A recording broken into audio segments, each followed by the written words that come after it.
It was a big city teeming with people. One young man was overjoyed because he had been accepted into the Academy of Apulia and was planning to go out for a drink to celebrate. He was just asked not to get too drunk and not to cause a scene. But one of the other patrons bumped into him and the young man snapped back, telling the man to be more careful. However, after that, the young man stood up and told the man to leave him alone.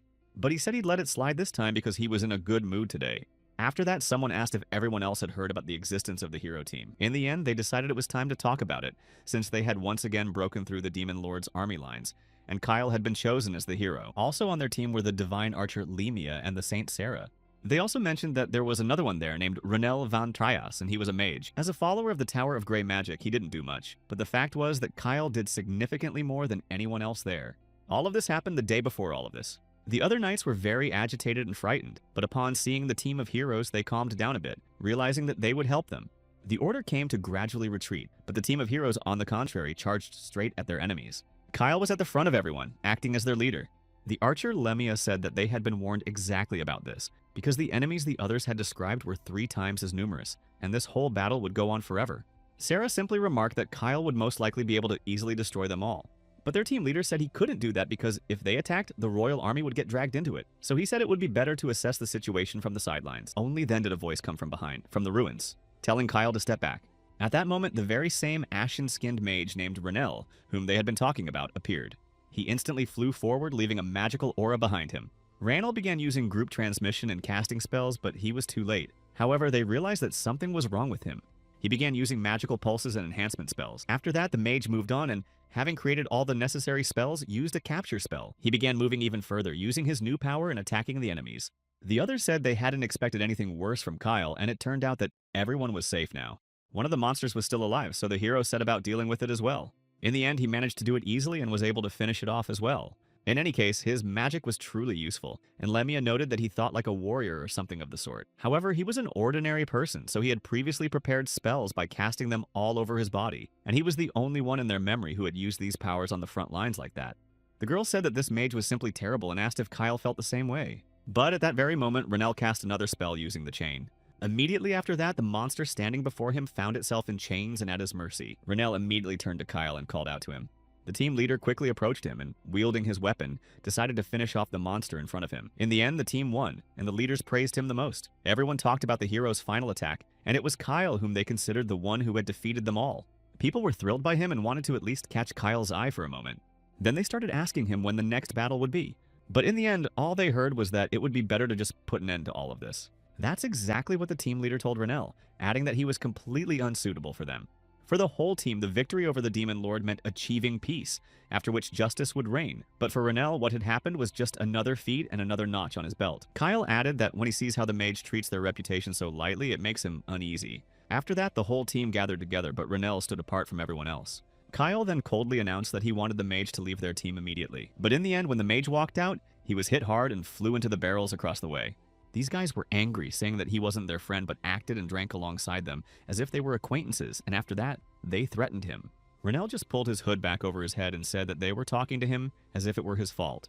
The other guys didn't know what he was talking about, but the mage replied that it was as if he always ruined absolutely everything for the team, and they had to clean up after him, and also that they had completely different goals. Kyle said that Renel only cares about himself and his achievements, as well as the effectiveness of his spells. The guys thought he'd lost his mind, so they wanted to have some fun, but then wondered if that was allowed by the Academy's rules. Of course, there were days when the hero realized he had gone too far, but he didn't want to be constantly reminded of it.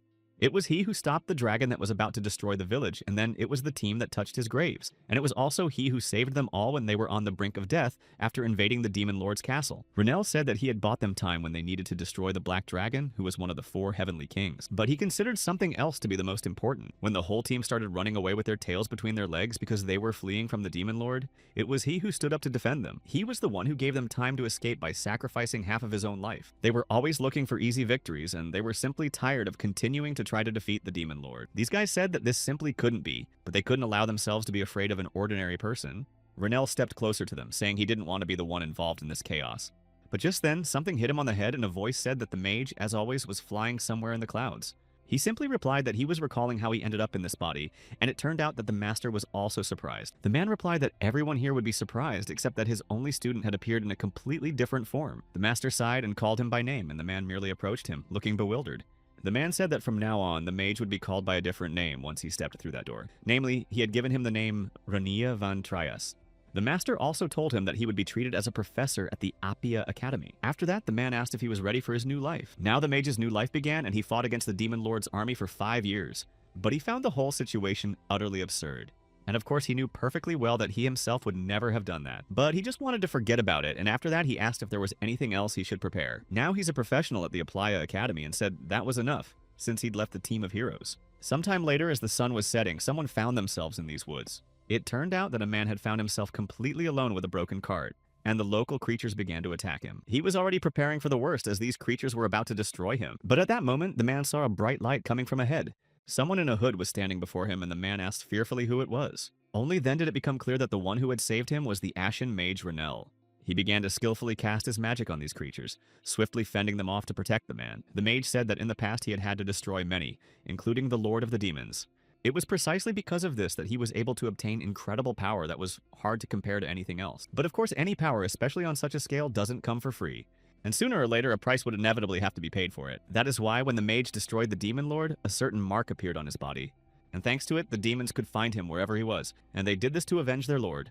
That's exactly why he decided he couldn't be an adventurer because of these problems. But at a certain point, he used his power again, destroying the monster in front of him. The man whom Renel had saved began to fear him even more, not knowing what kind of power he was using.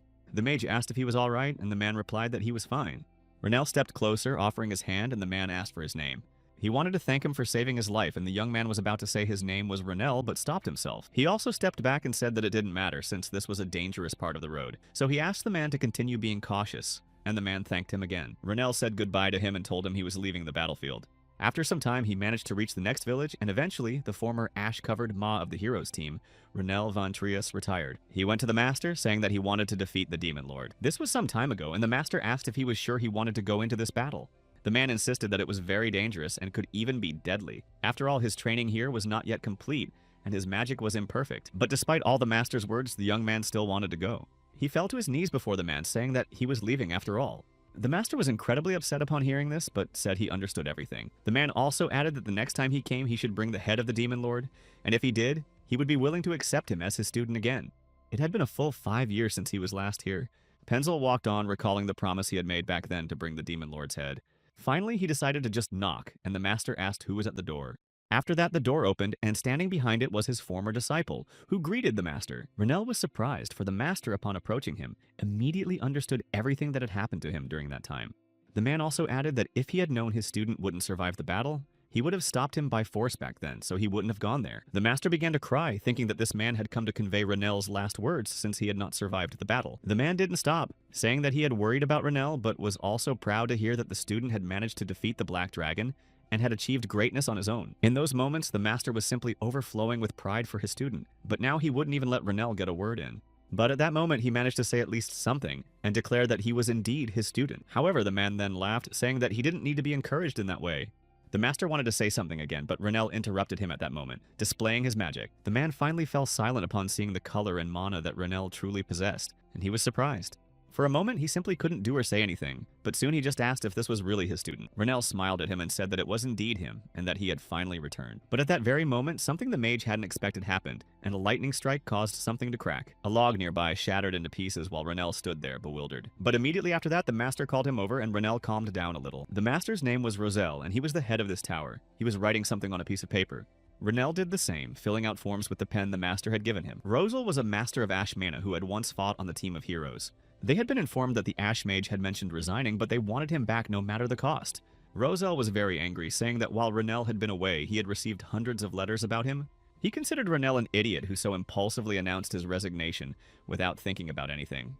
The mage hadn't contacted the master or told him about this, so all the letters were sent to Roselle, who thought his apprentice was no longer alive. Roselle added that he had already been planning to burn those letters, but since Renel was alive, he could take them back. There was also a special letter among them from the academy director, Aplia Aaron van Tirant. He had sent it to Roselle van Trias and said that spring would soon arrive at the academy, which meant new mages would be coming. He also addressed him not as a director, but as a friend, since he wanted to talk.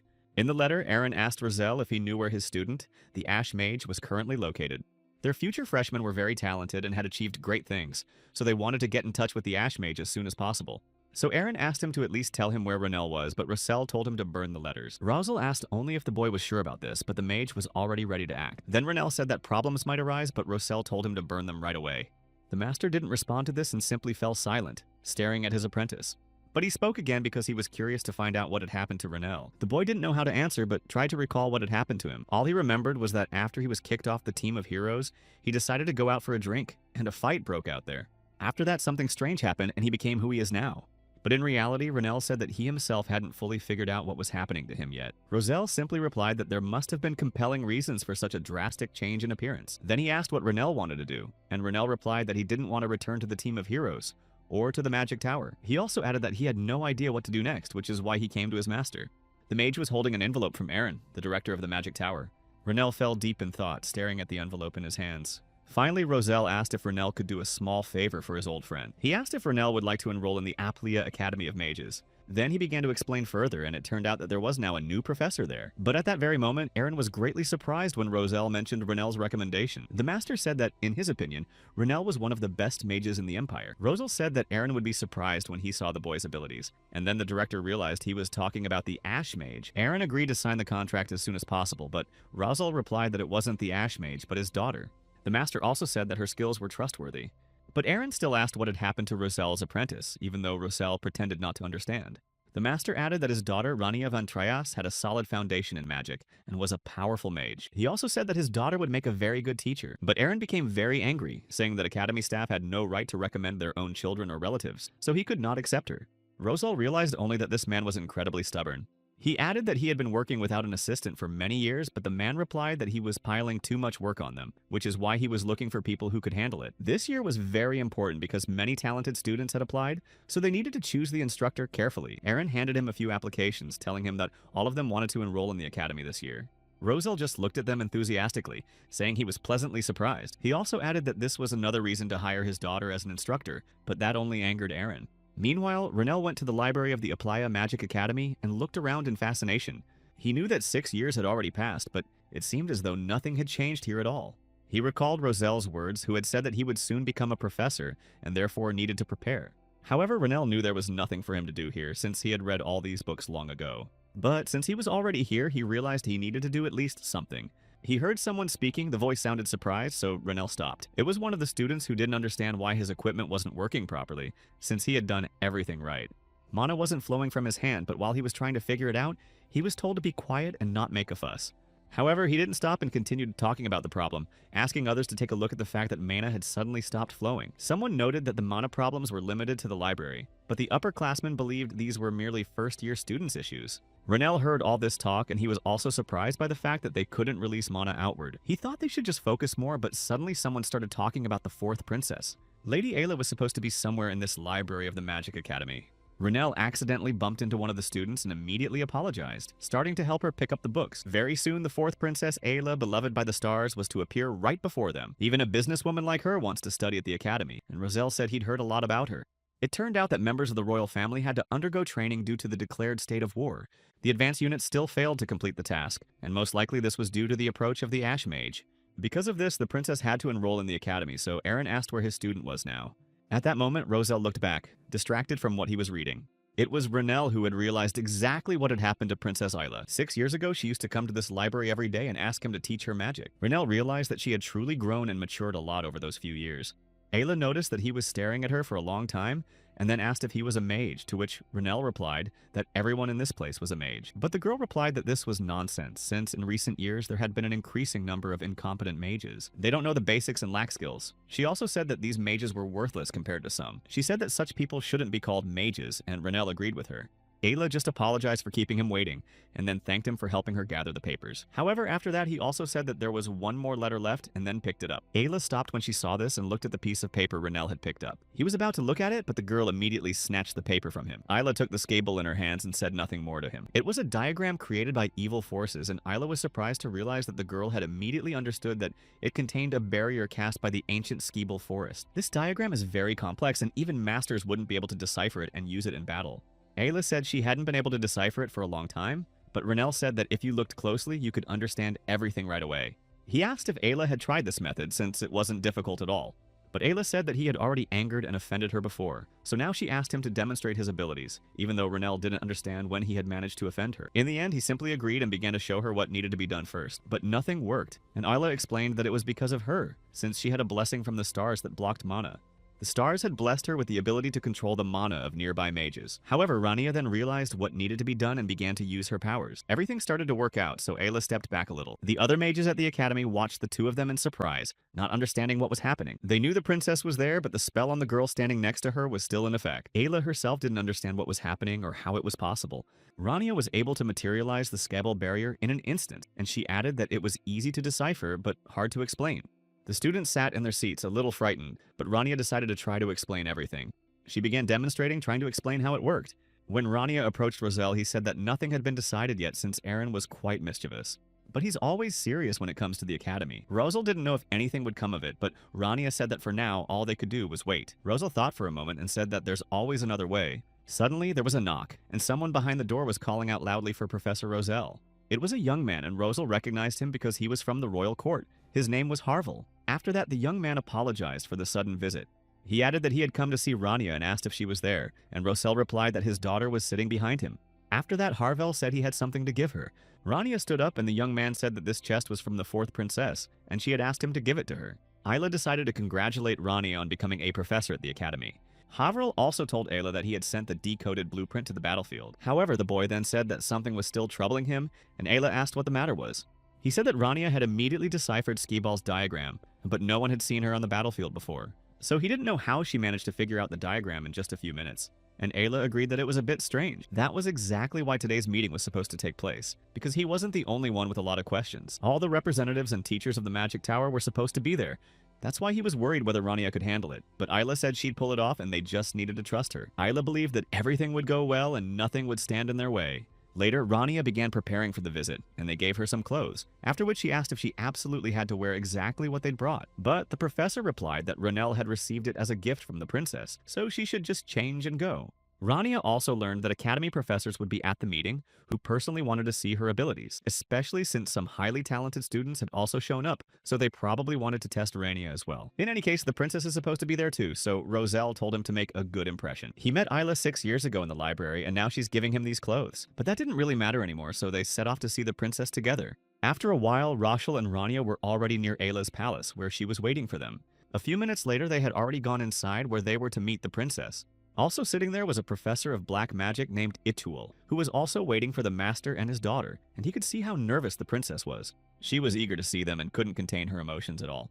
Among them was also Dobella, a professor of light magic, who remarked that Itul's poor eyesight was likely due to old age, since his behavior wasn't nervousness but rather irritability. He agreed that he was getting old, but unlike some people, he didn't spend a fortune on elixirs or risk his life to look younger. However, Dobella told him not to be jealous, since she had always had a beautiful face. After a while, one of the mages entered and announced that Professor Roselle Van Trieste had arrived. His daughter Rania had come with him. Immediately after that, absolutely everyone looked toward the door, awaiting their arrival. The elder of the Ash Tower hadn't taken on any apprentices in a long time, and the last one was an unknown Ash mage named Renelle. And since the elder was bringing a monster with him this time as well, they had no intention of forgiving him. But just then, the fourth princess, Ayla, smiled and stood up to greet them. Renelle noticed her and froze for a moment. The others began to look at Renelle, saying that she could control her mana even though the princess was nearby. Although she didn't look particularly special, everyone watched her with undisguised interest.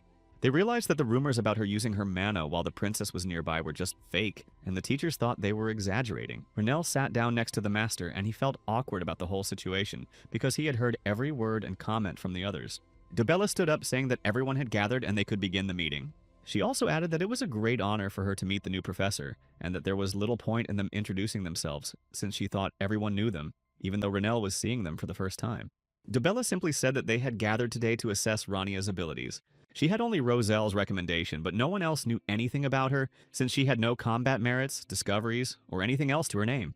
Dobella was certain that Rania had no experience teaching magic to anyone else, and she just smiled, realizing that it was harsh but fair. However, the professor of light magic was very negative toward her and continued speaking.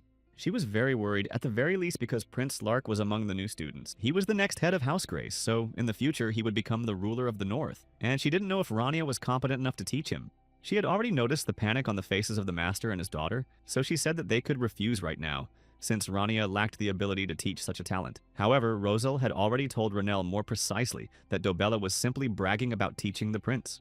Itual simply replied that she was right in some ways, though Dobella was surprised that he had supported her. Rania didn't have enough experience to work with such talented students right now. Prince Belnod was one of the best and was also the strongest of the applicants. Itual was also surprised when he saw his abilities, but the prince was indeed very strong, having managed to take over most of the gangs in the city.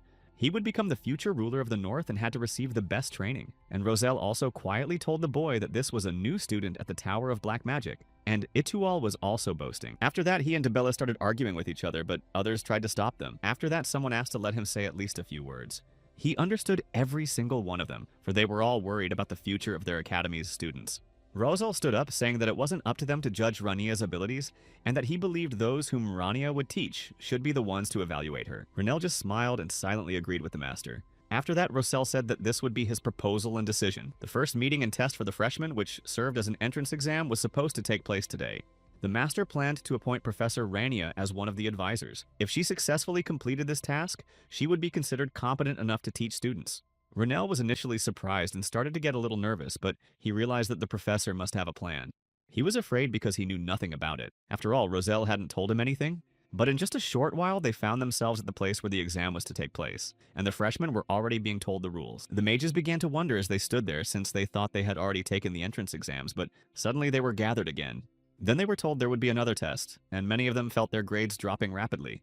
They also wondered why this test had to take place specifically in the Harmine Forest. One of the instructors asked for silence, saying that with all the noise, they wouldn't even be able to hear the test instructions. Rania just stood nearby, lazily listening to all these rules. While she sighed heavily, the other students started making even more noise, telling her to look back because they had seen someone there. It was right here that the strongest of the freshmen were gathered, and even the princess was there.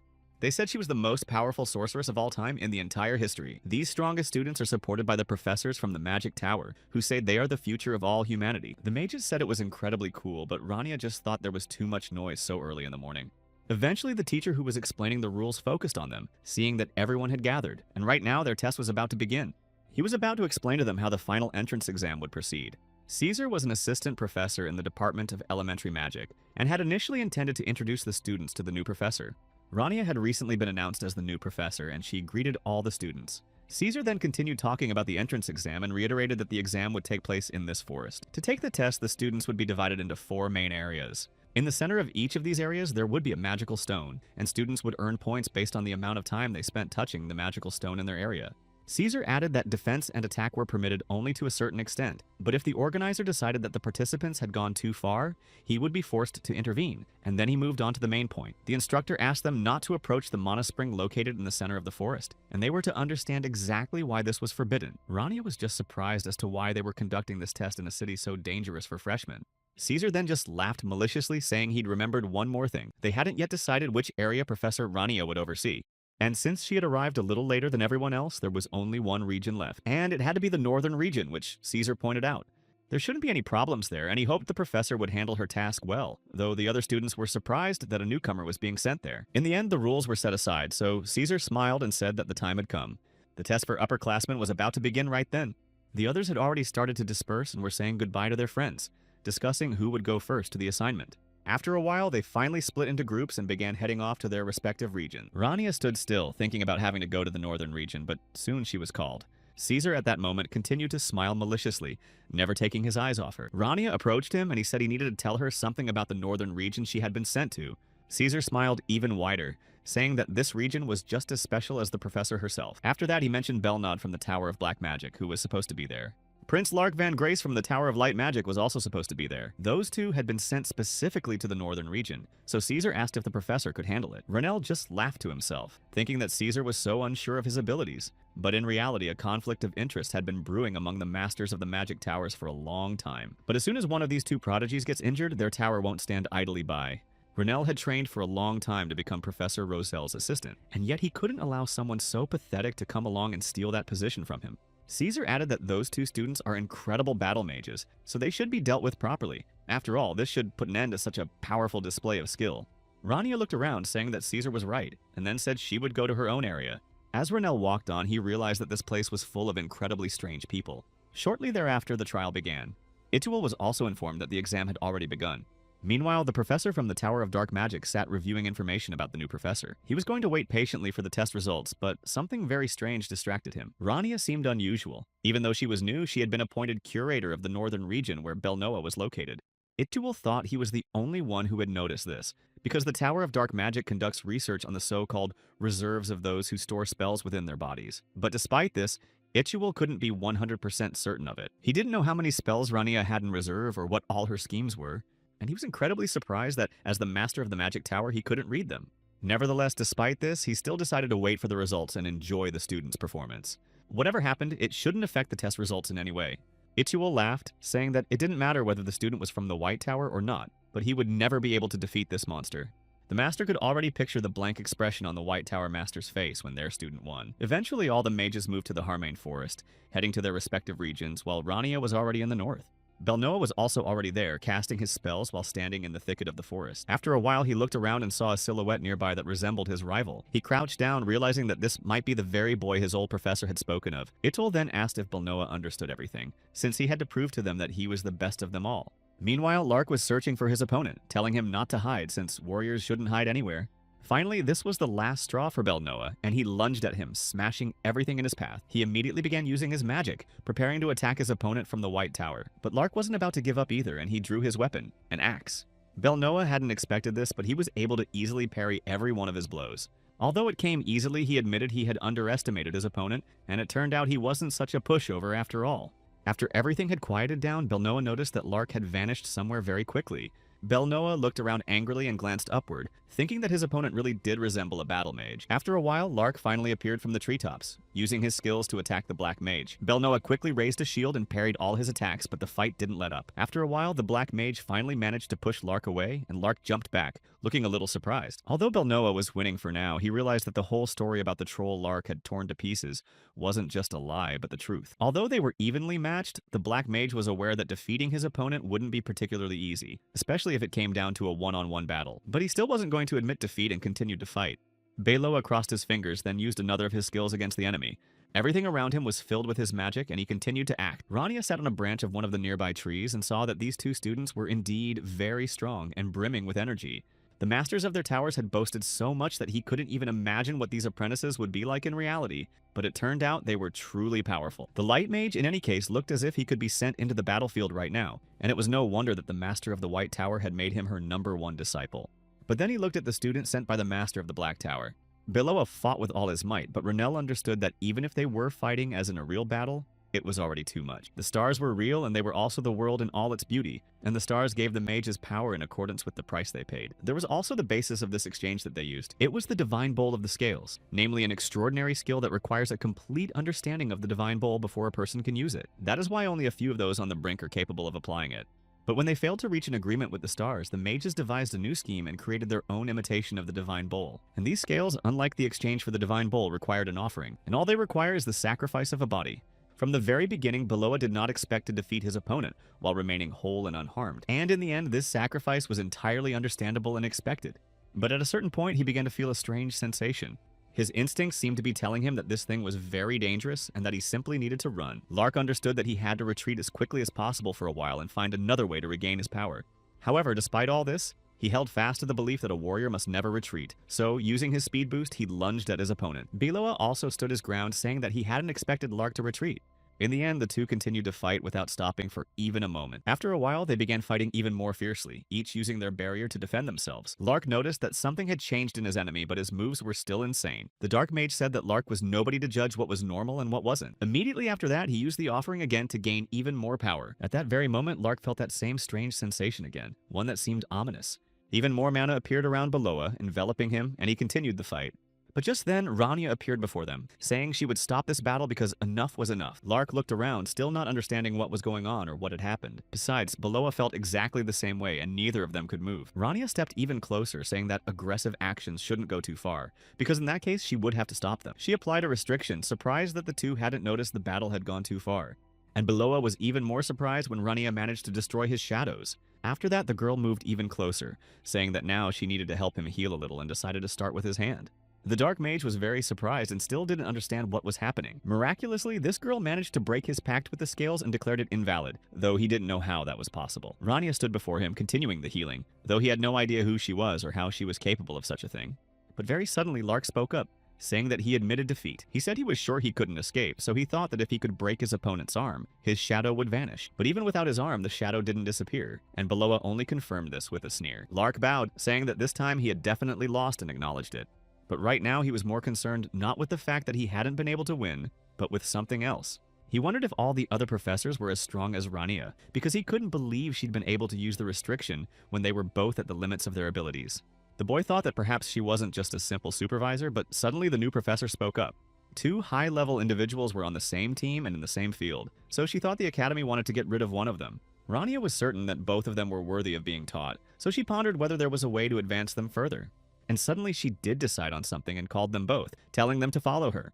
After a while, they all found themselves in the right place, which seemed familiar. Rania led them to the very source of mana and stood before it. She just smiled and looked at her students, telling them they would need to step into the spring for a moment. If Belnoa could last at least a minute, she said she would turn a blind eye to his use of magic. As for Lark, if he could last a minute, she would ask Professor Roselle to raise his level. His pride would not allow for any other outcome. The two of them had heard that approaching the mana spring could cause the mana within them to begin to surge, but Rania said that this only happens if they submerge themselves up to their necks in the spring. At worst, their vessels might suffer some damage, and since the genies are filled with blood, there's also a small chance they might not survive. But it's not that high, so if they're lucky, everyone will make it.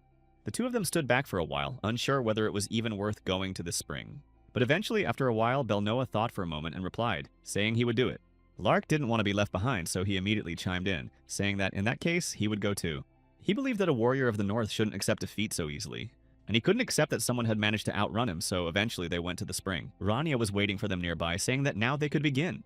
They took off their shoes and cloaks and began to enter the spring, realizing that it was easier than she had thought. But at some point, they both suddenly fell through and froze in place. The Dark Mage's hands were covered in blood, and at some point he simply realized he couldn't breathe. Exactly the same thing was happening to the Light Mage, while Rania just calmly counted the seconds. When 4 seconds had passed, she asked them to speak up if either of them couldn't withstand the spring. Even though both guys felt terrible, they kept standing there, not planning to give up. Those seconds dragged on incredibly slowly while Rania sat calmly on a rock, her feet touching the spring. There were also a few other academy students walking in the forest near the spring. They were two guys who had barely managed to break away from someone and didn't know how to fight them, since that group of 4 turned out to be too strong. One of them said that even if she turned out to be a descendant of the Tower of Grey Magic, this was already too much. And his friend remarked that this place seemed rather strange to him. Something strange had happened to his body and he was having trouble breathing. And then the other one said that the source of mana was right over there.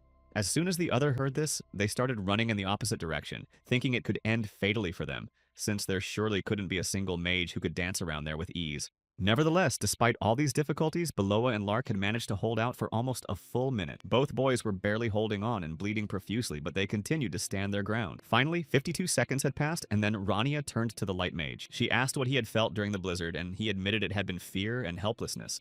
And his master asked if he knew what they called those who went through this, and said that such people were called great warriors. Only those who can pass such a trial will be able to become true warriors of the North. Remembering those words, he managed to hold on until the end, and a full minute passed. A moment later, Lark, completely exhausted, collapsed right into Rania's arms, and she said they had succeeded. In the end, she decided to count the task as completed, even if he had only lasted half a minute, since Lark was at a disadvantage. The White Mage managed to endure it after all, even taking 3 steps inward. Then Rania said that Beloa probably had more courage than Lark. And then, turning to him, she said she knew about sacrificing oneself to ensure one's strength in battle. Rania acknowledged his resolve and then pulled him toward her, saying they were done. Beloa also threw herself next to his opponent, and eventually he too lost consciousness. Come to think of it, a long time ago, they had tried to do the same thing with Renell, but he had endured the defeat. He walked away from them, asking himself questions. He became curious to learn more about his present self and whether anything had changed in him that would help him hold out inside longer. The reason this forest is called Harmane is simply because there is an old tree here. It was brought here as a gift by the dragon mage Aplia long ago. Beneath this tree lies a source of mana, which is essentially a massive accumulation of it. When anyone approaches this place, the concentrated mana resonates with the mana in the person's body, and this resonance quickly escalates into the destruction of their life force. Rania began to venture even further, trying to remember exactly where this place was. Earlier, the Renell vessels had screamed at what was happening in this city, and he remembered what had happened to those two, because as the mana resonated and the pressure on them mounted, one could simply go mad from the hallucinations. However, it had been about 7 or 8 years since Renell had last come here, and he wondered if he could withstand it now. And of course, he knew that he had filled the territory with the Demon Lord's army and stood against their demonic energy.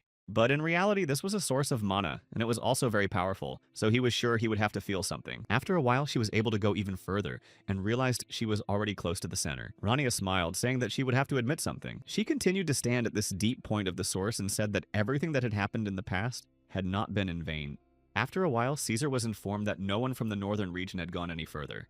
He knew that at this rate, they would simply start blaming him, but Rania had a very calm and unreadable expression, and he thought she had failed both students and was simply looking at him with great condescension, while Caesar knew that, as the person in charge, he was responsible for all of this. Rosal just paused to think and said that the issue wasn't at all that none of them had passed. Caesar had already begun to say that he was taking her side only because she was his daughter, but the master interrupted the teacher and said that he should already be seeing results. Lark possessed quite extensive knowledge and great strength of spirit, and Belnoa was exceptional both in his understanding of magic and in his combat skills. It could be said that they were both incredibly talented and deserved proper training at the academy.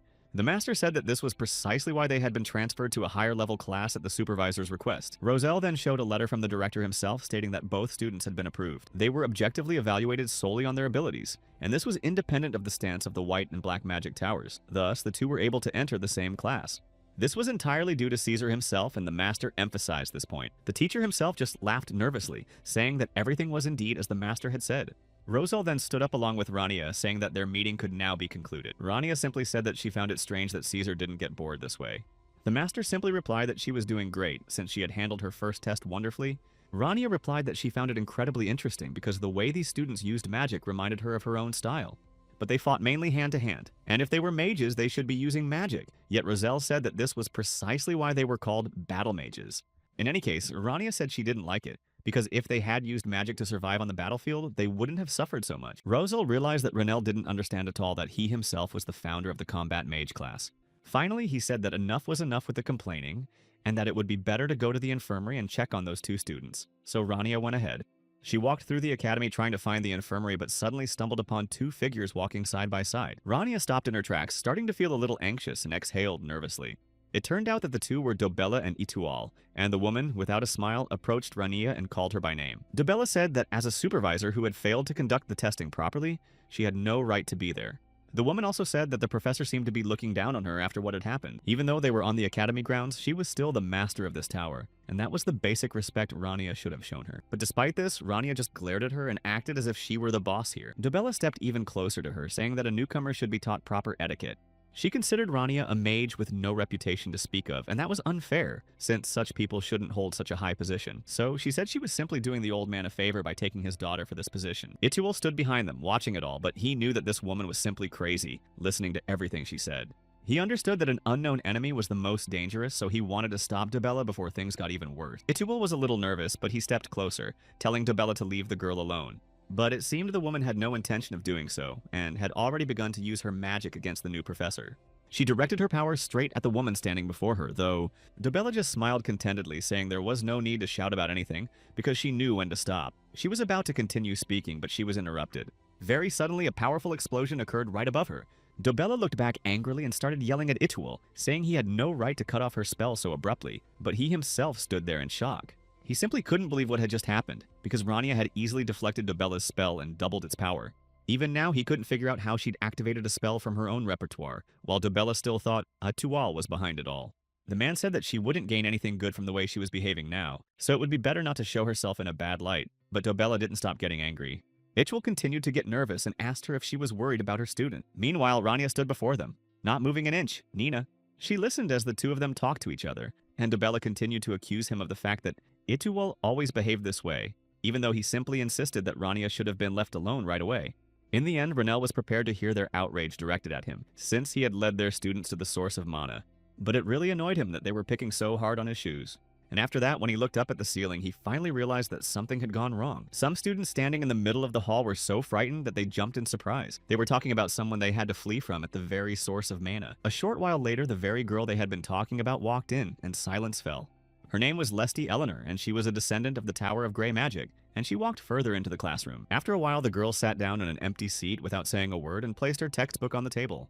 2 days ago in the Harmon Forest in the western region, she had been practicing a spell and had easily managed to handle 10 familiars at once. And it was at that very moment that these two boys decided they now had the opportunity to move to another region. Immediately after that, she began to use her shared vision skill. Then, Mana appeared around the girl, and a large bird soared above her. At that moment, there were thoughts that all the participants nearby simply gave up upon seeing this. She also thought that, in that case, it was time to wrap up this mission. Lesti knew that Rania von Trias ruled the northern region and had been watching her for some time. However, the girl was surprised that Rania was wet, since she knew the only source of water in this forest. The only water in the forest was at the Mana Spring, but Lesti refused to believe what she was seeing. Even Lord Raniel wouldn't dare go there, so Rania certainly couldn't have managed it. Lesti simply couldn't stop thinking about it because she knew it was impossible, yet compared to the Lord, she was weaker. No matter how hard anyone tried, no one from the Grey Tower could ever be better than the Lord. However, at that very moment, the voices of other people could be heard from behind the door.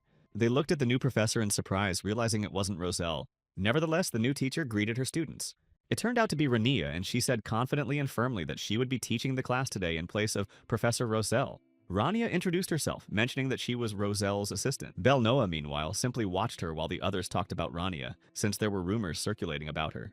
The student said that Caesar had claimed Rania had been brought here specifically because of family connection. Everyone knew perfectly well that Roselle never needed assistance, so they thought Rania was here simply because she was his daughter. But despite this, Rania tried to hold her head high, even though she heard all of this directed at her. Roselle suggested that she teach the class in his place, but Rania wasn't sure if that was a good idea. She walked past the students, saying that today they had to solve the problems she would hand out, and added that the students could ask questions if they got stuck. But suddenly someone raised their hand even though they had just started, so she agreed to answer. Lesti raised her hand and asked for help with problem number 30. The question was related to the magic of the Divine Chalice, and Professor Roselle could have answered it. Despite all the students' comments, Rania didn't give up and was determined to explain everything and help. That's why she picked up the paper and read the problem Lesti had mentioned. Some students were already saying that Rania was just pretending to understand something, even though in reality she was supposedly just stalling. Someone else started laughing, adding that since this was Rania's first time here, Roselle's level was still too advanced for her. Earlier, Roselle had told Rania that students probably don't think the same way she does, so it's worth explaining things in more detail. Although Renel always just tried to do something until he succeeded, and it worked out, Roselle said that students needed a different approach. Roselle also told Rania never to hold back for his sake. Renel was surprised by what the professor said, but he simply agreed with him. Even though Roselle told him not to hold back, Renel didn't want to cause the master any trouble. In the end, Renel simply decided to start the lesson by telling the students that they themselves didn't know the answers to the questions. Lesti just started laughing, saying that she had probably placed too much hope in Professor Roselle's assistant, but the students had already agreed that the girl was starting to get on their nerves. She added that Rania should work harder because, even though they knew she'd been accepted here through connections, she should at least learn the basics. Lesti said it was too early for Rania to become a professor's assistant, then added that if she needed help with the divine scales, she would help her materialize them easily. A little while later, the others gathered right in front of the principal's office. Many people were waiting for something and didn't know how much longer they'd have to wait, which made them angry. Roselle, who was just passing by, stopped because he was surprised to see so many people in front of the principal's office. There were other teachers there who were saying that someone definitely wouldn't be able to do it, even though, because of this, all the students had been distracted the entire lesson. Students from different classes were standing there, and the teachers simply didn't know how to calm them down. It turned out that Professor Roselle's assistant had managed to materialize the Divine Teresis. Both students and teachers talked and laughed about it, saying she couldn't possibly have done it so easily. They all have a connection to the stars, but in order to materialize the Divine Teresas, one would need to understand the process of every exchange. An ordinary assistant certainly wouldn't be capable of such a thing, but the students saw everything with their own eyes and gathered here to verify it all right now. Roselle didn't even know what Rania had done, though he could already imagine it roughly. Most of them had no idea why the assistant had been allowed to conduct the class on her own. The teacher said it was unacceptable for a professor's assistant to distract the students so much and cause such a commotion. They were also angry at Roselle himself, thinking he was partly to blame for what was happening, so they wanted to take matters into their own hands. At one point, someone shouted loudly, telling the others to be quiet. Aaron said that if they doubted the new professor's abilities, they should go and see her skills for themselves, and he would use his authority as director. The man was going to order Rania to hold an open class, which she wouldn't be able to refuse. Eventually, after a while, someone walked in, and Lesti noticed that the announcements had suddenly scattered across the room. She stepped closer, picked one up, and looked at the papers in surprise. A small creature also appeared before her and said that she should be the one to solve these problems. This small creature quickly began flying around the papers and gathering them all into a single pile. It quickly gathered all the flyers with a snap of its palms. It was very easy for her to do, and it didn't even take much time. However, Lesti was still troubled by this new assistant to the professor, for she had been able to easily materialize the divine bowl of the scales. Rania was very cunning in her opinion, if she was capable of such tricks. But suddenly Lark approached her, saying that Lesti shouldn't have gone so far with her comments. He angrily handed the girl a notice, saying that the assistant would now have to hold an open class, though for some reason Lesti was still dissatisfied. The girl just waved her hand at him, telling him not to talk as if he knew everything. She shouldn't have been showing all her emotions in front of everyone, and Belnoa added that anyone would have noticed such hostility. That definitely wouldn't have happened if Lesty had been up north during the testing itself. Lark backed him up, saying there was no need to force Rania to conduct this open lesson. It turns out even barbarians can think clearly, as Belnoa said, but Lark added that it was too rude to call her a barbarian, and they continued to argue a bit. Finally, Lesty spoke up herself, saying that they had both fallen silent because, as students of the Magic Tower, they couldn't possibly know anything. The girl added that they had standards in the Grey Tower, namely the absolute standard of its shadow. Lesty thought that Rania was probably racking her brain right now, trying to prepare for the open class. Since all the professors and students from every tower would be there, Rania's luck and tricks wouldn't work anymore. But despite this, the professor herself was going to do everything in her power and worked until late in the evening. A little while later, they brought her the coffee she had ordered, addressing her as Professor, which puzzled her a bit. Rania looked at the cup of coffee, not knowing if professors even held such classes. She couldn't stop thinking about it, not knowing if everything was okay now. Isla was sitting next to her and calmly said that Rania was doing a great job. Rania only now realized that they had been talking about all their worries out loud, and Isla smiled easily, saying that she had heard everything perfectly well. In the end, one student invited her for coffee after her first class, which meant Rania hadn't done so badly after all. Taking a sip of her coffee, Rania tried to put a positive spin on things. The student also added that it had been incredible and recalled their first meeting during a recent test, since Rania had stuck to her own style there. Isla felt that she always moved forward, especially when she strayed from the path, and added that Rania reminded her of someone. But eventually, Rania got up from the table and thanked the princess for her visit. She smiled and asked if this first lesson had gone well. Rania also said that thanks to her, she felt much better, so she was going to go back and start preparing for the open class. Hala just smiled at her and said she would look forward to seeing her again. And finally, a few days passed and the moment of the open class arrived, with students and teachers already gathered. The class was declared open and the topic of the lesson was titled Mana Exchange. The professors thought this was very strange since the academy had never held open classes before, and the fact that Aaron had given his approval surprised them even more. They were also surprised that an assistant would be leading the class, and the students thought the professors wouldn't stay silent knowing this. Dobella also appeared and said that she thought, and it seemed to her, that there was a smell of rot, but apparently it was true. That was her reaction to Ichwal, since they had always been at odds, and he responded in kind. In the end, they got into another argument, just as they usually did. Belnoa moved closer to Lark, seeing that he too was not thrilled to have been dragged here. But in the end, they couldn't disobey, and soon the class was about to begin. Almost everyone fell silent the moment Rania, who was to lead the lesson, entered the room. Even Dobella and Itul, who had been arguing, fell silent, looking in her direction. All the students who had come in took their seats but continued to whisper among themselves as Rania made her way to her spot. She turned to the blackboard while the others sat in their seats waiting. After that, she began writing on the board, saying that she would be conducting an open class on the basics of mana exchange, and she introduced herself again. She looked around, saying that she might not know much, but asked her students to focus and listen carefully. The other students just muttered dismissively, seeing that Rania was starting the lesson. But the teachers were waiting for more than that, and they thought she was just an assistant who was overly confident in herself if she believed she could conduct an open class. But Tabella, who was sitting next to the professor, said that even the director supported this teaching assistant. Like true magicians, they gathered just to see what this girl was capable of, because for them, it was all just a game and nothing more. Rania returned, lost in her own thoughts, and tried to find someone's home. The professor sitting next to Tabella said they had expected more, but Rania was just reciting the basics that even a child knows, so this wasn't the best start. And Tabella thought that it didn't matter at all whether Rania was strong or not, because the truth lay elsewhere.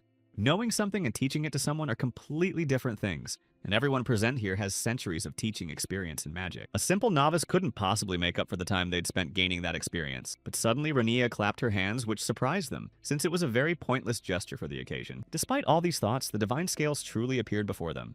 The professors were genuinely surprised because the students had told them about this, though they hadn't believed it, and in the end you even stood up, saying that using such pathetic tricks in class was beneath you. But despite this, they all wanted to see what was happening, and Dobella herself was also shocked by what she saw. This is a higher level spell used to make a contract with the stars, namely the divine Teresas. At that moment, Rania began to speak, saying that she wanted to demonstrate the first step for activating the spell. To be more precise, this step involves creating a chain. The professors sitting nearby were truly surprised, for Rania's movements were actually very confident and slow. Such a delicate chain was incredibly perfect and completely ready to seal the contract. The next step was the payment itself, and Rania began to explain what came before that. She didn't say much, but rather demonstrated, explaining that their mana would need to be used here. You don't need too much or too little here, just exactly as much as the process requires. This amount of mana is necessary for the scales to achieve perfect balance. Rania also emphasized that whoever uses this spell must set the spell's direction. After that, she fell silent again and used the self-ignition skill. This was the last thing needed and the final step required to activate the spell itself. Dobella was truly shocked, realizing that her eyes couldn't be deceiving her. No matter how subtle this magic might be, there are clear traces of starlight in the spell, and this means that Rania has the ability to manipulate the boundary however she pleases. When someone uses the same spell dozens or hundreds of times, the light of the stars begins to permeate it. This is a unique phenomenon in which the very concept of the spell in question has been elevated to a higher level. The professors themselves were accustomed to calling this the ultimate limit. Finally, Rania said she was done, and Ayla looked at her happily, knowing that Rania would never let her down. The professor also said that most likely everyone present should be familiar with every step she had described. They had all embarked on the path of magic, yet they asked themselves why it was called that specifically. They walk this path which they choose for themselves and refine it for themselves. They also read many books in order to master this path and make it easier to walk. They spend hour after hour proving their mastery and becoming better. Rania said that this was all she wanted to tell them for now. When they begin to venture into this space that they have not yet explored, they must not forget the foundations of their path. After all, these are their foundation, without which no path will last long. Dobella thought she was just going around in circles, as if telling her she needed to return to her own desires and master the basics. Lark, who was sitting next to her, noticed that something was wrong with the professor, but Dobella thought that none of this existed, not even in books. Finally, she couldn't take it anymore and stood up, thinking only that this wasn't what the students needed. Lark asked, very surprised and a little embarrassed, what was happening to her. But she didn't answer his question. She just clapped her hands, drawing even more attention to herself. Dobella didn't say a word, but Lark understood everything without her having to say it, and stood up behind her, also beginning to clap his hands. Rania just smiled, saying that these were the basics of mana exchange, and with that, she ended the lesson. Afterward, when it was all over, the entire academy was talking about the lesson she had taught. The students became more and more fascinated by her, saying she was wonderful. All it took was attending an open class to see her true power, for the students considered her divine Teresa to be perfect. They kept talking about nothing else, knowing that perhaps it was all just rumors. But then the professor once again demonstrated her skills to those who still had doubts. All the students' eyes were fixed on her, and they couldn't take their gaze off her. Rania thought a lot about what she had done, so much so that she was summoned to the principal's office because of it. But he only said that he was even ready to leave his academy for her, that she was the future of all magicians, and Aaron's attitude had changed for the better. When they left the office together with the master, Rania noticed that the professor looked very happy. Rosal smiled at this, and Dobella said she realized that all of this was obvious, but it was completely incomprehensible why she hadn't come to her with such abilities, since now they were once again like ordinary people who had made a mistake due to false assumptions, and as the master of the White Tower, she should turn guilt into an opportunity for celebration. She wanted to welcome Rania into her domain, so she asked her to think it over, since it wasn't too late and she could agree right away.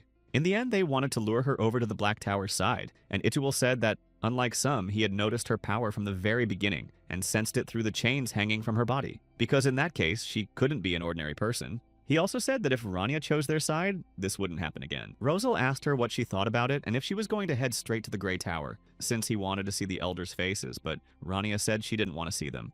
They probably wouldn't mind meeting her, though you never know when these people will make themselves known, so it's best to be cautious. After a while, the professor read a letter he had received in which he was asked how he was feeling. A month has passed since she arrived at the Academy of Aplaya, and every day she realizes just how much she still has to learn. All of this seems incredibly difficult to learn, at least for now. Rania tried to teach them what to do to activate the spell, but it was all really difficult. So much was still unclear and strange. Some people didn't understand a single thing, and nothing helped them, not even detailed instructions. Lark wanted to believe he wasn't the only one, and it turned out that almost all the students were very nervous, and sometimes didn't even know what to do.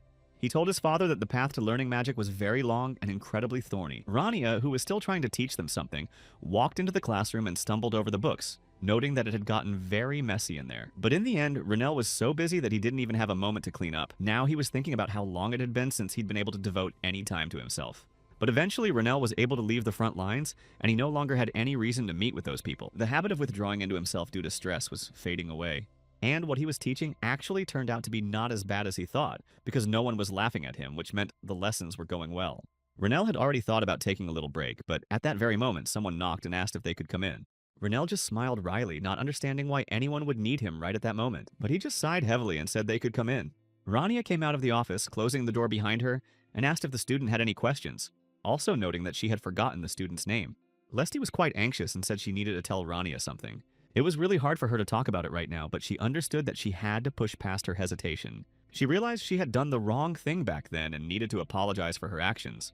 Lesty wanted to tell her that she actually enjoyed coming to these classes and that she got a lot of satisfaction from learning. And it was Rania's class that had brought her back to it because before that, she hadn't had such a strong desire to learn.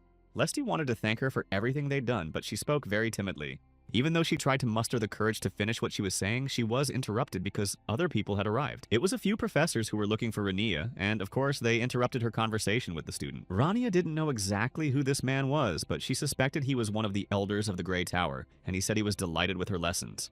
They hadn't expected anything less from Roselle's student, and they also thought she had a new approach to her work, but Rania noted that they had all changed a bit over the past 5 years. Rania began to thank them for everything and tried to wrap up the conversation, but they kept talking. She just wanted them to shut up. After all, she hadn't seen them in over 5 years, and while at first glance things might have changed, it turned out they were exactly the same as before. But Renell admitted to himself that he hadn't actually expected those lazy bags of bones to come to her. At that moment, she also noticed Lesty standing among them all and watched what the child was doing. Lesty suddenly froze because something had fallen from her hands. She dropped to her knees, started picking up the items, and said she was very sorry and apologized. Instead, the professors just said that compared to Rania, Lesty was completely clueless. Rania stood behind them, watching the scene unfold with displeasure. Finally, she spoke up only after the professors began apologizing and telling her not to pay attention to Lesty, even though she was a descendant of the Grey Tower. At the same time, Rania said she had some business to attend to, so they would have to leave today, even though the professors hadn't expected this at all. She said that this place was an educational tower, not a magical one, so priority was given to the students here. Rania just smiled at these people, wishing them a safe and happy journey. Of course, they were surprised and dissatisfied, but they had no choice but to turn around and leave. Lesty herself was surprised by what she heard and looked at the professor with some confusion. Rania just smiled, saying that now they would have to take a detour to the main staircase so as not to run into those people again. Then she went back into her office, saying she had work to do and would listen to Lesty next time. Lesty was left standing behind the closed door, completely unsure of what it all meant. She thought Rania meant something else when she talked about her business. And Rania, who did eventually enter the office, just let out a heavy sigh, realizing she had even forgotten how hard it had been before. Even though the blood kept flowing, she smiled through the pain. She had to hold herself together at the cost of her own life, even when it was extremely difficult. Meanwhile, the war continued, and the commander gave no orders to stand down. I don't know how much longer this battle will go on. But their enemies weren't going to back down either and were ready for battle as long as the soldiers held their positions. Their only chance was to survive in such a hellish place, and all the soldiers wanted was just a little rest. But their opponents wouldn't leave them alone and kept pressing forward. At one point, one of them spotted Lady Lamia's arrow, and they were surprised that she had come here. This elf stood a little behind them, holding her bow in her hands, while the others looked at her with surprise but relief. Lamia took aim again, saying she was wasting her arrows, but the power of the divine archer was with them. Despite this, she continued to shoot, and then the army had a chance of victory. One soldier looked ahead, seeing this incredible light. They noticed another heroine, namely Saint Sarah, who was standing on a rock and casting her spells. She was completely unwavering, and the other soldiers watched her in awe. They also noticed Lord Kyle, who was swinging his sword to defend the others. The entire unit he commanded had marched here to save the army. Finally, he dealt the final blow to the enemy and shouted that they had finally won. Kyle told the others to report their victory to the people. They had managed to win again this time, and the soldiers began praising the squad of heroes, saying they were incredible. Kyle stood among the bodies of monsters, but many soldiers from their army would also not return from here alive. Sarah approached him after a while when everything had quieted down, but noticed that Kyle didn't seem to be listening at all. His clothes had started to reek of the dead, and he couldn't get rid of the smell, so she suggested they go shopping to buy something new. Sarah said she'd already worn that outfit twice, but Lamia, sitting at the table and continuing to eat, told her to stop with her chatter. The battle could have ended much sooner if that dying mage had been with them. He would definitely have been useful to them in this fight, but now he was on the brink of death. Kyle simply said that without his help, he wouldn't even have been able to deal with this curse. But Renell, though he didn't know exactly how, had managed to free himself from this curse without anyone's help. After all, sometimes it still got to him, and he felt pretty bad. This curse truly prevented him from living a normal life at certain moments. Up until then, he had somehow managed to cope, but Renell understood that such serious problems couldn't be solved that way. Renell didn't even know why he had to go through all this torment, since he knew for sure he didn't deserve it. He managed to buy himself some time when he agreed to trade half of his own life for the king's bound legs. But his heart was cursed, and deep down he believed it was his fault. Renell went on to search for someone's home further away, and after some time, he finally managed to find it. Nothing there had changed at all, and everything looked just as completely broken as before. The old man said he couldn't even imagine who would dare show up at his house at a time like this. He mentioned that Renell now had a strange habit that had appeared after their last meeting. The master looked at him and fell silent for a moment, simply staring at him. Renell just sighed, saying that he wasn't acting of his own free will. Besides, it seemed to him that Cardi was being too rude to a friend he hadn't seen in so long. His physical form had indeed changed since their last meeting, but his soul remained the same as before. However, he also mentioned that a curse weighed on Renell's heart. Cardi simply asked him what exactly had happened over the past 5 years. He tried to find out more, but for a while Renell simply remained silent, lost in his own memories. Several more weeks passed at this pace, which he spent in exactly the same way. Renel sat at the bar, not understanding why he had to endure such treatment just because he was no longer a member of the team of heroes. He had become famous as the best in the kingdom and a descendant of the Grey Magic Tower, but he had turned his back on a promising and bright future. Putting all that behind him, he decided to embark on a 5-year journey, but something happened that was not part of his plans. Renel continued to reminisce about all this as he picked up his mug and took another sip. He really couldn't have foreseen that they would simply want to kick him off the team. In reality, he simply didn't want to meet with his mentor because he was ashamed to look him in the eye. Renel sat at the bar for a while, but then looked around and spotted a girl in the crowd whom he recognized. He was surprised to see her here since she was the queen of the succubi. Her name was Lepay, and she stood calmly among the others while Renel still didn't understand what she was doing there. Meanwhile, she simply kept moving toward where they were going, humming softly. After a while, the girl opened the door to the bar and went inside. Behind her stood a whole army of warriors she had just subdued with her power, and they all followed her without question. Lepe asked them to stay calm and told them all to go inside one by one and not to rush. She was very happy today because she was sure that today she would finally be able to eat her fill. Lepe led her warriors further and further in, telling them to enter carefully. Renel decided to follow her to see what she was going to do. He simply couldn't stand on the sidelines. He began attacking Lepe, then actually lunged at her. After a while, the door closed behind the two of them, and the entire army of the succubus queen remained on the other side. Lepe shouted at him to stop immediately, then stepped back and asked who he even was. However, Renel had no intention of stopping or waiting, and he cast an enhancement spell and amplified his magic. He directed the spell straight at Lepe, using anti-magic to destroy her power. When she began to resist, he cast an anti-shield, but despite all his efforts, the queen of succubi wouldn't back down either. She realized her opponent was strong, as he had blocked her polymorphic abilities and broken her mana shield. Lepe was already lying on the ground while he continued to defend himself, and she didn't know who she was up against. Renel cast his magic on her to weaken and restrict her movements. When Lepe tried to get up, he used his spells again and attempted to set her on fire. In the end, Renel's magic proved to be quite powerful, and he hit Lepe. When she was no longer a threat, he stepped closer, took a chair, and addressed her. Renel said that she hadn't changed as she sat down in the chair and then asked her if she remembered him. Lepe couldn't figure it out at first, but after a while she did remember this boy. Her movements were restricted by his magic, and she said she remembered because Renel was the same mage from the group of heroes. Lepe recalled his name, and Renel remarked that it was good she remembered him, because otherwise he would have had to resort to other methods.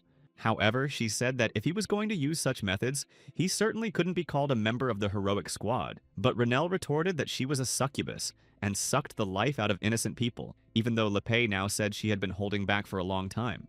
But Renel said that now he couldn't hold back despite her words. Lepe said that only holy magic works against her, and since Renel doesn't possess it, he won't be able to do anything to her. However, she actually became curious to find out if he could come up with some other way. Renel stepped back, realizing that this girl really knew how to persuade, but even though he thought that whatever he did would be in vain, he wanted to try. He wanted to test whether she could withstand a blow imbued with mana, but Lepe simply said that he had finally lost his mind. She realized that Renel was really going to destroy her completely right then and there. Lepe started thinking about how to get out of there quickly, but suddenly someone burst through the door and smashed it to pieces. It was another demon with a huge sword in his hands, and upon seeing the bound Lepe, he asked if she was alright. It turned out to be Dyke, and he was a black knight from the Demon King's army. Dyke stepped closer, saying he had come here in response to a distress signal, and asked if that guy had hurt her.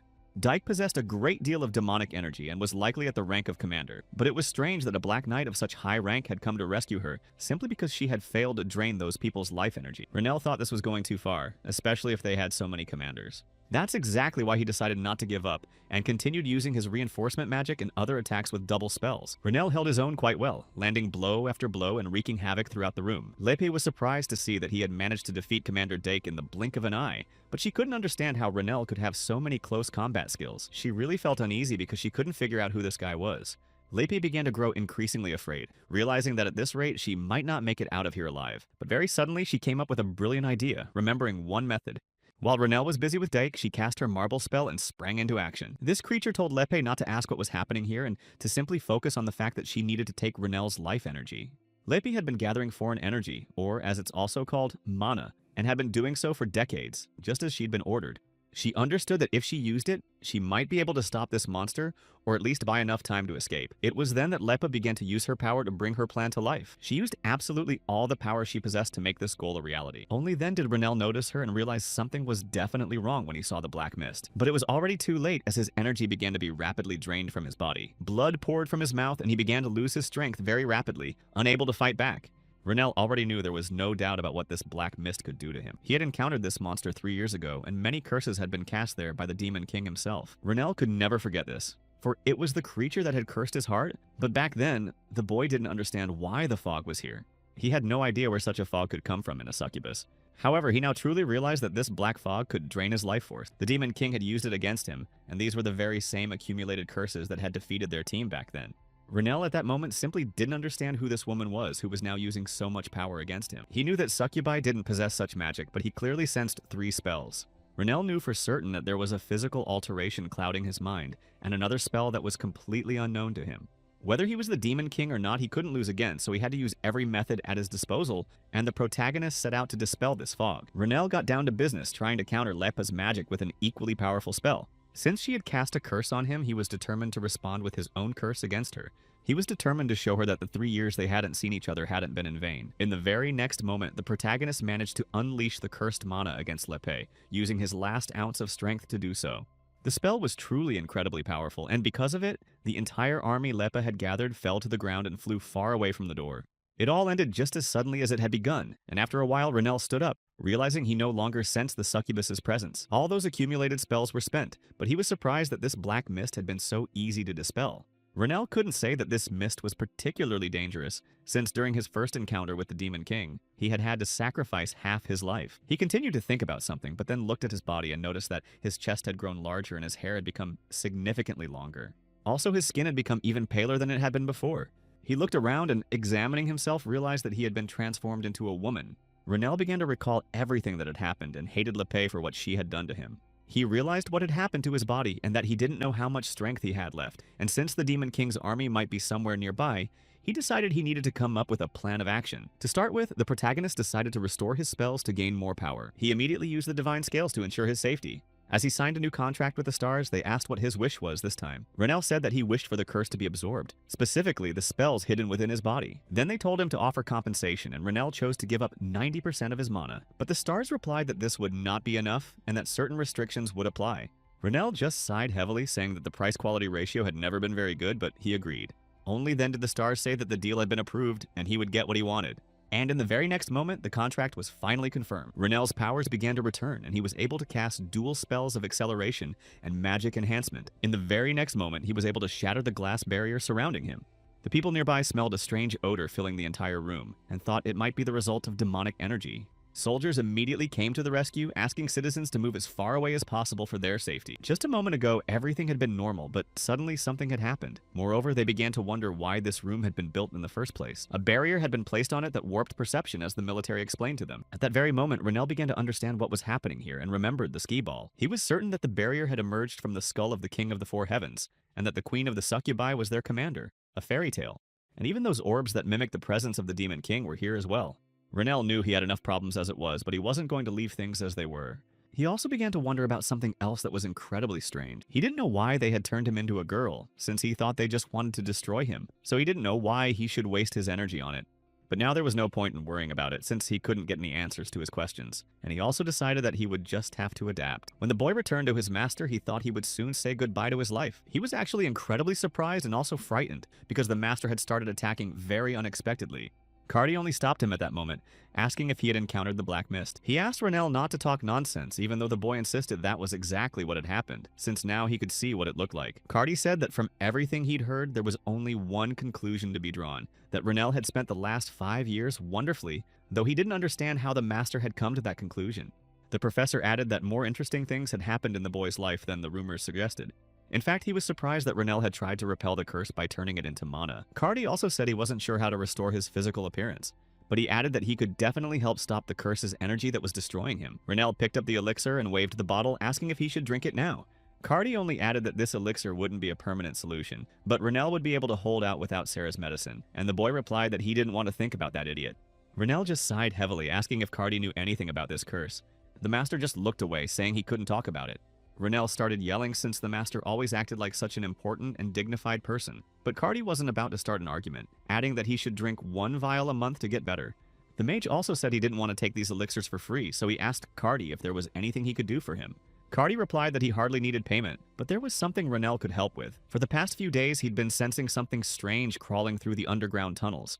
Cardi explained that he had already sent his apprentice there, but there had been some problem. Renell was first surprised that the master had a student of his own, and then asked what his name was and what he did. However, Cardi didn't want to talk too much about it and said that to him, he was more of a father than a mentor. Teaching this child magic was his task, and Cardi said his name was Belnoa. He had promised Chloe to meet her tomorrow, so he was going to finish this right now. Belnoa, using his powers, began to destroy the monster with his attacks. He had also thought that Rania had simply lost her mind when she forced him to enter the mana spring, but now he realized that wasn't the case. Thanks to stepping into the spring's water, Belnoa received some unexpected bonuses and could now cast the greatest number of spells while using less mana. After a while, Belnoa withdrew his spells, thinking the monster was finished. But at some point, he felt a very strange sensation and also heard a sound coming from the depths. He looked back, and sure enough, in this tunnel and in its dark depths, there was another figure. Many monsters roamed freely through the underground tunnels, but someone else was walking here right now and was even trying to hide their presence. Belnoa concluded that in this case, it was this very person who had set all those monsters free. Intending to deal with this situation, he fired a shadow needle straight at the unfamiliar creature. But this someone jumped sharply, dodging the mage's attack. Belnoa was greatly surprised that this person was able to dodge, and that they did so even faster than that barbarian from the north. At that moment, he decided he needed to use absolutely all of his abilities to defeat his opponent. Belnoa was already prepared to use all his spells, and at that moment, he managed to hit the enemy approaching him. But despite the fact that the magic hit, it had no effect, and Belnoa realized that he was powerless here. This stranger was too close to him, and now the mage realized he had nowhere to run. However, at that very moment, the hooded stranger simply punched him in the face. After that, the student heard a familiar voice saying that Belnoa had improved significantly since their last encounter. But he still lacked the basics, and above all, he shouldn't attack unless he was sure it was his enemy. Belnoa was genuinely surprised when he saw Rania standing before him instead of an opponent. He asked, somewhat bewildered, what she was doing there, and Rania replied that his mentor had asked her to figure out what was going on. Belnoa realized she was referring to old Cardi from the potion shop. Rania simply replied briefly that she was talking about him, and then cast her spell against the monsters in front of them. She walked forward, saying that it was actually a long story and she wouldn't tell it. Belnoa decided to ask how old she was, pointing out that she and Cardi didn't look like they were the same age, and Rania replied that she was 27. Then, after thinking for a moment, said, "Let's just say I'm 21. In the end, he simply agreed, and she asked if he had anything to say, to which he replied that everything was fine. But after a while, he caught up with her and asked if he could ask her a few questions. Belnoa became curious about what she had been doing before she started working at this academy. The mage fully understood that Rania was incredibly strong and impressive.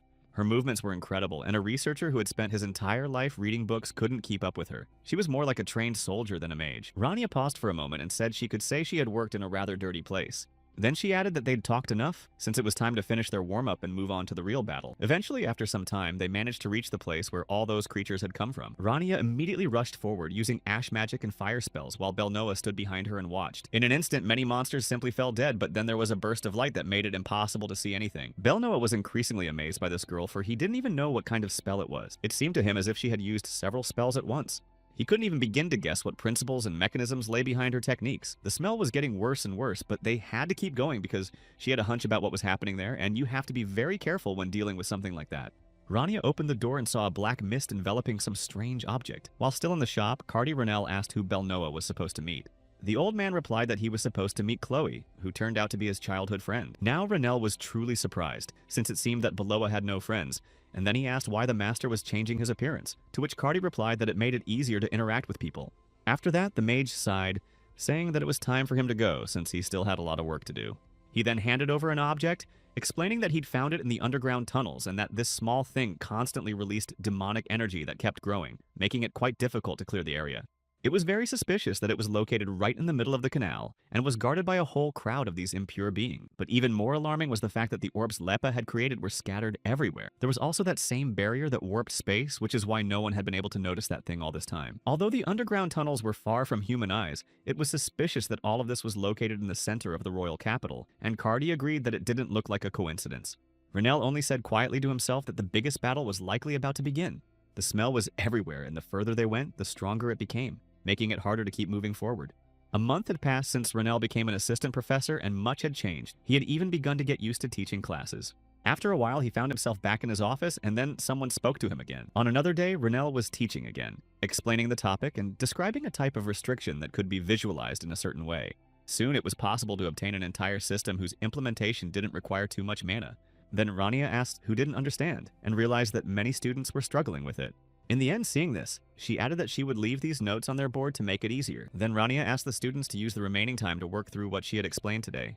It was strange because apart from her inner fear of giving the lecture, she hadn't encountered any difficulties today. Rania turned around and said it would be good if the students tried to create an original spell for the next class, and they could also try to solve the practical problems she had given them.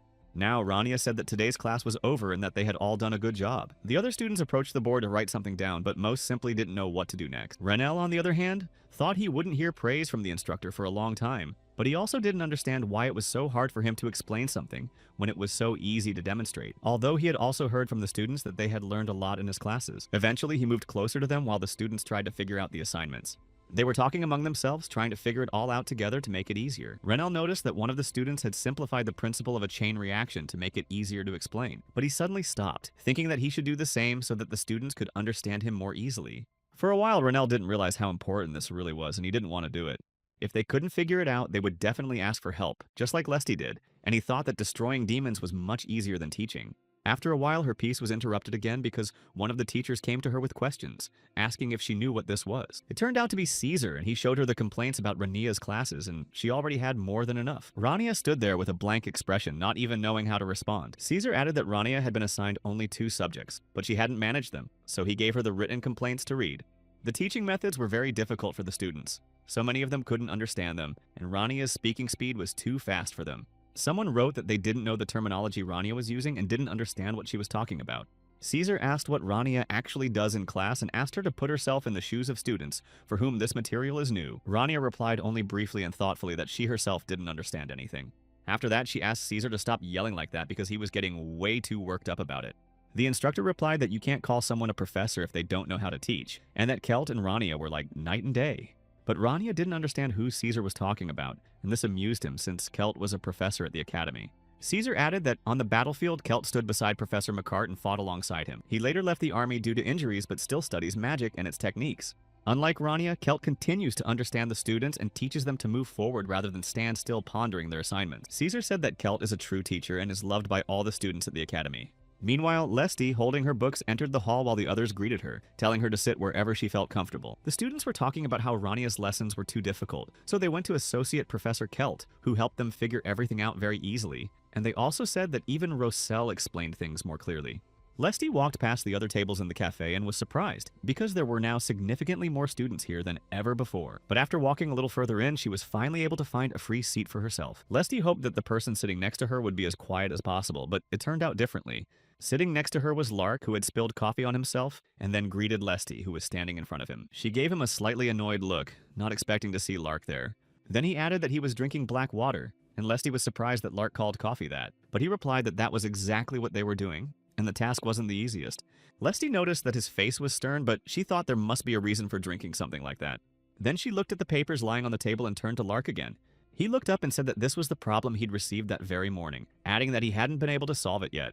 Lark had come here because some of his classmates had mentioned that they used to go to a place called a cafe and drink hot beverages when they couldn't figure something out. Lesty looked at his hands again and noticed that his fingers were covered in ink. Meanwhile, the girl was sitting in her office, continuing to go about her business.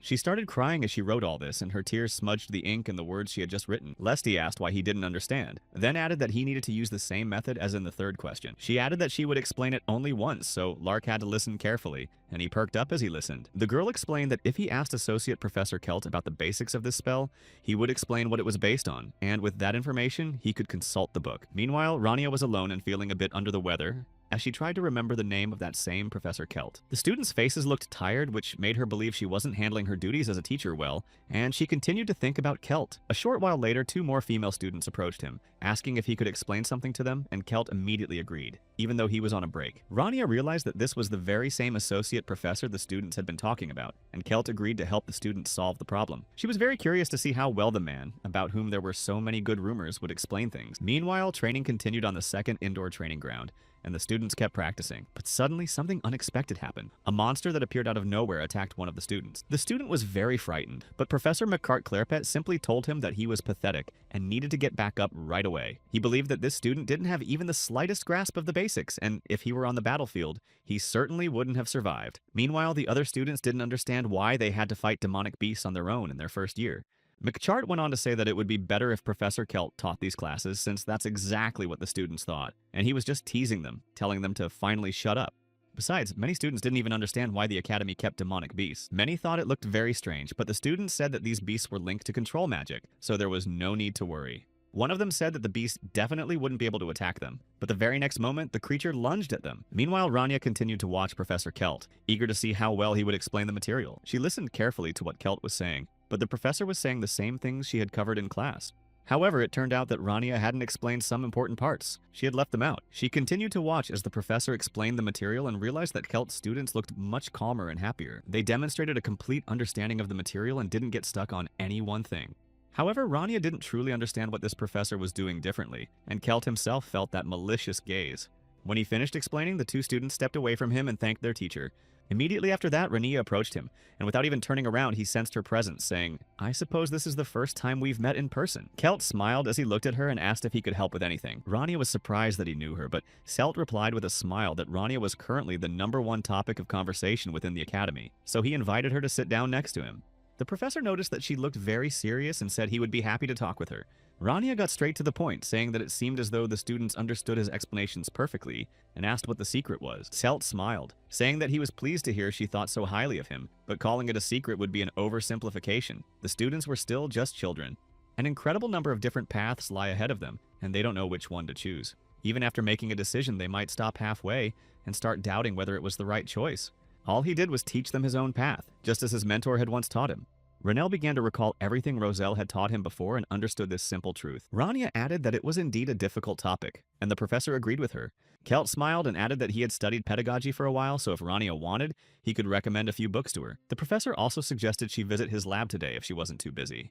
Rania replied that her schedule was fairly flexible, so she would find time for it. After a while, they left the cafeteria, and Kelt added that he could show her his lab right away. Also, as they were walking, he asked if he could ask her a personal question. Kelt began speaking after she gave her permission, and he asked how she had managed to meet Professor Rosal. But very suddenly, someone abruptly interrupted Kelt, asking what he was doing there. McCart looked incredibly angry and kept walking toward the two of them. Rania stood still, trying to remember if this was the professor Caesar had mentioned to her earlier. Kelt told McCart that he was currently talking to Associate Professor Rania, but the other man thought he was engaging in foolish behavior, as he was being far too reckless with his control magic. McCart explained that one of the demonic beasts had managed to break free in the middle of class, right in front of the students. And if he wasn't even capable of doing his job, then he'd better go back to the battlefield, because being a professor hadn't made him a scholar either. McCart said this very sharply and finally added, "This is your last warning, so conduct your research and submit your report tonight." Rania noticed how much this had affected Kelt, so she approached him and asked if he was okay. Kelt just laughed it off, saying that this was business as usual for him. Together, they began gathering the papers McCart had scattered, and Kelt explained that McCart was trying to teach students through practical battles, which is why he made them breed demonic beasts in the lab. But the professor also added that on a typical weekday, things go much worse. Rania, continuing to gather the papers, realized that gaining experience was very important, but hardly at such a cost. Kelt just looked around, saying that McCart's approach was indeed quite unique. But suddenly he stopped, saying he hadn't said anything, and then simply thanked her for helping him gather the papers. She helped carry the papers, asking if they were too heavy for him to carry, and then added that in that case, she wouldn't keep him. So night fell, and in the vicinity of Apulia, on the training grounds, the students' regular training sessions were now continuing. Belnoa, despite the fact that it was already very late, continued to train. He couldn't sit still. Something was still bothering him. Belnoa kept thinking about that same suspicious altar standing right beneath the capital. One glance was enough to understand how powerful the aura of that altar was, but he knew that Associate Professor Rania was unlikely to say anything about it. But while Belnoa was still thinking about all this, he heard a voice that greeted him in surprise since he hadn't expected to see anyone else here. It was Lark who had spotted Belnoa, who was also training in the forest. He noticed how much the Dark Mage's power had grown and then asked how he trained on the weekend. Lark thought that he was meeting with teachers outside the academy, but Belnoa didn't understand why that bothered him at all. He said they couldn't pretend nothing had happened, and added that Lark could hardly imagine him walking through the sewers, to which the White Mage suggested they engage in a small duel, and Lark agreed. Belnoa looked around, saying they could start the contest, but they were both surprised to find that demonic beasts roamed the academy grounds. Lark added that under normal circumstances, this would be simply impossible. They also wanted to figure out how to determine the winner and decided to count ears, but it was clear that collecting them would be too difficult, so the one who destroys more enemies would win. Belnoa asked if his opponent was ready, and Lark replied that he was ready as always. The Dark Mage simply declared the tournament open. Meanwhile, in the academy dormitory, where night still reigned, things were fairly quiet. But a few students woke up because it was very windy and even the windows were rattling, making it simply impossible to sleep. But they fell silent after the walls and windows were suddenly shattered by stones flying in from the street. The students immediately got up, not understanding what was happening at all, and began to fear. They saw a demonic beast before them, though they didn't understand how it had gotten in, since the area was protected by a magical barrier. One of the students remembered that Professor McCart had a laboratory and a so-called menagerie where he held open classes, and that the beast might have escaped from there. Despite all this, they pushed those thoughts aside and began to flee while the demonic beasts chased after them. It was hard for them to escape because these creatures were faster and the students didn't even know how many more were out there. One of them even had time to say goodbye to life, thinking he was about to be caught. But when he suddenly opened his eyes, he realized he was still alive. Suddenly, another beast appeared, its eyes glowing green, and someone else came to them, reporting that the students from the third building had already been evacuated. It turned out to be Lesty who had gathered this army, saying that the students needed to run away from here because they would only get in the way during the battle with these creatures. They thanked the girl for saving them, but she said there was no need for thanks. They should just run. Meanwhile, Lesty continued to cast her spells and issue mass commands so that the beast would help deal with the enemies. The girl thought that this should be enough to stop all the monsters, then turned to her fairy flying nearby and added that she was counting on her. After that, her beast continued to destroy the other demonic creatures, clearing the path. Lesty, along with the sylph, rushed to flee, asking where the most terrifying and powerful beast was. The elf said that it was in the forest behind the dormitory. They also added that this creature was trying to reach the first building, so they needed to hurry. Lesty and the sylph rushed there as quickly as possible to save the others, but they noticed that there were many slain demonic beasts there. Belnoa and Lark were there defeating enemies, but they realized something was wrong because there seemed to be no end to these creatures. The dark mage just laughed, thinking that he was simply tired of fighting, but Lark assured him that he hadn't said a word about it. He just noticed that there were a lot of those creatures. Most likely, this was just an appetizer while they waited for the main course, and Belnoa agreed with him. Eventually, after some time, they both saw that very same giant monster heading toward them, even though both leaped up the mountain to reach their main opponent. Belnoa began using shadow needles to strike the enemy and stop him. But even though these needles struck the monster's body directly, they didn't deal much damage. Lark began using another skill and swung his weapon to strike at the opponent. His axe also struck the monster's body, but just like with Belnoa, it didn't deal a particularly strong blow. They continued to use their magic against this creature, but they still couldn't stop it. After a while, they both managed to sever one of the creature's arms, but the giant orc remained standing and was ready to advance further. Belnoa thought that the loss of an arm should slow or weaken the opponent somewhat, but he was surprised by what happened. To both their surprise, the orc simply regenerated his arm in a matter of seconds right before their eyes. Lark was already starting to get a little worried because, in that case, he didn't know how they would be able to defeat this creature. But suddenly Lesty appeared, saying that they could defeat the opponent with their wits because if they attacked without thinking, they wouldn't be able to defeat the monster. Belnoa and Lark remembered this girl they had seen in class before. They thought she had come here to help, and Lesty said a bit angrily that she couldn't just stand by, since the academy was swarming with monsters. But then she paused and added that they were getting distracted from the main point. The point is that this monster is structurally similar to a golem, and its body is merely a shell concealing a core that enables the creature to function. This monster was a truly strange creature. No monster could have made its way in here, but this one appeared out of nowhere in the middle of the grounds. Lark heard her say that the core needed to be destroyed, and Belnoa said it would be a piece of cake. Lesty simply stepped closer, saying that if they had understood everything correctly, then they should go ahead. Lark began using mass increase and swung his weapon at his opponent. He realized he needed to find the source in order to know where to aim next and attack. Belnoa also sprang into action immediately, intending to deprive his opponent of the ability to move. He used shadow ropes, and in the end, all that was left was to add the finishing touches.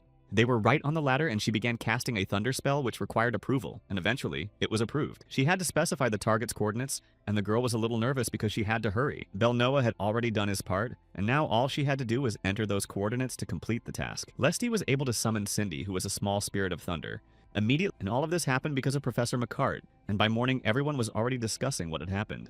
The students were cleaning the dorm because there was a lot of work to do, and no one had even imagined that something like what happened that night could ever occur. However, most of the students felt that the menagerie shouldn't have been kept near the academy. Lark approached some of them and asked how things were going with the professor, and they replied that things were generally fine. Some said that McCart had never been an easy person to get along with, and it was always difficult to work with him or even talk to him. During his classes, he would sometimes release demonic beasts so they could get used to real battles, but it didn't help at all. And every time most of the students panicked when they had to fight the monsters. The professor always criticized the students, calling them cowards because they didn't want to fight those creatures. But now the professor himself has paid the price for this, and they say that all the animals have been disposed of, and Megart is now prohibited from using them for educational purposes. This is very strange since the professor was responsible for keeping the animals, so it's unclear how they managed to escape.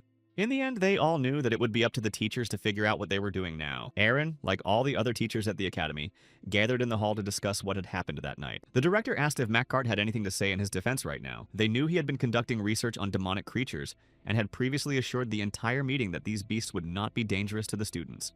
But in the end, these beasts escaped and wreaked complete havoc within the academy's walls. And all of this happened precisely because Professor McCart failed to keep track of what was happening in his menagerie.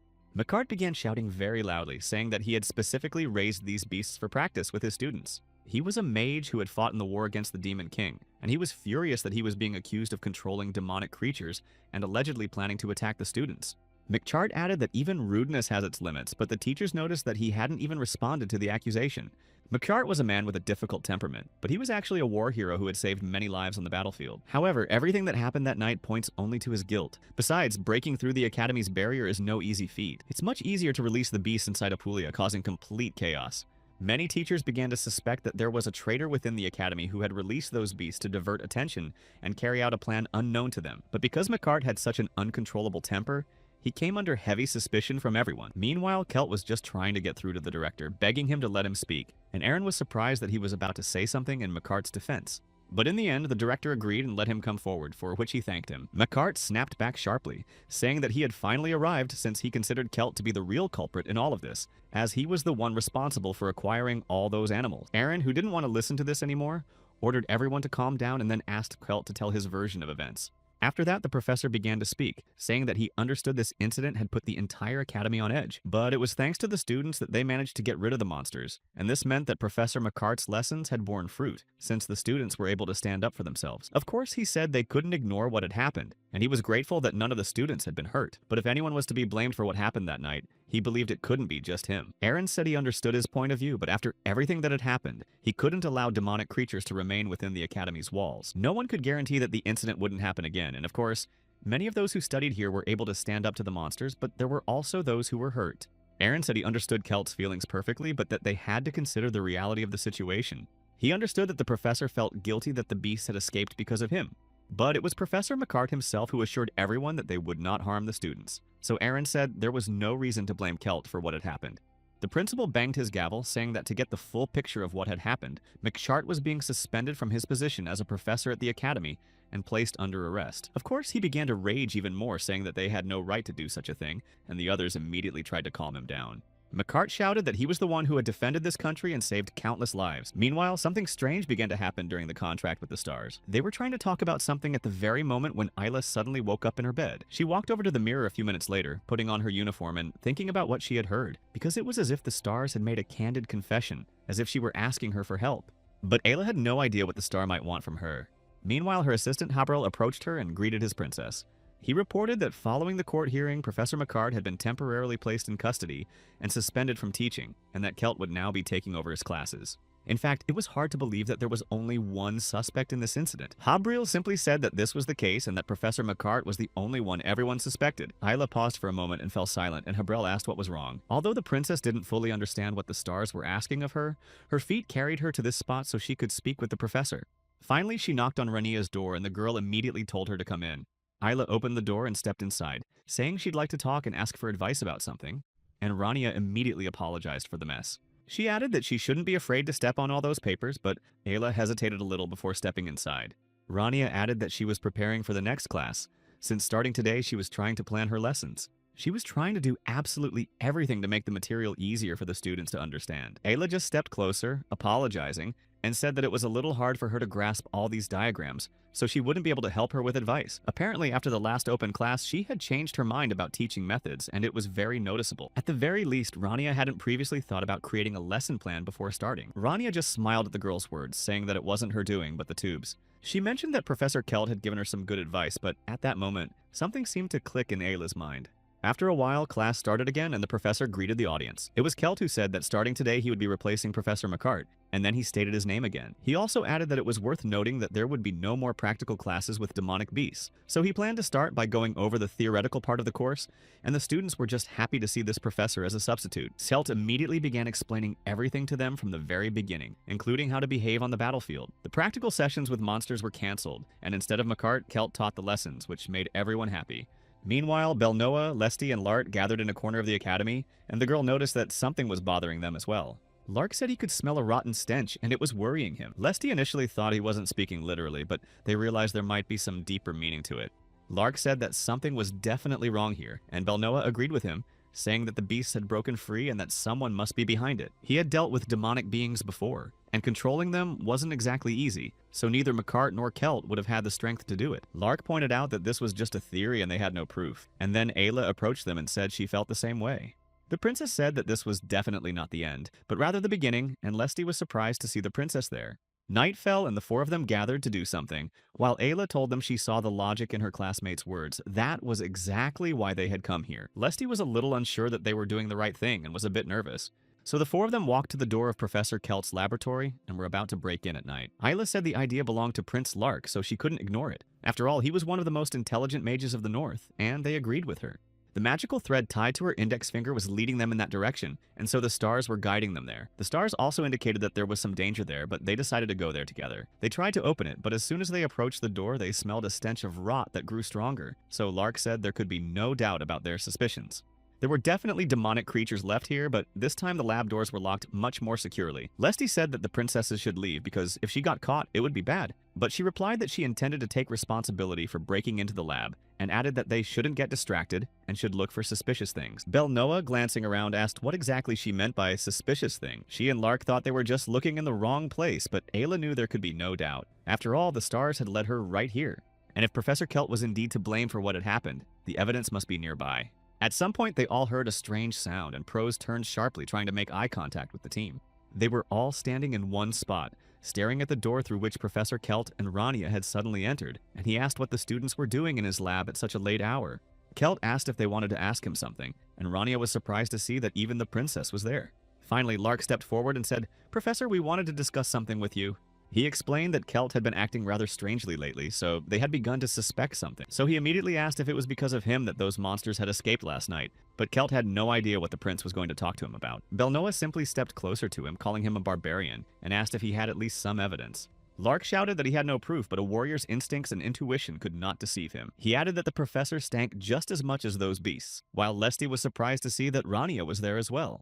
She decided to ask why they had come, but the girl immediately replied that they were going to return the book she had borrowed from the Kelt. Then she suddenly stepped closer, saying that the students were probably very tired and it was already late, so it would be better to talk later.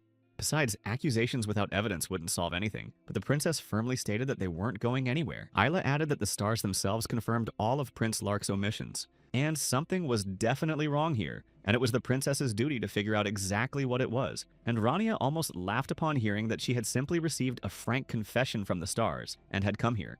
But after that, he fell silent abruptly when the boy turned to him, and only then did the professor continue speaking. Kelt finally admitted that the demonic beast had managed to break free precisely because of his fault. And that was exactly why he understood why the students treated him with such suspicion and distrust. The princess stepped closer, saying they wanted to hear an explanation of exactly what had gone wrong. And it was then that Kelt began to explain what had happened that time. He told them about McCart, who had been conducting experiments in an attempt to create intelligent demonic creatures for his lesson. But he was only allowed to keep very small specimens, and he was always absorbed in his research, for it was this research that was the meaning of his life. The professor bred these monsters and continued to experiment with his research, but it was precisely because he had tested them so much that it led to the catastrophe that had now occurred. Kelt, he believed it was all his fault, for he had seen what was happening to Professor McCart, but couldn't stop him. Kelt simply thanked her for her kind and comforting words, and Belnoa realized that they had most likely been mistaken in their assumptions. Now they just needed to tell the other teachers and figure out what to do with those intelligent monsters.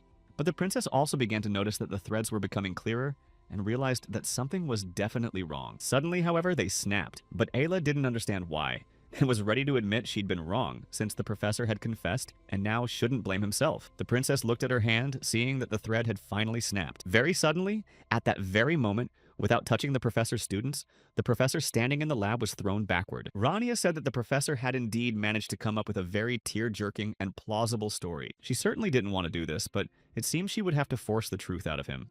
But the other student standing nearby looked at her in surprise, asking why she had attacked the professor. Only then did the professor begin to laugh hoarsely, while the students still didn't quite understand what was going on. Immediately after that, several more monsters suddenly rushed out right at the sky and the students. Kelt just laughed, of course, watching everything that was happening, and began to speak again. Kelt admitted that the students and Rania had actually slightly disrupted his plans, but nothing critical had happened. He also added that if he had to get his hands dirty with COVID to achieve his goal, he would definitely agree. The professor added that he would do absolutely anything to destroy this lousy academy. After that, the girl stepped forward, addressing the princess and Lesty. She also addressed Belnoa, who was already ready to use his magic for protection. Rania told them to take care of the monsters the professor had just released. Kelt admitted that he had heard a lot about Rania and her incredible talent, and now he had seen it all with his own eyes. He said that everything would have been completely different if they had worked on this case together. This academy had long since ceased to exist, and he began firing fireballs, but Rania easily deflected them. The girl just sighed in annoyance, saying that the idea of them working together sounded ridiculous. It even sounded quite arrogant since he had caused a lot of chaos by releasing those demonic creatures. He easily shifted all the blame onto his colleague, and now cooperating with someone like him could only mean that she didn't respect herself. Selt just laughed when she mentioned McCart and called him a colleague. The professor said he couldn't care less about McCart and what would become of him, because there was only one person he could truly trust. And most likely it was that person who gave the professor the power to control these demonic creatures. It was then that she pulled that very altar out of her pocket, saying that it most likely belonged to that same person. Rania, seeing his reaction, finally realized that the professor was connected to the demons. Kelt began to tremble at that moment, for he realized that this altar belonged to his master. He became furious when he realized that Rania had simply destroyed it, so he set out to take revenge. Kelt began to use dark needles, directing them from the portals at the students and Rania. The professor added that none of them could even imagine how valuable this altar was to him and his master. He was even more enraged seeing that Rania had so easily allowed herself to destroy it. After a while, the professor just started laughing louder, but he wasn't about to stop casting spells. It was now that he began to feel the power that had been bestowed upon him by his own master. The Celt realized that with such power, he could easily twist McCart's head off and not worry about what would happen next. With such power, no one would be able to stop him, and these thoughts were driving him mad. Rania just teased him, saying that the professor would agree like an idiot right now. Kelt was surprised to see that Rania was still alive, for he hadn't expected her to be so well prepared. Then he saw that she had even brought a healing potion with her. Rania replied that it wasn't exactly a healing potion. It was just a tonic elixir, the kind you drink every day. It's just that this morning she had completely forgotten about this elixir, and ironically thanked the professor for reminding her. The Celt just kept casting his spells, saying that no potions could help her. After what had happened, she wouldn't be able to leave here alive since he wouldn't let her go, so he decided to finish Rania off once and for all. Immediately, the professor used dark threads to bind his rival at that very moment. But just as the threads began to approach her, they began to dissipate before they could reach her. The professor didn't even understand what was happening, and Rania simply said that he had just confirmed her suspicions. After all, if he serves a demon connected to that altar, there's no point in messing with him any longer. Rania said that Kelt's end was finally coming, but the professor only grew angrier at her words, saying she was talking nonsense. He even became curious as to how she had managed to destroy his spell, but Rania added that it couldn't even be called a proper spell, since even a child could handle it. She rushed toward him using a push technique and struck her opponent. The professor couldn't even stay on his feet from the force of the blow and fell sharply to the ground at her feet. The heroine shouted for him to surrender immediately, since the Celt simply wouldn't be able to fight her any further in that condition. But despite this, the professor got up, saying that he was even impressed by how easily she handled dark magic, which is very powerful. Although he had already been beaten, the Celt had no intention of giving up, so he decided to show her one more trick to demonstrate his power. The professor used a power boost and a shadow discharge, directing the spell straight at Rania. He quickly directed all his power straight at her, wanting to destroy his opponent once and for all. She had indeed been very dramatic, telling him not to give up, but now there was no trace of her left. But suddenly and very unexpectedly for the professor, the girl appeared behind him, saying she still stood by her words. After that, she lunged forward and charged at her opponent again. Rania immediately began using her next skills and struck the professor, knocking him to the ground. She also added that someone like him deserved the worst, so she would make sure of it. Having heard the whole story about how he had set up his colleague, Rania had no intention of letting him go, especially since so many students had been put in danger because of him, and trust in Professor McCart had been shattered, so she began beating him even harder. Rania also added that the professor was just lucky to be a mere pawn, and then she walked away. In the end, she would simply have to leave him alive since he was still needed so that the Academy's faculty could deal with him. After a while, the others also arrived at the scene, intending to inspect the teacher's wing as well since they saw that the rest of the building had already been destroyed. However, they suddenly ran into Rania, who told them they were a little late and that it was all over. Then the boy apologized, saying they thought the beasts had started attacking the academy again because of the noise. But they still didn't understand what had happened here, seeing that the beasts weren't to blame for what was going on. Rania told them to look at the professor and asked if they could see black blood, adding that this was a sign that Celt had sold his soul to a demon. The professor had been using his dark magic, and she said he had attacked her. Rania also explained that she had to knock him out for her own protection and to keep the students safe, and that's when she noticed traces of black blood. The girl added that the professor should come to soon, so he needed to be questioned about his contract with the demon. The others just asked in surprise if the professor was alive, but Rania repeated once again that although she had beaten him severely, they had simply knocked him out. Moreover, she pointed to his body, showing that Celt was still breathing. Finally, she walked away and these people told her she could count on them. Rania walked past them, saying she was leaving the cleanup and the professor himself to them, and that it was time for her to go because she was very tired. The princess and everyone else were outside and managed to destroy the last creature the professor had released. Lark then thanked everyone and added that they had made a great team because they had worked so well together. He then turned to Lesty and said that if she was tired, she could go and leave everything else to them. However, the girl replied that she wasn't tired and was just worried about Associate Professor Rania.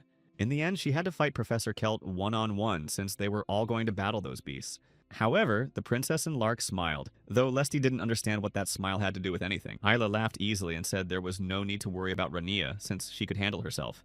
Lark already looked more serious but said that it was true because Rania was very strong. They looked at the same window that had recently been broken and said that she had most likely already taken care of everything. Isla added that Rania had probably already gone home after the battle. In the end, the girl was indeed already in her office, but in reality she was very tired from everything that had happened over the last few days and was thinking about quitting. However, Roselle suddenly appeared right behind her and heard her talking about quitting. Renelle just laughed, saying that he was simply thinking about how to wash the blood off his clothes. Roselle looked quite stern and said that Renelle should try harder, since these clothes were a gift from the princess herself. He couldn't even understand how he had managed to ruin the very suit the princess had given him so badly. But the main character was thinking about whether everything was okay with the students. After all, even though they were all strong, there were still a lot of monsters, so she just hoped that everyone had already returned to their rooms. Now all that was left was to deal with the Celt and everything would be finished. But while he was still washing his clothes, the fabric suddenly tore to pieces. Roselle, of course, heard the sound and started shouting even louder, saying that he should be more careful, especially since things were tearing, and Renelle just apologized. Over the next few days, all the students talked about nothing but what had happened that night, and they now knew that it was Kelt who had let those beasts out. It turned out that Macard had absolutely nothing to do with it, despite the fact that everyone was accusing him, but the students didn't know any details yet. In fact, the teachers also didn't understand how they'd allowed a mage associated with demons to work here, since it was very dangerous, and if the dean didn't resolve this issue, the students could get hurt. Meanwhile, they gathered in the principal's office, where he announced that the 5th dormitory had been fully restored. They also reported that Professor Kelt had regained consciousness, and the hearing was scheduled for this afternoon. Aaron asked who was handling the case, to which they replied that Harble was in charge. The director simply said that he was actually a good candidate, and then asked how classes were going. The young man replied that Professor Macard had now been reinstated to his position and would continue teaching combat magic. But of course, he is now forbidden from using demonic creatures in his classes. The young man also mentioned the new assistant professor, Rania, before falling silent for a moment. The girl standing nearby said that she was the one who had detained Professor Kelt, so they had offered her a day off after yesterday, but she had refused. She is still conducting classes as usual, as if absolutely nothing had happened. Rania continued to show her students how to use the rush and dodge enhancements. After that, she was going to show them how to target and create a shield. Right then, she listed the sequence of all these spells and then asked Lark what the spell was called. He was actually a little nervous, but he still answered that this spell is used to enhance a magical attack. Rania said that was the correct answer and that this magic was very useful and often used in battles. She also noted that many mages simply ignore this sequence despite its importance. It is precisely because they do not pay as much attention to it as they should that mages make mistakes. Rania said that they must follow the magical formulas if they want to cast spells correctly. That way, their spells would be much more effective because they would understand the sequence of actions. Rania tried to explain it more simply, but noticed that the students still didn't fully understand her. Seeing how they reacted to her words, they decided to break down this spell using an example. Right now, something strange is happening at their academy, but thanks to the courage of a few students, the incident was resolved. Rania explained that this was very similar to a magic formula. After all, it was precisely through the sequence of their actions and the search for evidence that they managed to solve the problem. In this way, people were able to learn the truth and understand who was to blame. This is exactly how they continued to fight for justice. Rania then announced that their lesson was over and thanked her students. Renelle walked out of the classroom, recalling that he had praised the students and taught all the lessons, so now he could be free. He walked calmly down the hallway, humming quietly to himself and thinking that life would be a little calmer. Although in reality, he was still curious about what had happened to Professor Kelt. He also pondered what he would do with Kelt and what kind of punishment he would receive. When Rania peeked out the window, she saw several people in hooded robes. It turned out to be the Gonchak's special forces, and she stopped by the window watching them. In the end, the main character tried to convince herself that this had nothing to do with her, so she decided to have some coffee. The others went down to the academy's dungeon, and one of the instructors asked where Kelt was. After a while, a guard led him to the cell and told the professor to wake up at last. Kelt was still in terrible condition and kept struggling to get out of his chair, saying that everyone who had captured him would be punished. The professor shouted that sooner or later they would all pay for what they had done to him. He kept laughing, saying that his master would punish them all very soon, and even worse than they had done to him. The young man stepped closer to the cell, telling the guard to step back, since Kelt was truly dangerous even behind bars. It turned out that Kelt's mind was still under the control of another being they couldn't see. The guard asked if he was still alive, and the boy confirmed that he was, but they would have to ask the church for help. Harble also recalled what they had discussed with the others at the meeting, and they had two theories about who might be responsible for all of this. They suspected that this person might be one of the Academy's teachers since they didn't trust anyone. Or another possibility was that the Celts were being controlled by an incredibly powerful demon they hadn't yet discovered. But Harble still didn't know what the true goal of those who did this was. Suddenly, the young man ran into the others, namely that very same special unit, and said he hadn't expected to see them here so soon. Harble greeted Mr. Cardo, who was the head of this special unit. 7 years ago, something similar to what had recently happened at the Academy took place at the Royal Palace in Halle.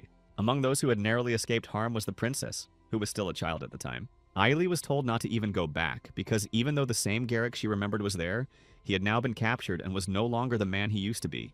They told her he was a traitor because he had sold his soul to a demon and had now turned against them. The princess tried to get her out of there, telling her not to go near him, but Garrick kept trying to pull her over to his side.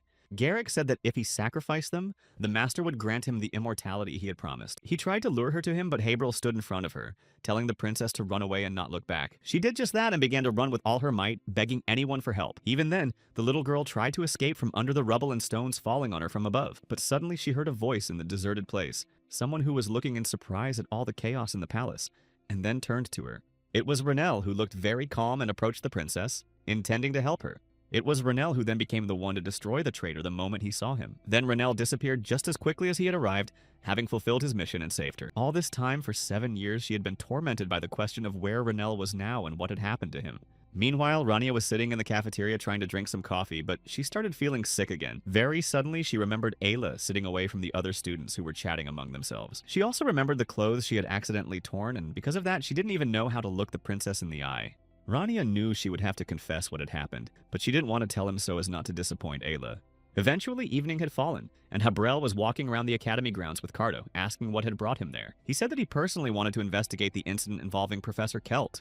He knew what was going on with the academy, and that even now, despite the fact that they had dealt with those creatures, something was still wrong here. It seemed to him that the place was still saturated with demonic energy, and that frightened him.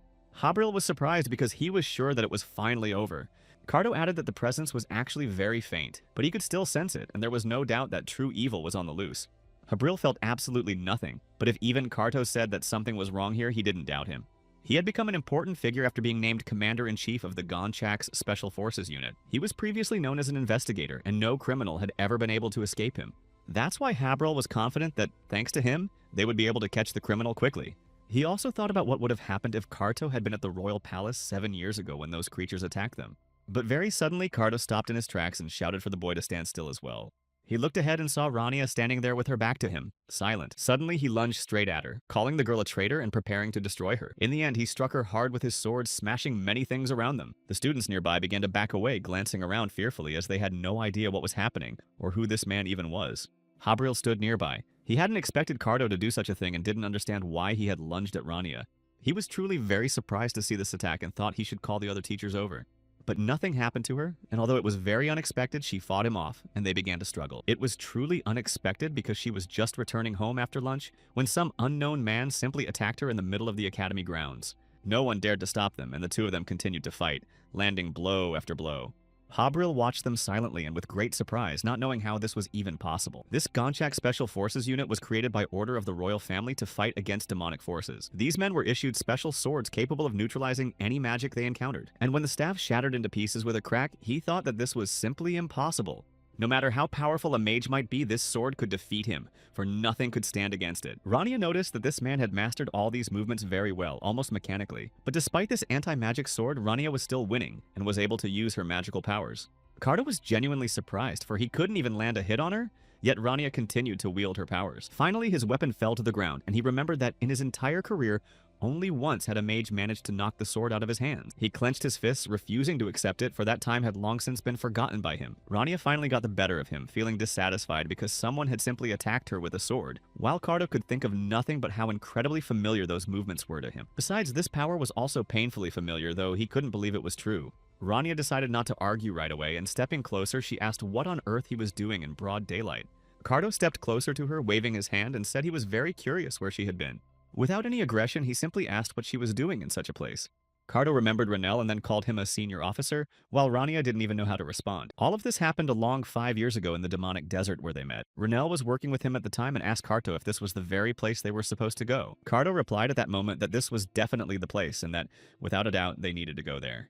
Renel didn't really trust him that much and asked if his instincts might be deceiving him, but Cardo said he wasn't just a dog, and that besides his sense of smell, he had something else. Then they got closer, and the boy finally said that the one they were looking for was here. And literally the very next moment, what they were about to see emerged from the ground, and it was a giant monster. Renel knew the creature was giant, but he hadn't expected it to be this big, and Carto added that, just as he'd predicted, the creature was here. He added that he could handle it himself and began to use his power, acting as Renel's right-hand man at that time. Renel himself didn't stand idly by either, saying that they should finish off this monster as soon as possible. Immediately after that, Cardo grabbed his sword and together they charged straight at the monster, determined to finish it off once and for all. They managed to cut it down and thought about when this war would finally end. Both of them were already looking forward to retirement. Cardo walked behind him and asked what his plans were for retirement, and whether the senior officer intended to return to the Grey Tower to take command. But Renel replied that he couldn't stand even a minute with those old men who run the tower. At one point, he even jokingly asked if he should become a teacher, and Cardo smiled and replied that he already missed his students.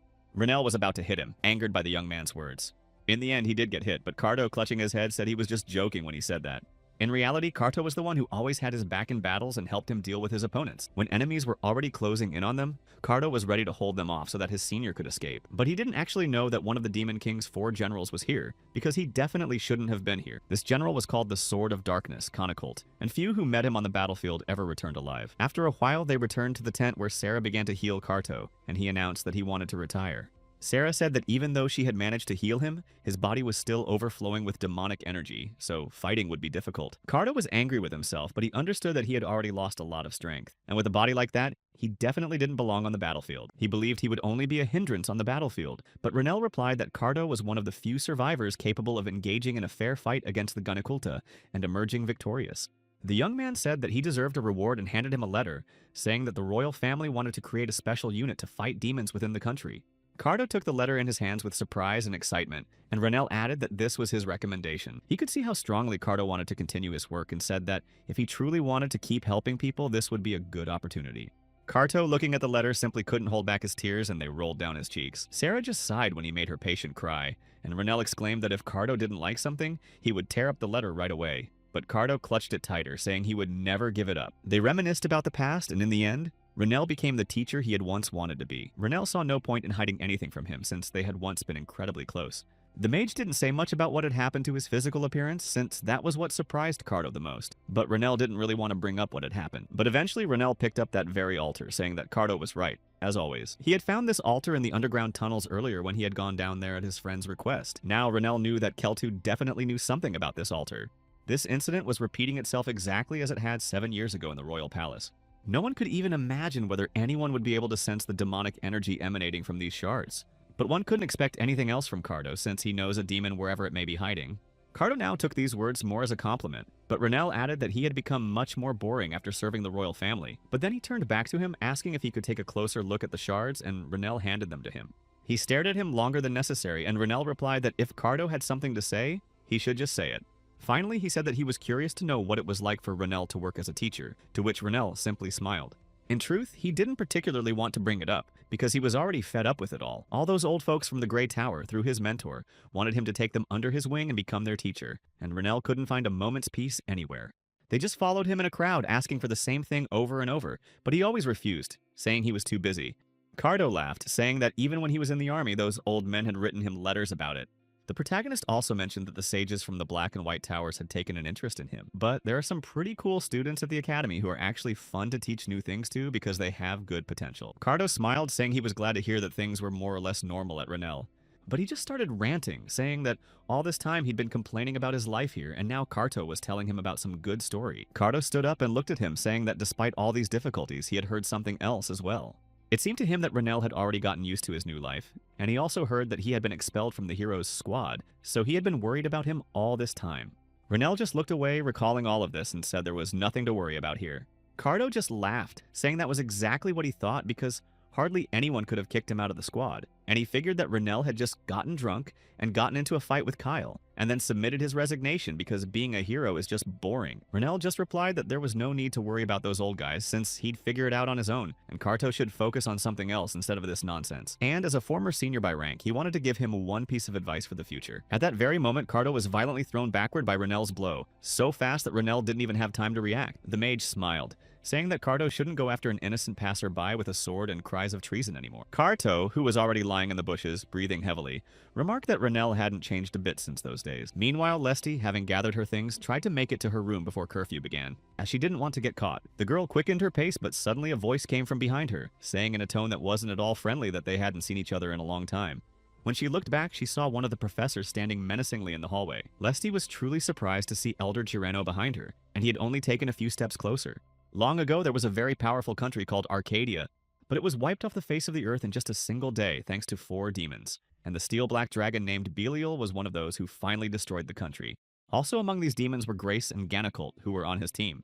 This quartet included the ancient and incredibly powerful Lich Scabal, but the stars foretold that no one could defeat them, and thus from the ashes the state of Chaldea arose.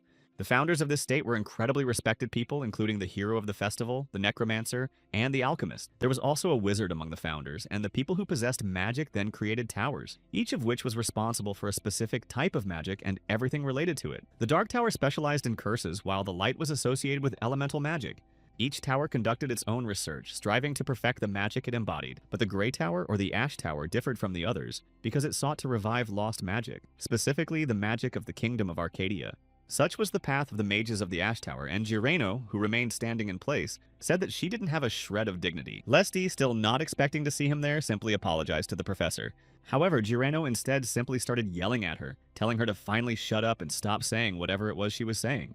He ordered her to stand up straight and lift her head, for she was the future of the Ash Tower and must behave accordingly. The girl simply apologized to him for not living up to his expectations.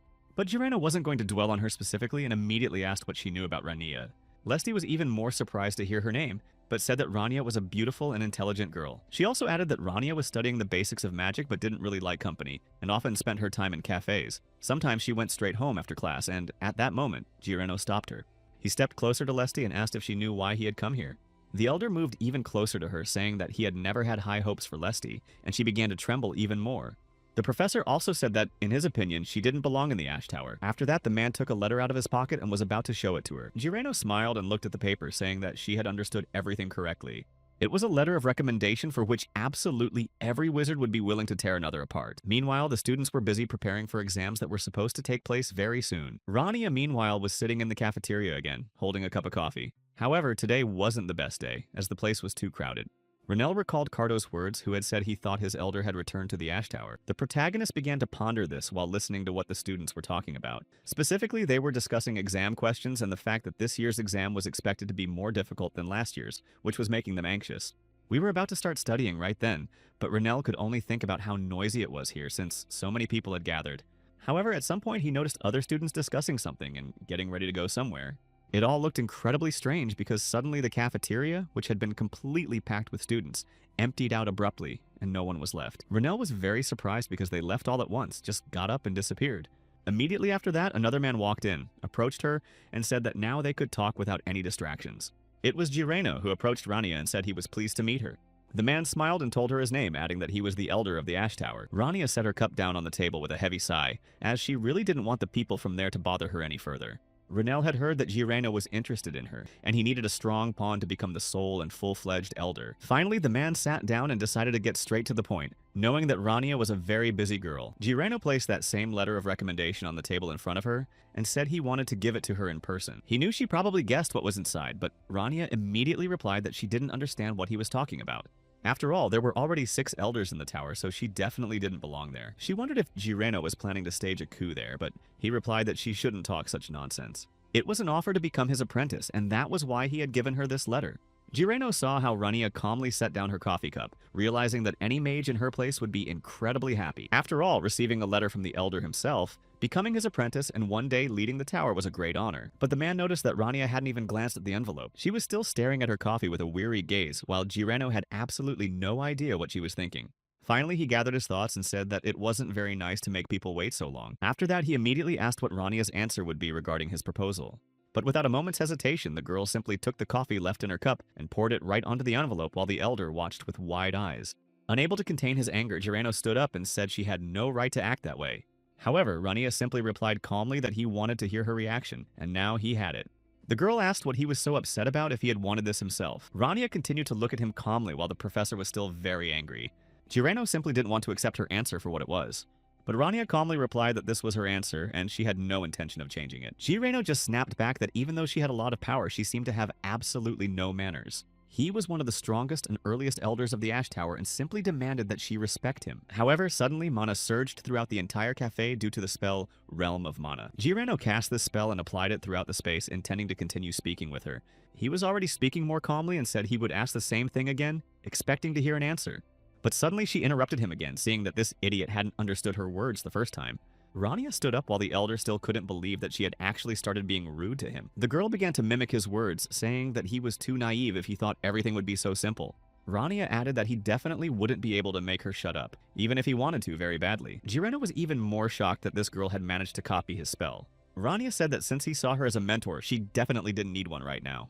After all, she could easily take down one of the senior elders of the Ash Tower. In the end, he simply began to wallow in his own vanity, and decided he could use someone as a pawn to elevate his status among the other instructors. Rania smiled and said that Jiraiya was just an idiot if he was going to pull off such a stunt, although she believed he wasn't even worthy of the title he already held. Meanwhile, Lesti was sitting in her room continuing to study, but her elf flew up to her, and the girl asked her to let her study in peace. The sylph couldn't just give up on this, because if she kept studying, she would pass out from exhaustion. She'd been studying for so long. This little creature told her mistress that she just needed to sleep at least a little to regain her strength. But Lesti insisted that she needed to try very hard, because if she got good results, things would be easier from there on out. She really had been poring over those notes for a very long time, and was still recalling Jiraiya's words when blood began to flow from her nose. Jiraiya just wouldn't get out of her head, and his words seemed to weigh on her even more with every passing second. She couldn't forget his words about how he considered her a pathetic creature who was worthless. Meanwhile, the other students continued to discuss the exams and prepare for this test. When they approached the board, they weren't even sure at first if these were exactly the questions they needed. Rania, hearing all these words at that moment, was surprised, because she had prepared the questions based on the class's current level of knowledge. She thought they were too timid if even something like that scared them. But a little later, Rania also noticed something strange about Lesti. She wasn't acting like her usual self. The girl decided to approach the student and ask if she was okay. Rania thought that Lesti was just feeling unwell or had come down with a slight illness, so she moved closer to ask about it. But even though the girl heard her words, she couldn't shake the thought that Rania was in cahoots with Jiraiya and would also make fun of her. That's why she didn't answer her and just ran away, even though Rania was just trying to talk to her. Cardo walked closer to Rania, asking what the notice was about, and then read what it said about the exam questions. Renelle just snapped back, saying that was how it always was since he'd always thought Cardo would come sooner.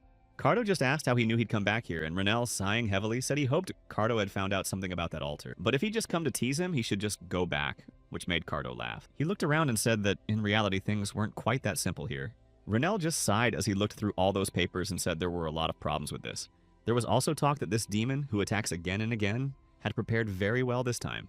He recalled his past and realized that this time, their opponent had equipped himself with everything and had plenty of protection. No matter how much they tormented his physical form, until all these altars were destroyed, they wouldn't be able to get rid of this creature. That is why all that remains to be done is to continue searching for the remaining altars. Cardo laughed, saying that it wasn't that simple due to the excessive attention being paid to Renelle. But Renelle simply kicked him away again, though Cardo managed to dodge in time. Meanwhile, in the capital of the Kingdom of Chaldea, the Special Forces unit also continued to patrol, looking for anything unusual and trying to find clues. After a while, they were invited inside, and eventually they took off their hoods. Kyle looked around and realized that this was where the altar was located. One of the Special Forces members confirmed that everything was correct and that they had managed to find it in the capital. Then he asked if any other soldiers were present, and the man replied that aside from Kyle's group, there was no one else there. He also asked about the Ash Mage and whether he would be participating in the destruction of the altars. However, the soldier replied that no one had seen the Ash Mage in these parts. Kyle simply grabbed his weapon, saying that it was very strange that no one had seen the Ash Mage here. The soldier looked back at him, asking what was so strange about that. Kyle then let go of his sword's hilt and said that the stars of the Holy Sword had told him something. He looked back at that same thread and said that the stars had told him a story. The leader took a few more steps, saying that something was about to happen very soon. Kyle knew for sure that very soon he would meet the Ashen God, whom he hadn't seen in a long time. Last night, the group of heroes arrived in the city and the academy was notified. The director asked how Rania was doing. Caesar said that they were trying to reinforce the magical barrier around the entire academy. He also added that their goal was to finish everything by noon, and Aaron said he was counting on them. One of the teachers asked if they shouldn't take some other measures to ensure the safety of all the students here. But the director said that for now, what they were doing was all they could do. The scout squad also reported that what they needed to do was find that very mediator. Most likely, this mediator is right here within the academy, and as long as he's here, they won't be able to stop that call. If they cannot eradicate this problem, they must at least minimize the damage it will cause. Aaron said that each of them as an academy instructor has their own goal and duty. The director said that, first and foremost, they must protect their students from the dangers around them. Meanwhile, the students sat in the library and labs talking about everything that was happening because they felt uneasy. One of them could barely contain himself, saying that what he had read was nothing short of a complete disaster. He exclaimed that he didn't understand a thing, and of course he was glad they'd been given the questions ahead of time. But no one understood what these magical circles were, though they suspected they might be a circle of higher magic cast for protection. Belnoa and Lark sat at the same table trying to figure out what was written there, but there wasn't a single letter on the paper. Lark said he had absolutely no idea how to proceed. Lesty was sitting nearby with them, so Lark looked over and decided to ask how she was doing. They noticed she was acting rather strangely and told her she should rest, but the girl suddenly stood up and walked away. Lark just said he had a very bad feeling because Lesty wasn't saying a single word. Belnoa noticed that he was getting distracted again and said they'd better try to work on the task. Lark started yelling that Belnoa was underestimating his intuition, but Belnoa shouted back that he didn't care about his intuition because they had more serious problems to deal with. Meanwhile, the students were still trying to solve all these problems and prepare for their exams, discussing everything, while Lesty tried to leave the library as quickly as possible. Sylph flew alongside her, seeing that her mistress was in very bad shape. And soon one of the students exclaimed that what was happening here was simply unreal. It's impossible to solve these problems, and one of them sighed, saying that was definitely enough for today. There was no point in torturing herself any further, since not even a single idea was coming to mind. Finally, they all left the library together, very tired but still thinking about how to solve the exam problems. And the librarian, putting the books back on the shelves, noticed that there were a lot of people there today. He was even a little annoyed that someone had come up with exam questions that were keeping the students up all night. Meanwhile, Renell felt as if someone was talking about him right now and scolding him, and Cardo added that many people might be speaking ill of him. The mage said he was just working hard to prepare the exam questions, and Cardo was surprised to hear that it was really that difficult. Renell, it was hard to phrase the questions so that the students would understand you perfectly, right? But then he calmed down, saying that it was better not to talk about that at all right now. Unfortunately, they had done absolutely everything in their power regarding the recent situation, and now all that was left was to wait for the enemy to act. Cardo asked Renell if he would help them solve these problems. But Renell, as always, looked at him questioningly, wondering what kind of official stance he had suddenly adopted. Cardo said he'd heard that a group of heroes had also asked for help sorting out this situation. Renell laughed lightly, asking if Cardo thought he should take offense and drop the matter. But the guy explained that, knowing the situation, he understood that Renell might simply not want to see them. Nevertheless, Renell began to look angry again, though he laughed, adding that he didn't seem like the type of person who couldn't separate personal relationships from work. The team of heroes had been entrusted with the most difficult task, and from his words, Cardo understood that Renell had no intention of helping them at all. Renell stretched, saying that the team of heroes would definitely be able to handle the mediator. Cardo was genuinely surprised because, from what he said, it seemed that Renell already knew exactly who this intermediary was. The mage replied that it was just a theory, since demons are attracted to physical strength and weakness of spirit. He recalled all those demons that had begun to destroy the kingdom back then. As soon as the victim breaks down morally, only a strong shell remains, which the demons can feed with their energy. Cardo asked if Renell thought there might be such a talent among the students that they had tried to capture. Renell just smiled, saying that they definitely had such a talent, and immediately thought of Lesty. He spoke of her, saying that she was the very talent that the elders of the Ash Tower had ignored and simply begun to humiliate. Meanwhile, the sylph flying beside her flew upward, surprised to see a letter addressed to her mistress. She read what was written at the top, and it said that it should be opened immediately. Lesty approached the table, not knowing who the letter might be from. But considering the note, she picked up the letter and noticed the same magical diagram.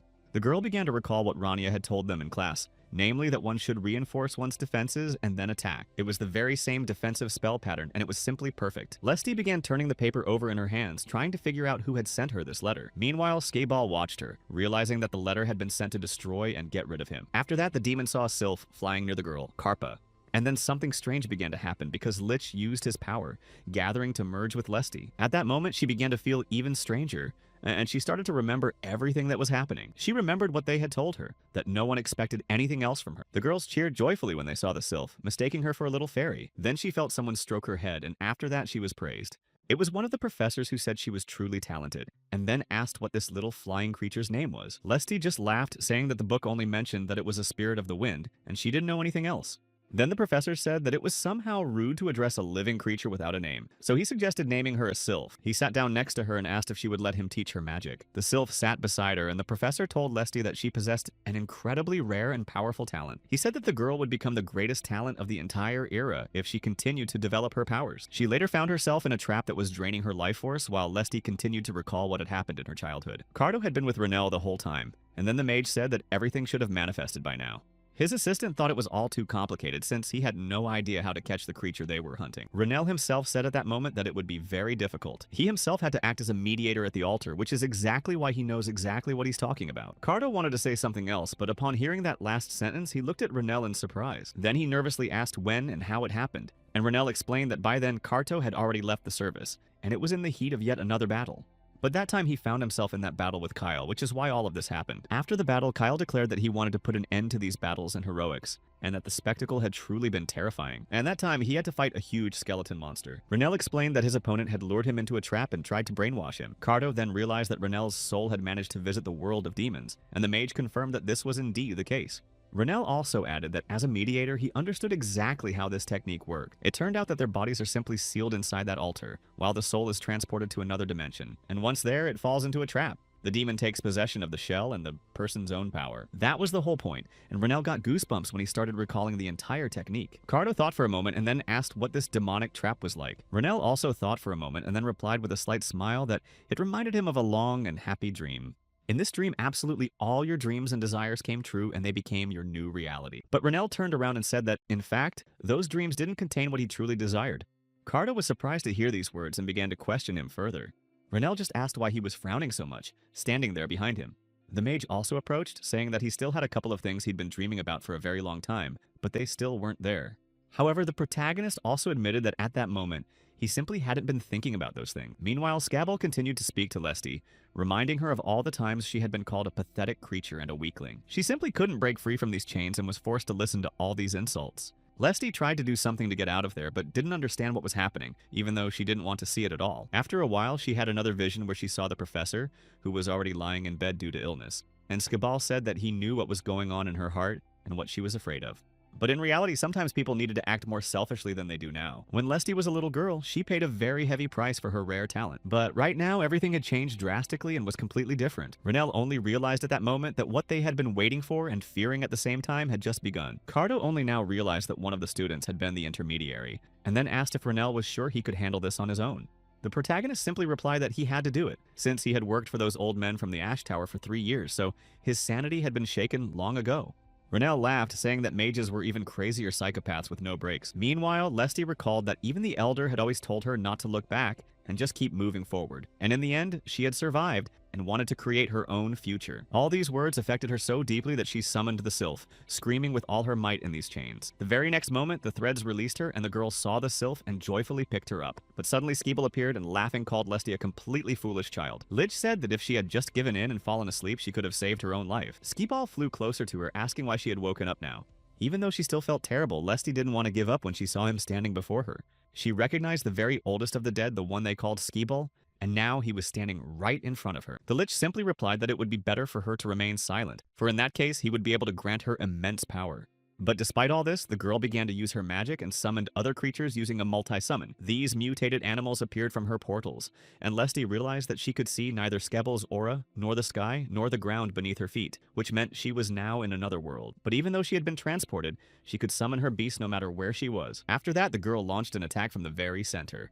Skeeble easily withstood the entire blow, asking if she hadn't liked the dream he had shown her. Lesty then began to fear him even more, for she realized that with just a single light blow, he could destroy all her creatures. Skeeble approached her again, saying that a child like her should go to sleep. At that moment, Lesty realized that if she simply gave in, the Lich would easily take possession of her body again and take control of her power. So she had to come up with something immediately. She tried to come up with something, but suddenly everything around her changed, and other magic diagrams appeared. The Sylph flew closer, seeing that the same patterns Rania had sent them were all around them. And at that moment, Lesty was truly delighted, for she realized that Rania had been able to watch her all this time through these patterns, and had seen when the girl was in trouble. Skeeble became very angry because this was the second time Rania had completely ruined all his plans. Lich didn't understand how this was possible since the stars couldn't penetrate into the space he had created. But suddenly a voice said that they could influence his world from the outside, even though they couldn't enter it themselves. Rania spoke to him and Skiball grew angry, saying he would recognize the voice of the Ashen Mage and began to rage even more. In his rage, he began destroying everything around him, saying he wouldn't let Rania interfere with his plans. Meanwhile, Rania was still monitoring the Lesty using the magical diagram she had been sent. She moved closer to Cardo and dropped her glove, telling him to remember this energy. Of course, Renelle addressed him exactly as before, calling him a dog, and Cardo just sighed, saying that the mage still had no tact. Even though Cardo felt a little sick, he found the exact spot and then asked if Renelle could see his magical trail. Renelle thanked him, saying the work was excellent and that he was leaving the destruction of the monsters below to him, while Renelle, as always, gave orders. Cardo simply obeyed and, already heading downstairs, said that once they finished this mission, they should go out for a drink. Renelle was left alone and realized he needed to catch that skeleton as soon as possible. Rania began using speed magic so that Skabal wouldn't have time to hide again. She rushed forward, leaping from her spot, determined to find the skeleton before it began destroying the academy.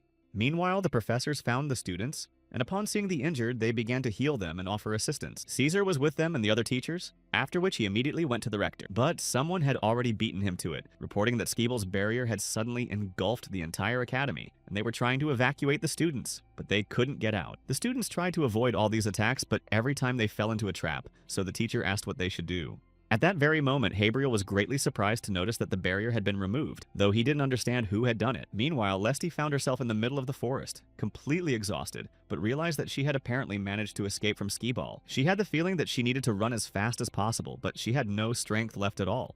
Lesty began to walk with the last of her remaining strength, knowing that if the skeleton caught her again, she would never escape. But very suddenly and unexpectedly, she found herself in Rania's arms, who had caught her. Lesty closed her eyes in surprise, realizing she was in Rania's arms, and Rania, in turn, began to use magic. Rania used a teleportation spell to send Lesty to a safe place and told the girl to rest. At that very moment, Skabal spoke to Rania again, saying that she shouldn't think she could handle him alone. The skeleton had hated Rania for a long time and was ready to do anything to destroy her once and for all. Time and again, she continued to ruin all the plans he had devised. Rania would simply appear out of nowhere and destroy everything he had spent so long building. Back then, 7 years ago, Skellball could have taken possession of the Child of the Stars and subjected her to his demons. Unless you are the ash-haired mage who broke the barrier of pain in battle, for in that case, the capital would no longer exist. Time and again, Rania simply appears in his path and continues to destroy his plans. Rania stood beside him, saying she could explain why she had decided to fight him one-on-one.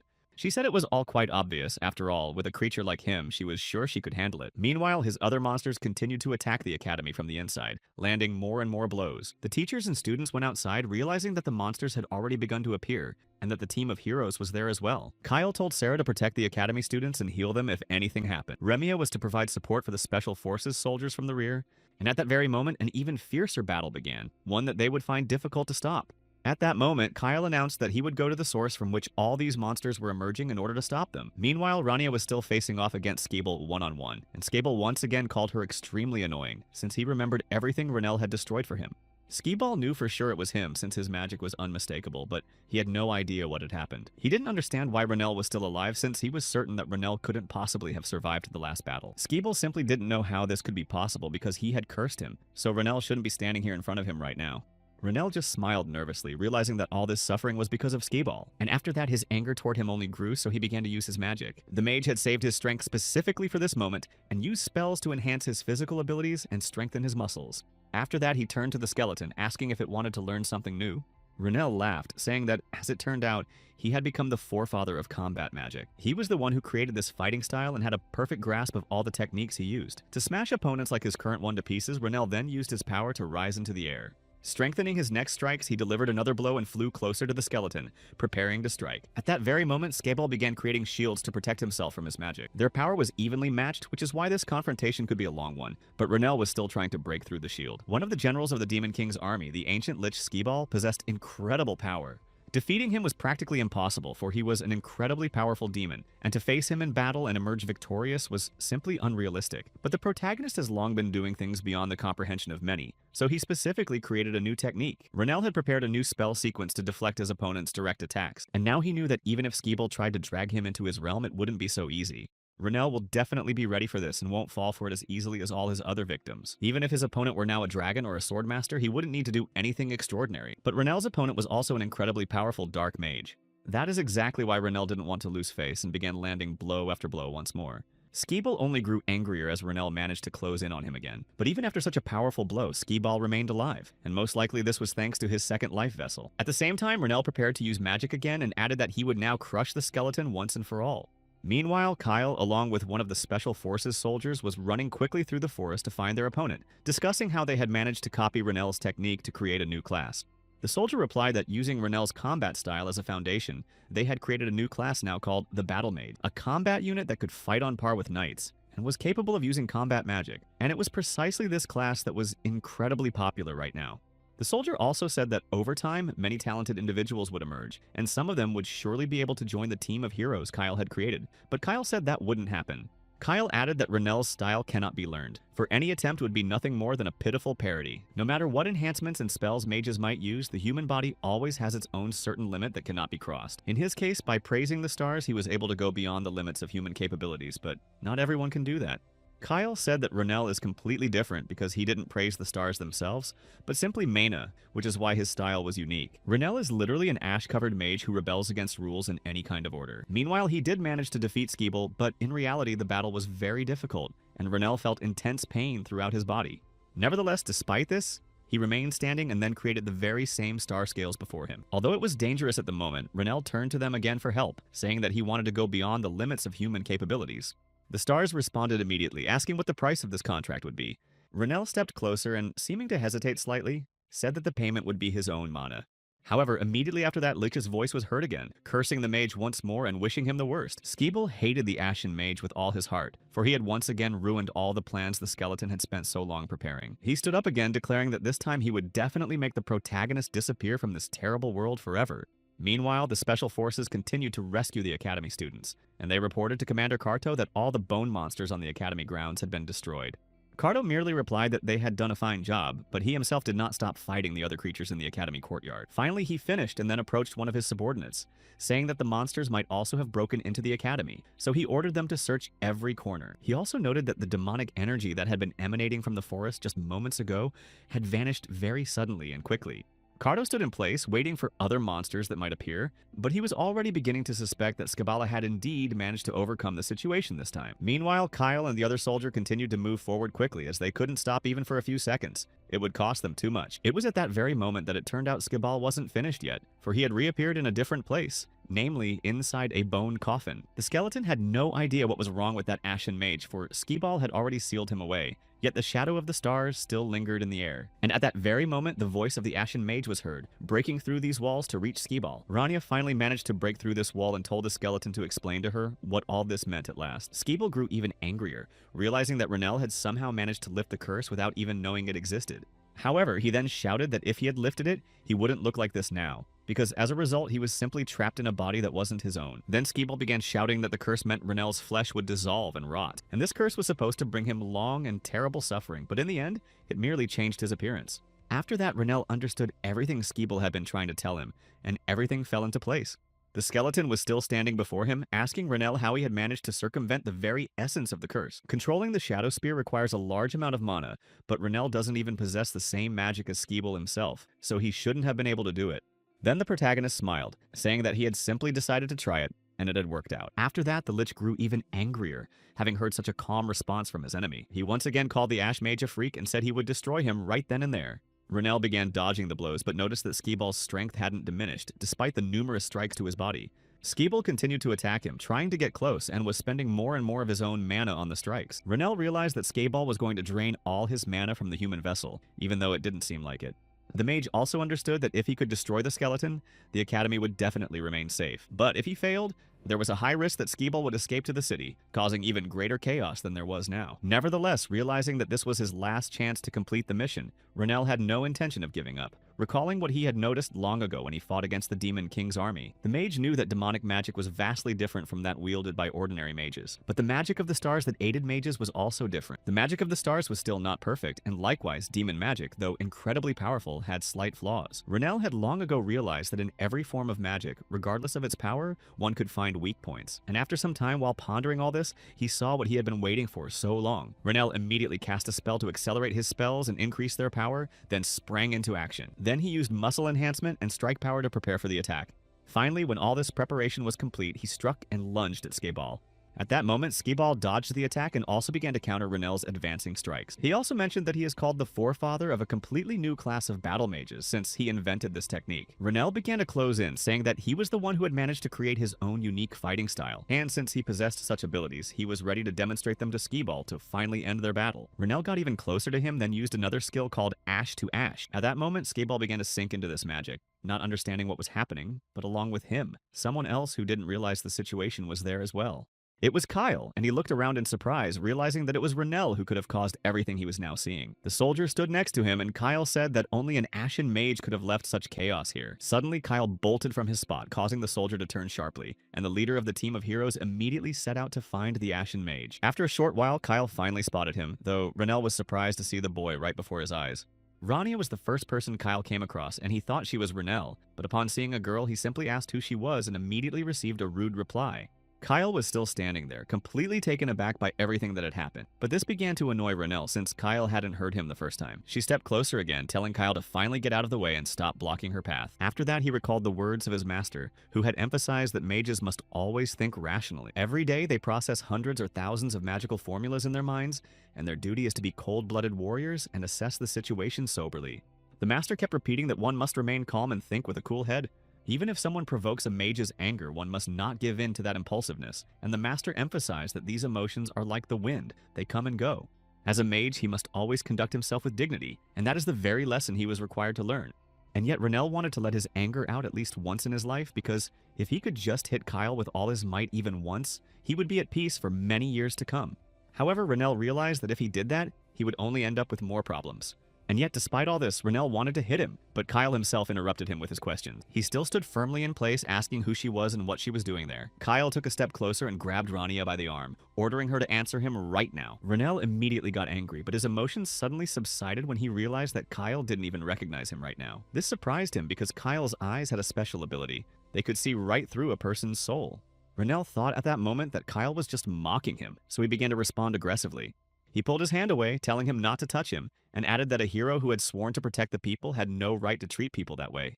Kyle immediately bowed and apologized for his rude behavior, adding that he would never treat the people he had sworn to protect badly. Renel just laughed upon hearing his apology, since Kyle was the kind of hero from whom one rarely hears any remorse. Right after that, Kyle asked what Rania was doing there, since a battle with the strongest demon had taken place there a while back, and she didn't even have a scratch on her, and she replied that she didn't need permission from one of the great heroes to start a battle. She was simply fulfilling her duty as a teacher and looking for students in this realm, and at that moment, Kyle mentioned Renel's name.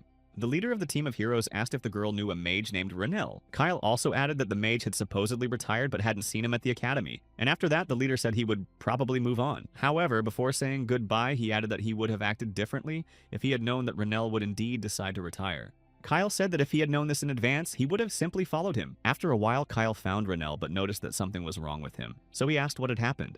Renel simply replied that everything was fine since he had easily won this battle and nothing critical had happened. Cardo remarked that Renel looked very tired, but Renel replied that it was all because of Cardo himself. The soldier himself felt that if he wasn't careful with his words, he'd end up in the same situation as Skee-Ball. Renel then walked past, saying that he really wanted to beat Kyle up for just a little while longer. Cardo didn't know who Renel was talking about, but assumed he was referring to Skee-Ball, whom the mage had recently defeated. Renel smiled, saying that Cardo was just making up nonsense, and showed him a glove that had blood on it, while the skeletons didn't have any. After a while, Sarah and Lamia, who had gone out to look for Kyle, finally found him lying in the woods. Kyle looked a little battered around the face, but said that everything was actually fine. Sarah stepped closer and asked who had beaten him up and whether Skee-Ball was involved. Lamia thought that Kyle had run here to defeat Skee-Ball, but there were no traces of his holy sword left on the field. She examined the area more closely, after which she had more theories about what had happened here. Kyle himself began to explain that when he arrived here, he saw that someone had already defeated Skee-Ball before him. Lamia sighed, saying that it was actually a good thing, since they had conserved their strength and no one had been hurt as a result. So the girl suggested returning to the hotel, and Sarah added that she wanted to walk around the capital some more, since she hadn't been here in a long time.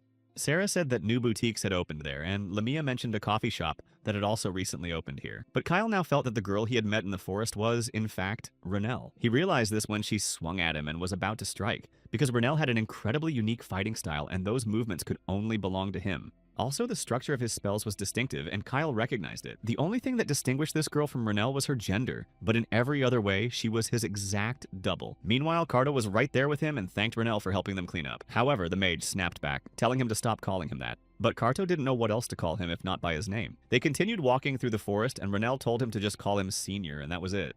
A few more minutes passed, and suddenly the mage spoke up again, saying he had something else to tell him. Renel stopped next to Karto and asked how he had managed to find out who he really was in another body. If you think about it, it's actually completely impossible for an ordinary person. That is, he had always thought that the only one who could figure him out was Kyle, but the hero of the Holy Sword and even the princess, who was a child of the stars, couldn't do it. There was an imbalance among the stars when the soul or body changed, which is why the mages couldn't figure out his identity. To do this, one must set aside the laws of magic and see the true essence of things, and Renel knew that not even every demon is capable of this. Karto paused for a moment, looking at him as if gathering his thoughts, then reached into his pocket. The soldier said that he still had some habits left over from his service, namely, writing down all the peculiarities and habits of his colleagues. During their first battle, Karto had identified at least 10 traits unique to Renel, and said that if he was interested, they were described on page 13 of this book. However, Renel nervously said he wouldn't read it. After that, he realized that Karto had drawn not on magic, but on his own experience. But if he had listened to Under the Stars, he wouldn't have needed to figure out who his superior was. Renel, having asked him this, still hadn't found an answer to his question, because he didn't know what this curse was or what kind of magic this shadow truly possessed. However, he did manage to discover at least one thing that interested him. Although he hadn't thought about it before, he now realized that the stars simply couldn't recognize Renel in him. Kyle's intuition was screaming that the girl was Renel, but he couldn't rely solely on it. Besides, the stars who spoke to him saw things completely differently, so Kyle was still unsure of his own thoughts. But he couldn't just leave things as they were, so he realized that it was time to take the next step. He stopped a short distance away, staring at the thread stretching behind the stars, and pondered the possibility that all of this might be nothing more than an illusion. Meanwhile, news was spreading throughout the capital, specifically, a breaking news report that the academy had been attacked by monsters again. A little boy was handing out these newspapers, saying that there was even some confirmation that the monsters had managed to penetrate the Harmy Forest. While he was handing out these newspapers, others were talking among themselves about what had happened, and whether it was the same black barrier that Skee-Ball had set up, as mentioned in that very newspaper. People were curious to find out who had managed to defeat this powerful demon, and most were convinced that it was Kyle who had defeated Skee-Ball. They unfolded the newspaper, reading that the Hound Squad had also participated in that battle. One of the generals of the Demon King's army eventually admitted defeat, and people were also surprised that no one else had been harmed in the battle. People praised the squad of heroes among themselves, for they understood that without them, there would likely be neither the academy nor their capital. Meanwhile, Isla sat at her desk surrounded by papers. Earlier, she had spoken with Karto, who said that this was not the end. Habril added that Skabala had been defeated, and that was a fact. But this certainly wouldn't be the final end. The young man added that this powerful demon had not been defeated by the squad of heroes, but by someone else. Now the site of that battle could be compared to ruins, where they were working to clear everything away. Also, there were no traces of the Holy Sword or star magic on the battlefield, and everything was actually the opposite of what they had thought. The one who defeated the demon used enhancement spells, and these spells were of the destructive type. On the other hand, they found a letter signed by the Ash Mage, and after analyzing the battlefield and the envelope they found, they reached a verdict. They acknowledged that it was Renel van Trias who had defeated the demon Skee-Ball, and no one else could have been that person. However, despite this truth, all the glory went to the group of heroes, and no one even listened to the other side of the story. Isla, reading all this, said that it was unfair to Renel if he was the one who had protected the people, yet he hadn't even been given any recognition. The girl understood that he most likely didn't want to reveal his involvement in that matter, but everything that was happening was simply crossing all boundaries. The princess realized that Renel no longer wanted anything to do with any group or organization, and he also couldn't attend any events in person due to important matters, so he asked not to be sought out. Then the princess stood up, saying that there was something more important than this, namely how Renel had managed to end up at the Aplia Academy. Ayla walked over to the window, thinking about how she had an incredible number of questions for this man. Habril just sighed upon hearing all this and tried to talk to her. He said that despite all the questions, she needed to continue checking the documents, and Ayla realized that at this rate, she probably wouldn't be going to school today. Meanwhile, Aaron was beaming with happiness while his enemy's face looked downright scary. However, despite all this, the principal told his friend that he could think and say whatever he wanted. But absolutely nothing could spoil his wonderful mood, because the students were safe and sound, and almost nothing had been destroyed at the academy. Rosel just sighed, saying he thought Aaron had called him over for another request, namely to help the students. He glanced at his cup of tea, asking his friend why he had invited him here and why he was sitting there. Meanwhile, Sarah said that the restoration work and the healing of the injured were progressing just fine. She held her cross in her hands, continuing to help restore the strength of those who had been wounded. With just a single wave of her hand, she can purify an area infected by darkness, provided there isn't too much of it. Aaron said that this was truly incredible because Sarah's powers were helping them immensely on this mission. Rosal didn't understand anything at that moment because it seemed as though the director had called him over just to praise Sarah. They also talked about how Rania had been infected by the darkness while saving a student from skee-ball. All the students whose bodies had been infected by this darkness had already been healed, and they felt fine. That's exactly why Aaron thought Rania should meet with the Holy Virgin Sarah. But Rosal cut him off sharply, saying that definitely wouldn't happen. His expression changed abruptly, and the professor stated clearly that under no circumstances should they meet at all. Roselle knew that Renel had only just begun to get used to his new life, but if he met that very Holy Virgin, everything would go back to the way it was. Aaron didn't understand Roselle's reaction at all, since he just wanted to do what was best. However, only Roselle now understood that if Renel and Sarah came together, they would simply destroy each other almost immediately. He also understood that in this struggle, Sarah was more likely to die than Renel, but he didn't want to cause him any trouble. But now Roselle had no choice but to hope that those two would never meet. Meanwhile, Rania was checking the completed tests, and she was very surprised that only one student had managed to get to the 7th question. She was outraged that this had happened at all. Sighing heavily and growing angrier, she left the office, saying that she had done everything right and didn't understand at all why this had happened. But as soon as she stepped out of the office, Rania opened her eyes and saw Lesty standing before her and immediately asked how the girl was feeling. Lesty immediately spoke up, saying that she would like to talk to her right now. Surprisingly, Rania didn't brush her off and suggested that they sit down for a cup of coffee at a cafe and talk there. Lesty didn't refuse, and soon they left the building, heading straight for the cafe. However, the girl couldn't stop thinking about what had recently happened to her and what she had heard in that dream. It wasn't until Rania spoke to her herself that Lesty finally snapped out of it and stopped dwelling on it. Rania noticed that something was definitely wrong with the girl and that she seemed distracted, so she asked if she was okay. After a while, they approached a bench and sat down, and Rania asked what she wanted to drink, adding that she would pay. Lesty just smiled calmly, saying she'd have the same thing as the professor. This conversation was definitely going to be a long one, so it would probably be a good idea to get something hot. After that, Rania immediately went to the cafeteria, realizing that there were really very few people there today, especially compared to previous days. And there was only one other customer there who ordered coffee with an extra serving of sugar. That sweet voice of hers only comes out when it comes to talking to men, and Rania could recognize that perfume, which was way too overpowering, from 1,000. She walked forward and then saw Sarah's face, though she had no idea what this girl was doing here. All of this happened a long time ago when their team of heroes was still intact. At that time, Kyle and Renel were working together building a fence near this house. Even back then, he and Sarah had major conflicts, and she treated him horribly, calling him an idiot. The girl said there was no point in saving this pathetic village because sooner or later, life there would end anyway.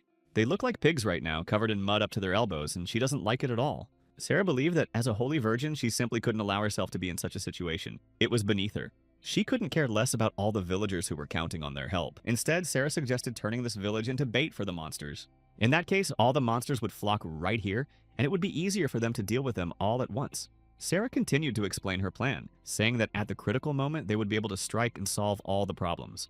And soon enough, that chaos did not materialize, but Renel, who had previously tried with all his might to save this village, could not hold back and shed tears as he watched the houses burn. Hearing what Sarah was saying, he became very angry, saying that this was wrong. The girl just snapped back that Renel couldn't be unhappy about this, since this solution would be the best for all of them. But then Sarah approached him, saying that most likely Renel, as an ordinary person, simply couldn't understand the Holy Virgin as she was. Then she recited words from the Gospel of Delohim, reading them aloud to him. It said that believers must sacrifice absolutely everything for the sake of their goddess. Supposedly, the goddess would see their efforts and sacrifices and then take them to her if they did the right thing. Sarah believed that all these people were nothing more than tiny insects under the saints' feet, and that it should be a joy for them to end their lives for the sake of the goddess. The girl continued, saying that she was in fact the goddess's messenger, but in the end, Renel couldn't take it anymore and grabbed her by the throat. He squeezed so hard that blood began to flow and said that Sarah had finally gotten on his nerve. The girl acted as if she were the most important person on earth, but he hated fanatics like that more than anything. And as for the god Sarah was talking about, he said that he didn't care about anything and couldn't care less about what was happening here. It was only because of the power of the stars that they and other people could go on living.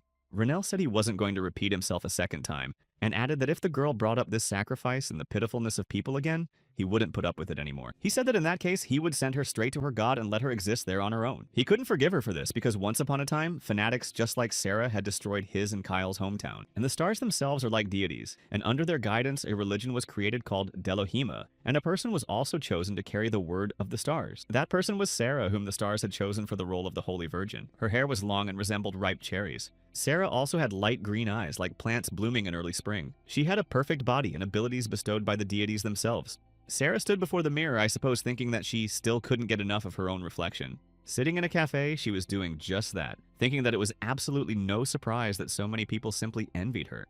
The girl thought that absolutely everyone liked her and that it was precisely because of her beautiful appearance that people treated her so well. Some truly admired her, some just wanted to be around her and be friends, and some were genuinely jealous. Sarah just smiled as she thought about all this and told herself that these were exactly the feelings she deserved. Meanwhile, Rania had come closer, and Sarah felt that same hostility, but immediately thought she didn't deserve any hatred directed at her. Sarah watched Rania for a while, noticing that the girl was acting very strangely, and as soon as their eyes met, she looked away.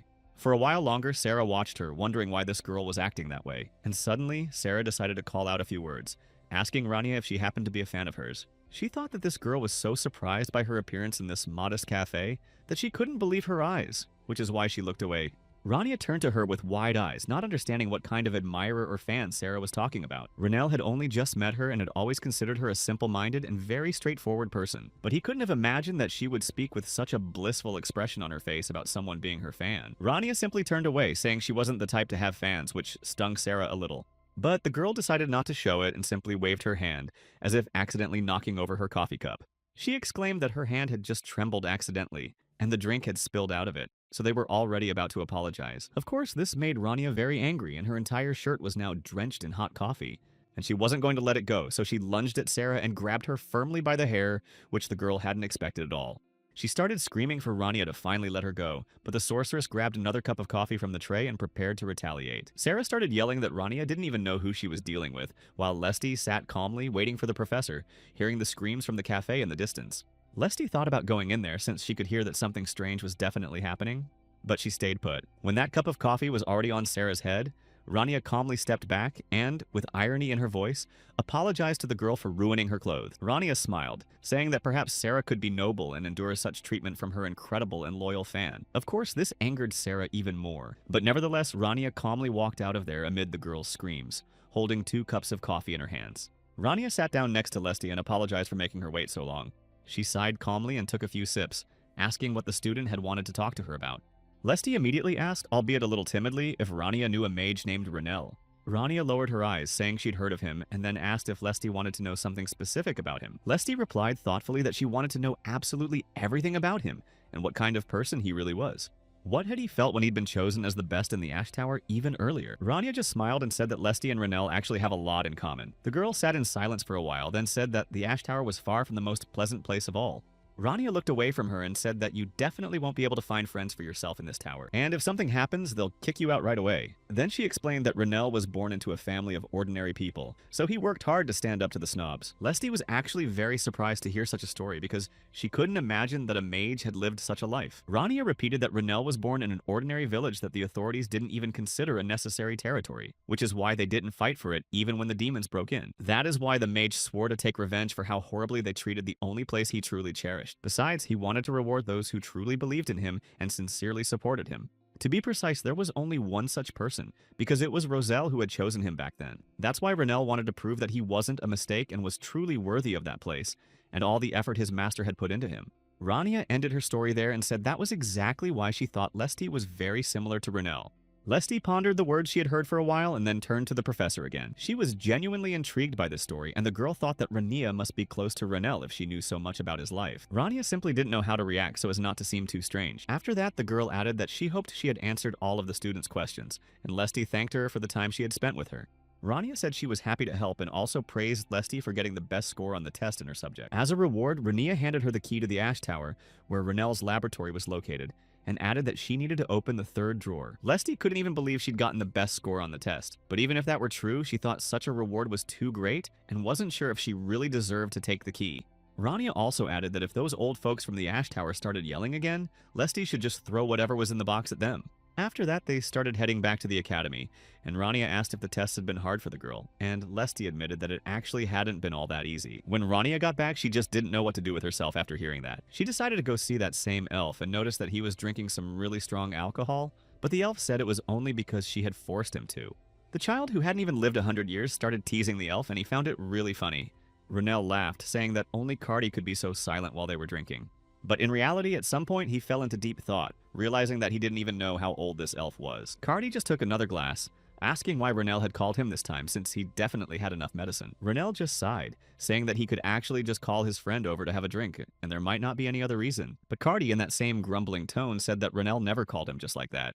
In the end, he just sighed, saying he just wanted to talk about one thing, and immediately showed it to him. Renell asked if Cardi remembered their trip down into the sewers, since they'd figured out that Skee-Ball was behind everything that had been happening. And the demon recalled that there was some kind of star shadow curse, and also spoke of the Dagger of Darkness, and how it could only be used by those who had reached the realm of shadows. Renell asked the elf what was generally known about the curse of the star shadow and how to deal with it.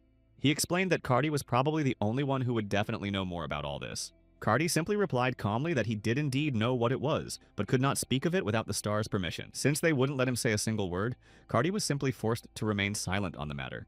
Renell simply couldn't hold back any longer and poured the last drops of alcohol into his glass, asking what this permission from the stars actually meant. Cardi sighed and said he couldn't say much, but explained that he was limited in his ability to convey information. Renell got even more annoyed, saying that these stars were really getting on his nerves because they were just getting in the way. But Cardi, not understanding, replied that Renell was a magician who had to deal with these stars all the time.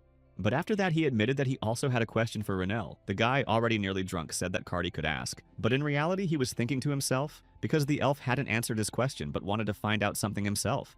Cardi asked if his friend had seen any creatures that might resemble a black steel dragon. Renell just smiled and replied that he had served on the front lines for 5 years, and if Cardi wanted to hear a military tale, he had plenty to tell. However, the elf replied with just one word, namely the name Glaria, and fell silent again.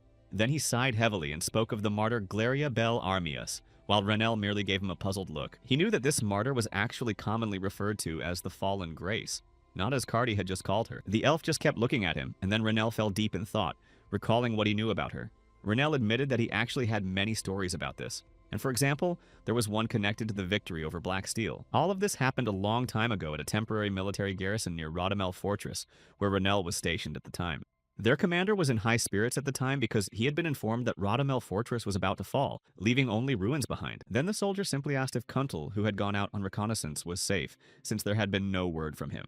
The soldier already suspected the commander's answer, for one person alone was certainly not capable of handling what awaited him there. But he also knew that Kuntal had reached the level of a fencing master and had surpassed human capabilities, so the commander said there was no need to worry about him. It was there that he was supposed to meet with the members of the hero's squad soon, so he had very little time. However, at that very moment, the same master of the sword, Kuntal, suddenly appeared and asked what these people were even doing there. He merely reached for the hilt of his sword, not even believing what he had just seen before him. Kuntal sighed heavily but with a smile, because all this work with hundreds of monsters had been dumped on an old man like him. Renell and all the others from the hero squads, in complete agreement, arrived at the same place to meet him. Meanwhile, Kuntal was sitting in camp, bandaging his hands, and then, upon seeing the younger ones, greeted them with a smile. The swordmaster, though wounded, said that nothing serious had happened to him, and that the dogs had just bitten him a little, so it would soon pass. Kyle immediately bowed before him, apologizing for leaving Kuntal there and putting him in danger. At that moment, the man realized that Renell and Kyle, along with the rest of the team, had defeated that very same steel black dragon. Kuntal laughed again, saying that it was no coincidence they had learned to fence from him, boasting of himself as a master. However, his mood seemed to sour immediately, and Kuntal stood up, saying that he'd like to have a drink with him and celebrate after the victory. But he realized what was going on here, so he simply decided to ask if the fallen Grace had appeared yet. The guys told him that Grace had indeed returned, and that she was the one who had destroyed the Rodamel Fortress, and even from the outside, the fortress didn't look too good. And they were afraid to even imagine what was happening inside, because most likely it was complete chaos.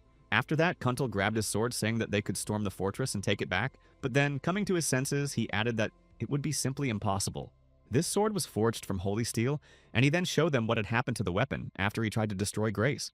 Kuntal just sighed heavily and then apologized to the two of them for summoning them here, but also added that he couldn't let Rodamel Fortress simply fall without even trying to defend it. Renell simply said that he didn't need to apologize for that because, after all, it was their job and duty, and they were simply doing it.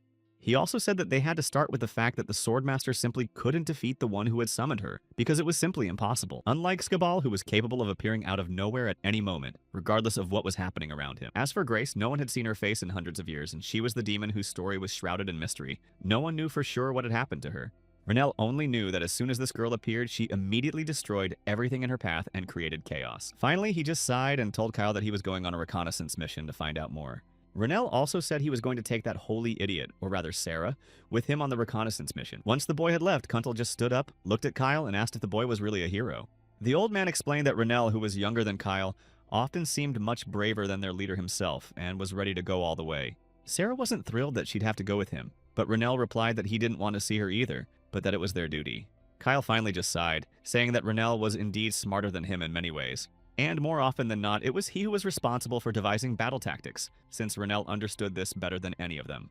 But in this situation, they simply couldn't launch a head-on attack against their opponent, because that wouldn't achieve anything. Sarah was already there with him, looking at that same fortress, and Kyle said he didn't know what Renell possessed. Maybe it was a survival instinct or excellent intuition. But the fact is that Renell is capable of making decisions very quickly and acting in critical situations. After that, he also told Kyle not to rely too heavily on the stars, because even though they give strength, they can't be all-powerful. At that moment, Kyle asked what he meant by that. Kuntal replied that in a truly critical situation, the stars would never be able to save him, so he had to rely only on himself. The main character was still with Sarah at that moment, and she asked what they were going to do. Renell simply told her to shut up since he was thinking about exactly that right now. Sarah asked why they weren't using the same tactic they used on the dragon, since they could lure Grace into a trap and chain her up, and then Kyle could handle everything himself. She didn't understand at all why they were wasting time and energy coming up with a plan to infiltrate the fortress. Renell got even angrier but said he'd only repeat himself once, so she'd better listen carefully. So, unlike with the dragon, they knew absolutely nothing about Grace, and her very appearance was a very rare occurrence. She appears with a fog and disappears into it just as abruptly as she arrived. And this was the most bizarre and incomprehensible explanation their ancestors had left them, which is precisely why Grace was considered so dangerous. There were also a lot of monsters there, and it would be very difficult to get through them. But Sarah said that it was Renell and Lemia's job to deal with those who stood in their way. Besides, Sarah had no idea what the knights were doing inside if there were still so many monsters. Renell could see that Sarah didn't care in the slightest about what would happen to them. The nights and days that have passed since Grace finally managed to capture the fortress have been exactly the same. Not a single one has differed from the others. There were simply no living soldiers left to defend the fortress, for she had very quickly managed to destroy absolutely everyone in her path. But at a certain point, she simply said that these soldiers were still alive, although Renell didn't believe her at all. Sarah simply stepped closer and looked at the very same fortress, saying that she could still hear their prayers. She could hear them begging to be allowed to live at least one more day in this world. Renell kept talking about how the smell in there was just awful when they went inside. It was something like an anesthetic or a solvent, and he still remembered that smell to this day. But at that moment, Cardi stopped him, asking him to wait a minute. After that, the elf walked over to his shelves and pulled out a jar from there. He held out the open jar to Renell and asked if that was what it smelled like in that place, but Renell just waved him off, asking why he was making him smell it. Renell couldn't mistake that stench for anything else, and after that he backed away, begging him to take that thing away from him. But at that moment, Cardi realized that Glaria had managed to go as far as she wanted in her desires. Renell couldn't forget that smell for a long time, asking what that thing was, and thought it might be a solution for destroying monster corpses. Cardi simply stepped closer to the table, saying it would be easier for him to show than to explain it all. At that moment, he dripped a few drops of the liquid onto the creature sitting in their bowl. Cardi explained that this stuff doesn't destroy monsters, it does something else to them, and then Renell saw everything with his own eyes. The elf explained that they needed this liquid for the fusion to take place. 30 long years ago, all of this had taken place in the Valley of the Galatoric Swords. Another difficult battle had taken place there, and one of the demons stood over his subordinate. He was incredibly angry, seeing that his subordinate had no intention of picking up a sword, while the demon himself was a sword of darkness named Ganikult. This man's hometown was now nothing but ashes, and all his friends and loved ones were dead. But despite all this, the man could think of nothing better than to simply stay there and do nothing more. He simply dropped to his knees, laid down his sword, and began to weep at the thought that the same fate would befall him. Ganikult muttered that in that case, this boy was certainly unworthy of having his life ended by his sword. At that very moment, Kuntal was sitting in his tent, taking a small rag to wipe down his sword. He knew that his hometown had fallen at the hands of Ganikult 30 years ago, and he could not forget it. Constant care for this sword had helped preserve it, but now he couldn't believe that the blade could have been ruined by some fog. Kuntal exclaimed that this was surely some kind of nonsense and sighed. But suddenly Renell burst into the tent. He was out of breath and tried to speak very quickly, but Kuntal, not understanding a thing, remained very calm. The protagonist told him that Henkel and Kyle were waiting for Kuntal, so he went to let him know. After a while, they gathered in one place to come up with a plan to stop Grace, and Renell said that to do so, they needed to destroy the Rodamel fortress. Henkel asked why they needed to do that, since they could stop her without resorting to such extreme measures. One of the soldiers asked if there was any way to keep the fortress intact while still stopping Grace. Renell then began to explain to them that when they went inside, they saw Grace there and encountered her. At that moment, the girl who was creating a new monster, Renell, and the team saw what was happening there. Renell explained that the problem wasn't so much Grace herself as the fact that she was capable of creating those creatures. About a month earlier, they had managed to destroy a black steel dragon named Belial, and there were no claws, bones, or any other remains of flesh left behind. Creating the skeleton of a young black dragon would have required a tremendous amount of effort, and it wasn't certain they could have done it. But she found another way and used the bones of humans. specifically the soldiers she had killed, to recreate it. Even the living bodies of their comrades served merely as organs for the new black dragon. Renell was well aware, just like everyone else, that once Grace finished creating this creature, it might not be the final end. After that, a new species of monsters created with magic would be born, and this monster would be unlike any they had ever encountered before, making it harder to fight. Most people considered using living humans to create such creatures a strange option, and those people protected by the stars could suffer greatly. At that moment, Kyle just sighed and stepped back a little, saying that he understood everything. He wasn't going to interfere with this plan and immediately asked Renell when they should head there. Sarah exclaimed enthusiastically that she hadn't expected any other reaction from Kyle, while the others chimed in that they could always count on him. Renell replied that they would set out at dawn and that the sooner they got this over with, the better it would be for them. After that, the guy walked away from them, asking his team if they remembered their strategy well. Lemia replied that she was tired of repeating to him that she wasn't so dumb that she couldn't remember everything the first time. But Renell said that as a result, she simply wasn't following their plan, even though they had discussed everything clearly. Eventually, the whole night passed, and as dawn approached, Renell approached them and said it was time to go. They set off and began to act according to their plan, and then Renell told Lemia to act right away. Just as they had agreed, the moment he gave the command, she released her arrow from the bow. The shot hit its mark, and now it was Kyle's turn to join the battle. Together with Renell, they closed in on Grace, attacking her from behind to capture her. The mage immediately cast a spell that could restrain her and created chains around the enemy. He was able to bind that same young black dragon with his magical chains at that very moment. After that, Kyle stepped in and lunged at the huge lizard, saying he would split it in two. The boy landed successfully, striking the dragon right where he intended. After that, they locked eyes with Renell again, and both thought that this creature was now finished. Now they would only have to deal with Grace, but she was now left without her loyal and steadfast servant. Renell thought that now the girl could be destroyed with a single precise strike, and was about to take advantage of this. But at that moment, something went wrong, for Renell realized that he had been mistaken and had failed. Grace, meanwhile, was incredibly calm and didn't look like the servant who had just been destroyed. Suddenly, the girl approached Kyle, seeing her greatest enemy right before her eyes for the first time. She saw the one who had destroyed her loyal servant, so she asked if he was going to have some fun with her too. After that, the dragon began to move again, and Grace asked the two of them, ironically, what was wrong. She could see that the two of them were very gloomy and afraid, but she herself said that the fun was just beginning.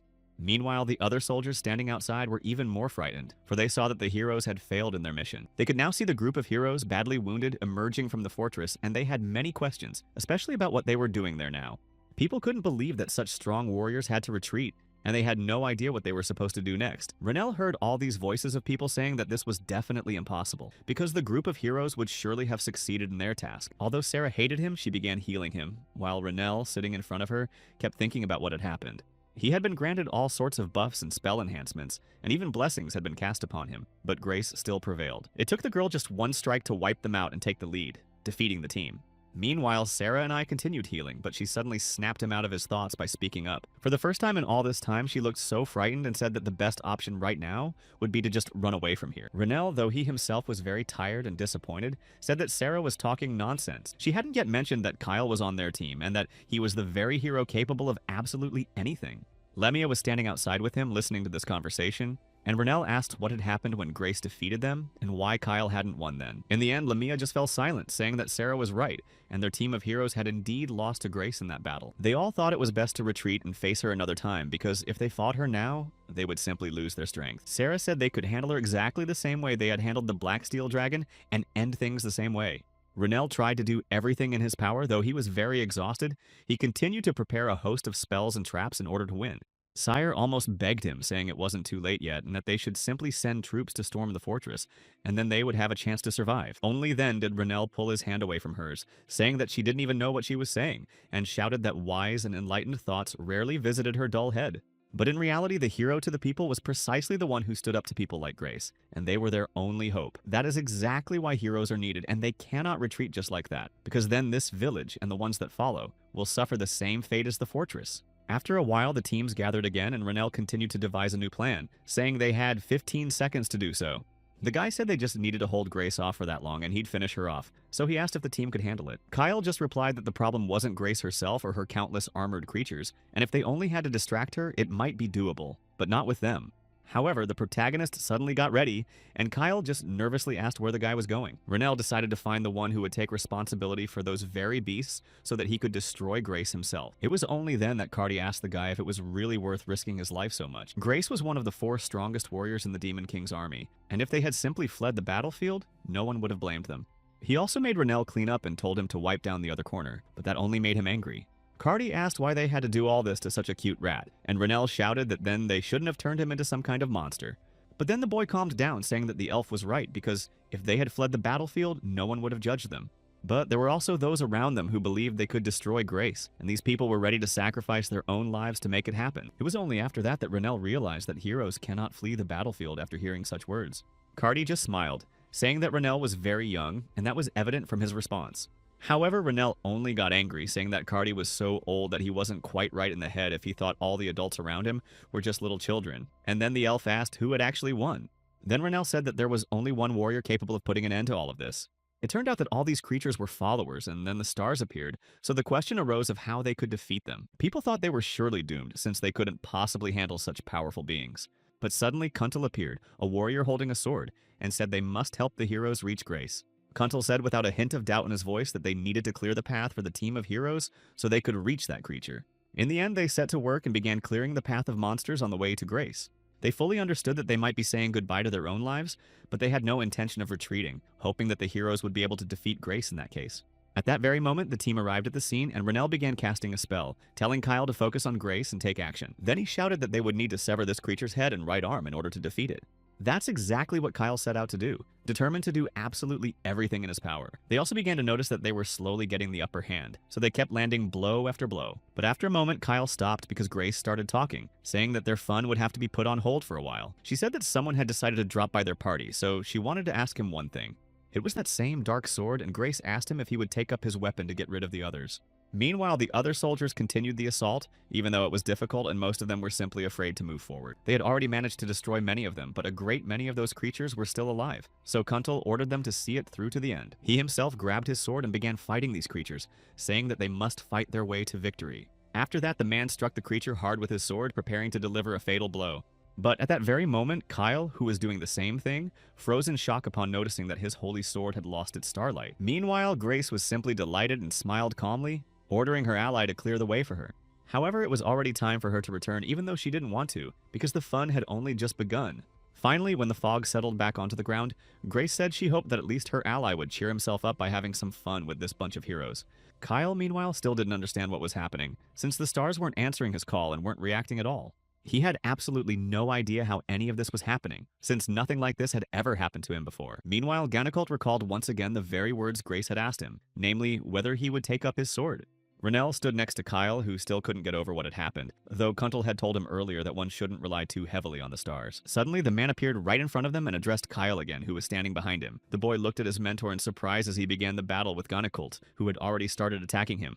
Kuntal simply repeated to him for the second time that at a practical and very critical moment, the stars would not save him. After that, the master turned to Renell and ordered him to grab Kyle and immediately flee from this place as far away as possible. Kuntal said that Grace had lost consciousness, which was precisely why they had a chance to escape. The master believed they were still too young to leave this world, so he said he would finish this fight himself. Even though it was very hard for Renell and he didn't want to do it, he eventually grabbed Kyle and ran as far away as possible, counting on the master. Kyle was still on the edge of consciousness, unable to understand how his mentor could hold the sword so confidently, knowing that he wouldn't survive anyway. It was literally a battle against the end of his own life, but Kuntal said that people's lives are very short anyway. Although he didn't really think he'd ever have to cross swords with Ganikult again. Suddenly it began to rain, and Ganikult noticed that the sword the man held in his hands was sacred. The swordsman who refused to fight him was the one who wielded that sword, but he felt that the title swordsman was too grand and pretentious for someone as pitiful as himself. However, now he was most likely worthy of that title, so Kuntal rushed into battle to prove it. The man knew how this battle might end for him, but he tried not to think about what he had to do. He tried to focus his thoughts on what he could do and what he was capable of in this situation. Kuntal, assessing the situation well, began to act because he knew what he was capable of doing at that moment. The master now realized that he was capable of what Ganikult could not do at the moment, and that was his chance. His senses had dulled a bit since then, after all, because it had happened a long time ago. He thought that his men had most likely already managed to escape, so he could go all out. Meanwhile, Ganikult asked him his name, telling him to answer immediately. Kuntal suddenly remembered a moment when he was in a military camp, where he had gone by a different name, namely Licht. Recalling that moment sharply, the man grabbed his sword with all his might and shouted his name, declaring that he was Kuntal, the master of the sword. Ganikult, meanwhile, stood before him and said that he recognized his strength as a swordsman, for the man was indeed excellent at it. Kuntal himself came to his senses upon hearing these words, but did not understand at all what was happening. Now his opponent was not just a beast mindlessly swinging a sword, now he was also a master with an incredibly light touch. Eventually, Kuntal realized what was going on, and it turned out that Ganacult was also a descendant of the Holy Sword. Renel, meanwhile, was still with Cardi, realizing that thanks to Kuntal's sacrifice, they had managed to escape the Dark Sword after all. After fighting Grace and Ganacult a few times, he suddenly realized that the booze was gone. But at that very moment, Cardi said that was enough. Renel only grew angrier, saying that his friend still hadn't answered the questions that interested him. He had come here to find out what the Star Shadow was and what kind of curse had been placed on him. After that, Cardi simply asked if there were any holes in the sword Ganacult had been fighting with. Renel paused for a moment and said he would never forget that horror, because there was a hole from which some kind of liquid was leaking. He also added that this liquid seemed to corrode all his spells, and there were times when he couldn't even move. That was precisely why Kyle was the only one truly capable of standing up to Ganacult. But on that day, his sword began to lose its power. Renel recalled exactly that, saying that as soon as this liquid touched the holy match, the stars stopped responding to Kyle. Cardi thought that Renel had already figured it all out a long time ago, and how it worked too. The elf said that wizards were a kind of intermediary who drew power from agreements and contracts with the stars. It didn't matter what spell the wizard cast, whether small or large, simple or complex, because the light of the stars had always been there, and there were no exceptions for anyone. The stars bestow their light upon them, and they are the only ones who possess incredible power. Only from them can they draw magic. After that, Cardi looked at Renel and asked if it had ever seemed strange to him. Then Cardi compared darkness and light, saying that their world functions and is sustained solely by balance.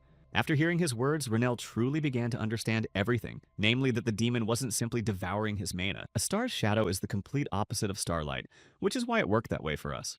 Cardi explained that the shadow would absorb anything that was in any way related to starlight. Renel was still trying to make sense of everything his friend was telling him, but he suddenly stopped him and decided to ask one more thing. However, Cardi then said he couldn't tell him anything more, even though Renel started getting angry again, saying that Cardi hadn't explained anything to him properly anyway. Cardi added only that to fight the shadow, a very bright beam of light was needed to absorb this darkness, and he didn't know if that was possible, and even if it was unknown what price would have to be paid. Renel just covered his eyes, saying that Kyle hadn't lost his starlight. He also added that just thinking about that guy's face made him go berserk, so he suggested having another bottle, and Cardi was just surprised at how Renel had managed to bring another one here. Renel simply explained that while he was wiping down the tables, he found it inside that rat's innards, so he said they could drink to its repose.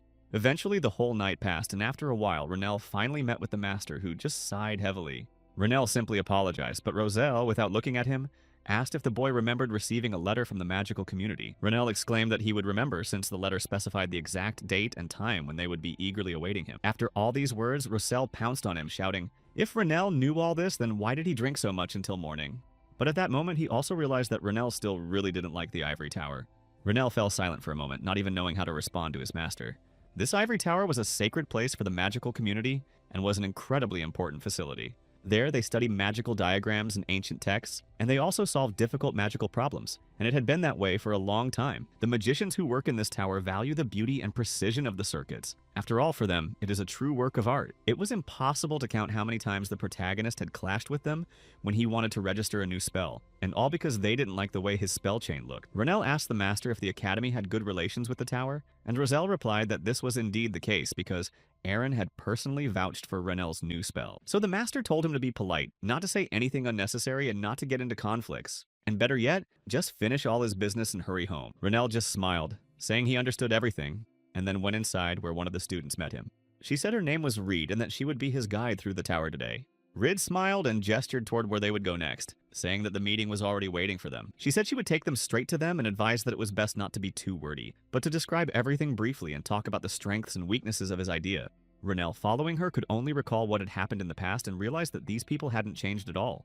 Also, looking at the walls, he saw a diagram, and Reed, who was standing behind him, said that Rania was very observant if she had noticed all of this. She smiled as she looked at the diagram, saying that it belonged to the wizard of the Ash Tower himself. Reed quickly ran closer and said that Renel himself had personally created this diagram and that it was purely his creation. Renel only thought to himself that he had created this diagram just for fun, but these people had literally hung a spell on the wall that didn't work simply because it had beautiful chains on it. Of course, he was glad that the people in the tower liked the chains, but the whole thing really bothered him.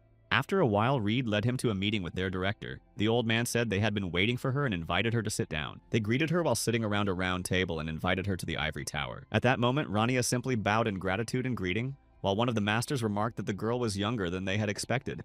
Although in reality, based on the chart she presented, it was hard to tell that she was so young.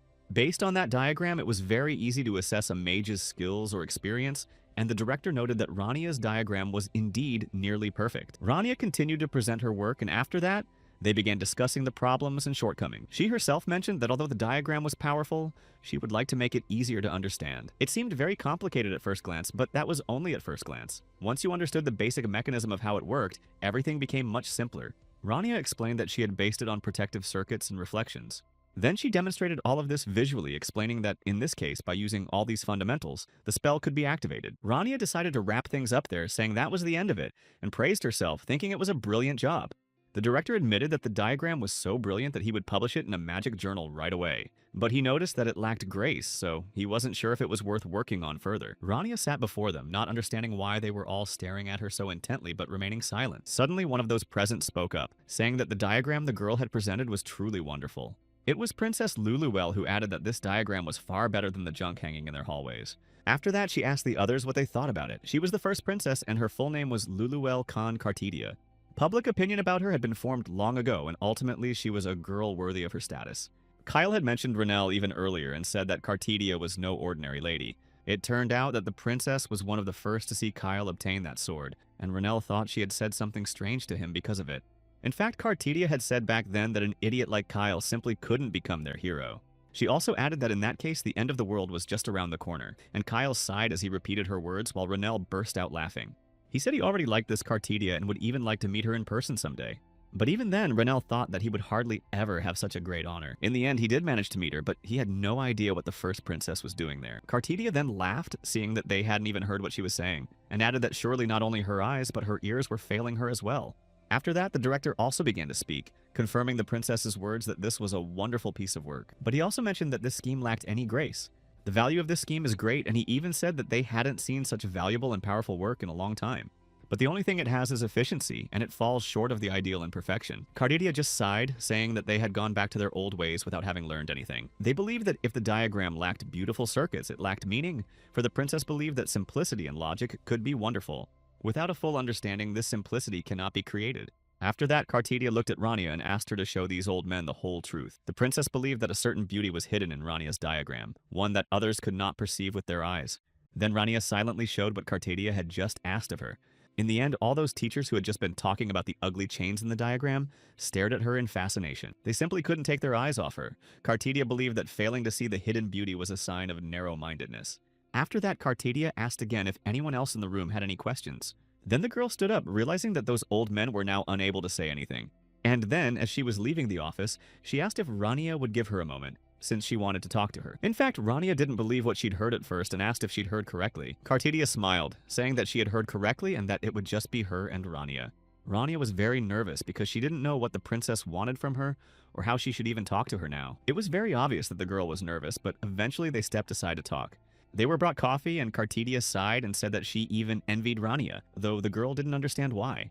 Cartidia explained that Rania's father had probably taught her a lot, whereas her own father didn't inspire even a shred of respect in her.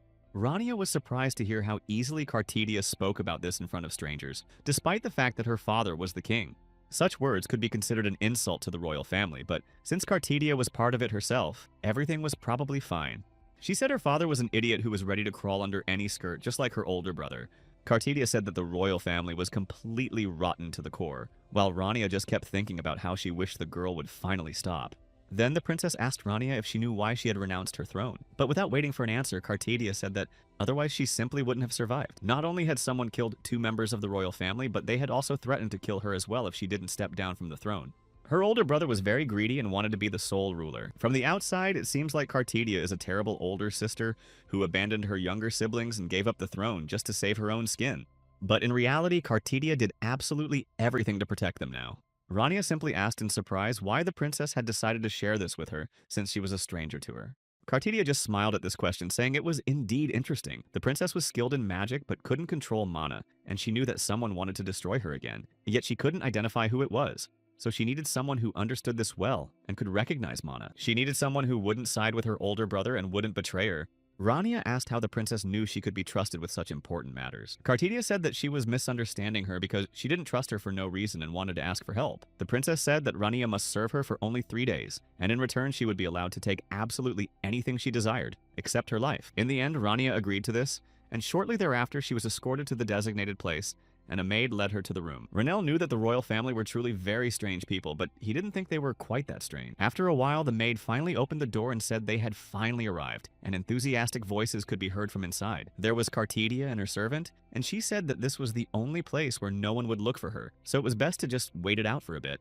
After a while, the princess's servant approached, holding something in his hands, and handed it to Rania, introducing himself as Legrand. Rania was surprised to see what it was, but the princess said that there were indeed many who wished her harm. And so, in order to stay by her side and remain safe without arousing any suspicion, Rania must wear this for those 3 days. Rania was truly surprised by what the princess said, namely that during this time she would have to be her maid.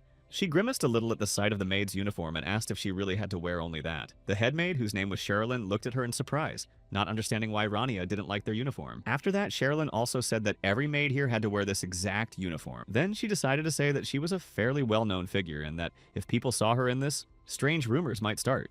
She asked if they could at least make her a court magician, but Sherilyn said that hiring for the position of court magician was strictly regulated and closely monitored.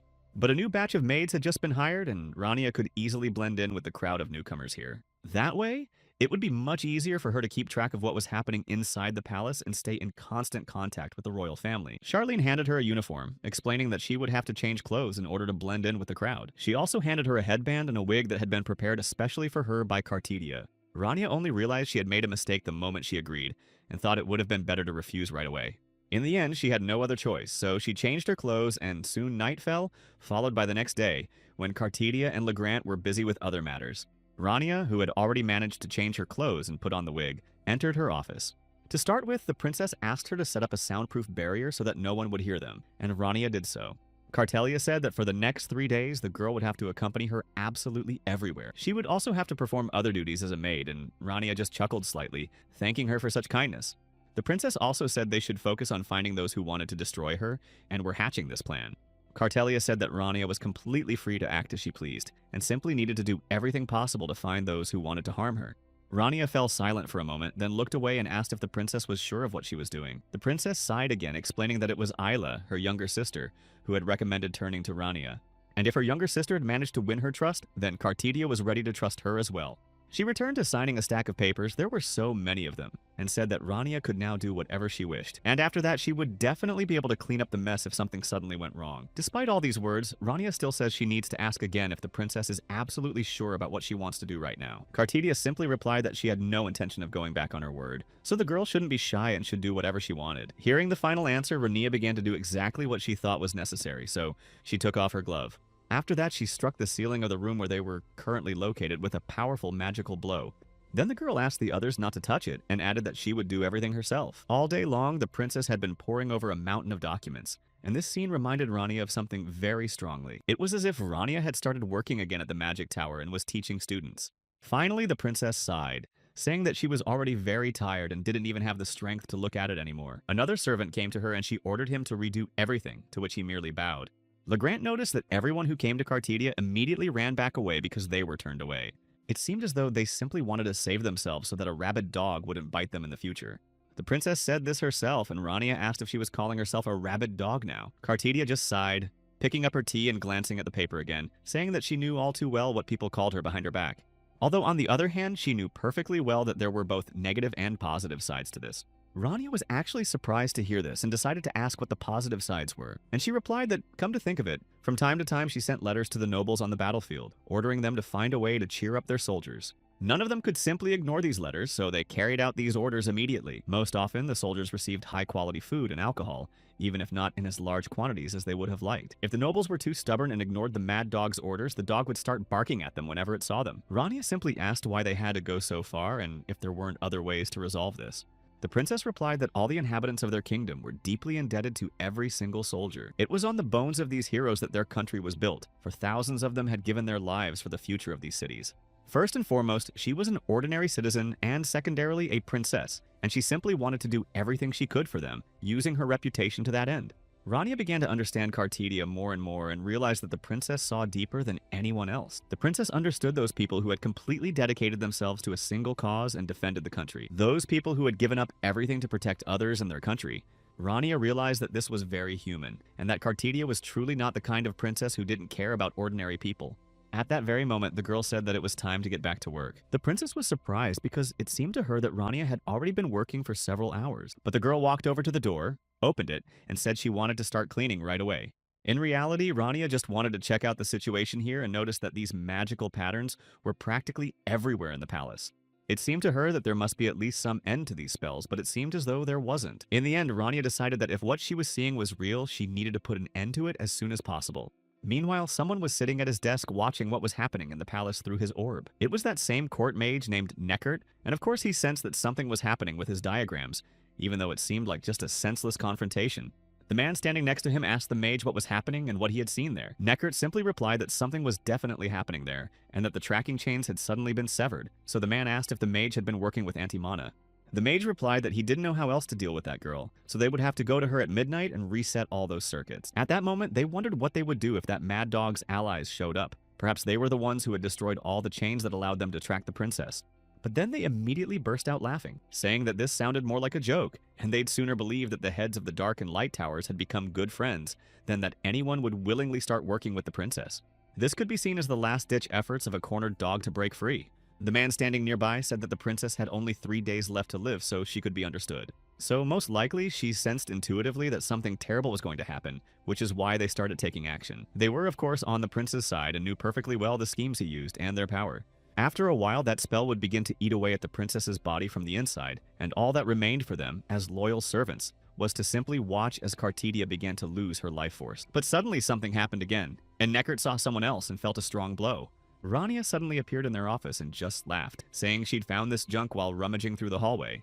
She thought that most likely these very people had set up surveillance throughout the mansion, but she took all those diagrams, and though Cartidia was surprised that the maid had beaten them up, it was indeed a radical and effective method of extracting information. In the end, the princess realized she wouldn't be able to sleep anytime soon, but Rania laughed, saying there weren't actually that many of them here. Their first conversation about this had taken place a few hours earlier, and Rania had shared her suspicions with the princess. The sorceress explained that these spells originated from an ancient kingdom, but right now, it simply wouldn't be possible to remove this spell from Cartidia.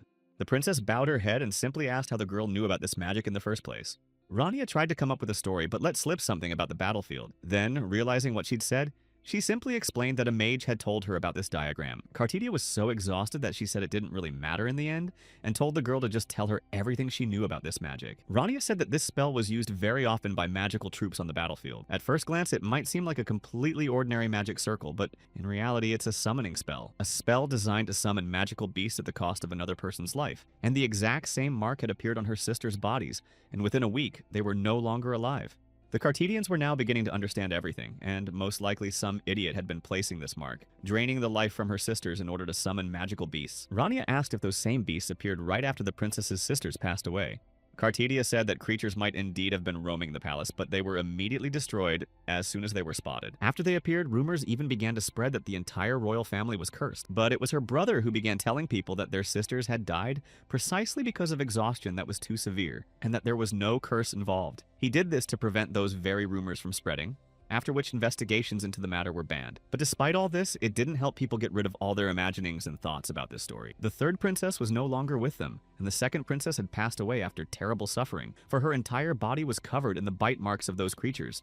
The youngest was more like a flower that possessed the great grace of their family, but eventually that flower withered.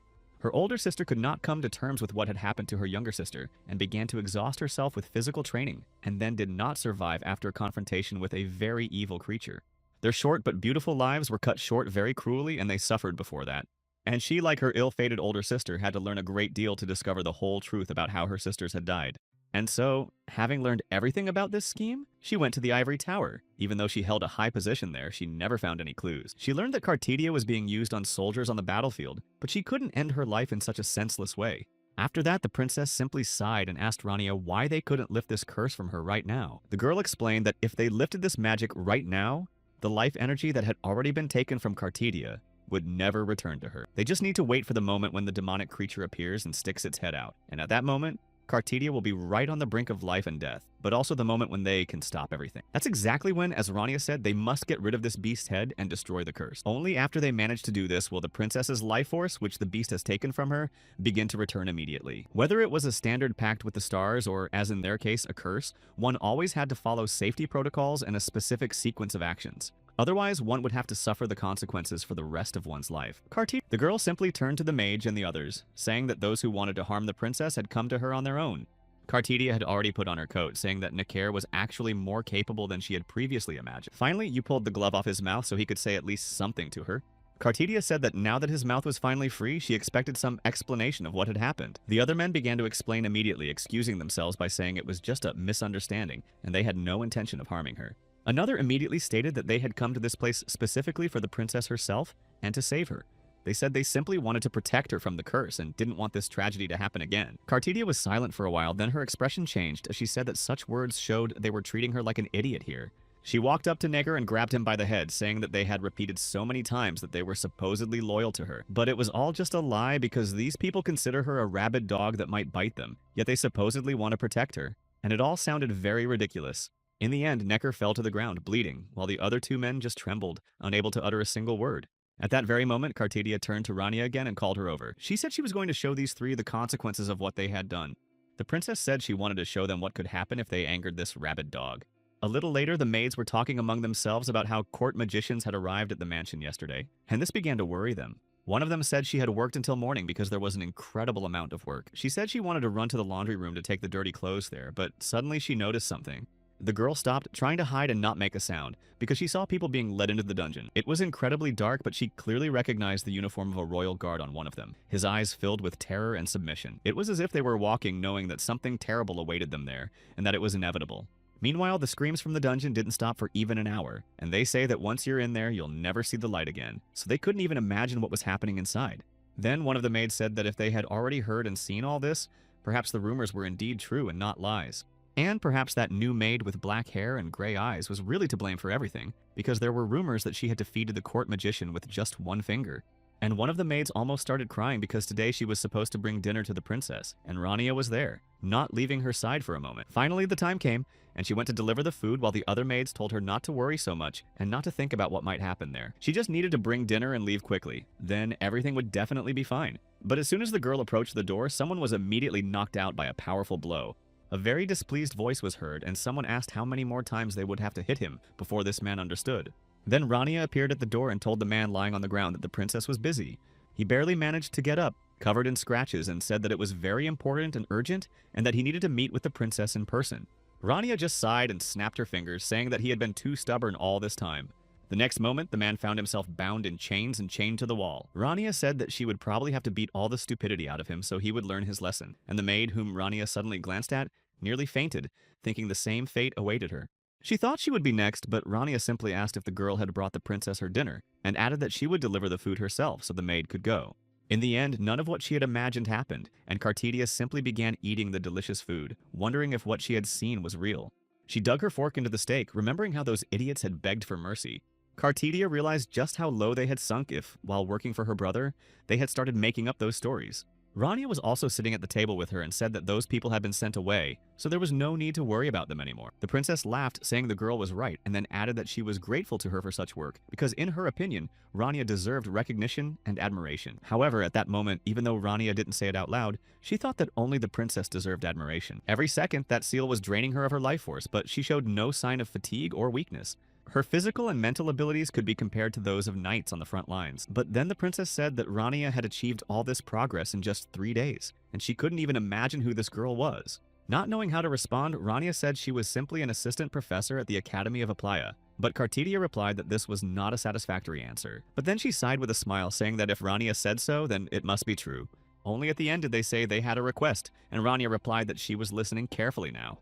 Cartidia's expression changed, and she became very serious as she asked the girl to take care of her younger sister. Rania was initially surprised by these words, but Cartidia simply stood up, saying that the girl had heard correctly. She added that her brother was a very dishonorable king, and that he would give up everything just to save his own skin.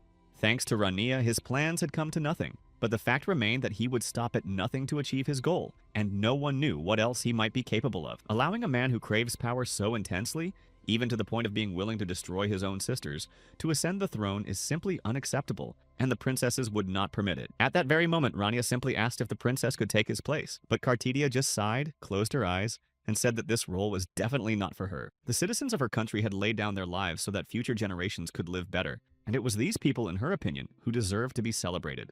All she could do was support such heroes from the palace, using her position as the first princess. She believed that giving her life for a ruler she wouldn't be ashamed to die for was the only thing she wanted right now. The girl turned away, saying that this was exactly her role right now. But as soon as she finished that sentence, the princess began to lose her balance and eventually fell. And only Sherilyn, who was nearby, managed to catch her.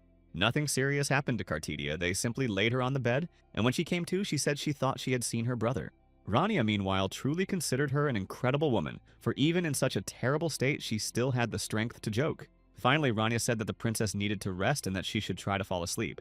Then she added that as soon as she fell asleep and woke up, all the pain would leave her body. Hearing these words, Cartidia finally closed her eyes and said she was putting her trust in Rania for now. Rania, meanwhile, couldn't stop thinking about how incredible the princess really was, considering everything she was doing and how she was behaving in such a situation.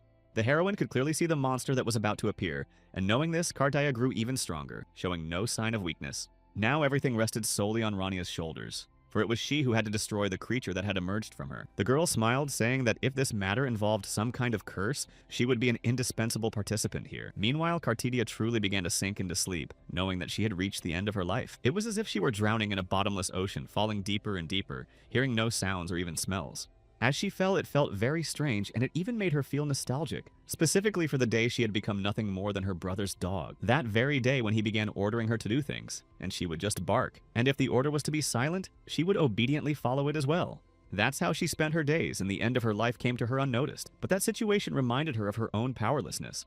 Her older sister was buried at the foot of the cherry trees, and her younger sister was buried under the falling snow. She wondered if her sister had felt the same way she did now, but Cartidia knew that, unlike them, she would survive. She wanted to survive precisely in order to atone for her sin and start living differently.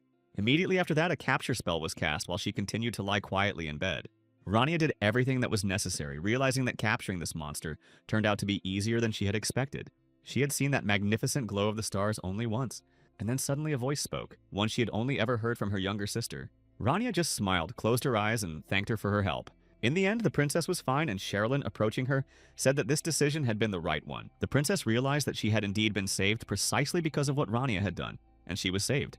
The girl smiled and immediately thanked the sorceress, and right after that, asked how she had managed to destroy that creature. Rania simply replied that she didn't reveal her secrets about that, but she also said that she had done everything in her power to save the princess. They found this answer truly intriguing. It was so typical of Rania.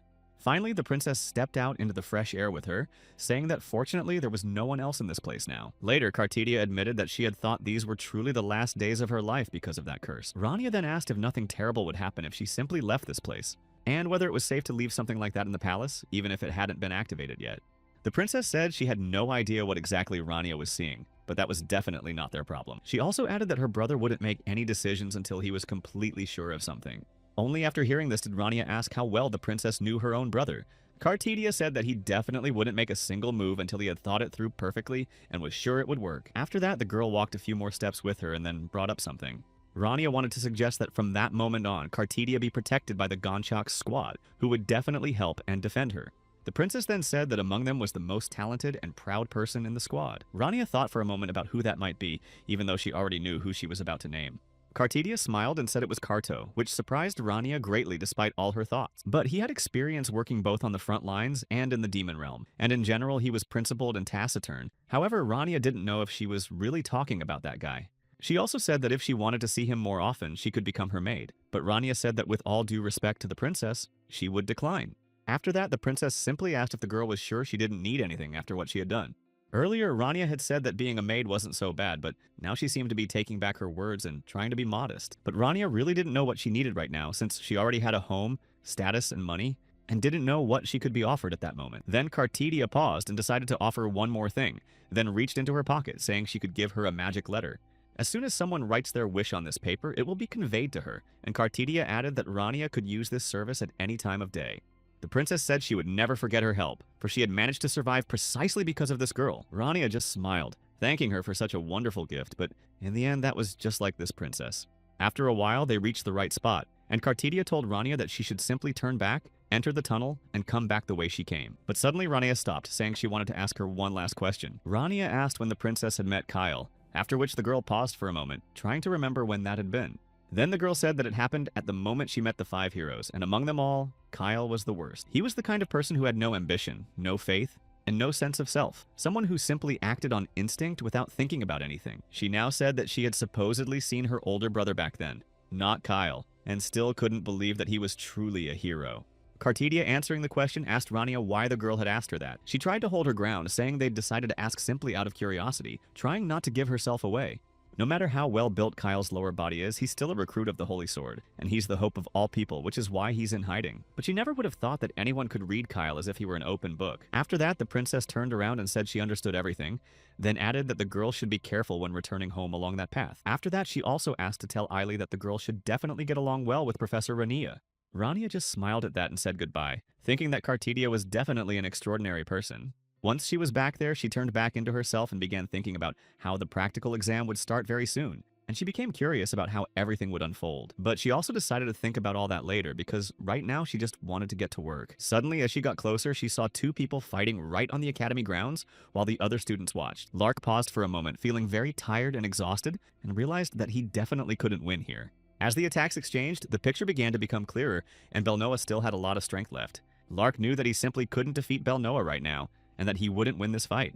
He couldn't say for sure how it happened or exactly why, but even though he thought he was losing, he kept attacking. Until recently, the two of them had been evenly matched, and even during that first trial, they truly had equal strength. Lark clearly remembered that there definitely hadn't been such a huge difference in their abilities just a few weeks ago, but now it was incredible. He really didn't understand how it had happened, but despite that, he kept fighting.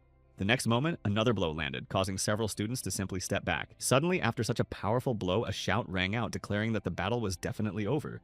The instructor who had been watching all this declared that Belnoa was the winner of this duel. Lark, with self-contempt, threw down his weapon, raised his hands, and admitted that he had lost the battle. After jotting down a few notes, the teacher announced that sparring was over for the day and told them to return to their class. Surrendering one's weapon means that the opponent accepts defeat, and while this may indeed be humiliating, it is precisely this act that demonstrates a warrior's resolve. Lark was the only one left standing there, unshaken, recalling the words his father had spoken to him. But in reality, the boy felt absolutely nothing, even after his own defeat. The man also said he had received word from the squad commander, and it seemed there were no more opponents left in the north. Lark bowed before his father, saying that despite all this, he was still just a child. But his father was unyielding and immediately told his son that he was leaving this place. There was no one in the north who would let him taste defeat, so he was sending him straight there. His father said that his son was much stronger than many warriors, but by competing with them, Lark would learn nothing. He needed someone of equal strength to show him what true defeat meant. But right now, the boy had no idea what he was supposed to learn from defeat, and didn't understand what he was supposed to feel. After a while, the protagonist returned to Roselle, who said he wanted to hear about all of Renelle's antics during the time they hadn't seen each other. Finally, the professor unfolded the newspaper while Renelle just laughed a little, looking at the professor. A great many traces of criminals had been found in the court magician's laboratory, and that was exactly what the newspaper was reporting on. Traces of destruction were also found throughout the palace, which are currently still being investigated. This was what Renelle supposedly meant by resolving the situation peacefully. But Roselle laughed. However, the boy replied that the princess had tasked him with cleaning up. However, it seemed as though even the master's words were no longer getting through to Renelle, namely that the great mage who founded the new class could not behave this way. At that moment, Renelle simply began to burn with rage and begged the master not to say those words to his face again. But as expected of a great mage, ordinary people cannot understand what he is thinking. Moreover, the great mage has the dirtiest room in the entire kingdom. Renelle only thought that this style had been developed solely to defeat Skabal, so he didn't understand at all why or how the new class had appeared. It was only at that moment that Roselle asked why the boy wasn't saying anything in response to all those words. But very suddenly, they were interrupted by someone else who was looking for Rania. Upon entering the office, this man approached, and Rania and Roselle stopped talking. To him, Roselle now looked like a real father, whose gaze asked what his son had done this time, but the boy replied that he hadn't done anything. Meanwhile, Lark remained alone with his weapon, trying to understand the meaning of his father's words and pondering the difference in Belnoa's power. His solitude was interrupted only by Ayla, who suddenly approached him from behind, seeing that the boy was still sitting there motionless.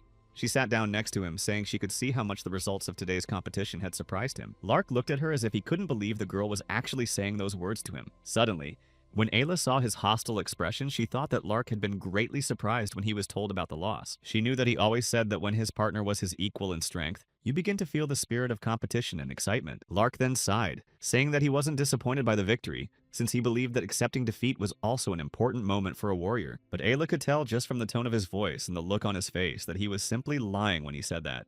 Ayla said there was a huge difference between admitting defeat and continuing the fight. This academy has incredible teachers who can teach their students a lot, so the girl suggested that Lark ask them for advice. Meanwhile, Rania continued to check the students' work, seeing that they had indeed improved, and realized that McCart had been working with them much better than expected. He used his injury as an excuse to ask Rania to help with the practical test, and she thought about how to do it best. The practical exam had a survival theme, and it was necessary to create an environment resembling a battlefield. The goal was also to enhance the students' skills, and the plan was to continue the work in the format of a maze breakout. As Rania read all this, she realized that the idea was actually quite good. She noticed that McChart was trying to give his students combat experience through one particular method.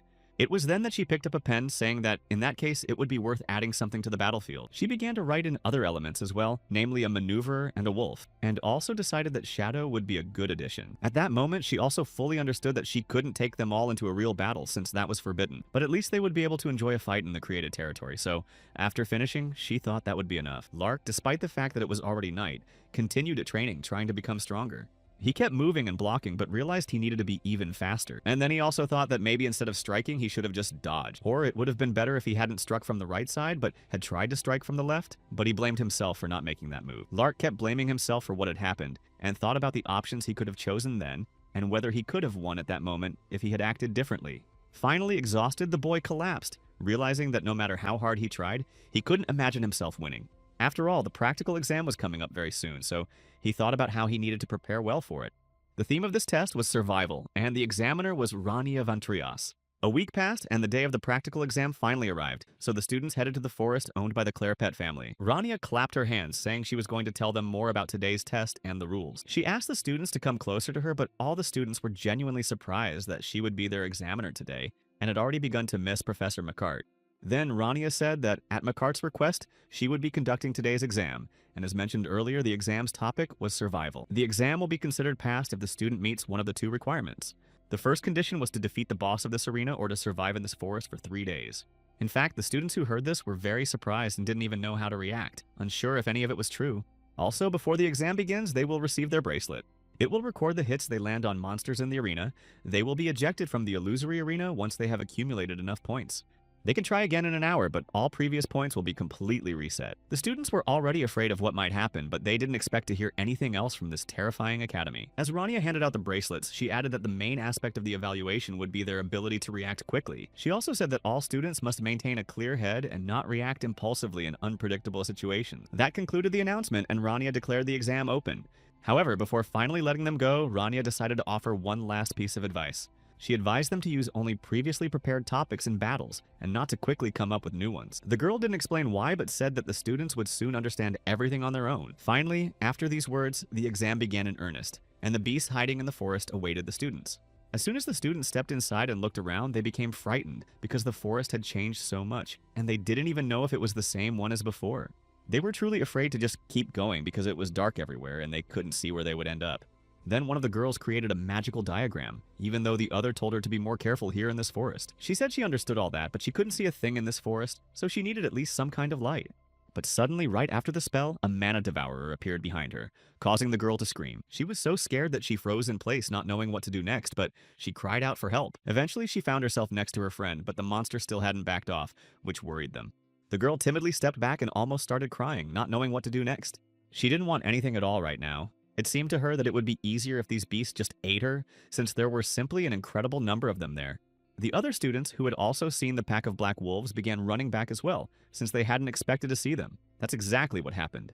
Meanwhile, Belnoa, hearing their screams, hid behind a tree, thinking about what would be the best course of action. Lark was also nearby and managed to save one of the boys who was scared of the beasts, while Belnoa pondered that all of this seemed somehow too easy.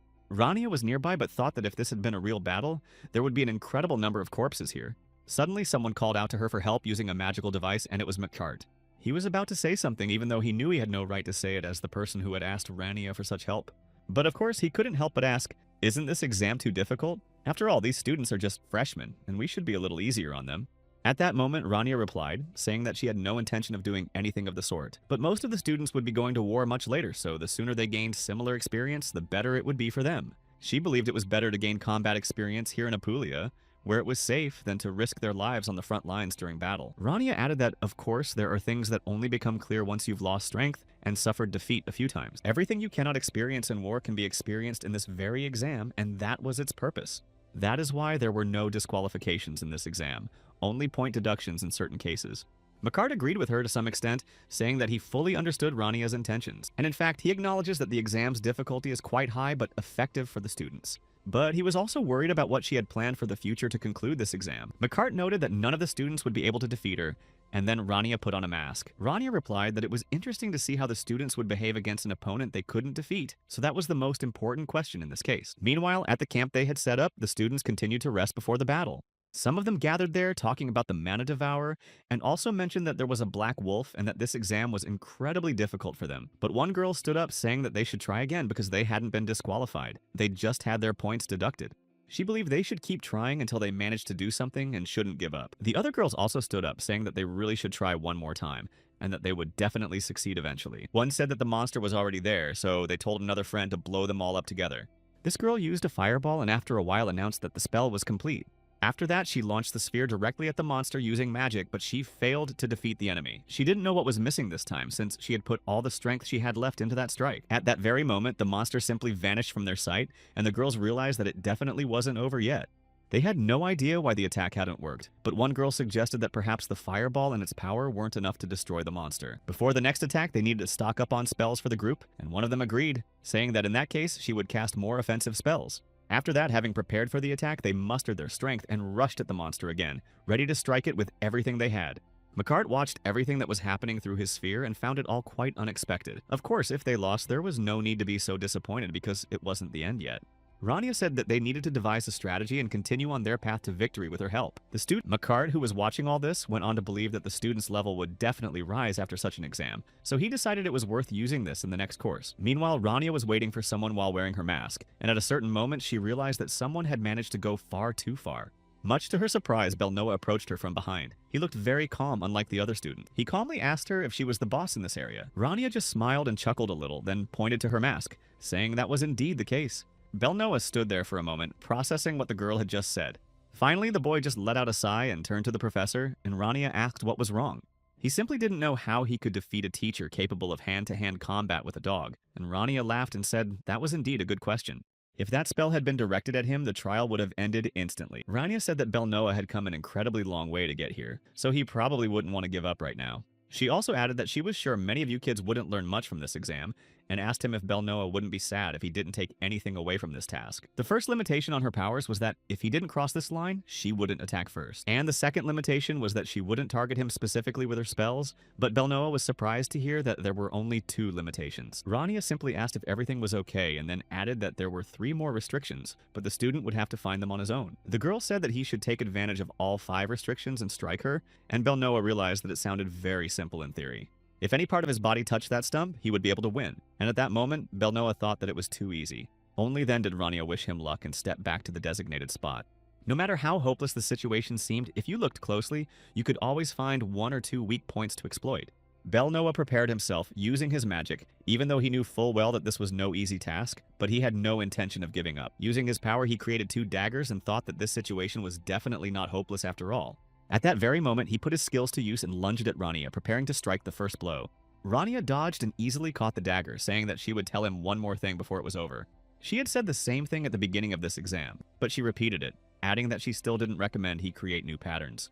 When the student jumped back, Rania added that snapping one's fingers was a very bad habit and shouldn't be done. It would be better for Belnoa to use it as a contour card at a critical moment, rather than applying it at any convenient time. Meanwhile, Lark watched all this from a distance, and he had a really bad feeling as Belnoa still lay on the ground, and Rania moved closer. Rania continued her attacks, and Lark, who was nearby, realized that he hadn't even expected the teacher to become their final boss. Meanwhile, Rania lunged at Lark, who grabbed his weapon and began defending himself against her blows. Belnoa stood behind them, completely confused, but suddenly Lark asked if the boy would join forces with him. While fending off Rania's blows, Lark said that the situation required a quick solution, so they should join forces. Belnoa said that this was a real coincidence, since he just happened to need a tank to put the plan into action.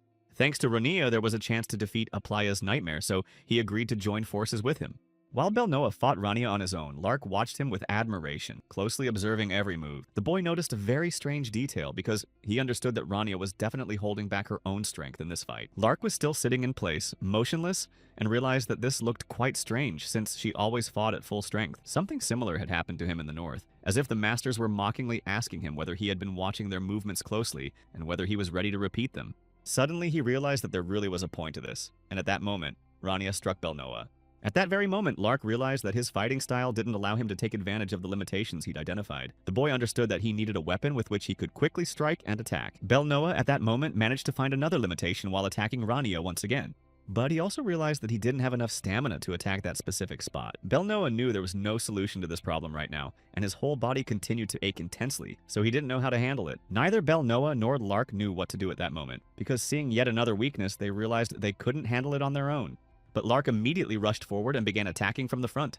Rania simply stepped back calmly, greeted him, and said that he had started acting later than she had expected. Then Belnoa asked Rania if her test had to be one-on-one, or if they could compete in teams. Rania replied that there were no such rules, so they could fight however they wished. At that moment, Belnoa approached Lark and grabbed him, telling him to share what he had seen while watching their battle. Lark spoke very quietly and pointed out that Rania only uses her left hand when attacking. He didn't know if she was doing it on purpose, but Rania directed most of her attacks to the left and raised her left hand when she cast spells. At that moment, Belnoa said that Lark's powers of observation simply amazed him. Earlier, Rania had mentioned only 2 limitations, and then they decided on a strategy for themselves. The next moment, the boys had already used their power and directed it at her, causing Rania to step back so as not to harm herself. But she did so completely calmly and simply asked if they were done discussing their strategy. When Lark also stepped forward, Rania pushed him back, saying that he was moving too slowly. She also pushed back Belnoa, who was attacking, and said that she supposedly understood the concept of their plan, but that they needed to move faster. Then she cast another spell and added that the students should try one more time.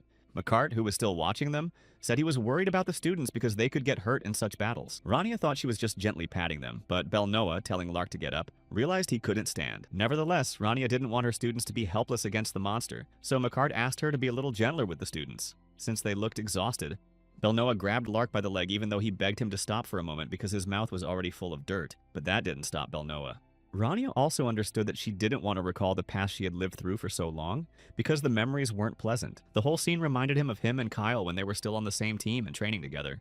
McCart tried to get through to Rania, but she wasn't listening, thinking that Lark and Belnoa were much better than she and Kyle. Then the girl said there was no need to worry since the students could handle a lot. And Rania also realized that these two were actually doing very well, since they were holding their own and had plenty of strength. She had considered training them until evening, but they were handling it and learning faster than Rania had expected. However, she was genuinely very curious to see what their next move would be, and what they would decide to do this time. Belnoa dragged Lark to a tree and they sat down to rest. When asked if he could move yet, he replied that he needed at least another 10 minutes. Then Belnoa asked if Lark could do the same thing he had done during the fight. Lark, who was still very exhausted, just asked what the guy was talking about. Belnoa spoke of the moment when Lark's eyes were red and he was like a madman during the strike. Now the boy realized that Belnoa was talking about the berserker, but added that when he becomes one, he loses the ability to control himself. But Belnoa said he didn't care at all because Lark simply had to keep up with Rania's movements, so he could let himself go and gradually lose his mind. And there was another moment when Belnoa asked Lark to lend him his weapon. However, Lark refused immediately, saying that a warrior's weapon is his best companion and his body.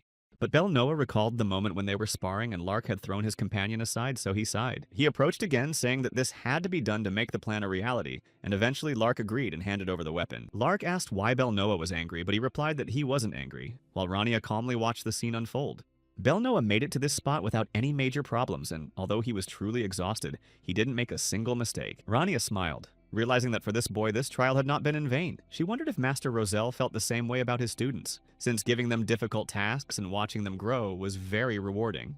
So they had now developed a strategy and could begin moving forward. Adapting did take some more time, but in the end, they felt the strategy was worth it. Despite all the mistakes they'd made and the time they'd wasted, they weren't disqualified, so they decided to keep trying. Belnoa and Lark knew this was definitely not the end, and they would try to go further. Belnoa also added that at the moment, they were aware of only 4 of Rania's 5 possible limitations. Rania had revealed 2 of those restrictions to them, even before this battle began. The first is that she cannot attack first unless they cross the line. The second is that Rania will only use spells during an attack. She can also only cast spells with her left hand and use a maximum of 3 skills per turn. Lark also noticed that Rania repeats a certain movement after each of her turns. Ultimately, knowing all this, they had gathered quite a bit of information, and therefore decided that the time had finally come to act. Belnoa added that Lark could go all out right now, so the guy didn't hold back, transforming into that very berserker. Rania was actually surprised to see that he was about to use that very skill right now. Body fortification is a unique magic used only by northern warriors, of which Lark was one. But because of this skill, even though you become strong, you lose control of yourself, so Rania considered it an unpleasant spell. However, at that very moment, Lark, who was already nearly out of his mind, lunged at her with his weapon. From the very beginning, the enhancement spell was used to improve the mage's existing attributes. And right now, Lark must act purely on instinct. And although at first it looked like a reckless attack, To Rania, it seemed as if he were being drawn across the line. At that moment, Belnoa was filling in all of Lark's weaknesses while he had lost control. It was precisely thanks to his shadow-related skill that Belnoa controlled all of Lark's future movements. Rania, though she continued to dodge skillfully, acknowledged that this was a powerful move, and it impressed her. But then she turned to Lark, recalling that he had called himself a battle mage. But they were actually very disappointed that he was currently under the influence of his own spell. At that very moment, she struck him, but Belnoa continued to hold him in place with his shadows for a while. Rania moved closer to Lark, telling him that he needed to learn to maintain his concentration better. Just as Rania was closer and speaking, Belnoa decided to seize the opportunity and unleashed shadow needles, directing them at her. However, Rania easily caught them, though she smiled and said that the attempt was indeed very good. Finally, it was time to wrap things up, and Rania added that they needed to make decisions with a cool head. Meanwhile, the other students were discussing their strategies and what they had left from all the battles. One of them said that at this point, they had only 2 binding chains left. The very next moment, they saw someone being carried out on a stretcher. The students were surprised to see that the students being carried away were Lark and Belnoa. It was indeed true, and the two of them had just taken the exam, but no one knew who had beaten them so badly that they couldn't even walk. Of course, this began to terrify the students because now they didn't know what kind of terrifying monster was lurking in this forest. While waiting for the others, Rania said that all these academy students deserved a hellish training to be toughened up. After all, 4 days had already passed since the end of that demon exam, which the students still often talked about. The nurse told Lark that his wounds had already healed, and only scratches remained. Then the boy bowed to her, thanking the nurse for helping him. But Lark also recalled what had happened back then, because for a moment it seemed to him that he had regained control for a brief moment. For the first time in 3 years of using the heating skill, Lark managed to experience that sensation. Even the strong northern warriors found it difficult to restrain themselves and keep a clear head while using this skill. They simply attacked on animal instinct, without thinking about anything else. That day, he managed to keep his sanity, but he also realized that he definitely couldn't handle it on his own.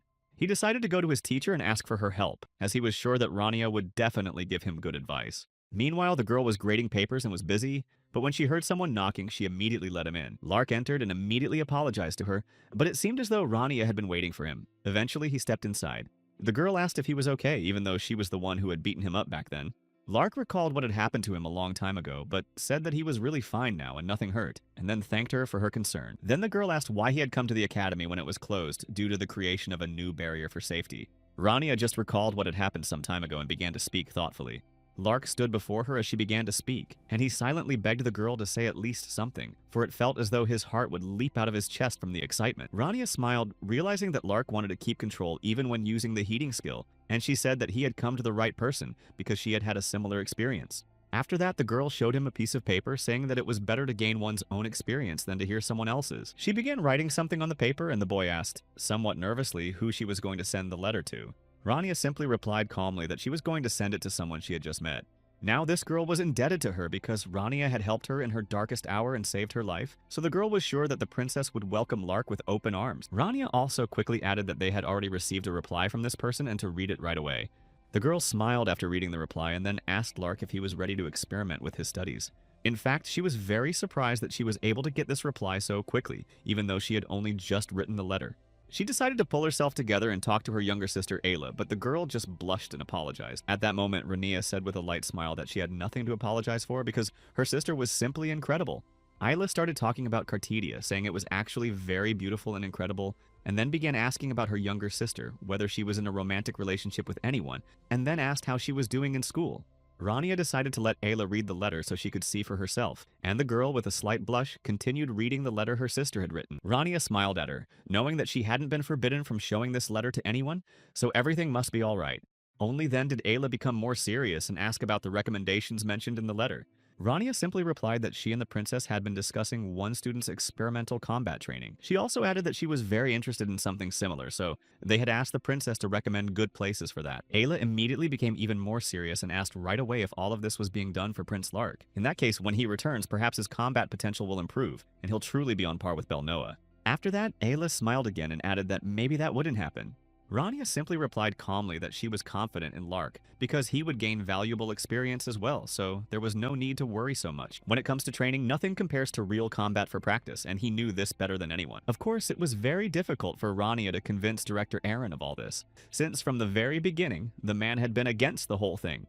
But in the end, the principal did give his permission and agreed to this experiment, which is why everything else depended solely on Lark and how hard he would try. Meanwhile, once everything had been decided, they headed to the combat training instructor named Feig. His student Domak came in to see him. Domak was also a knight, so the young man went to inform him that Lark, the Prince of the North, had arrived and was waiting outside. For a moment, Feig didn't even believe that this young man was really a prince, but Domak handed him the documents, telling him to take a look for himself. After all, these recommendations bore the signature of the first princess herself, so there was no reason to doubt their authenticity. But in reality, he was more interested in what was written there, namely the words about the results of the experimental training. Domak was also about to say something, but the teacher cut him off, saying that now was not the best time to talk about it. This training legion is the final hurdle for the knights who are just one step away from entering the battlefield. Feig simply didn't want to put up with the whims of this boy from a prestigious family, but in the end, they couldn't go against the first princess's will, so they just had to put up with this prince for a few days. After that, the instructor came out and invited the boy to his office, though he himself didn't understand why he had to put up with people like this. He also knew he'd have to warn the other instructors. He could only hope that this prince wouldn't cause any extra trouble for them all, while Domak went to show him around the ground. At that moment, Feig told the other students to practice their movements until they became second nature, so they wouldn't even have to think before acting. Lark became one of these students, and in fact, it was quite difficult for him at first, just like for most of those who trained in this legion. Feig never went easy on them and always demanded more, raising the bar for everyone. And finally, the second day had passed, and he watched Lark closely. The man also noticed that he was much stronger and more resilient than he had expected. Feig actually thought that for this guy, all of this would be nothing more than a hobby and nothing more than a pastime for a few days.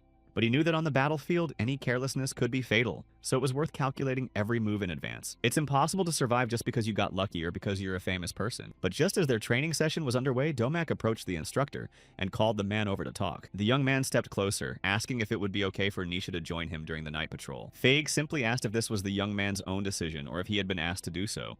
Domak then honestly replied that Prince Lark had actually asked him himself, but he thought the prince would definitely be able to handle it. After all, Domak had seen with his own eyes that Lark had been training alone for half the night, trying to improve. In the end, the instructor allowed him to go on patrol that night, after which the boy bowed and sincerely thanked him. Feig, who at that moment didn't realize he might have had too low an opinion of Lark. After all, he wasn't stupid. So the instructor calmed down a bit. But he wanted to follow him a little longer to understand what this guy was really capable of, and how seriously he took this job. Meanwhile, we gathered to eat, and today for a snack, since, as it turned out, he hadn't eaten meat in a long time. Domak just asked if he liked this kind of food. Lark simply replied that it was similar to the orc meat he'd eaten as a child, but Domak just laughed, saying the prince knew how to joke. Domak added that the meat was cheap, but hoped the prince would enjoy it, since they had a patrol today and would be at their destination tomorrow. While the prince himself could only think that his words back then had been no joke, they were the truth. Later, when she went out on night patrol, the boy asked Finger why he trained so hard and what he needed it for. Lark didn't quite understand what he meant, but Domak said he didn't mean anything bad. After all, distinguished people sometimes come to visit them, and usually he just gives them a short tour and then she returns home. But Lark was completely different, and Domak sensed that the prince was serious, even during training. It seemed as though he was going to push himself to the limit with intense focus and determination, trying to grasp at something. Lark just gripped his weapon, saying that he had a rival he wanted to defeat no matter what. Domak was about to ask something, but suddenly the prince pulled him back with all his strength. Lark pushed him away from him just as the boy asked in shock why he had done that so suddenly. But the prince had only stepped back, and in the darkness of the night, only the monster's red eyes glowed. Lark asked the boy to inform the instructors about the situation as soon as possible, and Domak briefly replied that he understood, getting to his feet. Considering the distance, it would take the boy about 10 minutes, but Lark didn't know if he could handle such powerful monsters on his own for that long. Even though he really didn't want to admit it because it sounded like a defeat, Lark acknowledged that he wasn't ready for this. He had absolutely no idea how he was supposed to hold off these monsters while Domak ran to the instructors. There were simply too many of those creatures, but Lark had no other choice. He just had to face them. He knew he was about to lose control again, but there was no other way, so he activated the heating skill. After that, the boy charged forward at all the monsters standing before him in the dark forest. At that very moment, he was indeed losing more and more control, but it was as if other words and voices were still echoing in his head. It was Rania's voice, and he remembered how she had explained to him what had happened, that he had already felt that sensation once, and now he simply needed to take hold of it again. If a person realizes something but can't figure it out, it's better to use it in a real fight. That's why she was going to prepare a place for him where he could fully utilize and test the skill. Just by competing, he would be able to fully grasp this skill and understand it better. His whole body was burning now, and several monsters rushed at him. Some even grabbed his shoulders, but he didn't give up. Despite all these unpleasant sensations, Lark realized that he could still feel his own body, which meant he was beginning to master his skill. Now he had a broader perspective on things than before, so fighting should also be easier. Movements that had previously been impossible or incredibly difficult for him now seemed easier. It was precisely thanks to this sense of unity that he could easily use these skills and perform the movements. Meanwhile, Domak, as long as he had the strength, ran forward, leading Feig and the others, saying that they had almost made it through. With every step, the demonic energy grew stronger, so the instructor grew more anxious. Besides, the air was thick with the smell of rot and blood, so he couldn't even begin to imagine what was really going on there. Finally, when they reached the end, they saw Lark standing there with his back to them. Feig, during morning training, when he heard that the Demon King's army was approaching the training ground. But indeed, every one of those monsters had now been destroyed, and Lark was standing right there among them. The boy finally began to come to his senses, but he still couldn't believe he'd actually taken them all on by himself. Finally, hearing screams and footsteps behind him, Lark turned around and saw Instructor Feig. Domak quickly ran up to him, asking if he was unharmed, and then said in surprise that the prince had dealt with these creatures on his own. Lark simply replied calmly, though breathlessly, that he was alright. In reality, having mana and well-thought-out defense strategies is the first thing you need to plan, and always use at the right moment. Lark knew perfectly well that Rania had helped him through all of this, so in his mind he was incredibly grateful to her for everything. Domak only said that the prince might have suffered a head injury during the competition, so he needed to get examined as soon as possible, but Lark kept insisting that he was fine. While the two of them were talking, the instructor suddenly approached them and addressed the prince. Feig immediately bowed, saying he was very happy that the prince wasn't injured and that he was fine. But he admitted that he couldn't even imagine that the prince would be able to handle an entire army on his own, and added that thanks to the prince, the situation hadn't become critical. Feig also stepped closer to him, saying that he would like Lark to compete with the Knight's apprentices all day today. Given the prince's potential, this training would definitely be beneficial for him. Then he asked if he could hug him since he was too tired, and Lark agreed, saying that if he wanted to, he should go ahead and hug him. Meanwhile, in the Ashen Magic Tower, the teachers were also going about their business. The professor was generally dissatisfied, but he saw one person he clearly hadn't expected to see in this place. This man said it was Eleanor and also said that she wanted the professor to come to the office of the Master of the Ash Tower. He simply said he understood, stood up, and went there while the other two bowed. In fact, the two of them were very surprised by Eleanor's appearance, but once the professor had left, they were finally able to breathe a sigh of relief. She hadn't been seen in the lab for a long time, nor in the office, so he was surprised that something had suddenly changed now. Lesty, hearing his footsteps, said that the professor had arrived later than she expected. Only then did the girl turn around and look into the eyes of Elder Gireno, who had entered the office. The man simply folded his arms, asking what she possibly needed from him at this time. Lesty then simply waved her hand and magic appeared from her index finger. She suddenly slammed the door shut right behind Gireno, causing a loud bang that made the professor flinch. Gireno also noticed that the Master of Ash Magic had just used a very powerful spell. It was done to block foreign powers on her territory, but Lesty was able to break his spell, so he was surprised, realizing that this girl might not be the person he had known before. Then she said she wanted to discuss something with him, speaking in a completely calm tone. The girl stepped a little closer, saying that, in fact, there was too much of something here. Gireno didn't actually understand right away what the girl was telling him. Then Lesty moved closer to the table and placed her hand on it, saying that she was talking about Enro. And now she wanted to do something, seeing everything that was happening here. Lesty said that the half that Gireno still had would actually be quite enough right now. All of this was happening right at the moment when Rania was struggling with that maid's dress. Lesty suddenly entered the Ashen Magic Tower, and of course this greatly surprised those who were studying there, since they hadn't seen her in this place for a long time. The sylph flying beside her was even a little surprised that they were all staring at her like that and seeing her off. She thought they were all just curious, since Lesty had never come to the Magic Tower without an invitation until now. Lesty confessed to her that for a very long time, she had simply thought she didn't belong there. In fact, she thought there was no one who would take her seriously as the successor to the Ash Tower, but Rania thought otherwise. However, in reality, she hadn't yet given up the key she had given her back then. This gave Lesty a great deal of self-confidence, and she realized that this was the place she was meant to rule. Finally, using the key, the girl went inside, but didn't notice anything unusual there yet. She remembered that Rania had told her about the third box in the third row of Section A. In fact, even though Lesty was also a mage, it all seemed a bit too complicated to her. After searching around a bit, the girl finally managed to find the very box she was looking for. Opening it with the key, Lesty took out a magical item, though she had no idea how to use it. Even with her own power, Sylph couldn't open it, so she assumed the thing might be broken. At that very moment, Lesty realized that this was definitely not how she had imagined her failure. At first glance, it was an ordinary hexagonal object, but in reality, it was a tool created by the Ashen Mage Renell. Lesty hadn't figured it out yet, but she knew there had to be a way to open it. And in the end, without even realizing it, the girl opened it herself the very next moment. The sylph rushed toward her, asking how she had done it, even though she knew she shouldn't expect anything else from Lesty. Lesty said that it was a diagram that had been deliberately distorted, and she now needed to use it to achieve her own goal. The sylph also noticed another document nearby and asked what it was. Lesty examined it and then said that these were documents pertaining to the elders of the Ash Tower. The very next moment, she thought that if she angered them, they would simply punish her, and that was the implication. There was no point in making a big deal out of all this. At least, that's what Lesty thought. She knew that the elders didn't possess the power to completely destroy the Ash Tower.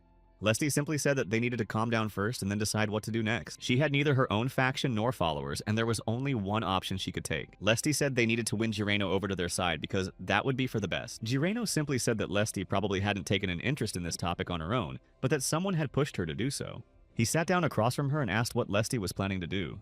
Lesty calmly said that for starters, she wanted to show him some materials she had found. Jireno immediately asked how she had gotten them, but Lesty replied that she was the only one asking questions here. In fact, the man was very surprised because Lesty hadn't been like this before, so he couldn't even believe that this was the same girl standing in front of him. Lesty replied that she had no intention of getting involved in any of this. She wanted to pave the way. At the right moment, Jireno would just have to take that path. The girl asked if he would do what she was talking about. Jireno could only think about how much Lesty had changed. There wasn't even a trace left of who she used to be. Because of the elder's words that Lesty was a modest and insecure person, and that someone like her wasn't suited for the role of head of the Ash Tower, she had changed herself. But it didn't happen right away. For a while, Lesty simply did everything they wanted in silence to please them. Now, however, she was completely different and was making demands of him herself. Even the children had the appropriate abilities. And then Jireno remembered Rania. He thought that it was precisely because of Rania's influence that Lesty had changed so much and become so self-assured. However, Jireno pushed all these thoughts aside, for he understood that from the very beginning, he had misunderstood everything. Lesty said that by becoming the head of the Ash Towers and taking on the title of Elder, she would be overwhelmed. But in the end, after thinking for a moment and sighing, Jireno said he would do as she said because he had no other choice. Lesty replied that Jireno was right and he really had no other choice. Only then did he laugh heartily, seeing how Lesty was acting and that she wasn't surprised at all. Then he asked her to explain her plan for becoming the next master of the tower. Lesty added that she felt at ease with him on her side, and Jireno said he would cooperate with her because the magic tower was a very important place to him.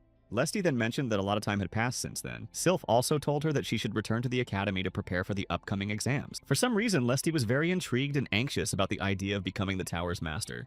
The elf was glad that Lesty would be the one to rule the tower, since she had been her mentor, and Lesty loved reading books and learning new things. Then the girl admitted herself that she was eagerly looking forward to it. Meanwhile, classes were about to begin at the academy, and the students decided to check what lessons they would have today. The students thought it might be some kind of mistake, but when they heard that others were seeing it too, they realized it was true. A group assignment titled Mana Transactions was announced, and Rania was the examiner this time as well. The students gathered nearby watching all this, and in fact, they were very unhappy with what they saw in the announcement. They had already given up on graduating from the academy because they thought they definitely had no chance, and that it was all over for them. A few days before the end of the school's temporary closure, Rania and Roselle were talking to each other. Rania was reviewing her papers at the time and said that things were shaping up very interestingly. After that, she sighed and then asked the professor if the students needed group assignments. Roselle simply replied that Rania knew all this better than anyone else, But Rania was actually surprised because she had never gone to school, so she didn't know where she could have learned this. Roselle replied that Renel had been on the battlefield 5 years ago, and that was also a kind of group assignment, so he had most likely learned something from that experience. Rania was very reluctant to recall everything that had happened there, because she remembered her entire team, and those were far from the best of times.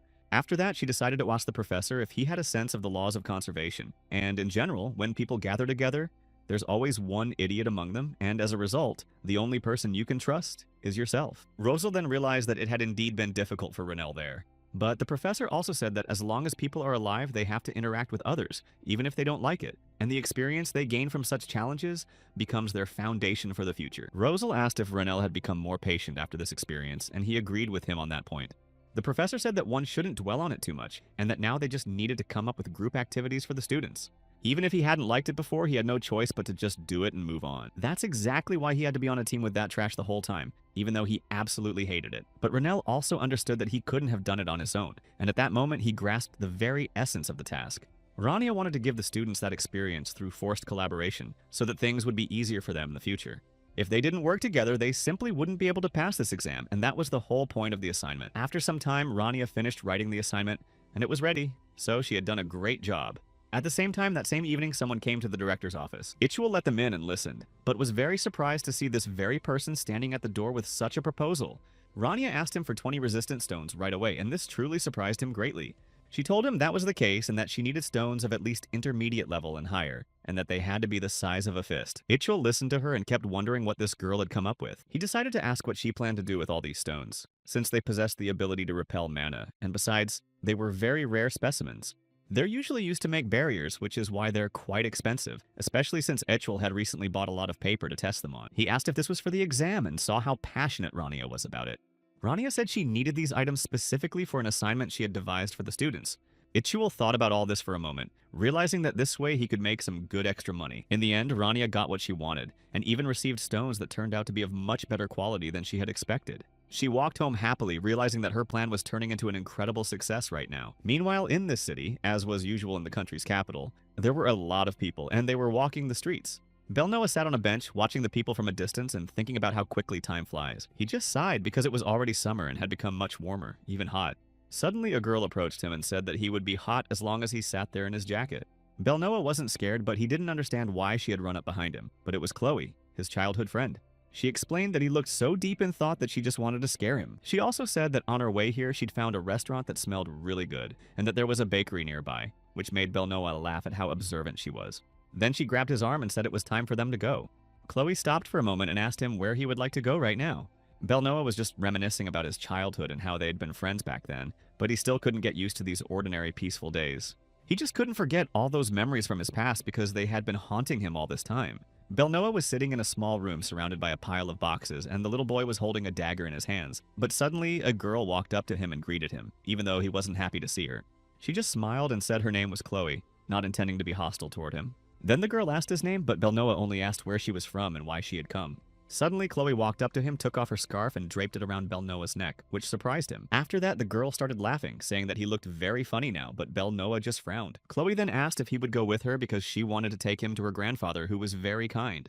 The name Belnoa means abandoned child. This girl shed light on his name and gave his life meaning. After a while, Belnoa's vision grew blurry and blood was flowing from his head, while everything around him was very dark, and he couldn't see a thing. The boy looked around and had no idea where he had ended up, because in the darkness he couldn't see a thing. Now Belnoa clearly remembered walking with Chloe through various stores, and then they entered a special place. It was then that they went into a pastry shop to eat because she loved all kinds of cakes and pastries so much. After their meal, they continued their cheerful stroll, simply walking all over the city. But then, quite unexpectedly, someone interrupted them. A succubus was watching them from the bushes, and at that moment, everything changed. At some point, Belnoa simply lost consciousness, and after that he realized he couldn't see Chloe anywhere while the zombies were carrying him. He realized he had to find her as quickly as possible, no matter what price he would have to pay for it. Then he turned to the stars again to establish another connection with them. Meanwhile, the other students were already at the academy and had taken their seats, asking if anyone had done their homework, while others simply chatted about their day. To their great surprise, they were very calm and even content when the lesson began, but they also saw one thing that surprised them greatly. Some students said there was no point in thinking about all this, since things always exceeded their expectations. Rania, upon entering the classroom, walked over to those stones and asked the students to sit down. She asked if they had learned about the spell's effectiveness from Professor Roselle, and today they were supposed to discuss it in more detail, which is why she had brought these stones with her. Rania hoped they had mastered this lesson well, including the use of diagrams and how the limitations work. She began writing something on the board explaining the limits of basic spells and where they end. At that moment, Lark raised his hand about to ask a question, and Rania, seeing this, gave him permission to speak. She also asked him to list the pros and benefits of the basic spells they use. Lark began by saying that such simple spells would consume significantly less mana, which is a major advantage for mages. Also, unlike complex spells, such spells are very easy and quick to cast, which is important at a time when you need to act automatically and quickly. But Rania then asked about the drawbacks of these spells. Lark replied that since these are basic spells, the opponent is also aware of their effects and the power they possess. Furthermore, their power is weak, and there are certain limitations on their use in battle. Rania praised him and then asked how they could overcome all these drawbacks. Lark pondered whether it might be possible to add an arming scheme or use chains to cover all of this. Rania said that this could be one way, but then they gathered to show another by raising the crystal. The students were surprised to see the Stone of Resistance, as they hadn't expected to find it there. However, most began to say that Rania certainly wouldn't have started using such precious stones just for the sake of learning. Then the girl explained that the main spell was Ignition, and that it could be amplified using spell enhancements, but that this was not much different from a completely ordinary spell. Lesty also raised her hand at that moment to ask a question, and Rania was given permission to speak. They said that it seemed to her it would be much better to use a restriction scheme for this. Rania has already said that this is true, and many people believe that basic spells are very effective. But they only think that way because it requires less mana to cast them. As for effectiveness, that's a different matter. She said that you need to use spell modifications to compensate for weaknesses, and this increases the spell's effectiveness, despite its limitations. Ignition is a spell of moderate power, but it lasts a very long time and can be used for just as long. Rania. Then they asked what would happen if they restricted this spell and used mana to enhance its magic. The students thought this was definitely a lie, and although they had guessed some of the answers, they didn't expect it to actually happen. At that very moment, Rania cast Ignition, the very spell she had mentioned earlier, directly onto that crystal. This surprised the students even more, but they realized that it was indeed a stone of resistance, even though they hadn't believed it for a long time. As everything gradually began to calm down, they started to notice that the stone was slowly beginning to self-destruct after the impact. Rania wanted to prove with this that even such basic spells can be truly very powerful if used correctly. At that moment, Rania said that all the patterns they were using weren't what they needed to memorize. Only when they understood the essence of the spell and the incantation would they be able to demonstrate their true power. Then she looked at her students and asked if they wanted to try doing it on their own. Without waiting for an answer, she mentioned that she had prepared a group assignment for them, even though the students still didn't understand how such valuable stones could be used in these classes. Rania had already mentioned earlier that they would have to work in groups, and since the pairings were random, they would have to check who was on whose team. She also said that they shouldn't forget that all group members must participate, and if anyone just wanted to take it easy, the whole group would lose points. The students called Rania the Demon of Aplaya. Her assignments and classes were indeed difficult, but necessary for the future. She also said there was a group assignment, and the students just screamed silently, hoping she would at least take pity on them. She took the first crystal, saying it was filled with mana, and then had something else to say. The girl said that each group was given this crystal and that she wanted them to have fun, so she asked them to break this stone of resistance. Meanwhile, she was already standing on the street and said, somewhat dissatisfied, that they needed to go. Cardo suddenly appeared in front of her and asked her to finally let him go, because after all, he'd been incredibly busy lately and just wanted to relax. But Rania told him that with a face like that, if he'd come all this way, it was ridiculous. Of course, she understood perfectly well that he was busy and tired from guarding the first princess, but he shouldn't exaggerate. Yet Cardo himself didn't understand how Rania knew all this, since he hadn't mentioned it.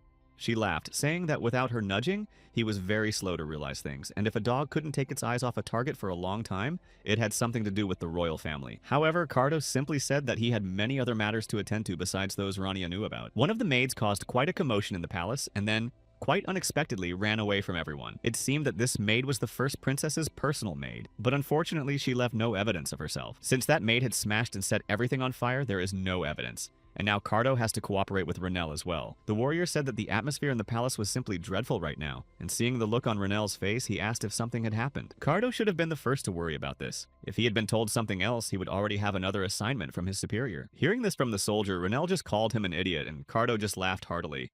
Renelle stepped closer to him, already preparing to hit him for everything he had said. After that, Cardo simply said that if he didn't survive that blow, who would search alongside him for Belnoa, who had suddenly disappeared. The soldier knew that Renelle would definitely need his help, so he pushed his fist away, and eventually Renelle calmed down. Renelle truly understood that he would need this soldier's help, since Cardo was very knowledgeable in this area. Just recently, she had given the other students a group assignment, and the students in his group had come to her for some advice. Many days had passed since Belno had been at school, not to mention the dorm, and no one had seen him since then. He wasn't the type to just disappear without a word, so it seemed like something might have happened to this guy, which was exactly why Renelle was planning to find him. Meanwhile, Belnoa had indeed been dragged into the depths, but the creature approaching her said that all of this was incredibly boring right now. It was curious to see if this child would come to it, and then it looked at Belnoa, who was lying unconscious after its blows. Grace folded her hands, saying that she really wanted to meet him, and was incredibly eager for the meeting to happen as soon as possible. Cardo suddenly asked about the new hero just as they set off with Renelle to search for Belnoa. Renelle, still running, said that he knew absolutely nothing about this new hero, and couldn't possibly know anything about him. Cardo said that actually that sounded very strange, since he thought the guy would want to meet him as soon as possible. Renelle said he had no reason to meet with him since he was confident in his own skills, but was poor with a sword. Cardo added that this hero was a bit unusual, but a hero must still bear that title with honor. It had always been this way. When a hero bid farewell to his life, new ones took his place each time. Over the past 2 years, 4 heroes had been spotted, and the stars themselves had chosen them for this role. Heroes in this world are not the ones people admire. They are simply expendable material for which a replacement can always be found. That is precisely why Kyle became the very embodiment of heroes after the previous one disappeared. Although Kyle had changed as a person, he held the position of hero for a full 5 years, which could be considered brave and honorable. But despite this, Renelle believed that heroes in their day were nothing but freaks, and Cardo agreed, saying that the past years were indeed better in that regard. But then he returned to their topic because, after all, their hero was now a student of the Dark Tower whom they had to save, and also a Starstream hero named Chloe who had suddenly disappeared as well. Cardo knew she wasn't a fencer, but her whole body was covered in starlight. Renelle thought she was a wizard hero, and most likely, this was a bold attempt to destroy all the other towers as well. They already knew a little about her, but suddenly stopped at that moment. This happened after Cardo mentioned Chloe and that she and Belnoa were good friends, and Renelle said he was sure he'd heard that name somewhere before. But despite everything they know, Mana itself is that very starlight. Cardo just didn't understand why he said that, and Renelle, as always, teased him by saying that Cardo never uses his brain. Dealing with stars and starlight was a whole different story. And in this case, even the usual methods simply cannot work. They were worried that a mage might appear who possessed the Constitution and could do this, as if to say that they should also strive for such a power. Cardo said that this was exactly why he was looking for the Elder, and if this prophecy turns out to be true, then they won't be able to deal with whoever stole Belnoa. These two went missing at the same time, and too many demonic monsters have appeared in this place, so it's suspicious. Cardo suspected that something strange might be happening here, or that his head was starting to spin, but he didn't even have any real evidence. He also added that the tracks were starting to fade here and were most likely near Cardenac, and Renel thanked him for his help and then asked Carto to head back. Rania was about to go there alone, but then, after that question, Carto sighed, asking if he was planning to go there in that condition. Blood started running from his nose, and Rania said he wiped it off and followed Chloe. A teacher's job is to keep students safe, and in this case, they needed to be found right away. Meanwhile, Kyle was severely wounded and nearly bleeding to death, and in the end he turned back, knowing that he hadn't even wanted to go to the front lines but had to. No matter how many of these monsters he destroyed, there was no end to them, so he thought about simply retreating just to survive. Sarah quickly ran up to him, seeing the state he was in, and he sighed and turned around. She stood beside him and began examining his arm, saying that she could heal him now.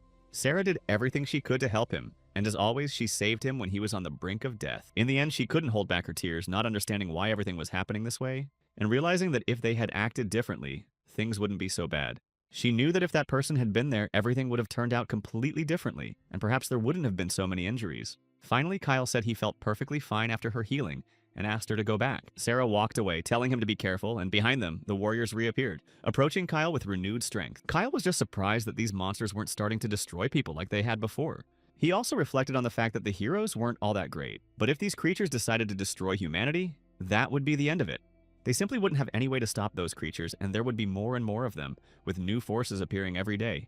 Kyle was determined to stand his ground until the end, even though he had no idea what these monsters were planning right now. Meanwhile, the succubus just sighed heavily, saying that they really should have gone there instead of staying here. Her demon companion said that they couldn't do anything to outwit their pursuers, so they had to make that decision. However, the girl cried out that in that case, the pursuer would come to them anyway, so this plan wasn't the best. Then she sighed again, saying that, in fact, kidnapping Chloe had been too easy, unlike what she had expected.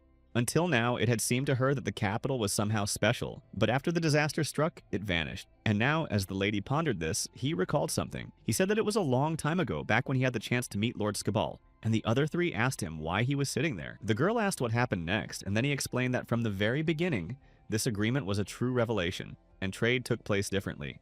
With the Stellar Stream, they were signing new contracts together with the stars. Only then did the girl stop and ask what on earth he was talking about. The demon said that he didn't understand it either, but had simply heard it from others, so he passed those words on to her, but she replied that it was too boring. Then she told him to start another story, but suddenly something flew at them from behind. That's when we found out he hadn't expected it at all, but managed to catch the dagger which had been created using magic. The girl said that the scent of the soul was simply incredible and she really liked it, so she asked ironically if nothing bad would happen if she tried to look into the soul. A lot of time had passed by the time Belnoa arrived, and they had been waiting for him to hurry, but he still managed to pull himself together and set out in search of Chloe. The girl simply said that she was very glad to see him and that he had arrived just in time. Then the demon replied to Lepa that everything had been decided long ago. The girl agreed with him but said she couldn't help herself when it smelled so delicious. The girl asked why he was still pursuing them at all. Belnoa was tired and dirty, and she asked if he wanted to get back the child who had been kidnapped. But then she added that he'd be better off forgetting about Chloe and that he should just play with her instead. However, as soon as she said that, it became clear that Belnoa was furious. But the girl laughed, saying that he didn't stand a chance of winning. Although Belnoa was very tired, he asked where Chloe was and prepared to fight the enemies. She added that she didn't want to talk to him about such boring things because she wanted to give him the chance to feel happy. But Chloe was a pure and innocent child whom they had kidnapped. The girl said it would be better for him to be with someone experienced and skilled at least once, rather than with Chloe. But she also said that if he liked that type, she would do everything to please him. However, all these words only angered Belnoa, and he shouted at her to shut her filthy mouth. Dyke told Lepa that they actually needed this boy for a sacrifice, but even though she knew this, she pretended not to care. After that, she just snapped her fingers, telling the others to finally wake up. Now it was time to get to work, and immediately a large number of zombies rose behind her, closing in on Belnoa. Lepe said she remembered perfectly well that they needed to keep this boy alive, but she wanted to have some fun. Belnoa realized there would be no easy victory, even though he was quietly following them just to take Chloe back. He shouted once more for the two of them to give Chloe back to him, even though he knew it would be to no avail. Realizing he had to fight, he launched an attack and unleashed his magic on Daika, who was standing next to Lepe. Immediately after that, there was a powerful explosion, after which nothing could be seen for a long time. Belnoa himself fell to the ground, looking back and seeing that an entire army of zombies was now heading straight for him. Dyke walked toward him alongside them, saying that Belnoa shouldn't get in their way, since they didn't want to waste too much of their time on him. Belnoa crawled along the ground. He was the boy who was born and raised in the dark, demonic ruins. And like anyone who lived in a dump, Belnoa's life had no purpose other than survival. And the experience he had gained could hardly be called pure. It was a life without purpose or meaning, but Belnoa kept fighting. He destroyed others to survive and was willing to get his hands dirty to do so. But one day, he finally found a reason to live, and that reason was Chloe. She was a ray of light that appeared in the darkness, and she became his faith and what he needed to protect. Chloe's life was the only one Belnoa swore to protect in any situation, no matter what. In the end, he was seriously wounded, but he didn't give up despite that. Lepe said it would be much faster if she intervened in this fight, but Dyke replied that it wasn't necessary. They had kidnapped several children to create chaos, but now they were getting distracted by some minor details. So they just needed to take out the pursuers, pack them up, and then leave. After that, they were supposed to deliver their captives, and that would complete the task. That's exactly how their mission was supposed to go. Lepe could easily infiltrate the capital, but her pursuers must become her captives, so she can't help with that. She told Dyke to finish off this guy, but he replied that it would be difficult to take Belnoa alive. He was thinking only of how to save Chloe while his resources were running out. He couldn't foresee anything in this situation. The mages had very little left, and Belnoa understood that the only thing left to do now was to destroy Dyke's armor to defeat him.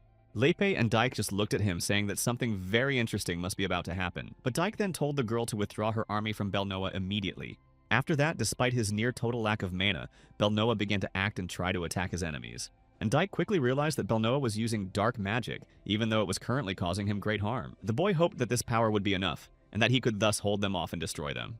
And after that, he decided to make one more move, delivering a powerful blow directly at Dyke. In the end, his armor was partially shattered, and Dyke realized that this boy was more capable than he had imagined. Despite this, the boy continued to fight and prepared to retaliate for the blow by attacking Belnoa. And in the end, he succeeded easily, so in the next moment, Belnoa took a heavy blow. He was already very exhausted, but after that, there was even more blood, and he fell to the ground, unable to stand on his feet. Lepe shouted that Dyke was an idiot because they needed Belnoa to be alive, but he replied that the blow hadn't been hard enough and everything would be fine. At that moment, the voice was heard again, so Dyke was immediately distracted. Lepe smiled upon hearing the familiar voice. Rania was already there, seeing that her students were once again caught up in some kind of battle. She greeted the two of them sarcastically and approached them to protect her student. But then Rania also called Lepe and Dyke Grace's lapdogs who carry out all her orders. Lepe just laughed, seeing that Renel was just as mean as he used to be, and she had already missed that tone. She said with a smile that she loved him very much precisely for those words. Despite everything, Rania approached Belnoa, who was barely conscious but still recognized her, and quietly uttered her name. She was surprised to see that the boy in such a state hadn't passed out yet, so she used magic to heal him and told him to stay there. Rania immediately cast a magical shield over him that would protect Belnoa while she fought. Lepe laughed again at that moment, saying that her prank had worked and that Renel had become very cute. He said he'd long noticed that Lepe was a bit off her rocker, but he still didn't know where she saw the cuteness in him. To this, Lepe simply asked why Renel was so angry to see her after so many years. She said again that she loved him very much and that Renel should have known that. He said after that, Lepe started asking what exactly he didn't like about her behavior, and then added that to her it all seemed pretty cute. Renel hated this girl more and more because he couldn't even understand her statements or any of her thoughts. 5 years ago on the battlefield, he had faced completely different situations, but this one was just plain ridiculous. The Black Dragon Belial was someone who acted instinctively and impulsively without relying on any deliberation or strategy. But he was also quite dim-witted, so at that time, the team of heroes was still able to subdue him and take control of him. Skeeble had shown himself to be very cowardly back then, which is exactly why they managed to deal with him as well. Skelet rarely entered the battlefield, and even when he did, he didn't stay long. He'd just toy with them, and then run away.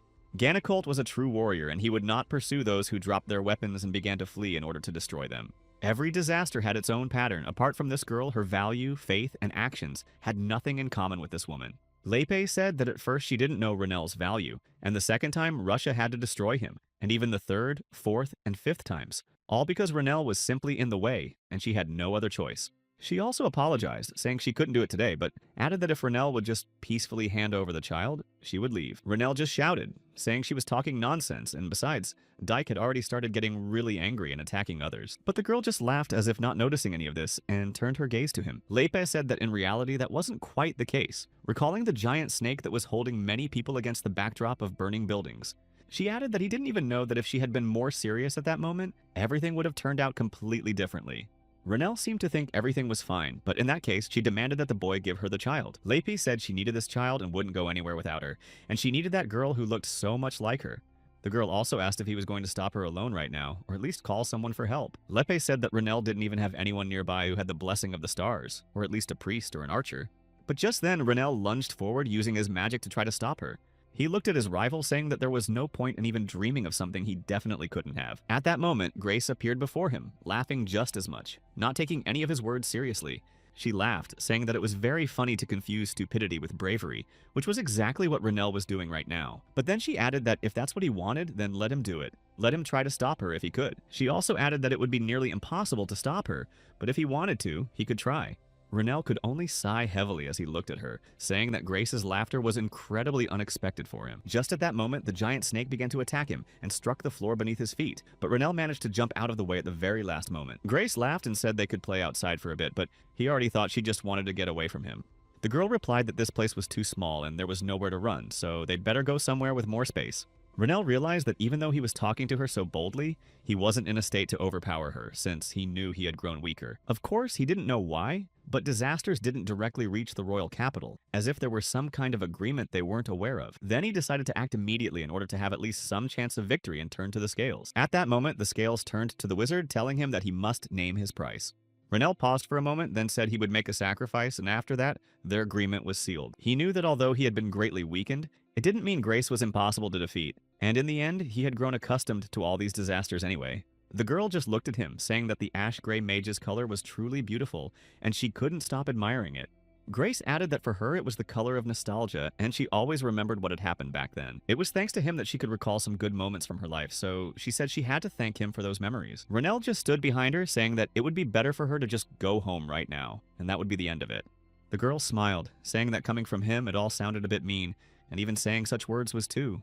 But then she said she couldn't give him this child, so she would just make a small gift, even though Renell said he didn't need it. However, the girl insisted that she was sure this gift would make him happy because she had prepared it with so much love. Grace said it was a gift from the bottom of her heart, but at that very moment she paused and asked him something. The girl asked if he remembered that face he had once seen in his last life. It was the face of the only person who could withstand Gonacolt's attacks with just a few swings of his sword. It was the person who had performed an incredible feat, and then she told the Ashen Mage again that she loved him very much. Then she asked if he was truly happy now, and then shouted that in that case, he had to fall in love with her.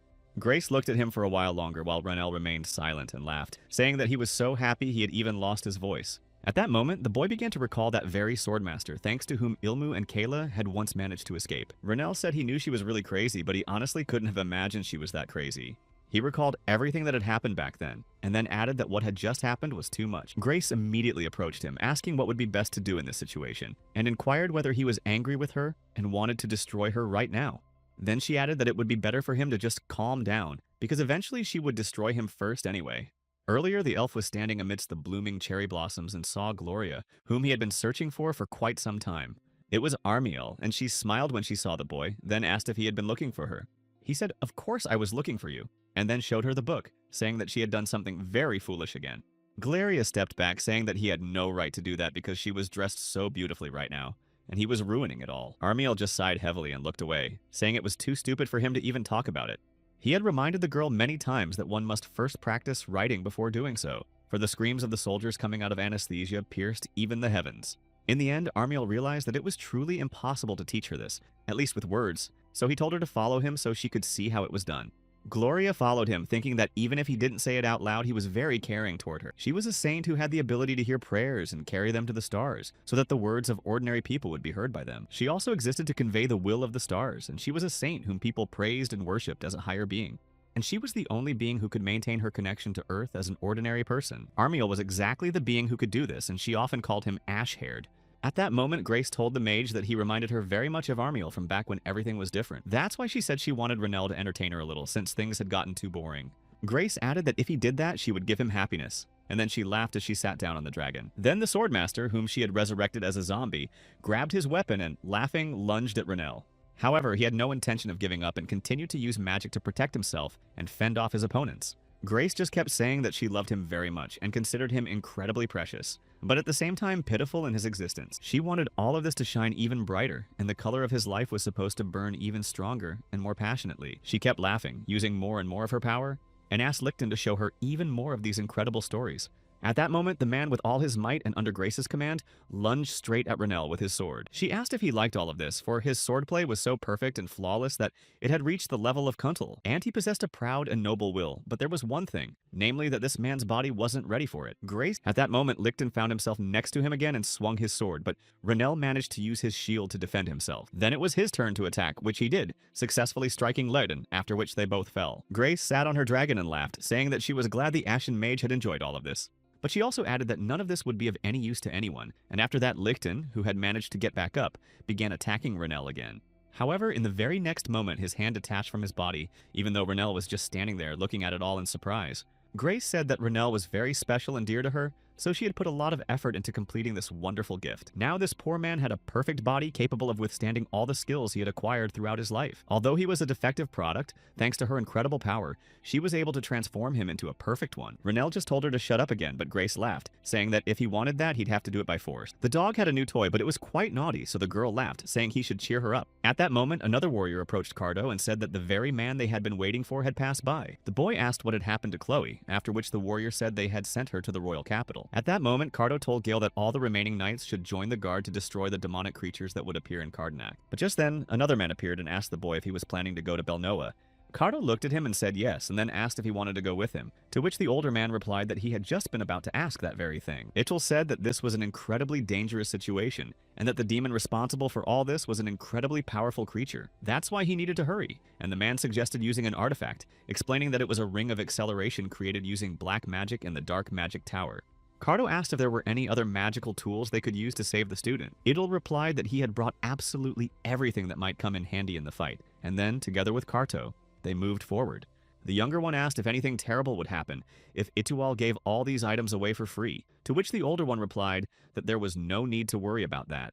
But then Cardo also stopped beside him and said that it would be necessary since he had to go, and these items would be very helpful to him in battle. Itual said he couldn't do that and that he was taking back what he had said earlier. However, that would lead to disaster because Grace is not someone who can be defeated with just one or two instruments. But even in the end, the man approached Cardo and agreed to give him the tools, but only asked him to return alive and unharmed. The boy thanked him. Having received all these items from Itual, Cardo quickly set off to reach Grace as soon as possible. Many of these masterpieces were created over the course of a lifetime, or even many generations, so they are the very instruments that contain the magic and energy of the Dark Tower, and that's definitely not something you should just hand over to a stranger like that. But he couldn't stand by and do nothing when there were people willing to risk their lives to challenge monsters. Renel continued the battle while Carto was already rushing to help. Itwell hoped that everything would end well, and that Cardo would manage to safely see the dawn after the battle he was knowingly heading into. The boy kept running forward, feeling the frenzied demonic energy that was visible even to the naked eye. Cardo understood that if he didn't have this magical instrument, that energy would have taken his life long ago. But now he knew one thing for sure: he had to hurry, because his older brother was in danger right now, fighting alone against powerful creatures. He tried to run as fast as he could, hoping he wouldn't be too late and would arrive in time. Grace just smiled as she watched what was happening and said that even though Renel was trying so hard, it wouldn't be enough. Despite her words, the mage continued to attack and used enhancements to his spells. After that, Renel managed to get even closer to Grace and used his power to gain more opportunities to attack. However, he now realized that even though he had already used a buff, it wasn't enough to win, so he applied another one. Then Renel used a speed boost to at least match Licht's pace, and in the end he managed to grab his leg again and slam him to the ground, winning the match. Grace laughed, saying that Renel was a terrible fighter, but she was actually having a lot of fun watching what was unfolding before her. Renel looked at Lichten, seeing that he was still ready to get back on his feet, and Grace said she simply adored Renel. The girl added that she would like to enjoy the show a little longer, and she wondered how much longer Renel would ignore his chance to push beyond his limits. Grace raised her hand after a moment, saying that it was about to end, and then apologized. This story was about to end very soon, and she turned to Lichten, who was lying on the ground. She ordered him to pick up the sword and bring it to her. Lichten, completely under Grace's control, stood up and obeyed the command. The girl also mentioned that she had prepared an incredible finale specifically for the mage. She rose alongside her dragon and said that Renel's life would be taken by his own master right now. Renel, he was already prepared for the worst as he saw Lichten approaching. But at that very moment, Carto, who had finally arrived, intervened. Everyone standing there was surprised. Though Carto was exhausted and could barely speak, he was glad he had made it in time after all. He grabbed his sword and stepped in front of Renel, preparing to fight Licton. Renel just said that he didn't understand a single word Cardo was saying. Besides, it amused him that Cardo was planning to fight such powerful demons all by himself. Cardo kept trying to say something, but Renel still couldn't understand a thing. Renel seemed to pay no attention to any of this and stepped closer, asking where Cardo had gotten the magical tools and whether he had stolen them. At that very moment, Grace had already started to get really angry and said that all of this was very rude of them. She rushed straight toward Cardo, saying he had no right to stop her from having fun. Cardo just shouted again for Renel to get out of there as fast as possible before it was too late, and Licton rushed toward him again. In the end, Renel decided not to linger any longer, after which he shouted that Cardo had to explain everything to him. After that, an even fiercer battle began between Cardo and Licton, in which one man began to gain the upper hand. He struck Cardo again with his sword, and Cardo barely managed to dodge, not knowing where to go next. In the end, Cardo hadn't expected anything else from Licton, who was a master at this, and he realized more and more that he couldn't win. He was the strongest swordsman who, in human form, could compete with the Sword of Darkness. And even without the blessing of the stars, Licht was able to achieve the superhuman abilities that all knights aspire to. But that was precisely what spurred Cardo on to win, rather than give up and run away. Cardo understood that he wanted to become like Licton, so he took his sword in hand and prepared for battle. He said that as commander-in-chief of the Gonchaks, he had great respect for Licton as a master swordsman. Meanwhile, Grace continued to get angry because it was all because of Cardo that all her plans had been ruined. She began to get even angrier and hated Cardo for coming here and ruining all the fun. At that very moment, Renel's voice rang out, saying that this was precisely the side effect of eternal life. He was already very close to her and her dragon and said that as soon as he destroyed her, Grace would stop being angry and worried. Grace said that although she was sorry, it wouldn't work out because Renel had never managed to win the star's blessing. Renel simply said seriously that he knew that, but it didn't bother him or stop him. The mage also added that he was the kind of person who achieved everything on his own, and he always had a backup plan ready. He approached her, saying that he was very curious to see what would happen to Grace after she swallowed this thing. Meanwhile, Itual was still wandering around the place looking for Belnoa, but realized that there were far more ruins here than he had expected.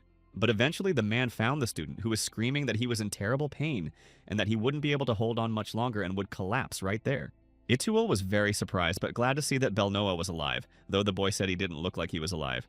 Then Belnoa asked if Chloe was all right, to which Itual replied that the dog was protecting her, so everything was fine. Belnoa calmed down a little upon hearing that at least she was okay for now. Then Itual saw the mark on Belnoa's body and realized that it had been made by none other than Rania van Trias.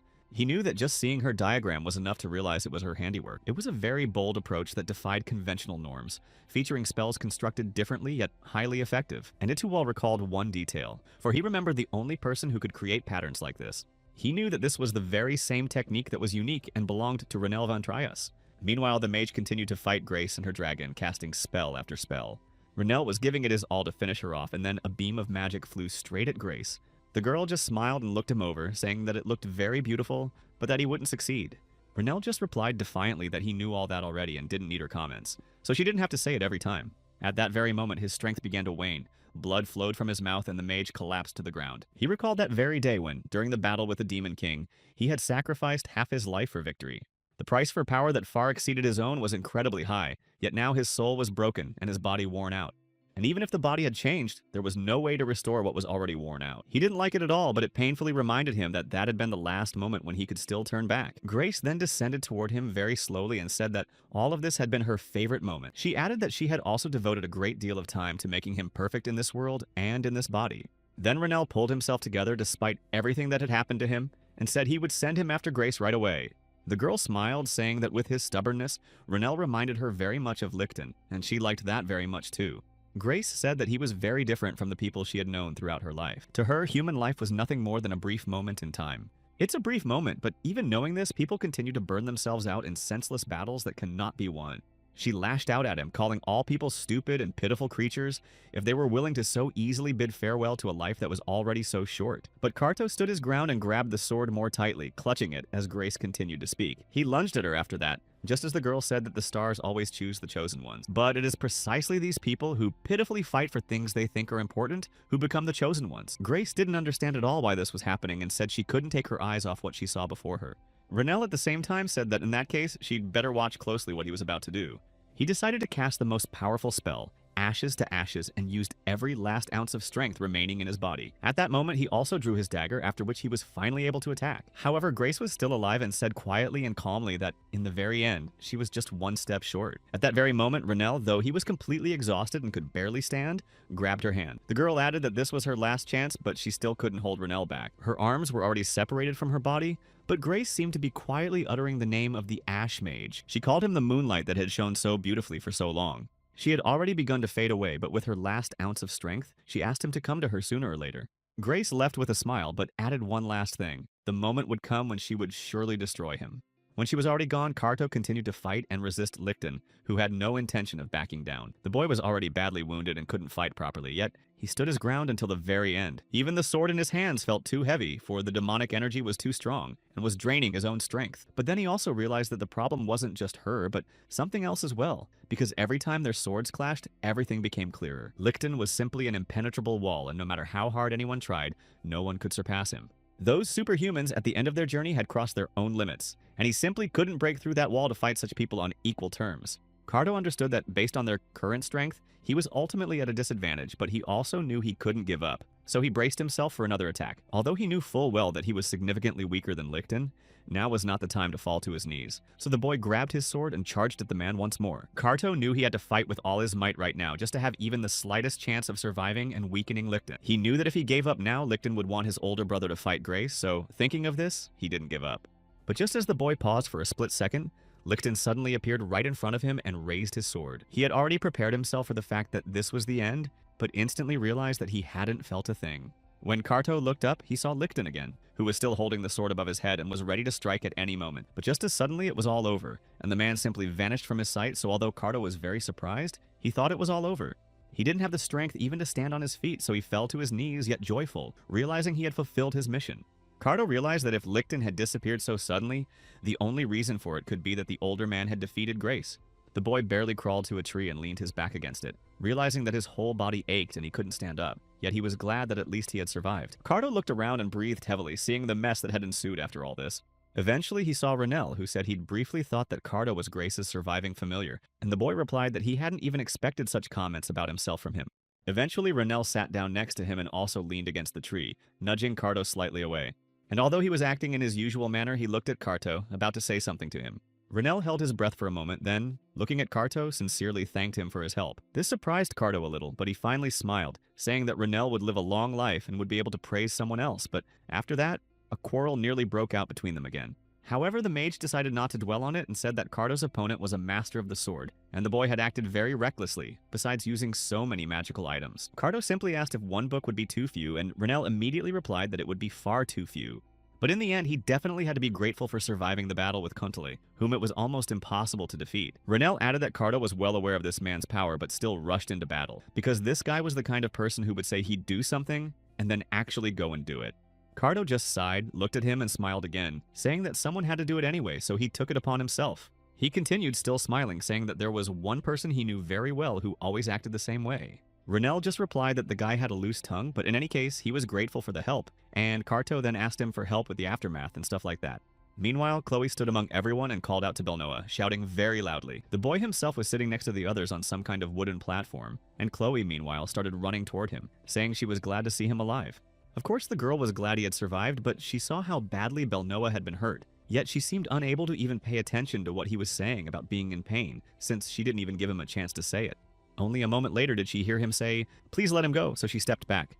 The girl added that the master had come to rescue her immediately, and was sure the same would happen to Belnoa.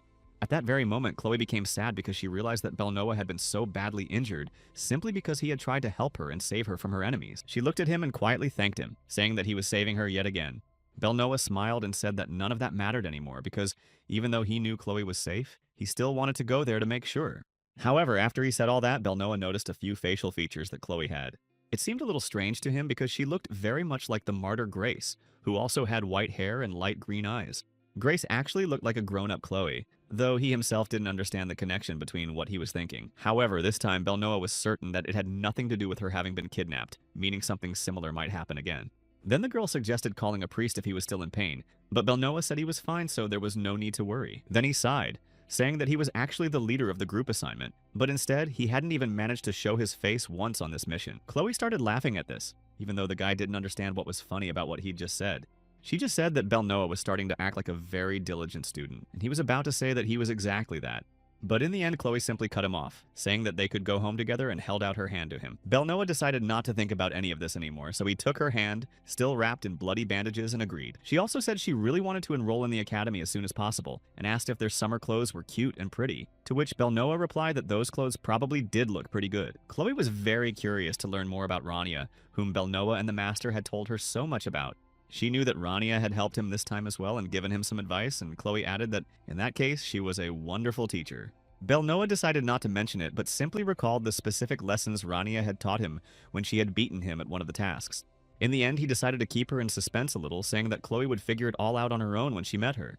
The girl also asked if he was afraid to show up for group classes, and Belnoa replied that he was because he was worried they would scold him. Meanwhile, a horse-drawn carriage emerged from the forest where a battle had recently taken place. Cardo sat with his head and hands bandaged, and there were a few more scratches on his face, but now the boy was calmly reading something from somewhere. Rania was lying next to him, also with some injuries, but Cardo asked her not to make so much noise because he was trying to work. But she replied that after helping someone, she was in pain all over, so she couldn't just lie there quietly. But at that moment, Cardo realized that she just really didn't want to go home, which was why she was acting this way. Cardo kept looking at her, and Rania said that the master would be very angry when they got back, which is why she didn't want to go back. However, Cardo decided to calm her down a bit by saying that Roselle was unlikely to be that angry with her after what she had done. But Rania just sighed heavily, saying that he had a reason for it, and not just one, but many. Only Cardo didn't know the whole story. The western part of Cardonock was completely destroyed, and everyone understood how much money would have to be spent to rebuild the city. The bell tower and the clock tower, which had taken many years to build, had also been completely destroyed. Rania said that the master most likely knew that they were the ones who had destroyed a large part of the city, since the show had been truly spectacular. Cardo simply replied that they should be glad that at least half the city had survived the disaster, because it wouldn't have been surprising if the entire city had been destroyed. After all, they had fought Grace, who was incredibly powerful, so those consequences weren't surprising. Cardo also exclaimed joyfully, saying that he had forgotten to tell her something important. There was a letter from the royal family, and it supposedly contained a thank you note, though Rania was surprised by this, as she didn't know what they had decided to write this time, because it would be foolish to say that the dog alone was able to defeat the disaster, so Cardo said that he had very subtly hinted that the elder had helped him. Most likely, they were a little nervous about the elder's retirement, and they were also worried that Renelle might leave for another country. Cardo laughed again, saying that most likely they wanted to keep him close no matter what the circumstances. Rania just gave him a very angry look, asking if Cardo wouldn't rather build a tower right now. The economy was booming right now, so it would be better to grab 5 of them right away and then the palace as well. In the end, he said he wasn't joking about it, but then, looking around, he said he'd gone too far and asked to be let off here. Renelle got out of the carriage, and Cardo told the older man to be careful, to which Renelle replied the same. Taking her things, Rania went home, thinking that this battle had been difficult, but also not entirely new, which is why she felt somewhat strange. After a while, she finally reached the house, where Master Rosella saw her and began to worry. Rania ran up to him and asked if he had woken up yet, but Roselle replied that he hadn't been able to sleep the whole time. The master asked very calmly if Rania was okay after everything that had happened. She didn't answer him for a while, but then realized that the master had found out what she had been so afraid of. Back then, she had given up part of her remaining life in order to sign the agreement with the stars. So Rania decided not to show that something was wrong and said that everything was fine with the matter, so there was no need to worry. But Roselle already knew everything, so he asked if it was worth going that far with all of this. Rania simply didn't know what else to say and replied that she had no other choice at the time, and she had to win because otherwise everyone would have suffered. Rosal then gently stroked her head, saying he hoped that this choice had made Rania happy. Then he stepped closer to the door, mentioning that the evenings had grown cold, so he invited her inside. Rania realized that, in fact, none of this was strange. She just wasn't used to things happening exactly this way. But she was very happy that there was a place she could always return to, where both her body and soul could rest. Rania smiled at the master, saying that she was home now. In the end, since Rania was very exhausted, she went straight to bed, and when morning came, Roselle went to her and tried to wake her up. The master knocked on the door for a long time, trying to get her out of bed, and added that it was time to get up because they had guests. But realizing that it was no use, Roselle went back and apologized to the guests, saying that they would probably have to wait a little longer. Ichwal sat next to Belnoa and said that Roselle shouldn't worry, since they were the ones who had come to him unannounced. The Lord of the Dark Tower said he simply wanted to express his gratitude for Rania saving his apprentice. He already knew the whole truth, namely that Rania was Renelle van Trias, and after a while they all gathered together at the table. Ichwal asked who else knew about all this, to which Renelle replied that there were only 2, the Master and Carto. But now there were 4 of them, because Itual and Belnoa had joined them, and Belnoa was still in shock upon learning this. Physical transformation is a phenomenon that is hard to believe even if you see it with your own eyes, but Renelle laughed, saying that it was still more realistic than the transformation of the soul. But Itual also said that he had come here not only to confirm his guess, but first and foremost to express his gratitude for what had happened. He said that without her, he would have lost his 2 incredibly strong students, so he thanked her from the bottom of his heart. Rania just smiled, saying that Belnoa was also her student, so she was simply doing what she was supposed to do.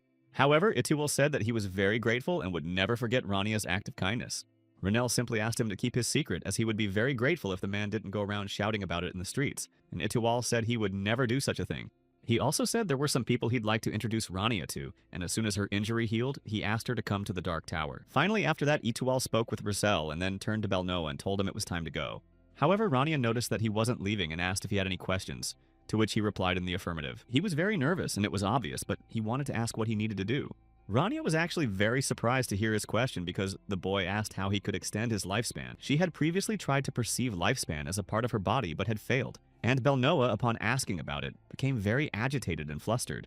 Rania knew that if she could assess her own life, then in that very battle against the Black Knight, victory would definitely have been hers. That is precisely why the girl told Belnoa he needed to stop, because if he kept going like this, his soul would be shattered. She also added that the boy didn't need to worry about becoming even stronger.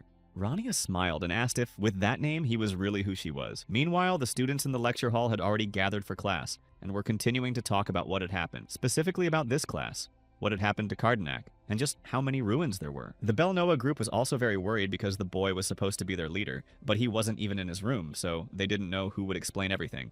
However, despite this, they decided it would be better to first just gather all the participants and discuss everything with them. Meanwhile, Lesty turned to the elf, saying that classes would start soon, so it was time to leave. But she didn't know what would happen to those people. After all, Belnoa was their leader. For them, it was simply a nightmare because they just didn't know what to say or how to say it. Lesty smiled, saying that the leader of this team had probably gone somewhere, and joked, though the elf didn't quite understand the human joke. The girl patted her on the head and said she'd explain everything, but only after class. After that, a few girls approached Lesty, asking if she had finished preparing for their presentation. She replied that everything was fine because they had rehearsed together yesterday, so she wasn't worried about it.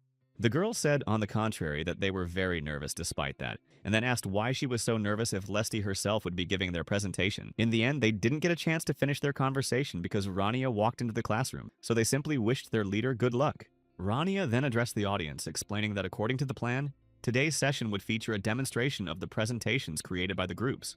She then asked the students to give a brief description and demonstration of their work, adding that they should start with Group F. At that moment, the leader of that team stepped up to her with a sheet of paper and agreed to start right away, looking quite confident. The young man began to show everything they had prepared and said that their team had focused on the burning heat. After that, he wanted to say something about mana points at maximum spell efficiency, but suddenly Rania stopped him before he could finish. She was actually surprised by all of this and started writing something down, then asked the student if the team had really created this entire diagram on their own.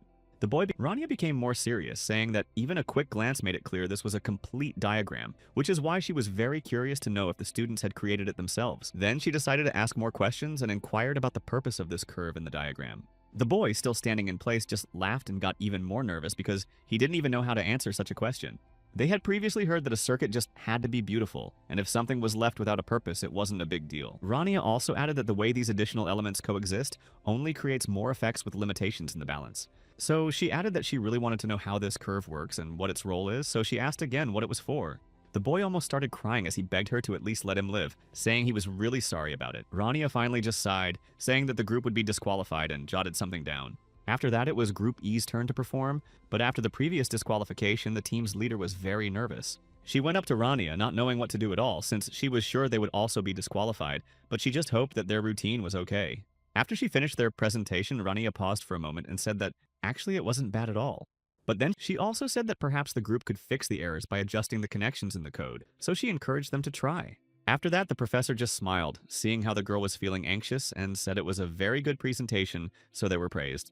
Next, it was Group D's turn, and Lark came out with his weapon to present the team's work. He was their leader and also said that their group had focused more on practical combat. Specifically, they focused on enhancing their weapons using these schematics, while keeping mana consumption within the specified limits. After a while, the boy got ready to start the presentation, but before doing so, he exhaled, hoping everything would go well. He began aiming at the crystal, then destroyed it with a single strike of his weapon. Lark, like everyone before him, was very nervous and even said a little timidly that he was now finished. Rania added after a while that they had now seen absolutely all of the presentations from every team. The girl said that this task had been given to the students so that they could gain experience working with the spells necessary for mages. She also mentioned that there were groups that had managed to completely destroy the Stone of Resistance and praised them. But there were also those who didn't succeed, yet the result was still good because they could see that the students had tried. Rania didn't draw any conclusions, saying that everyone's results were different, but the main thing was that most worked independently, and Belnoa was the one who demonstrated the shadow needles, and it turned out he did it all on his own. The professor added that she was sure each student had learned something new for themselves, and that was very important. She thanked them before leaving the classroom and ending the session, but then she said one more thing that shocked the students even more, because Rania announced that there would be no more classes this week. After that, she gathered her things and said goodbye to the students, telling them they would see each other next week. In fact, most of them were very surprised because they didn't understand why she had canceled all the assignments for the week. Meanwhile, as Rania left the classroom, she heard the students' joyful shouts that there would be no more classes, but she wasn't sure if that was enough time. She kept thinking about what had happened and knew that this was already the second time Grace's body had been left without a hand. Last time, Ganicolt had taken it, but this time, everything had happened differently. Moreover, her hand, which had been normal immediately after it was severed, began to grow darker and darker, and Rania wanted to find out if Grace had been able to get her hand back. She was sure that only one person she knew could know about this, so they decided to go to the elf, who had just noticed that the incredible army had grown cold. Rania was only glad to realize she'd be busy this weekend, so she headed toward him. She smiled, saying they needed to talk and that there wasn't much time, so she added that Cardi shouldn't run away. Meanwhile, Lark was reading something but noticed that something was definitely wrong, so he looked up from his reading. The other students asked what was wrong with him since he was just sitting there and couldn't take his eyes off the envelope, and then they asked who had sent the letter. Lark only became more flustered after that, saying that the sender's name was there and that it was a letter from his family. The students said that the boy should read it later and just go and enjoy the food now, since they wanted to celebrate life without homework from Rania, saying that it was wonderful. However, the boy couldn't tear himself away from the letter, but he didn't open it either, because he hadn't expected his father to send an envelope. The cold region was engulfed in blizzards year-round, and the lord of this place was North Grace. He was Lark's father, and he protected all this land. Moreover, some later considered him the very embodiment of the ideal warrior. He should have just come to see him in person instead of sending a letter, since postage was expensive these days, which is why Lark reached for the envelope again and opened it. It said that a guest had entered the house and North was asking his son to return here with the strongest teacher. Meanwhile, Renell was already in Cardi, and they continued talking about what had been troubling him so much. The elf tried to persuade him to drink what he had made before it cooled, but Renell, looking at the cup, didn't particularly want to drink its contents. Cardi assured him that he would feel better since his body was far from being in the best condition, so this cocktail should help. Renell simply didn't even know if it was safe to drink because it looked like it wasn't, and that no one survived after drinking something like that. Cardi paused for a moment and said that he really liked this drink. Renell, continuing to stare at this strange cup with its equally strange smell, said that his friend actually had problems with his taste buds. But he was perfectly fine, so he simply asked for some alcohol, but Cardi immediately replied that he didn't have the right kind of alcohol for a guest. Renell sighed and reached into his pocket, saying he wouldn't be able to tell the whole story properly without a drink, since this story was strange, long, and unsettling. He just asked his friend not to start hiding any facts this time, and not to leave out any details of the story. After that, Renell placed Grace's hand, which he had brought with him, and wrapped in a cloth imbued with spells, on the table in front of Cardi. Renell said he thought that after Grace lost her body, she would start to rot. But that didn't happen, and the fact that he used shock didn't yield any results, and even the advice of the stars didn't work either. If you looked closely, the hand resembled a starry sky, and if you touched it, it felt as if you were plunging your hand into water. Renell also added that he had tried all sorts of methods, for example burning it, beating it, and throwing it into hot water, but then realized that only his friend could help with this. Cardi realized that Renell just wanted to meet Grace, but he replied that she had simply attacked him, so he had to do something to survive. Of course, maybe she planned to use Chloe to plunge even deeper into the darkness, but no one knows for sure. After that, Cardi looked at Grace's hand, touched it, and agreed that it was indeed quite strange. In fact, it was also strange that Renell was able to separate her hand from her body on his own, and he didn't even need the holy sword or the blessing of the stars to do so. Renell then said one name, Delohim, but Cardi remarked that right now none of those names mattered at all. Then the elf asked for a moment of silence as he needed to concentrate, so Renell fell silent, continuing to watch what he was about to do. After that, Cardi took Grace's hand and began examining it from all sides. Then the elf put her hand back, saying that most likely it would remain there. Cardi reached out to Renell again, addressing him, and was about to say something very important, but for a moment he fell silent. He sighed heavily, saying that he would have to head north with Grace, and after that, the elf gave Renell another key that should help. Cardi said that there was a research institute in the Karut Mountains, and that was where Renell needed to go. There is incredibly thick fog there, and the snow never stops, so this place will be truly difficult to find, but it is necessary. He added that once Renell arrives there, he'll be able to find out what he needs and get answers to his questions. He'll also be able to find a way to destroy the Tormentor Grace once and for all. Meanwhile, Carton sat at the table working, even though they hadn't even managed to complete half the work yet. One of the warriors approached him, saying there were several reports that needed to be approved, and Carton told him to leave them somewhere out of the way. But then he suddenly jumped up, starting to ask him something sharply. Carton was greatly surprised because the demon of Dorak's sword, who was supposed to be in the west right now, wasn't there. However, the warrior replied that, as Carton had said, this demon was on the western front. He had most likely headed north after defeating the renegade monster. The hero Kyle was now supposed to deal with all the other monsters. Carto pondered that if this demon had gone north, the two of them would most likely not cross paths. That's how it was supposed to be, but all this time, he couldn't shake a single incredibly unsettling feeling. Carto was worried because if those two met, he would have even more work to do. The warrior noticed that the leader was having a very hard time right now. Meanwhile, Rania finally woke up after a long sleep and then greeted the master. However, Roselle said that it was far from morning but already daytime, to which Rania simply replied that weekends were made for sleeping. Then the master immediately handed her a letter, and Rania fell into thought, trying to remember who owned such a seal. It turned out to be the Grace family crest, and Lark had recommended her, so he asked her to go north. Rania was actually very happy, realizing that everything was turning out just perfectly. She looked at the master and said that she had actually wanted to visit the north, so this would be very convenient. He didn't have many friends or acquaintances there, so she would have to travel by boat, which would take quite a long time. So Rania had already decided that during her short trip she would still stop by to visit them. Later she went to Aaron to tell him everything, but he said his after-school schedule was too packed. Rania said she just couldn't manage to get everything done before the holidays. Though in reality, the problem wasn't just about time. With such a calm and innocent expression, Rania spoke of such terrible things. Aaron said that the holidays were indeed coming up very soon, but before that there would be final exams, and he was worried that it would be a heavy burden for the students. Then the man began to think that he couldn't give up or let himself be deceived. He didn't want the students to wear him out next semester, so he wasn't willing to agree to that. As the director, he was simply obligated to ensure the students had time for rest and sleep. And even though the plan was full of enthusiasm, he couldn't accept it. So he rejected this plan for training the knights. And he didn't even care that the descriptions and tasks were perfect. Rania added that she wanted to do something before the holidays, but noted that she had probably gotten ahead of herself with her initiatives. However, all of this was only in Aaron's imagination. But then the man grabbed the letter he had received and abruptly asked her to wait a moment. It described tests involving the dismantling, disassembly, and reconstruction of circuits under extreme conditions, as well as training with high mana concentration and lessons on defensive spells and mana within the body. Aaron said he doubted he'd be able to handle even one of these tasks, but in the end he did. Rania just smiled and thanked him, saying that it would be a truly grand event. Aaron added that she should try her best, but in reality he was incredibly nervous about it. The students had even forgotten when the last extracurricular classes had been. Some had major gaps in the topics from the previous semester, which could lead to problems. However, the students also noticed that there were far too many students gathered there. Extracurricular activities where you can earn points are rare, so his seniors advised him to definitely go there. The students also learned that the transmission would last only 10 seconds. In that case, one of the students was delighted, realizing he could go unarmed. However, at that very moment, Rania appeared and greeted the students, saying she was glad to see such a large number of students. She told the students her name again, then added that she would be leading this extracurricular activity. While the students were still in shock, she jumped down from the golem to them.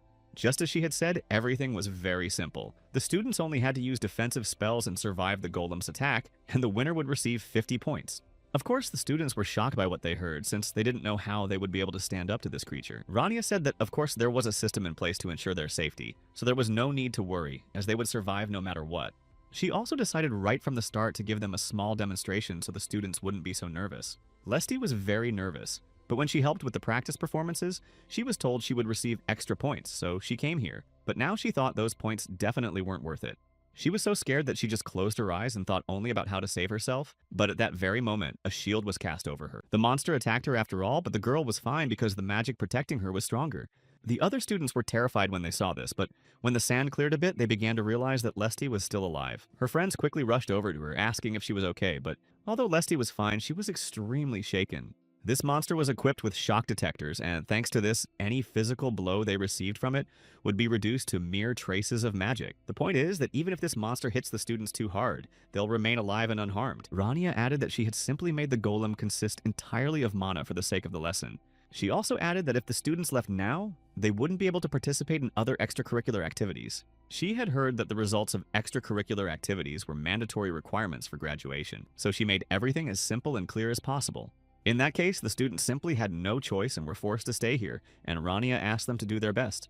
Even though most of them were scared, one guy quickly ran forward to test his strength. He quickly climbed up the monster's body and made his way to the top, but immediately took a blow from the golem. Rania wrote something down, then smiled and told him to take a short break and try again. After he stepped away, the other students also rushed at the monster, but even though their attempts were really good, nothing worked. A little more time passed, and eventually every student had a turn, but they all failed and lay exhausted on the ground. Only one asked how many had actually managed to get through, and he was told that about 5 people had.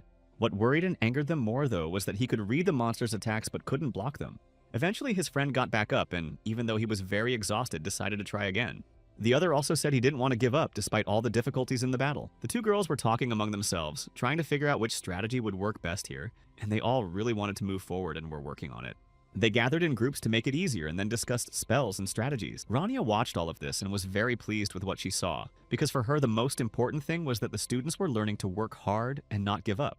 She recalled all those times she had to fight the guards, the disaster that had occurred in the palace, and all the other misfortunes that had plagued her. The girl felt that she had simply stopped paying attention to this class because of all these things. After all, there was something more important, so it was starting to really annoy her. Rania was incredibly happy because she managed to secure this opportunity right before the long holiday break. So she was glad that she had managed to finish the semester well and teach the students these things. After a while, the girl glanced at the key card he had given her and thought that the extracurricular class had gone very well, so she could move on. From now on, without any worries or other obligations, she could head north, just as the elf had said. Meanwhile, back at their dorm, the butler was helping them pack and urged them to hurry, since a long journey north lay ahead.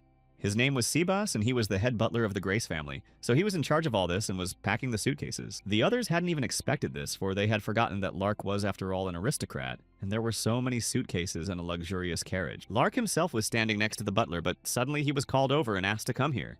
When the boy returned, he asked in surprise what had happened, but someone reached for his hair. They started saying that his hair was too slicked back, so they decided to fix his hairstyle a little to make it look better. Lark then asked if they weren't sad to stay here while he was heading north. After that, the guys laughed, saying that he hadn't changed at all, but perhaps they shouldn't have pointed out such obvious things. Sebas then stepped closer to them and told Lark that everything was ready and they could leave. He said goodbye to them and added that they'd see each other again after all the holidays were over. The guys waved to him, wishing him a safe journey, and smiled as they said goodbye. Sebas, the boy added that a guest had recently visited them and asked the butler if he knew who he was. Sebas simply replied that he couldn't say, unfortunately, but that Lark would have to find out for himself. The boy just sighed and said that maybe it was because of the intense heat, but he missed his home even more. Soon he was supposed to leave for his hometown, and he was very excited. Meanwhile, Rania was also getting ready and packing her suitcase, and Roselle stood nearby, after which the girl asked if all these things would be enough. In fact, the master was quite surprised because she wasn't packing particularly warm clothes, even though she was heading north where it's quite cold. But Rania smiled, saying that was exactly why she was taking so many clothes. Roselle just sighed, saying that was exactly what he thought, and then the girl began to use her magic spells. Although the incident with Cardenac hadn't yet died down with such survival methods, she might simply freeze there and never return. Roselle handed her some warm clothes and asked her to use them wisely, to which the girl thanked him. The master also added that it was much colder in the north than she currently imagined, so she should bring very warm clothes. Rania just smiled and said that whenever she was on the battlefield, she always took off her outer clothing so it wouldn't get in the way. Roselle simply replied that she wasn't a soldier now, and besides, the Grand Duke had invited her specifically as a guest, not as someone who would be fighting. Roselle also asked her to watch her tongue and not say anything unnecessary, as well as to get there and back safely. Rania smiled, saying that the master had nothing to worry about, since she was his student and wouldn't let him down. Roselle just sighed, saying that she was right about everything. But after that, he asked her to throw away all that junk and clutter since she had money, but Rania said she didn't want to because those were her favorite things. Lord Northgrace was the one who ruled the cold lands in the north, and for a very long time he had defended those cold lands from those who wanted to attack and occupy them. Although he was an aristocrat, he was very different from the others, for he looked far beyond this chaos and luxury, rejoicing in the little things that nature provided. Although there were other moments that were difficult to understand or adhere to. Sometimes it was hard to get used to such a view of the world, but eventually he had to. And even if all this was expressed differently, this family held different beliefs. Sebas escorted Lark to the carriage and knew that treating guests poorly was unacceptable regardless of who had come to visit them. He was very dedicated as the butler of the Grace family, so he wanted to fulfill his duties no matter what.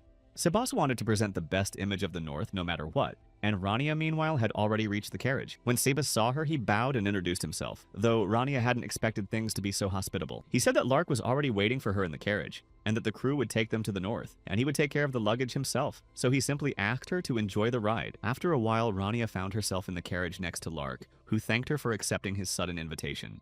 At that moment, Rania was surprised and said she didn't know any aristocrats, so she asked who he was. Lark smiled and showed her his weapon, reminding her who he was. Sebas, seeing this, was surprised and asked when Lark had managed to bring that thing here, adding that one shouldn't display weapons like that in front of guests. Rania simply said that the design seemed terrible to her, so she asked to be given it so she could improve it a bit.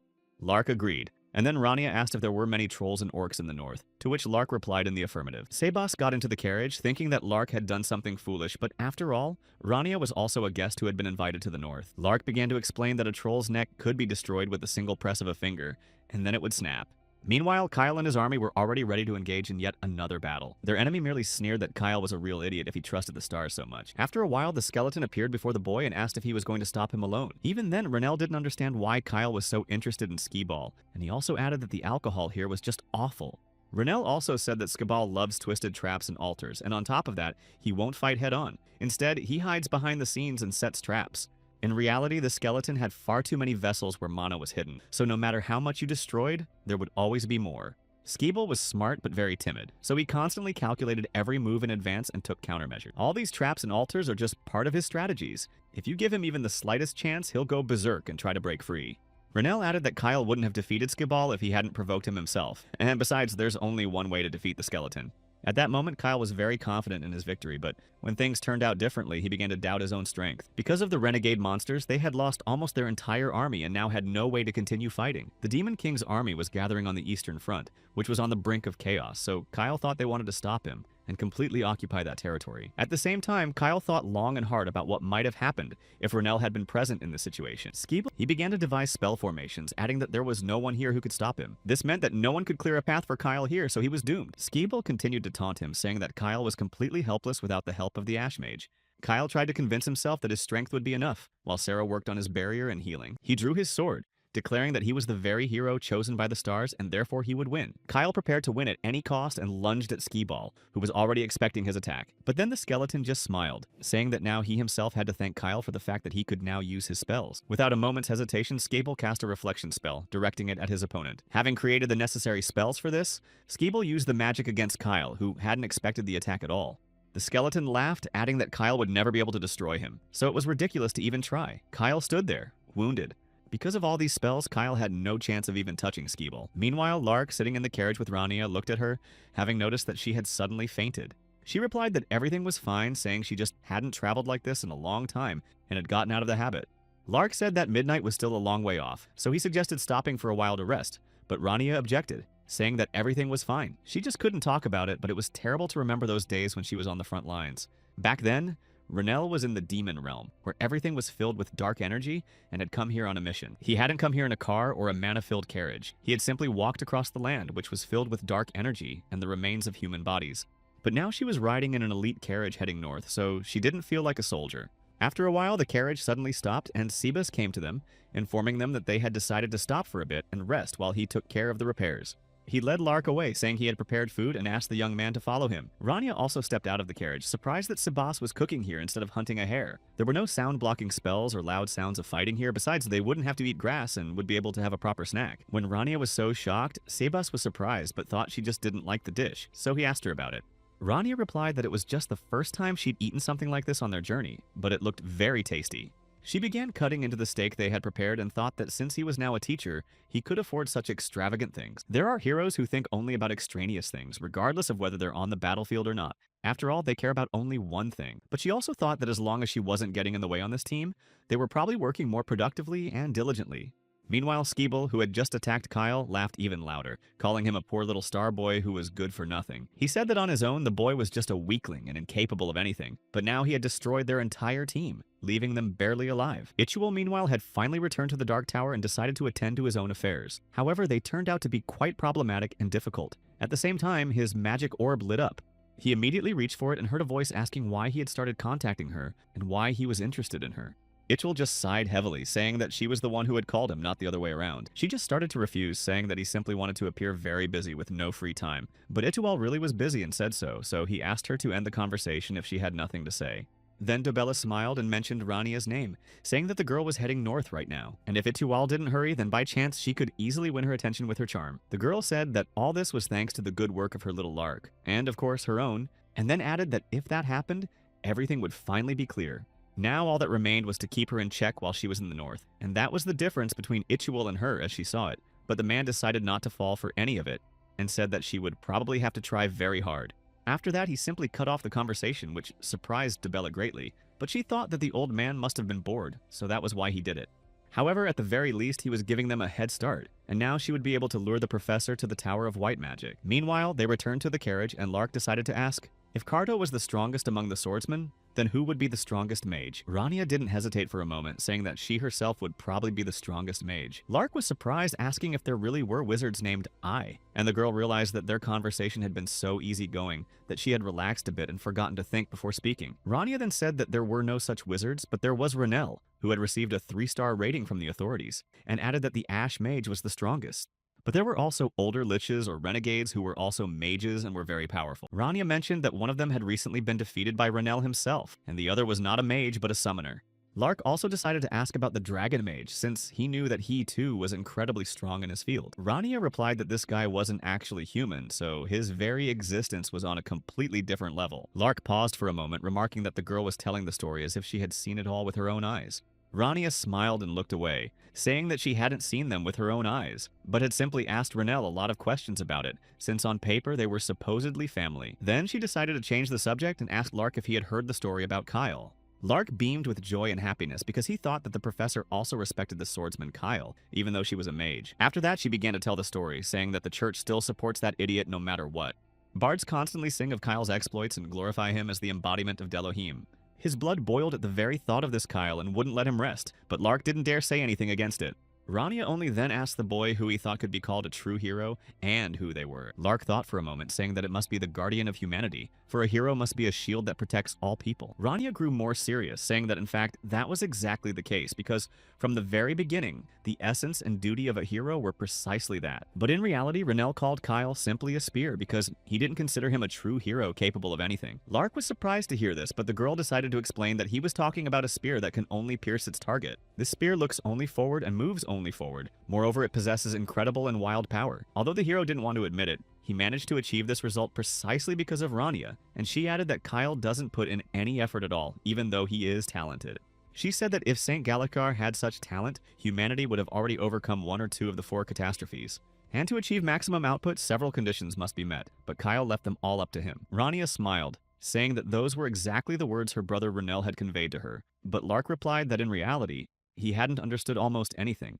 At that moment, she realized she had said a little too much, and then she opened the curtains, intending to see where they were now. The girl surveyed the area. Knowing it was summer, she saw snow and realized they were almost out of supplies. They also added that, in any case, Renelle was the most powerful mage, and Lark confirmed this. Eventually, after some time, their carriage finally stopped, and they stepped outside to see a crowd of people and children playing together. Rania walked ahead, looking at everything with curiosity, and although this wasn't her first time visiting the north, her feelings were completely different now. After all, she had seen much less because she usually stayed in the back, unlike the rest of the team who walked in front. Then she decided to look at her notes on the regions. Under the north, it said that it was cold and harsh, but that the eastern part was just as harsh as the west and south. However, she realized that it wasn't actually that cold here. After that, Locke called her over, saying they should go into the shop he'd mentioned earlier. The guy opened the door, saying that he always came here to get his weapons repaired. When he went inside, all the blacksmiths smiled, saying they'd been eagerly awaiting Lark's arrival and had even grown tired of waiting for him. Rania and Sebas followed him in, but she was surprised to see that none of them were wearing outerwear. It seemed strange to her. Meanwhile, Lark approached one of the blacksmiths and greeted him, saying that they hadn't seen each other in a long time, and that he had grown even taller. The man also noticed that someone was with him, but remarked that Rania didn't look like someone who lived in the north. Blake apologized, saying he'd forgotten to introduce her, and added that she was a teacher at the Aplia Academy, while she herself was thinking about the weapons hanging on the walls. Lark also said that his father had invited this girl, which greatly surprised the blacksmith. After that, he stepped closer to the prince, saying that it wasn't that Lark didn't care about the guests from the north, but he didn't understand why he had brought her here. Meanwhile, Rania began examining all the weapons and asked how to use them, and the blacksmith standing next to Lark said that Rania would most likely be nothing but a problem for them. The blacksmith also showed her one of the weapons and added that even though this weapon was truly good, it couldn't last forever. Just like a warrior who skips training, this weapon won't last long and will break in battle sooner or later. Renelle, standing nearby, didn't understand at all why the blacksmith always struck such strange poses or what the point of it all was. But in the end, he understood perfectly well what this blacksmith was about to tell him, and for a while, Renelle let off some steam after their hard work. After all, without constant practice, both the person and the weapon itself would become completely useless, as they would lose their edge. That's exactly why you need to train very often and a lot so as not to get rusty. So they decided that next semester they would train their students even more and even harder. Meanwhile, Belnoa was walking with Chloe, but it turned out she had caught a cold in the middle of summer, even though it was warm here. But the girl replied that the moment she saw the academy, she had a strange premonition. Belnoa noted that she had said she wanted to see the academy before the end of the break, which is why they came here. But since she had gone to bed late yesterday, they had only just arrived. In the end, the boy reassured her, saying that Chloe would soon start attending the academy, so everything would be fine. She just shouted, saying she couldn't fall asleep earlier because she'd been reading a novel late into the night, and it was so interesting because the main character was simply wonderful. Belnoa finally managed to stop her by saying they needed to get to another place, and showed her the dormitory. Meanwhile, after all, the weather was pretty nice now, so they would calmly walk the rest of the way. Sebas and Lark got ready and set out. A long journey awaited them, and they made their way to the right place where they were greeted. Several men said at once that they were very happy to see them all there. Then they thanked them again, striking strange poses. Rania was still standing there, not understanding why none of them were wearing outerwear, since it still seemed strange, especially in a place where it was so cold. They all exclaimed that they hadn't seen each other in a long time and were happy to finally meet the prince. Lark stepped closer, saying that it seemed their biceps had gotten better, and Rania then asked the butler what was going on, to which he replied that it was a customary greeting in the north. He also added that for a warrior, a well-trained body is a true treasure, which is why they trained so long. And since guests had arrived, they wanted to show them what was most valuable and essential. That is precisely why they are selective about the guests they invite to the north. And then Rania just laughed, saying she understood everything. Although she was surprised afterward and felt uneasy that she had been invited as such a guest, since it was a bit strange. Eventually, another man approached her to introduce himself and called himself Oyakaru, adding that he had really wanted to meet her. He was the 13th warrior and ranked 3rd, and they also called him Hawkeye. The man then added that to enter their castle, one had to pass a test, and he said he would explain everything. Rania was surprised to see that this guy was dressed rather strangely, but then she thought that perhaps those were the standards here. The first was a test of knowledge with a wizard, or she could choose a trial in the snow-covered mountains. Oyakaru also added that this could be seen as a kind of challenge. She had to pass one of these trials and make it to the castle on her own. Lark, taking his weapon, said that every year he usually chooses the mountain climb, because it seems more interesting to him. Oyakaru simply replied that this year everything would be even harder, so she should think it over carefully. Rania asked if there were any wizards from the White Tower among the mages she would have to face in the trial. The man replied that she was very perceptive to have thought of such a thing, and informed her that this time the mistress of the White Tower herself wanted to participate and would be administering the trial. Oyakaru thought that since their guest was a mage, she wouldn't want to climb the mountain, especially since it was snowing heavily right now. But to his great surprise, Rania said that, like Lark, she would also choose the mountain trial because she wanted to complete the midnight task. Since at the same time Rania was to go from the western side and was already getting ready to start. Although Oyakaru was surprised by her choice, he began to explain the rules, saying that everything would be over by sunset. That was immediately after announcing these few rules, Oyakaru announced that the trial had begun. Lark, without waiting, moved forward, already knowing what to do. Oyakaru knew that Lark would be fine since he had passed the trial more than once, but he was a little worried about Rania, knowing he would have to help her in case of an emergency. But then the man noticed that she was looking at him while Rania saw that Oyakaru, ignoring Lark, was watching only her. She also noticed that there were quite a few traps here, but thinking they wouldn't be much of a hindrance, they decided to simply go around them and leave them untouched. Although the skeleton had annoyed her before, she had learned a lot by fighting it so many times. And now, thanks to those fights, she had developed a keen sense for various traps, as well as a broader perspective and much more. Rania also noticed that she had seen all kinds of traps during her fights, but this was the first time she'd seen one like the one used here. This piqued her interest, and she decided to take a closer look, so the girl approached the trap thinking it was made for hunting. Carefully activating the trap, she saw how it worked and thought it might be worth using something like that herself. Oyakaru watched her closely from above, but was very surprised to see what she had just done. He had the impression that Rania had actually run across the snow without leaving a single footprint, because even though the blizzard was fierce, not a single footprint remained after just a few seconds. The man didn't understand why she was stopping in front of all these traps, examining them all but never falling into any. Oyakaru thought that this girl's senses were much better than he'd thought, so he began to wonder if it was worth setting the trap for 2 hours. The trap's power wasn't great, but it was still quite dangerous, so the man rushed forward intending to do just that. Oyakaru decided it would be better to adjust the power slightly just in case, to make it even more difficult, so he ran forward. And eventually, after some time, he found himself at the spot and crouched down, starting to set the trap, but suddenly someone appeared behind him. It was Rania, whom he hadn't expected to see there at all, and she struck him hard, attacking him. Oyakaru lay sprawled on the ground, the spot where he'd been struck still throbbing, and only then did he realize how foolish he'd been. Rania only stopped at that moment and realized that this wasn't an enemy, but the very same man who had led her to the trial. Since it was called a trial, she had thought that fighting was part of it, which is why she hadn't stopped, but now she realized that wasn't the case. Then the girl wondered if maybe he was just fixing this trap. But if she did something like that now, they would definitely kick her out of the house because Rosal would think she didn't understand his love. Rania moved closer to Oyakaru and tried to lift him, but since he didn't respond, she thought she had hit him too hard and that it might have been a fatal blow. She realized that if this man didn't wake up, she would be in incredibly big trouble as soon as she arrived at the palace. Meanwhile, at the palace, they were waiting for the results of the trial, assuming that it had definitely begun. And the woman said she wasn't as worried about Lark as she was about their guest, since it was her first time here and she might not know what to do. The Grand Duchess of the Grace family, named Feria, was truly worried about the trial and whether everything would go well. But the woman also noticed that North was very calm despite all this, so she asked why he wasn't worried. He simply replied that there was no need to worry so much, since he was sure everything would be fine. North also admitted that he had actually been looking forward to this moment so much that he didn't want to get distracted by any worries right now. It turned out that Lark had inherited his temperament, so it wouldn't be hard for him to go through this ordeal one more time. But in reality, North was more worried and curious about the outcome of their guest, because while they knew what to expect from Lark, they had no idea about her. Meanwhile, on this mountain, many soldiers were already lying around, nearly unconscious after the blow.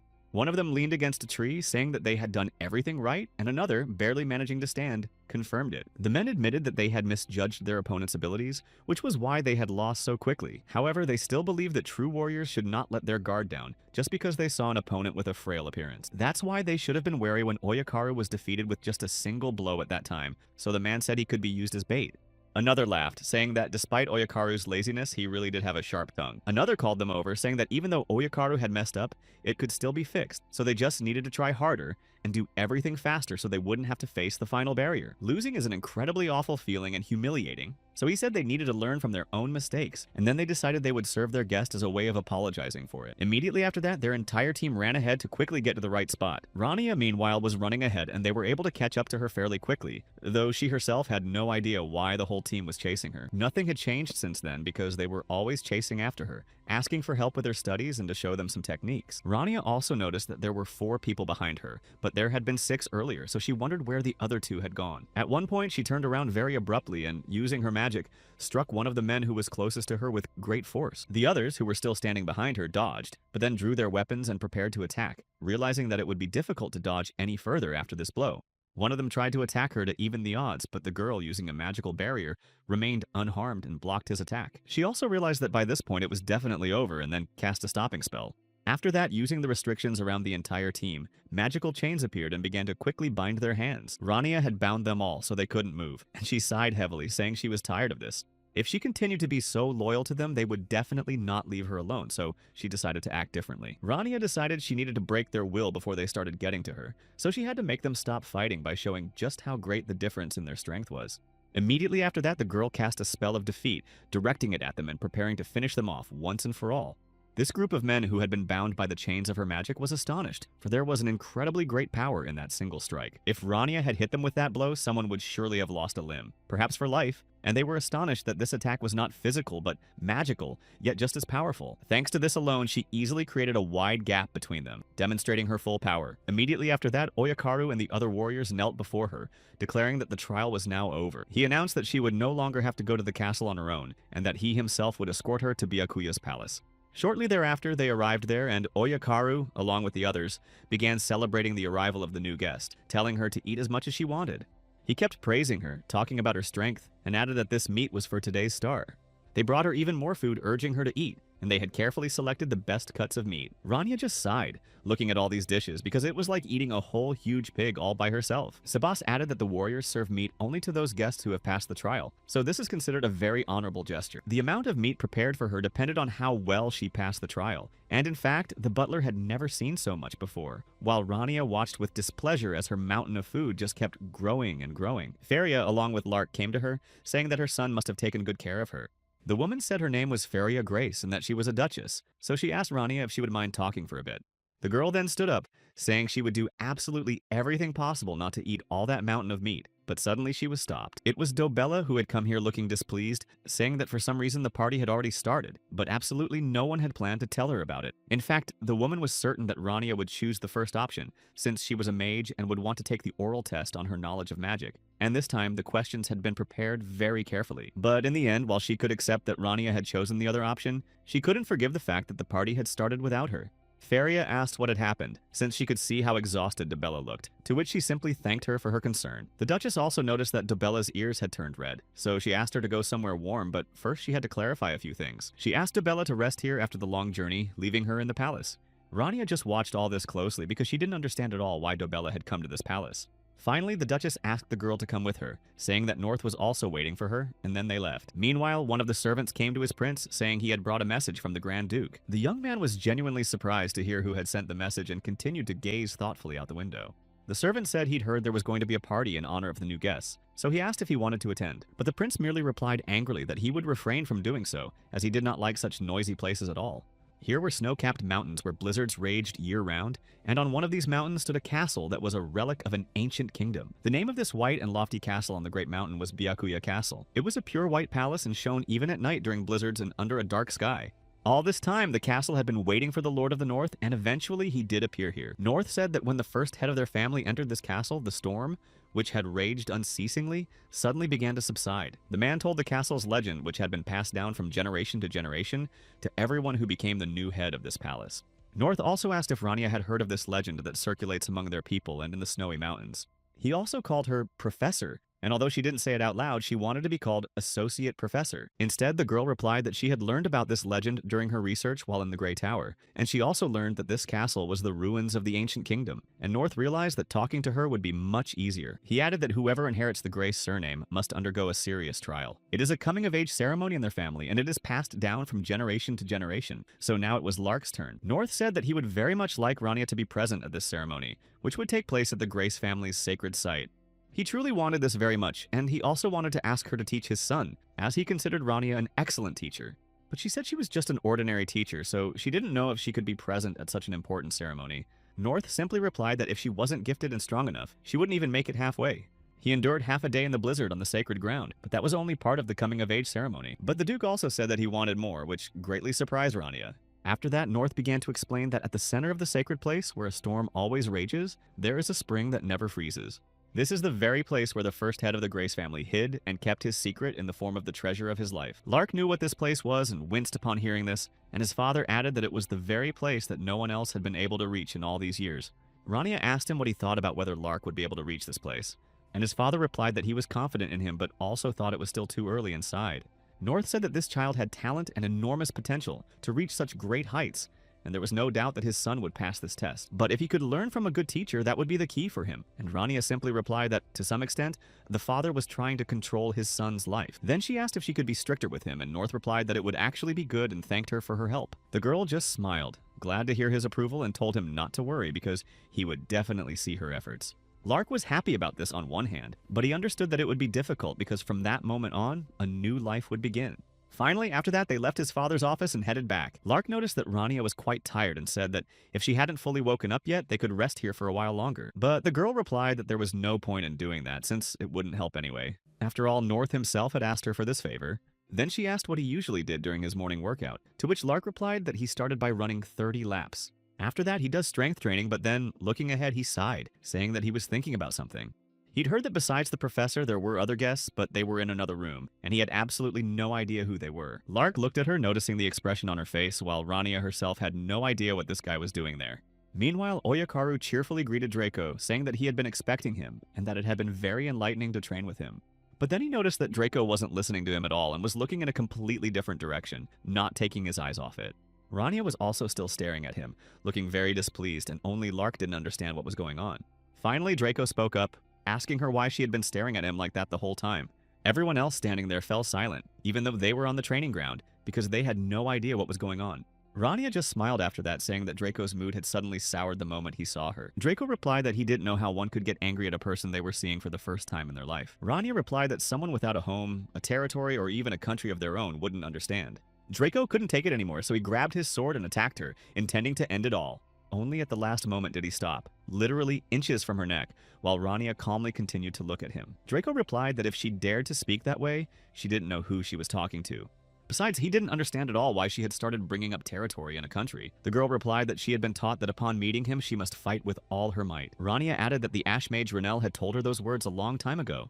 Draco stopped at that moment but still held his sword to her neck, asking if she was a member of the Trios family. After that, he began to understand everything, but very suddenly, another tired voice interrupted them. It was Dobella, who had finally managed to catch up to him. They say he's too fast, especially in a place this high up. Oyakaru was surprised to see her there, so he asked what she was doing there. Dobella didn't answer, but just asked if that was why they loved training so much. Then, seeing everyone staring at her, she was surprised. After that, she pointed at Rania, saying that she was the one she was looking for, since she hadn't been able to talk to her yesterday. Oyakaru suddenly stood in front of her, saying that he had also been looking for her yesterday, and had a lot of stories to tell, but Dobella still didn't understand what was going on. He simply asked her to take Rania with them, to which she agreed, saying they would have done so even if he hadn't said it.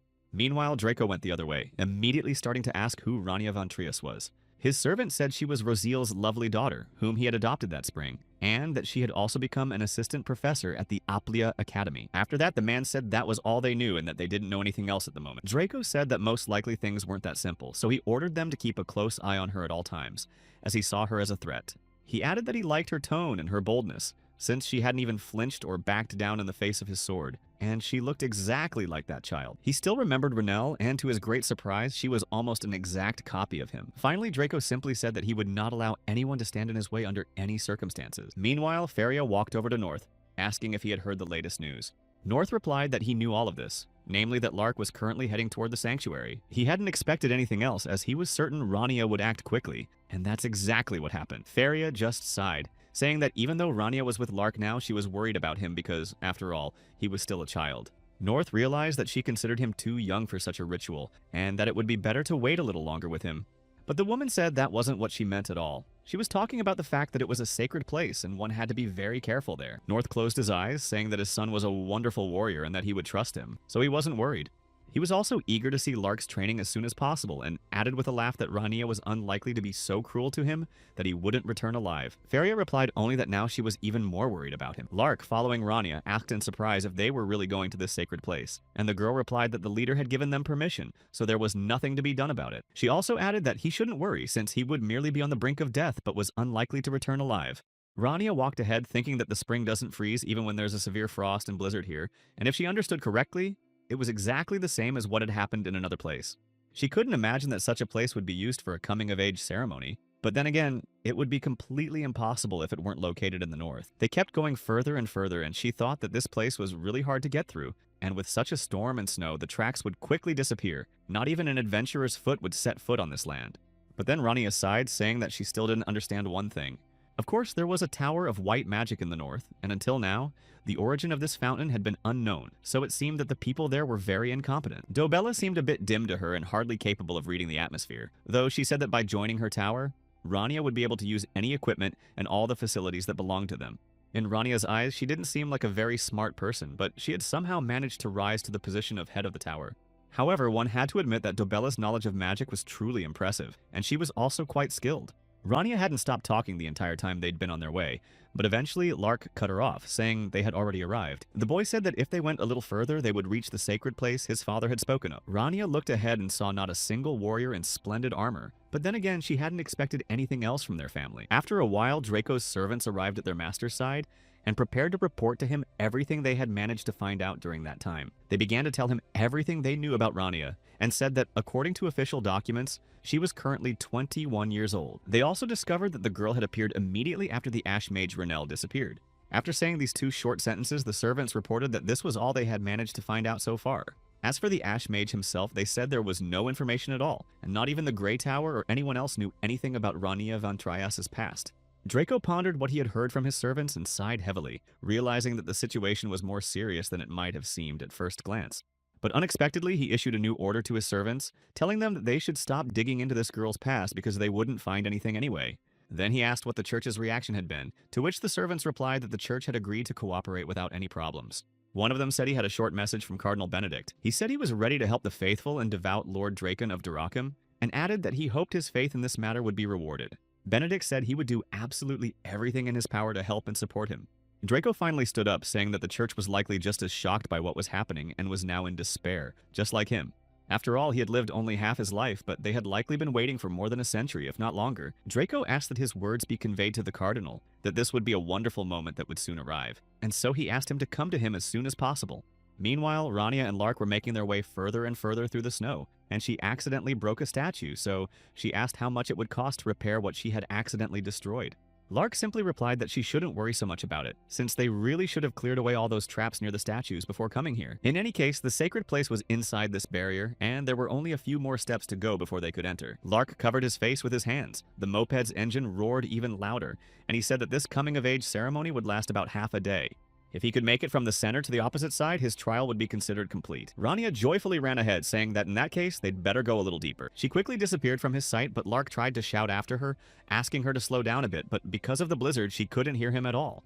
Lark was more worried about her, saying that it was very dangerous here since the blizzard was only getting stronger by the minute, and soon they wouldn't be able to see anything at all. Despite this, the girl kept moving forward, so, having no choice, Lark followed her even deeper. At that moment, Rania noticed that the barrier around this place was rather crudely made, and the chains were tangled. Nevertheless, it was designed for complete protection against any enemy or threat.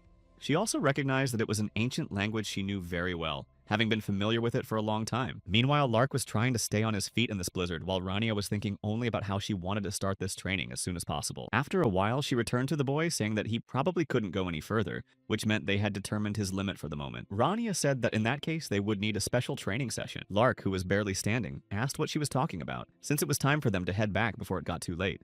Rania also said that even though she'd called it a special training session, it would be exactly the same as a regular one. The point was that Lark needed to learn to control and maintain his ability despite all these extreme conditions, and from that moment on, his training began, and she bound him with her magical chains. Looking at him, the girl said that there was no point in just enduring it, and that something had to be done. Rania added that regardless of the situation and its complexity, he needed to assess the flow of mana, capture it, and then control it in order to break free and gain the upper hand. She said that if the boy could cast a fortifying spell on himself and break free from these chains, then he could be considered to have passed the trial, and she also expected a good result from him. Lark, of course, tried to do something and concentrate, but while in reality he might have been able to do it in a short time, in a place like this it seemed practically impossible to him. Rania looked at him seriously, saying that on the battlefield among monsters, he would have no choice but to fight if he wanted to live, but it seemed like Lark was now asking her to ease up. He seemed to genuinely think it was completely impossible, but the girl also mentioned that there were people who believed the exact opposite and kept fighting. Rania finally smiled, saying that one of those people was standing right in front of him, so he had to keep going. Was the Rivnik someone capable of controlling mana? If he learned to do it correctly, he could become one of the strongest warriors. There was also a natural division between those born with mana who live with it, and those who aren't, which is why so many mages still make mistakes time and again. But Rania herself could actually control this mana very easily and freely without any problems. She still believed that the key to this matter was learning the foundations upon which a mage builds their spell. Rania said that this is precisely why many mages would find it difficult to accumulate this mana and continue fighting. She looked at Lark, who was barely standing, and said that no matter the situation, he must not allow himself to tremble. If he could destroy mana so easily from the very beginning, then his foundations were definitely all wrong. She also added that in that case, she would have to teach him something new, but to do so, she would have to erase the old knowledge from him. Rania continued speaking and said that if Lark wanted to give up, now was the perfect time. However, the boy immediately objected, saying that everything was fine and he could handle it all. Rania looked at him and said that today Lark would be reborn if he could actually reach his limit. But she also smiled again, adding that to do so, he would have to say goodbye to life quickly. But Lark didn't even have time to be surprised or say anything before she cast the spell, and blood spurted from his mouth. A couple of seconds later, the girl approached him and said that he should remember this and now move on. She added that the patterns now etched into his brain were models of responses that must never be forgotten. In the end, the boy fell to his knees, still bound by her chains, but said nothing. Rania was genuinely surprised because she had actually thought it would take longer, but Lark really did surprise her. Not even 2 hours had passed, but Lark had already come so far, so she was proud of him. Then she thought for a moment, smiled again, and asked if it would be better to bind him tighter since he had crossed that line so quickly. She completely rewrote what was in his mind and created something entirely different so that the basics would now be automatic reactions for him. She placed control over mana there, and this was the information Rania had gathered over many years from every battle. She had once been in the deepest part of the demon realm, where every step was shrouded in a mist that never dissipated. And at that time, all her past knowledge turned out to be completely useless, so she had to learn everything anew. Rania forced herself to forget everything she had known before, and she felt sick. She lost consciousness while crawling on her knees, but then she came to her senses and so on in a cycle, for this was territory unknown to her, and she could not rely on her experience. That is why she had no choice but to continue on her new path, and when her old skills failed, she broke the mold and created a new one, over and over again. And so after a long struggle with herself, the girl was finally able to develop those very same strategies for managing her emotions. These patterns became a pillar that nothing could shake, no matter where you were or who your opponent was. Rania stood next to Lark and thought it would all take about 3 days, but her expectations weren't met. The girl said it would be purified faster than she expected, so she and Lark needed to leave right away. She gave him something, saying that this way Lark wouldn't freeze, and Feria was very worried about her son. Rania began to run quickly forward, knowing that the mana would thicken as she approached the center of the sacred place. She also realized once again that there were many protective measures in this place. Right in the center of this sacred spring lies the very spot that bubbles with mana, and where eternal spring reigns. But unlike how remains, this mana was quite heavy and dangerous. Rania finally stopped and looked around, not knowing what they were going to defend in this case. Finally, she stood still after reaching the very spot where it was always green. She stretched her hand upward and a butterfly flying nearby landed on her finger, while Rania thought that such beauty was rarely found anywhere. Although behind her everything was covered in piles of snow and a blizzard raged, here it was warm and peaceful. Rania didn't know how much mana was concentrated right here. Besides, it was still getting denser as the girl moved forward. And now that she had managed to get this far, Rania was very curious to find out what exactly they were protecting in this place. Rania moved forward because she knew that if a mage found something interesting, he simply had to go and figure out what was going on. She began to recall Roselle's words, which would surely have stopped her now, but for some reason she was certain that the master himself would have done exactly the same as she was doing. After a while, the girl finally reached the place she was looking for and was overjoyed by what she saw. The knights who had been guarding the springs were still standing there, but they were all gathered around a single object that looked very much like a tomb. Rania stepped closer to take a closer look and noticed that these statues looked completely different from the ones they had seen from the outside. The girl touched them with her hand and then noticed a symbol on the armor of one of the knights, though she had no idea what it all meant or why this seal was there.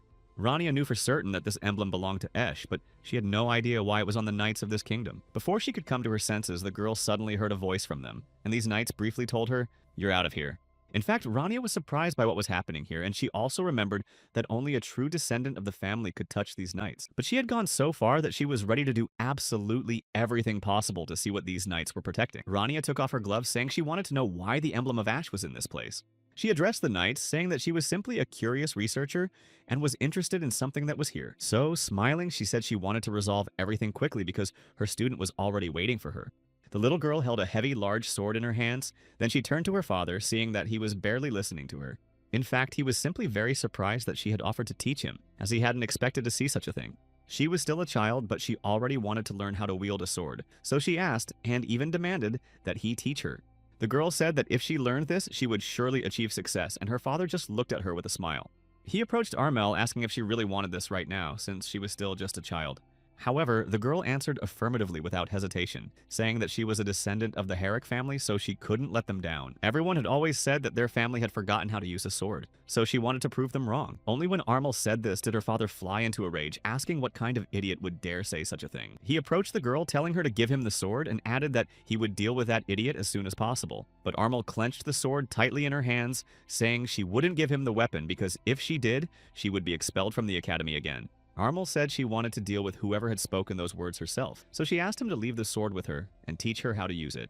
Her father sat down next to her and said that he would always be on her side and support her. He also added that no matter what, he would protect Armel no matter how difficult the situation might be. On that day, he swore by his name to protect his child, but soon a massive fire broke out in the kingdom, and they were attacked. Standing in the flames, the man began to scream in despair, not knowing what to do next. Soon, a servant and a church representative named Benedict approached Lord Draco and asked if he was all right. He simply waved them off and, apologizing, said that everything was fine. Then the man said they should get down to business. And picking up a small chest, he said he wanted to show them this first. Benedict was greatly surprised to see what was inside, for the power contained within that chest was simply incredibly strong. Draco also told the cardinal that it was a bone he had been keeping in this very chest all along. Benedict was surprised that Draco had thought to take the bone fragment in order to preserve such power. After that, the cardinal simply asked where he had gotten these things, continuing to gaze at the chest with fascination. Draco simply asked, "What does it matter? These things are already in his possession anyway," as he didn't want to go into details. He also added that he had learned a few things, though it had taken quite a bit of effort beforehand. Draco explained that the thing was, all these relics sensed each other and drew him in. It turned out that no matter where he went, he was always drawn only to the north, regardless of where he ended up. Taking these facts into account, he thought that most likely the remains were hidden in the north, which is why he was always drawn there. These were the remains of the first saint, whose name was still unknown to anyone, and then Draco took the chest back, saying that was all he knew. Benedict simply asked where exactly these remains might be hidden, to which Draco replied that the cardinal was too impatient. He looked at Benedict, saying that for starters he owed him a debt, which Draco, of course, had not forgotten. The cardinal said that he remembered and that everything was ready, for he had led them to a small cathedral located here in the vicinity. He said that this was the land of the unbelievers, which was why there were so few cathedrals nearby.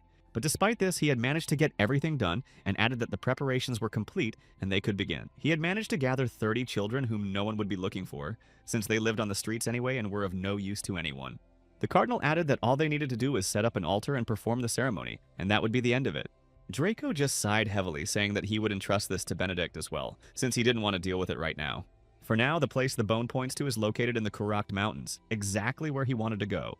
Meanwhile, Rania continued her battle with the knights, trying to find out exactly what they were hiding and guarding there. But after they kept attacking her without stopping, she realized this was some kind of madness. Rania tried to dodge their blows, but the knights were quite agile, so she had to keep running, wishing they would finally stay put for at least a minute. At that very moment, the girl jumped away from them to avoid being hit and realized that something was wrong with the spell. At that moment, Rania finally realized that it was definitely him. But for some unknown reason, he was in Reika's grave. At that moment, the knights spoke again, but they were repeating only one word, driving the girl away from there. Soon they uttered another phrase, stating that this would be her final warning. But of course, the girl had no intention of stopping and rushed at them again with attacks, saying that they were all cursed stone statues. Eventually, she attacked them again, and the knights fell into the water, though it turned out they were indeed quite persistent and wouldn't give up no matter what. She didn't understand at all why everything was happening this way, but eventually she moved forward, determined to finally find out what was hiding there. Rania had no idea why this thing was right here, since she was sure they were hiding it somewhere else. The tombstone bore an inscription about Ganicolt van Galatrik, and it was in memory of him, who had been very handsome and strong. He was indeed one of the strongest demons who fought desperately, and he was also a master of the sword. Meanwhile, he realized that they had found him after all, despite his attempts to hide. After that, Ganicolt realized that now all those hundreds of years of stagnation would begin again, but he was ready for it. He spoke the name Armiel, knowing that it would mark the beginning of the same thing that had once been with him. Lark, who had been continuing his training in the meantime, began to feel something spinning in his head, giving him no peace. It was partially exhausting him, but he could clearly see rather complex diagrams and patterns intertwining with one another. Everything he had known up to that point contradicted what he was seeing now, and in fact, Lark learned about many new and varied patterns, as well as new information. Rania told him to look closely and memorize all these patterns because they were very important. The girl added that this would be the very key to the answer that excited and intrigued him so much, and Lark had already instinctively begun to sense something. What she gave him today became a new part of him, and now an inseparable one. Having grasped this, the boy clearly felt that he had become much stronger, and after unleashing all his power, he broke Rania's magical chains. Immediately after that, Lark stood up and began moving forward through the blizzard, determined to find Rania, even though he didn't know which way she had gone. The boy realized only that he needed to get out of there as quickly as possible, but first he had to find her. However, he didn't have to do that, because after a while she appeared right in front of him, and the exhausted Lark fell into her arms, so Rania realized she had arrived just in time. She smiled, saying that Lark had done a wonderful job and had exceeded her expectations. The boy could barely hear her anymore as he was slowly losing consciousness from exhaustion, but Rania praised him again. Meanwhile, they returned to the palace and the girl told him that they planned to climb Mount Kurak alone, which greatly surprised him. Rania said that was indeed the case, and she added that she would leave as soon as she had drawn up a training plan, since her absence was not a valid reason for missing classes. At that moment, North fell silent, but then spoke to her again, saying that she needed to listen to something. And he, of course, understood that she was an incredibly powerful mage and was confident in her strength. But these mountains were truly an incredibly dangerous place. To say that they don't hold an incredible number of dangers and secrets is almost an understatement, because no one knows what might be hiding there. In all these hundreds of years, no one has managed to make it even halfway, let alone reach the end. But the girl replied that she knew it would be very difficult there. But despite all these risks and her understanding of the situation, Rania said she wanted to take the risk and try. North said that if he couldn't figure out the reason for her decision, he wouldn't be able to convince her either. He just wanted to offer some final advice. The Duke said that it didn't matter what she saw under these conditions. The main thing was not to panic and simply accept it as it was. Rania set off on her journey shortly thereafter, hoping that Lark would train properly and stick to her plan. Meanwhile, the boy continued his training, though he never would have thought he'd come to his senses only in the morning and start sparring right away. He actually thought he'd be unconscious for 3 days, but he woke up sooner than he expected. Faria and Sebas watched over him, and Mom was a little worried, but thought it was truly incredible. Rania, meanwhile, was already on her way, and it was truly difficult to make progress here, but she was still determined to find the demon. In fact, it was harder than she'd expected, because she couldn't even feel her nose anymore due to the intense cold. She looked back, realizing that bodies were buried behind her, but there were an incredible number of corpses there. Then she looked back again and saw a demonic beast, or something that looked very much like one. Rania also thought that it wasn't as cold here as she'd thought, but visibility left much to be desired. If it weren't for what she had taken before leaving, she would have definitely gotten lost. It was the same aura that had been emanating the whole time from Grace's hand, which Rania never let go of and always kept close to her. All this time, it had been showing her the right direction and leading her where she needed to go. Before long, the girl found herself at her destination, and realized she had arrived here even sooner than she had expected. After a while, Rania realized everything that might be happening here. Besides, she heard a voice behind her talking about some kind of curse. This voice also asked her where she was going and why she had come to these terrifying mountains. Rania was even more surprised, for it was clear that this was the very same warrior she knew, though it was strange because he was no longer alive. At first, she thought it was a hallucination, but then she actually saw his spirit speaking to her and asking what he should do.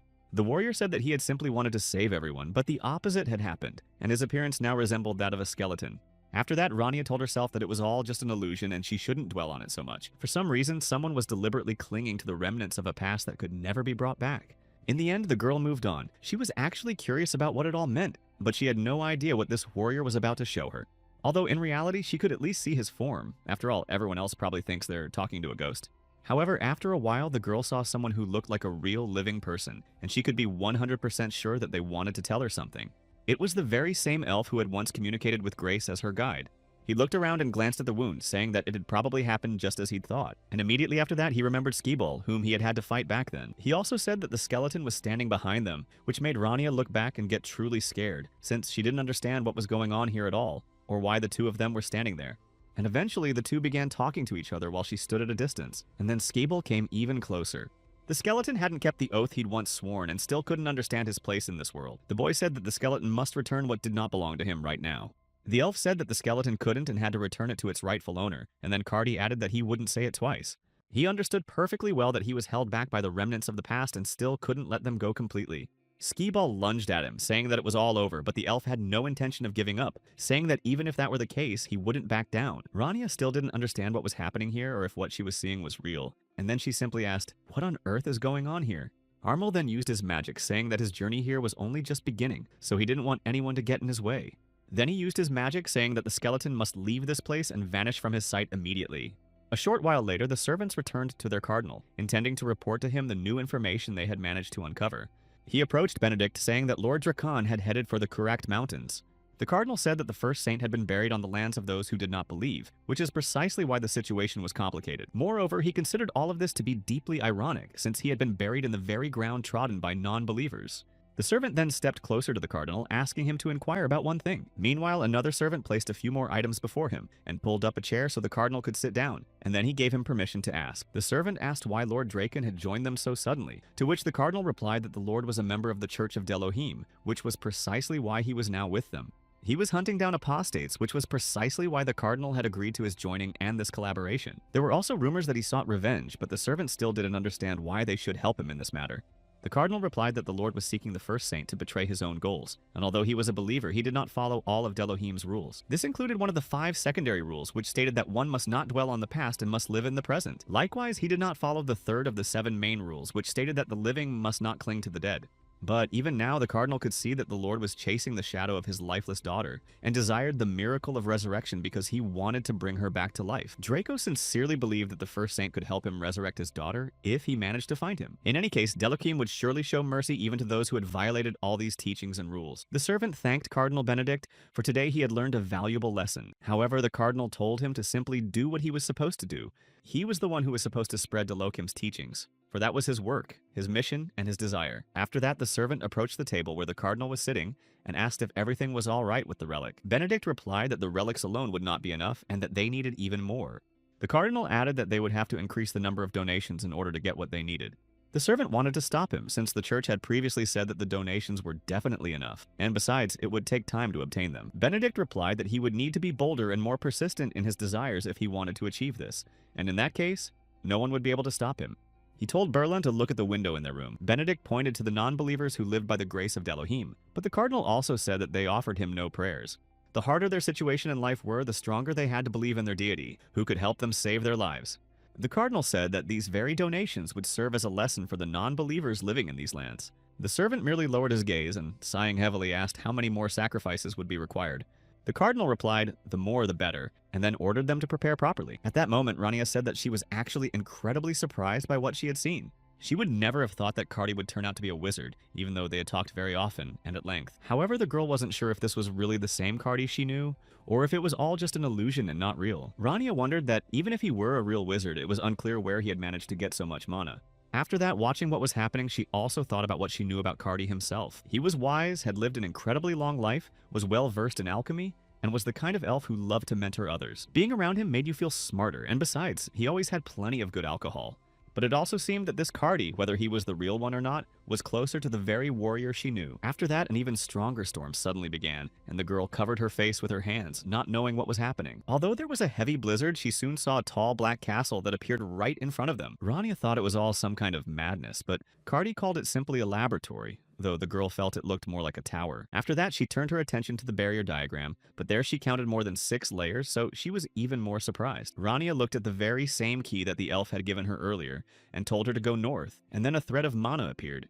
They entered the laboratory, and the girl began to wonder what he actually intended to do here. The girl inserted the key to open the door, continuing to wonder what might be hiding behind it, and what her spirit had wanted to show her with this. Meanwhile, the old man sat by the window, watching the weather outside. Chloe approached her grandfather and told him with a smile that she was going out for a while today. The old man asked where she was going, since it was already incredibly late, but Chloe said that everything was fine because Belnoa would be going with her. Besides, the girl added that she was already an adult and wasn't required to stay the night here, and Belnoa said that Chloe just wanted to buy a few new novels. The girl replied that wasn't the case. She just needed to look for something for school, buy a uniform, and check her books. Finally, Grandpa came closer and laughed, saying he'd let them go but insisted that the kids be careful. Chloe waved happily at him, saying she would definitely visit him again.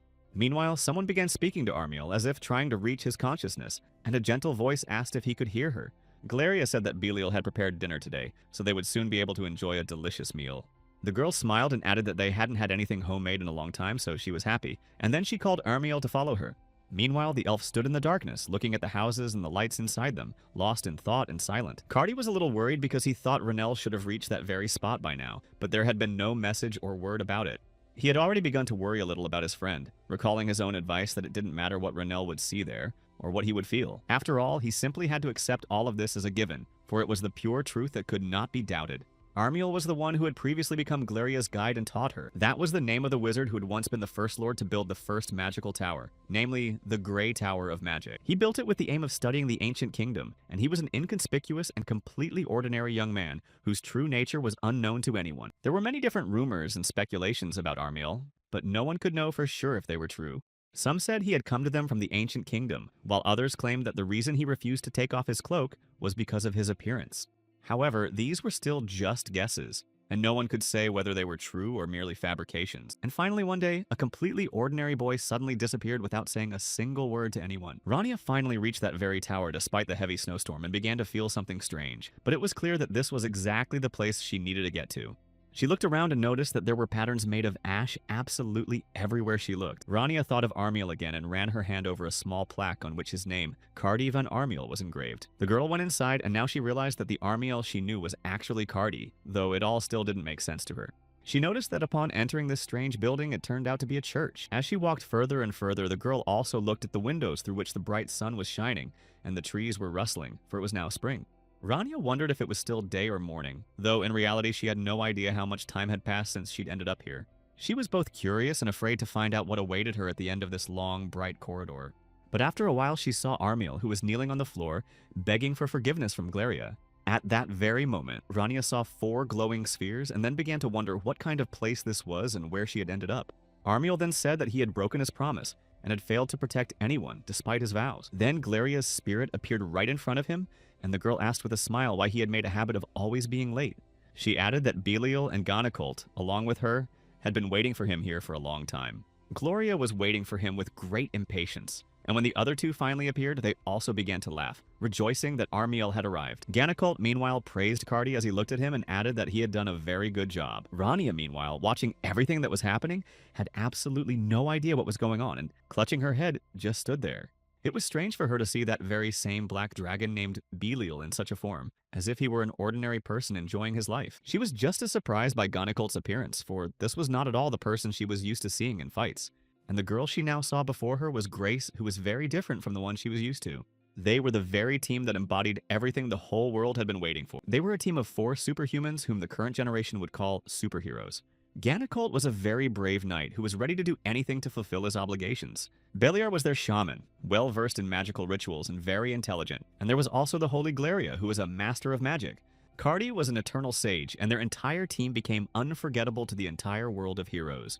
Once, Cardi asked Glaria to stop and walk a little slower because he couldn't keep up with her. But the girl couldn't be stopped, for she was incredibly happy to step outside the church. She hadn't done so in a long time. She said she understood the church's position and ultimately wanted to help people and save them herself. But Glaria also said that it would be impossible to save people with prayers alone, so they needed to take action rather than just sit in church. And Belier said that all of this sounded good, but when he touched her head, Glaria said discontentedly that he should be more careful. He just laughed, saying that he always did that to his daughter, so it was just a habit. Beliar also added that if she were alive, she and Glaria would be about the same age, but he also added that his daughter would have been prettier. The man said that there was still too much evil in the present world, and that they had plenty of work to do as well. After laughing so much, the man grew serious, saying that he had lost absolutely everything for the sake of others, since he had been saving them. He knew exactly how that felt, which is why he simply hoped that in the future there would be no more people like him who had lost everything they had. Then Belial laughed again and said that for that, he would at least try to do everything possible and make every effort. And, approaching Cardi, told him to walk a little faster. Cardi looked very serious and, taking his hand, said he was just keeping an eye on safety. But Belial just laughed, saying that they all understood perfectly well what was going on anyway. Then the man approached Gunnicolt, asking what he could tell them that he had learned while they were here. He simply replied that he hadn't found love yet, but instead he had friends who thought the same way he did. Cardi said he was incredibly sorry that things had turned out this way, but in the end, this path had been wrong from the very beginning. Beliar and Gunnicolt had been completely different until everything began to change so drastically. Cardi, looking at Gloria, called out her name, not wanting her to leave him again. He still blamed himself for what had happened, but he understood that he simply couldn't stop her, because her desire overpowered all his attempts. Eventually, Glaria ceased to belong to herself and began to change, after which Cardi could only watch as she was destroyed. Rania silently watched everything that was happening here and couldn't even utter a word, for her gift of speech had been taken from her. It was hard for Cardi to realize all this and talk about it again, but that was exactly where their journey with this team ended. The elf understood perfectly well that sooner or later it would end one way or another, but he had hoped there wouldn't be such terrible consequences. Meanwhile, Cardi sat by the window in the moonlight, looking at the photograph. One day, Glaria approached him, asking if he was even listening to her, since Cardi was still writing something down very intently. The elf just looked back, saying that he had asked her not to call him by the name he was baptized with, and had been doing so for 10 years, but she hadn't listened to him, so he asked what the girl had in mind this time. Glaria showed him something, saying she'd found a magical tool for photography, so she suggested they take a picture together. In fact, Cardi was very surprised, asking where she had found it, and then reached out, telling Glaria to give him the camera. But the girl started running away, saying it was just one photo and nothing bad would happen, and then she started calling him a mischievous elf. Cardi shouted for her to finally stop hiding behind Belial, since she was wrong anyway. But despite this, Glaria continued to ask him for help. Belial also said that, in any case, it was just one photo and nothing bad would happen. After all, they couldn't even know what would happen to them tomorrow. In their current reality, it would be cool to leave at least one photo behind. Glaria peeked out from behind him, saying that Belial was right because photos possess a unique sensitivity. Gunnicolt, like the other three, said that one photo definitely wouldn't change anything, so he agreed. Instead, he simply said that now he would have to polish his armor, and walked over to the others with a smile. Galleria just cheerfully said that Armiel had lost, since the three were for it and he was against it, so the girl told him to finally give in so they could take a photo together. But it was at that very moment that they made a mistake, because Armiel couldn't even have imagined what would happen next. They believed that sooner or later the elf would definitely find out the truth. Of course, Glaria remained silent then, but she was sure he would realize why she had taken that photo. That's exactly why this photo was important. Even if it didn't serve any immediate purpose, it would become a significant moment later on. The citizens greeted them all with shouts of thanks and admiration, gathering around the team of heroes. In fact, when they did this, it became a symbol of their victories, and each time, the citizens thanked their heroes for saving them. They were the ones walking the right path, and they found joy in this spectacle, while Gunnicolt was the man they called that very hero. He possessed a sword that with just a single swing could take down an entire army, and it was mesmerizing. He was the man who had mastered the sword's limits and discovered a new path for himself. Armiel was a wizard who, with his own spells, could expand their path and perfected his powers every day. Belial, who had been watching all this in amazement, said that it was truly an incredible power. Then he added that he would have to try his best and act as quickly as possible because if this continued, they would take all the glory for themselves. After that, he used the Shadow Dagger, for Belial was a shaman who wielded dragon magic fueled by a thirst for vengeance. But suddenly something happened that they couldn't have foreseen, and Belial was wounded very badly in this battle. Gloria quickly rushed over to him, worried about her friend, and asked what was wrong with his arm. She was the first saint to join the team, and she stood alongside the warriors who fought without sparing themselves. With her powers, Glaria could easily heal them and help them, which is what she did this time with Belial.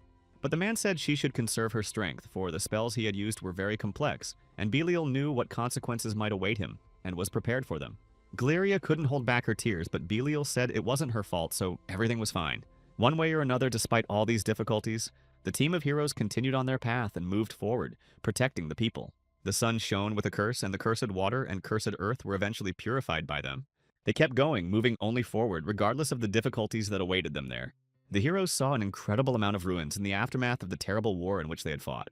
They saw all this horror and even went through it, but after some time the end came and they saw it. At the very end, it was there to meet them, and even heroes as strong as this team didn't know exactly how to act. Precisely because they weren't prepared for such power, the team suffered a setback, and Cardi blamed himself for it, thinking he hadn't been able to keep his promise. Cardi stood up, saying that Skee-Ball had been right back then when he called him a failure, and added that he had seen a great deal after Galeria left him. In exchange for the contract, their memories were completely erased and they could only watch as their souls were destroyed. They were the ones who burned down this entire kingdom, leaving him alone with no intention of saving him. After what happened, the team of heroes became a new disaster for all the citizens they had once protected. Cardi looked at them, unable to stop or completely destroy them, for he remembered who they all used to be. He wanted to restore the light they had lost, but no matter how hard he tried, he couldn't make it work. Cardi still didn't give up and conducted an incredible amount of research in order to find at least some way to do it, but it was all in vain. Even when he built a new magic tower and even studied alchemy, nothing helped. Cardi still couldn't find a way to bring his friends back. He simply couldn't find it, and that's why he kept blaming himself for losing them all. Cardi said that he was the one who couldn't find the answer to this question, but despite that, he didn't give up. The elf remembered well the words Ganakult had once spoken to him and tried to follow them. At that very moment, in the temple where Rania stood, a bright light suddenly flared up from Cardi. The elf said that life was just a single moment, and there were so many things they couldn't understand or achieve in such a short time. Although Cardi tried again and again to do so, every attempt ended in failure, and he couldn't make it work. He even tried to sign a contract with the stars, who asked the elf what he wanted. Completely in despair, Cardi said that he wished to create a new law by resorting to extreme measures. He looked at the star that belonged to Ganakulta and noticed these threads of Manai. From the past to the future, when one such star thread breaks, the others begin to grow even stronger and continue life and movement forward. Every such moment, every year from generation to generation, Cardi wanted this very star to become the new law. He knew the price for such a contract would be incredibly high, but he was ready to pay it, and in the end, the contract was signed. After that, Cardi was left alone, for the others, having signed the contract with the stars, had placed their complete trust in them. He said that their journey should serve as a lesson for future generations, so that they would know what not to do. After that, the goddess severed her own hands and fashioned a bowl, into which they placed the star of Ganakulta. This was the very law that Cardi had asked for, and the stars fulfilled it. Cardi also had few agreements with the stars, for this agreement was only the third in his life. Finally, the very chest he was standing over opened, and inside were the remains of his hands, nothing but bones from which mana still flowed. The reason for the appearance of the stars and heroes was also known, but in reality, this question had always been a pressing one. They didn't know why those very heroes appeared, the ones who were supposed to save the world and sacrifice their own lives for it. In fact, some consider this proof that humanity was hardly chosen, but the stars remained simply stars to them, and they belonged neither to good nor to evil. They had no plan or calculations. Rania, looking at all this, realized that the stars had not actually chosen humanity. From the very beginning, there was only one true hero whom they chose as their messenger. The very reason why one warrior was strong could just as easily be the cause of the weakness of the other heroes. This power belonged to only one, and it was all in his hands while the others were left with almost nothing. Rania thought that even if she passed on just one note from this library to someone else, criticism would be inevitable. She put the book back on the shelf because she understood that no one would believe that the 4 catastrophes were once great heroes who saved people. She also remembered that Cardi had said something about the third contract he'd signed with the stars. He had mentioned something about the reason why the heroes had become what they were, and the personality of the king in the kingdom where they had stopped. Of course, it was obvious that some questions remained, but she still knew how to destroy the renegade. She said that everything the elf had lost would not be lost forever, and would return sooner or later. Gloria, crying, also believed that Armiel would definitely find a way, and believed that everything would be okay. That is, in the end, before finally leaving this world, she said she loved him. Armiel watched this with a look of sorrow in his eyes, but he was the one who had grasped the truth. Cardi watched and said that no matter who a person was, a warrior or a priest, it made no difference. Or Rania could have been a wizard just like him, and eventually Cardi stepped closer to her. He said he didn't know who she was or why she had come here, but he still wanted to say something. Cardi bowed before her and asked that they be remembered as heroes, not as those who destroyed the world. Now he wanted the memory of their journey to endure through the ages, so that hundreds of years from now they would be remembered as true heroes of humanity. Moving from one to the other, all of this once again connected the past with the future. So, before disappearing, the elf simply asked Rania once more to remember them, and to ensure their deeds were not forgotten in the future.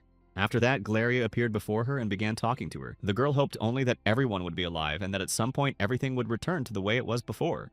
She wanted them to finally have everything they had dreamed of, and for each of them to fulfill their wishes. Glaria simply hoped for a world where they could love one another fully and not worry about anything else. She couldn't hold back her tears again and said she believed that everything would turn out exactly that way. Rania listened silently to everything the girl was saying, and after that her spirit began to fade little by little. They knew that no one but Rania could hear her, but they wanted to address the people their team had once protected. Belier also turned to Rania, saying that he hoped none of them had lost loved ones or family, because that was the worst thing that could happen. He said he simply wanted to hope that they lived in a world that knew no sorrow. Ganicolt also appeared before her and said that what he had created, namely the sword with which he had defended people, would be useful to the whole world, just as he had hoped. He also hoped that this would be a world in which they would light the way for one another. After that, Rania went back, having listened to all their requests, and the girls silently walked to the exit. She had already heard everything they wanted to convey to others and now understood that it was time to move on. Meanwhile, Lark returned to the palace where Feria was speaking with Oyakaru, telling him that the Grand Duke had already set off for the Holy Land. Lark approached the two of them in surprise, asking what had happened, for he realized that something had occurred. Feria replied briefly that it had nothing to do with him, so she told her son to go to his room. However, Lark wasn't going to give up, saying that he had seen his father leave for Chengdu, so he kept asking what had happened there. Finally, realizing that Lark wouldn't just leave, Feria told him that there had been an attack on the village of Hamelin. Rumors were circulating that all the residents had been captured, which was why the Duke had gone there. But what surprised everyone most about these rumors was that it was the knights themselves who had started all this chaos. Lark was truly surprised, for he knew that the Holy Knights had traveled such a long way north, but it turned out that all of this was just to cause this chaos. Feria sighed heavily, saying that no one knew what their true goal was, but she hoped that everything would be resolved quickly and turn out all right. Without a moment's hesitation, Lark exclaimed that he was also going to Hamelin to find his father. But Feria immediately shot down his suggestion, saying he couldn't do that because he was still too weak. Lark clenched his fists and said he understood his mother's concern, but added that they couldn't turn a blind eye to the situation in the village. He said that as the next leader of the North, he couldn't just sit idly by while such things were happening there. After that, the woman said that in that case, they must find solid evidence confirming the Knights' affiliation. She said they needed to figure out why they had chosen their lands in the North and who their leader was. The northern people have no need to offer prayers to be safe, so Feria said they would go and show them this by example. Meanwhile, Rania continued walking from the palace through the blizzard, realizing that what she had seen really did make sense.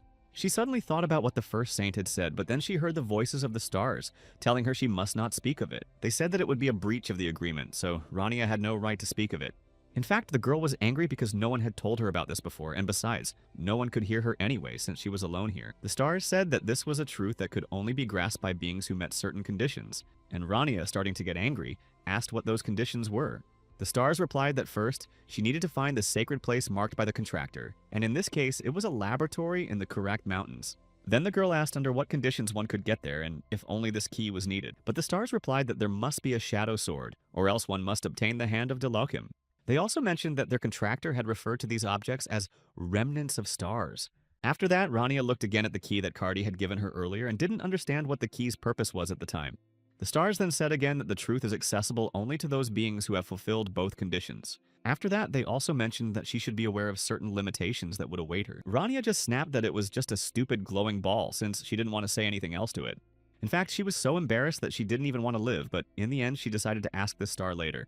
But just as she kept moving forward, someone suddenly attacked her. However, Rania managed to pull herself together in time and fend off the attack with her shield. It turned out to be Draco, who said that even after changing his identity, Renel hadn't lost his skills. Eventually, she pushed him back and he jumped away, though he was still ready for battle. Draco smiled and asked how it was that Renel now looked different from how he remembered him.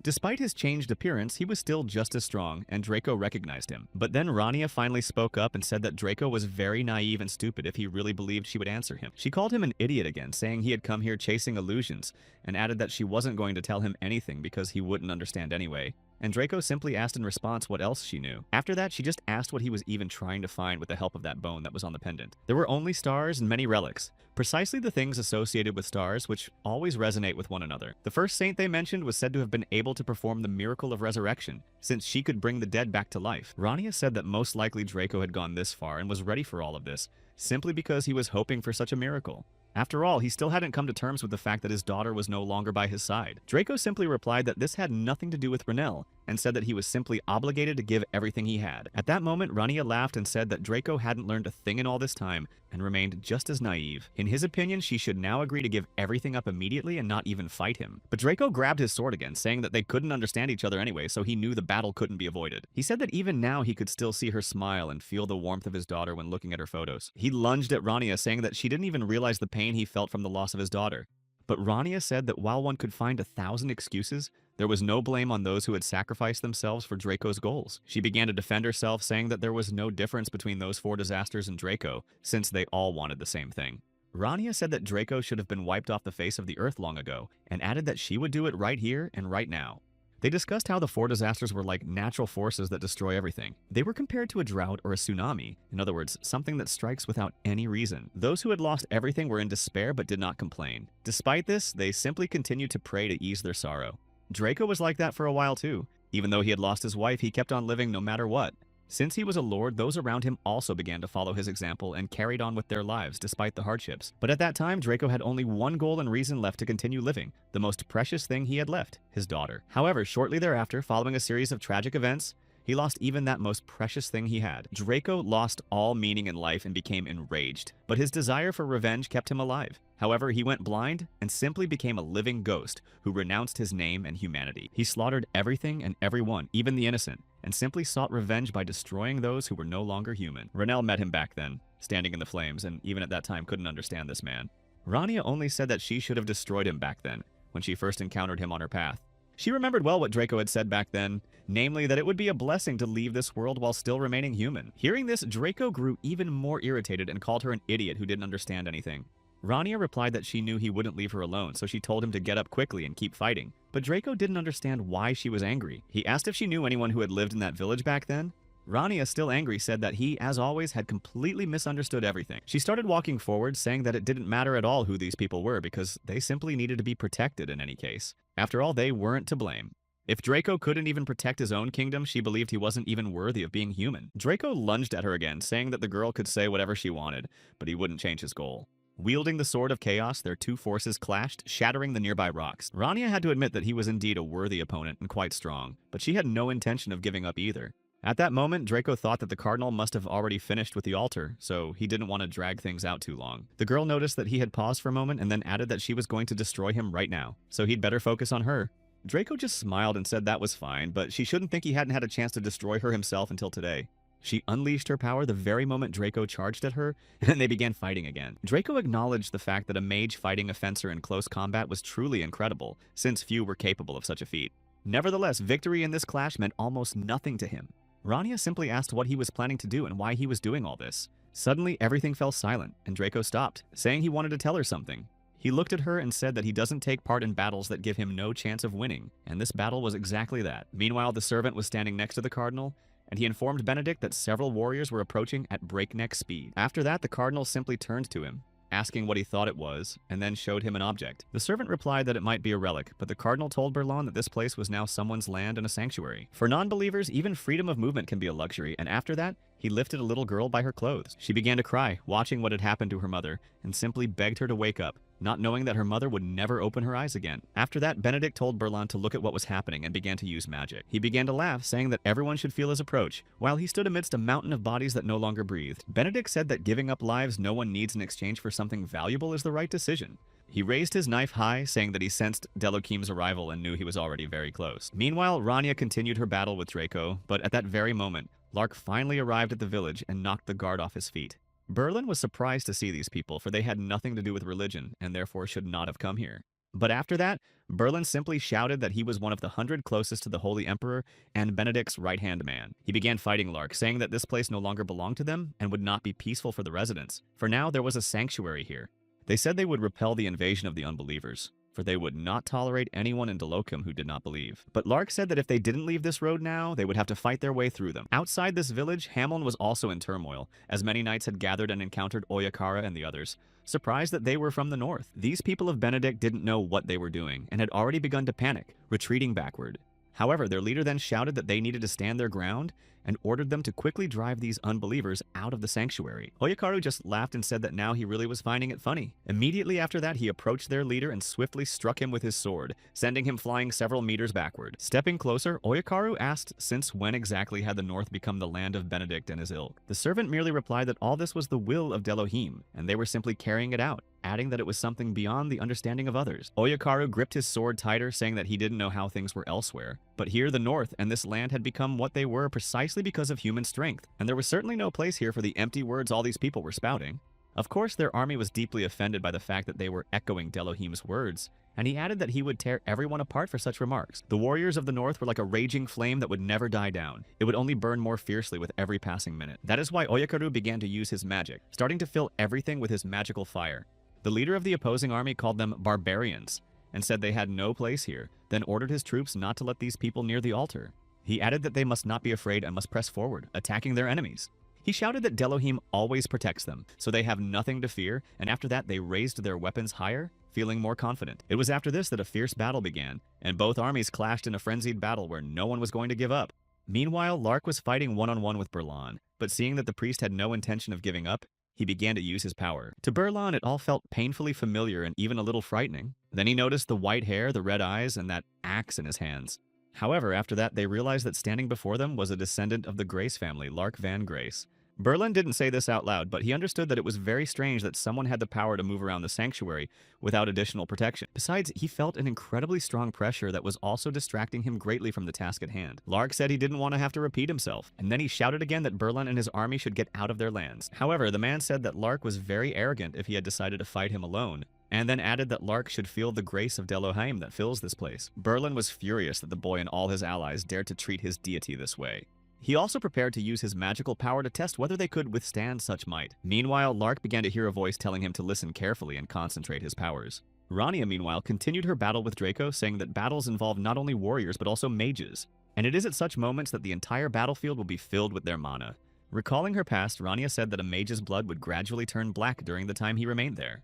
In such cases, you must overcome not only the enemy but also the force surrounding you to fight as if it were your own battlefield. Even back then, during their lessons, she told Lark that eventually he would have to fight a force far more powerful than his own. Lark knew that no matter what, and despite any difficulties, he had to secure this victory and overcome his opponents. He understood that it would be very difficult because all that accumulated power made it quite hard to breathe. With every new blow, the boy's body grew heavier and heavier, and it became increasingly difficult to move. At that moment, Berlin said that he really found it hard to believe everything he was seeing before him.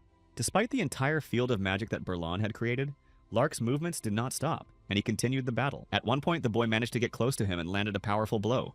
After that attack, Berlin realized that Lark was truly a very skilled mage and a formidable opponent, but he still didn't give up and began attacking Lark, quickly closing in on him.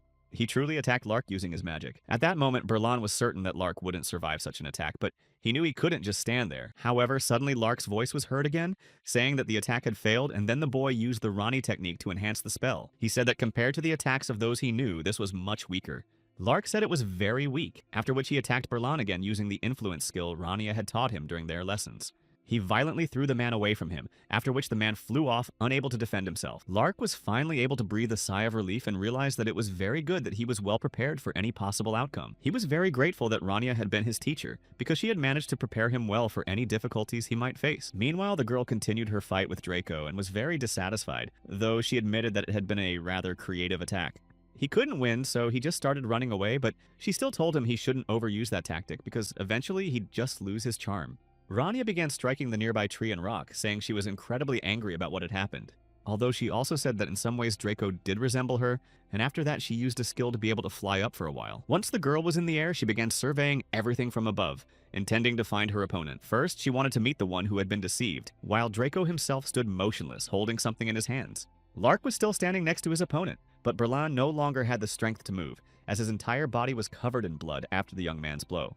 The young man stepped closer, saying that he needed to stop the cardinal as quickly as possible, because he didn't even know what else Benedict might do, or how this would all turn out. Lark headed straight for him, realizing that under no circumstances could he be allowed to complete this ritual, and that he had to stop the cardinal as quickly as possible. After a while, he finally managed to reach him, and Benedict looked back, seeing that he was being distracted from his work again. But despite this, he continued, knowing that there was very little left to do and not wanting anyone to stop him from finishing it. There was very little left and everything would finally be over, so he wanted to finish it right now. But at some point, Benedict realized that something was wrong, because Lord Draken should have already appeared here, yet he was still nowhere to be seen. He knew he had to make sure he was alright because he was ready to defend him by any means necessary, even if it meant paying with his own life. Benedict was ready to do anything for him, to protect him, and to help make this goal a reality. The cardinal said he would definitely fulfill this obligation and not leave the matter half finished. But in an instant, something happened that he could not have foreseen, and in literally a second, his head was severed from his body.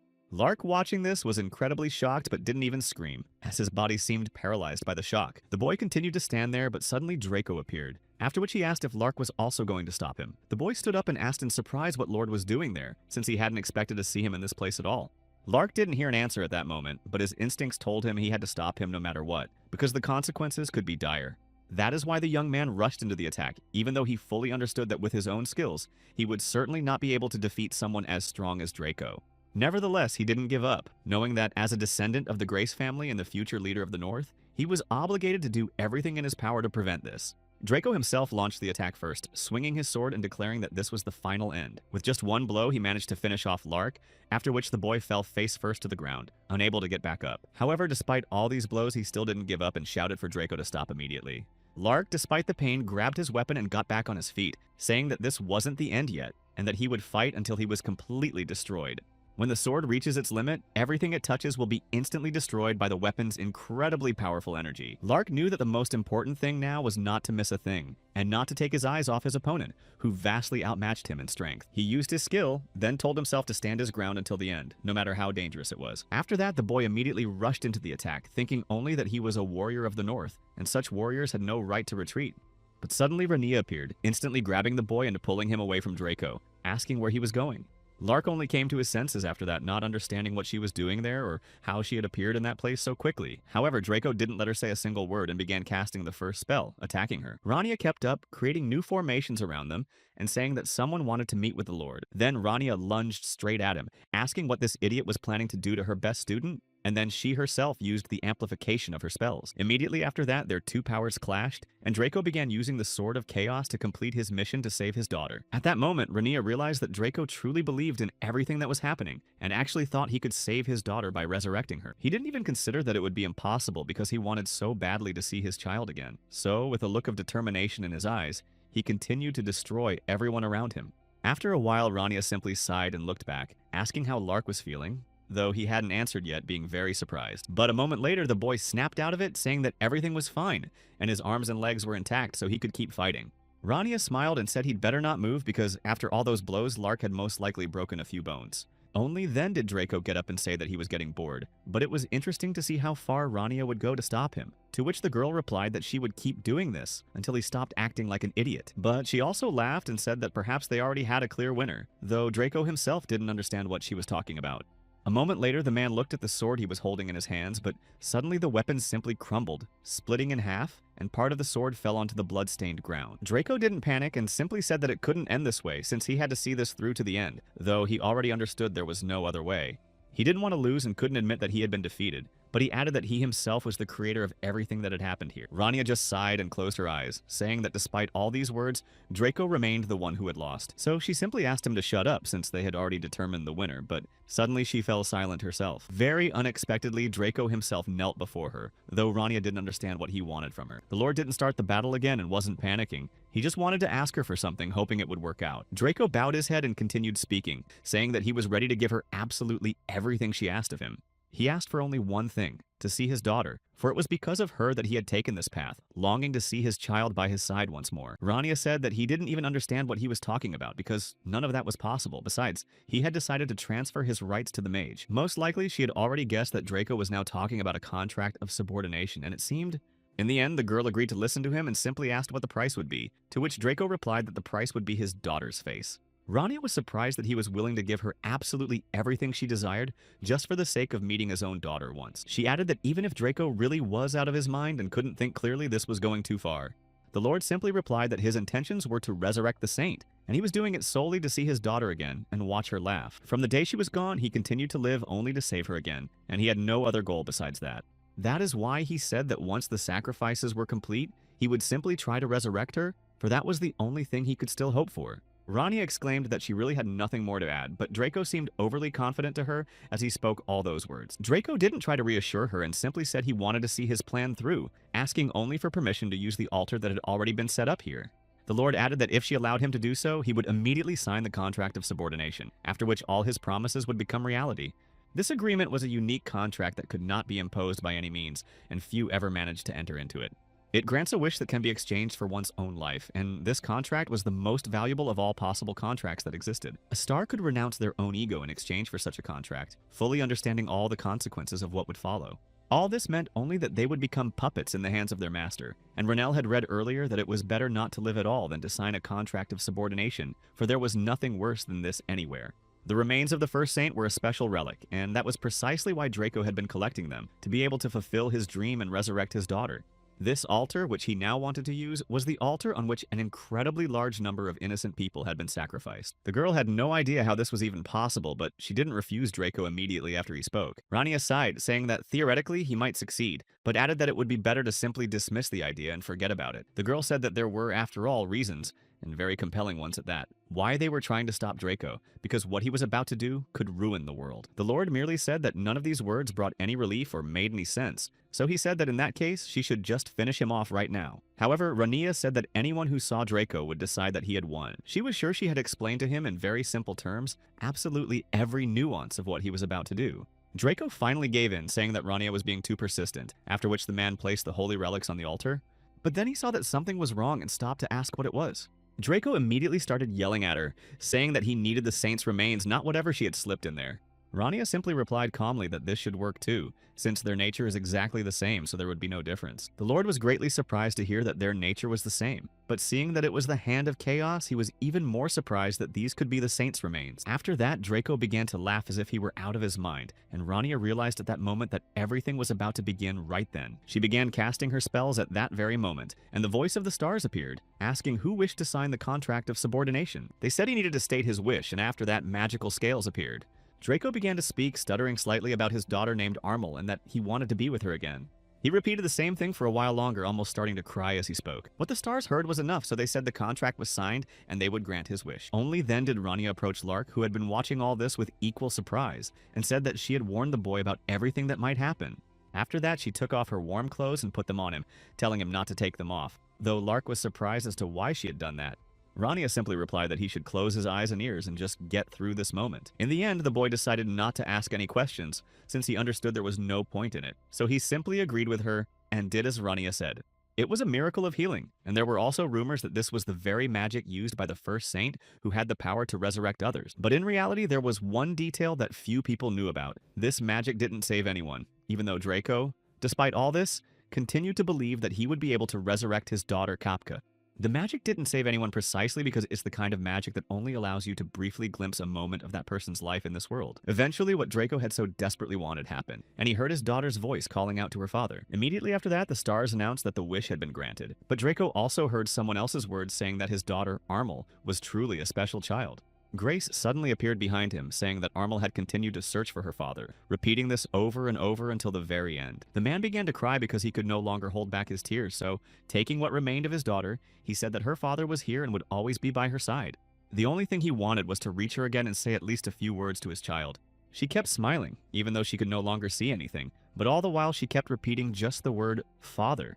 Draco couldn't bear it and hugged his daughter, not wanting it to end, because he didn't want to see her leave him again. Meanwhile, Cardo continued to sit at his papers all night long, but suddenly someone knocked on the door and the young man let them in. It was one of the warriors from his unit, and he brought a letter to inform the commander. Cardo continued filling out various forms at that moment, and then the warrior said that the letter had been there since midnight, but the sender wasn't listed, so he asked what to do with it. The commander took the letter, saying he probably knew who it was from, and then Cardo added that the soldier had brought a few more documents since he was already there. The boy was curious to find out what was written there, so he immediately unfolded the letter, intending to find out what had happened this time. It said that he needed to meet with the demon sword Draco in the north, and Rania also wrote that he should come here himself and see everything. Cardo was both very angry and excited, but he thought Rania was crazy as he read the letter she had sent him. Eventually, night fell in the north, where they were currently located. One warrior continued to destroy everything around him, smashing the walls even as he spoke. Meanwhile, Benedict, along with the other clergyman, went over there and ordered the boy to stop and cease destroying everything around him. They said that these people had no right to do such things in the holy city, so they ordered him to stop again. The priest stepped closer, asking if they were doing this to avenge the cardinal, but he also wanted to justify his actions. However, no one was going to listen to him, and North stepped closer, saying that no one had anything to do with this confession. He was incredibly angry and said that these people were far too naive if they really thought he would believe such nonsense. However, at that moment, the clergyman said they had no other choice, so they could not act otherwise. Others had just used the name of their church, so they were simply defending what was important to them, while Berlan was already in prison. The clergy also added that none of this had anything to do with their teachings or Delohim, so they continued to justify themselves. But after that, this man added that they had paid compensation for everything that had happened, but in response, they received only rudeness, so they were told to leave immediately. But then another man approached the young man and said that it would be better for them to leave first to avoid further conflict. One of them stepped forward and said that, with all due respect to the Northerners, they were simply hoping for their mercy. North simply said that he hadn't expected to hear anything else from these people, so their behavior was to be expected. The Duke also said that he had simply come here to return what they had forgotten, not to prolong the conflict. North said that he didn't care at all what these people did with these heads or anything else, since they had only one condition for them. North quietly stepped closer, saying that now not even their feet should be here in the north. The day when this cursed quest reappears in this place would come sooner or later, and he knew it. But then that would be the very day when war and eternal enmity would break out between them, until one of them emerged the loser. After some time, Cardo did arrive in the north, just as Ronell had asked him to, but he still didn't understand why the mage had summoned him here. So Cardo asked for a more detailed answer and an explanation as to why he had to travel so far. They continued walking farther and farther through the blizzard that showed no sign of letting up, but Rania remained silent for a while, saying nothing more. Only after a while did she begin to speak, saying that the mountain in this city had simply become a little lower, but thanks to this ridge there had never been snowdrifts before, so it would probably be better to correct the old map. Cardo was surprised to hear this, but Rania said that she had specifically made only this mountain a little lower than before. Everything else was the work of Draco, who was now standing behind her, but Cardo was still very angry about everything he had heard and seen here. Besides, he hadn't expected to see Lord Draken here at all, or to hear that he was somehow involved in what had happened here. Cardo asked what Rania had done with Draco and why they were standing here together at all, since they used to hate each other so much that they fought constantly until one of them simply disappeared. Rania replied that Draco had signed a contract of submission with her and that he was now her subject, and Cardo responded that he didn't know what kind of contract that was, but it sounded scary. The girl asked if Cardo would go with them or stay here, but added that it would be better for the boy to see for himself what had happened there. Although, in reality, Cardo didn't even know what to say about everything that had happened there. But eventually he began to realize that Draco had done all of this just to resurrect his daughter and be with her again. He ran his fingers over the altar and the bloodstains there and added that all of this would be too difficult. Cardo also added that they would need Draco, and then began to explain that after his colleague retired, every superhuman was incredibly important. If you think of it in terms of physical strength, they would really need someone very strong. Rania replied that when she analyzed what she had done, it would probably have been better to simply say goodbye to her own life than to go through all of this.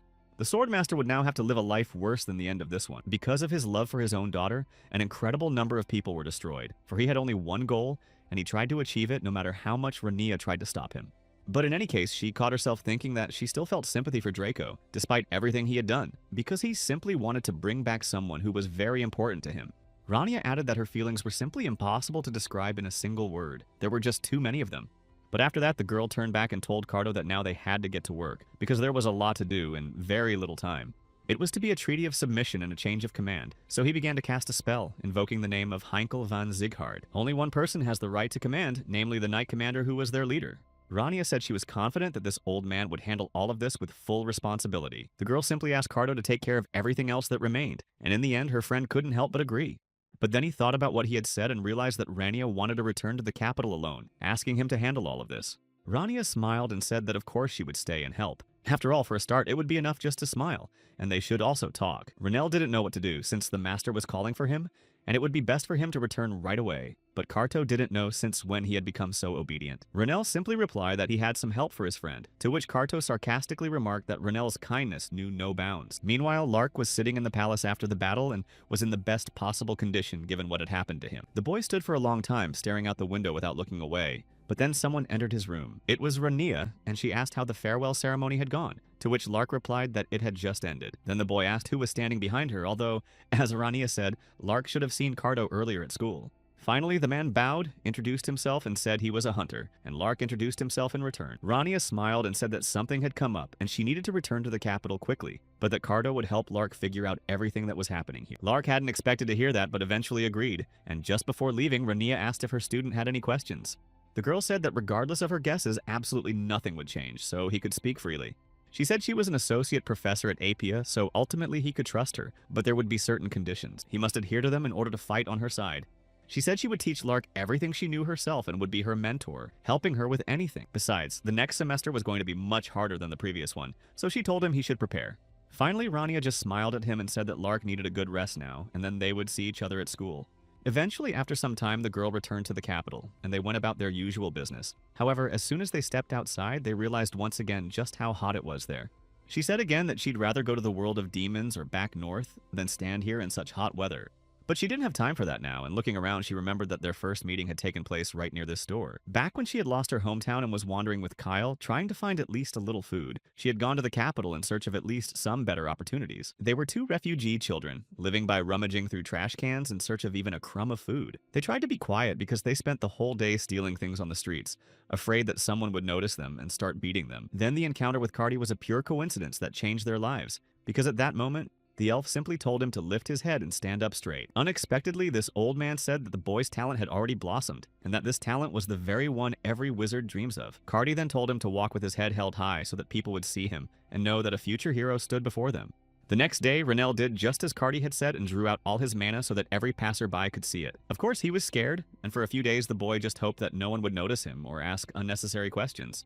But eventually, after some time, he met a master, what seemed like another coincidence, thanks to whom he managed to survive back then. Rania didn't know that if it weren't for these lucky encounters, she would have died of starvation long ago. But just the thought of that filthy capital city life of the past made her sick. Armiel had actually inspired her deeply, and in the end, he was the magician she had admired her entire life. He was the man who left behind an incredibly great achievement in the entire history of humanity. Finally, she made it to his house, opened the door, and happily announced that she was back. However, the girl was very confused by what she saw there, but suddenly a voice asked why she had taken so long. Rania was surprised to see Chloe there instead of Cardi, and the girl, thinking that Belnoa was supposed to come, said that he had promised to come sooner. Renell sensed that something was wrong looking at that white hair and green eyes, and he clearly remembered whose voice that was. He immediately rushed straight at her, thinking that this little girl was Grace, and didn't even stop. Only at the last moment did Chloe, who was scared to tears, ask who she was and why she was attacking her so suddenly. Only then was Rania able to stop, realizing that this wasn't Grace, but she noticed that the resemblance in appearance and voice was too striking. Besides, Rania noticed that Chloe had the same inconsistent aura that Grace herself possessed. On top of that, Cardi wasn't in the store, and that seemed incredibly suspicious to her. But just then, Chloe decided to start over and greeted her. Deep down, the girl just hoped that Grandpa Belnoa would come here as soon as possible, because she was worried she wouldn't survive and that this strange girl wouldn't leave her alone. However, Rania had just started asking how Chloe was connected to Grace, when suddenly a voice said that the door was open for some reason. The old man opened them wide, remembering that he had definitely closed them before they, Belnoa and he, had left for the market. Eventually, the two of them went inside, and Belnoa was very surprised to see Rania there, a young girl who was an enlightener. Rania van Trias was a new teacher at the Aplaya Academy, but very little was known about her, so even Chloe was curious about who this girl was. Her lessons were incredibly interesting and graceful, and there was a lot to learn from them, but she was a strict teacher. Chloe also read about how a journalist had drawn conclusions based on her own observations. It mentioned Rania's blue eyes and ash blonde hair, and as Chloe read this, she thought that this girl must be a very elegant and stylish person. But their first meeting didn't go as Chloe had expected. Rania suddenly asked Belnoa how he was feeling and how things were going, but the guy didn't answer and asked what she was doing there. Then the girl replied that she had come here to meet the person behind Belnoa himself. The guy was very surprised, saying that last time he had thought they could be close friends. In that case, Belnoa was only interested in how old this old man really was, but the man simply hit him on the head. He ordered them to put down the groceries and leave immediately, since he and Rania needed to talk urgently. Belnoa didn't understand at all why this old man was acting this way yet again, and Chloe, recalling everything that had been written in the newspaper, wasn't exactly sure if she was seeing the same Rania they'd written about in those articles. In the end, Belnoa tried to bring her back to her senses because the girl was thinking that this definitely couldn't be the same Rania she had read about. She didn't see any of the elegance or grace described in those newspapers, and that seemed very strange to Chloe. She continued to lament all of this, but suddenly Belnoa put his hand on her shoulder, saying they would step away for a moment. In the end, Rania and Cardi were finally left alone while Belnoa led Chloe away, trying to bring her to her senses after all.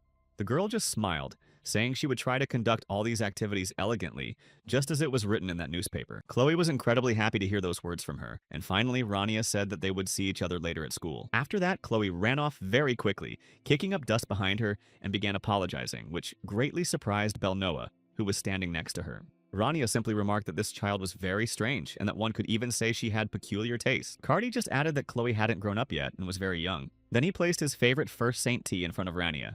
Then he revealed his true self, removing the old man's mask, and said that he had probably understood everything all along, which is why he simply asked if Renell could finish what he himself had failed to do. But looking at him, Cardi realized that this matter was still unresolved. Renell only replied that it was actually quite difficult for him to be in this body, since he still wasn't used to it.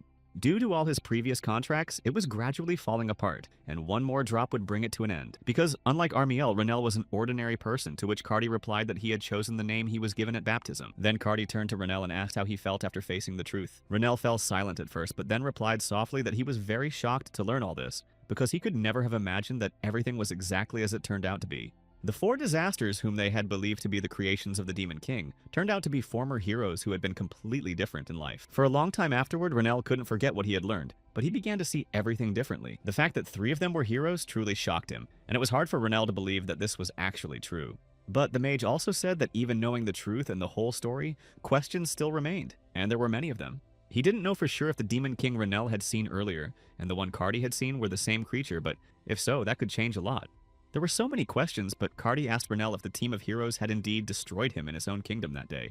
Renel added that the Demon King should have been punished back when the team Cardi was part of tried to fight him and his great army. The Demon King he had faced back then on that day turned out to be a collection of evil spirits he had gathered within himself. Renel, it was a phenomenon that by its very existence spread a curse and contaminated the surrounding environment. But Renel also mentioned that another question had arisen in his mind, namely how it could become the new king. After all, a creature that simply exists without even having a self cannot be called a king and rule over its kingdom and army. However, despite all these nuances, it had been called that long ago and continues to be called so. Renel, of course, acknowledged its power, for this creature was indeed very powerful, and the mage felt helplessness, despair, and fear while fighting it at that time. But for Cardi, things were completely different back then, because he could certainly have subdued that creature with his magic, and then their team would have won. Cardi asked why Renel was so adamant about all this, but Renel replied that he had fought alone. The risks were certainly very high, but he still managed to escape. However, Cardi was much stronger alongside his former team, and yet they still couldn't defeat the Demon King. It was at that very moment that Cardi said that Renel had something that made him special, and that was what the elf had told him long ago, when Renel was a child. Cardi said that this wasn't the kind of creature they'd ever fought before, and since they'd encountered him for the first time that day, they didn't know how to deal with him. However, it wasn't until some time later that Renel said he could accept and believe all of this, but he still had a great many unanswered questions. The mage said that the heroes had indeed managed to win and had subdued the Demon King back then. But Renel said that the creature had lost only one part of itself, which was quite small, and it was precisely that part that they had managed to touch back then, but it wasn't what they thought it was. Renel said he was confident in this assumption and thought it was quite close to what could be called the truth. Cardi just smiled and said that in any case it wouldn't be completely meaningless because there was something to it. As he had said earlier that day, their team had encountered the Demon King and had been able to touch and destroy only the Shadow's flesh. Though Renel was surprised to hear this and asked what it was. Cardi asked if the mage remembered the concept of the shadow he had told him about earlier when they met here. Renel, at that moment, it simply turned into a shadow, and the Demon King he had seen was that very darkness that devoured the light of the stars. And now, they could have called it a foreign body that disrupted the usual order of things, and Cardi said they had thought the same. But as it turned out, all those assumptions were nothing but fabrications. The elf said that what they saw that day was not any of the established concepts they knew. This creature was not born out of various observations. It was something far greater and more terrifying. Besides that, the elf said that this was not a creature that was imperfect. It was completely whole. It was a creature born from the horrific origins of humanity, and one could say that they themselves had created it. A creature, or that essence which people cannot completely rid themselves of throughout their entire lives, no matter what they do. In Glaria's words, it was a deity beyond comprehension and any explanation.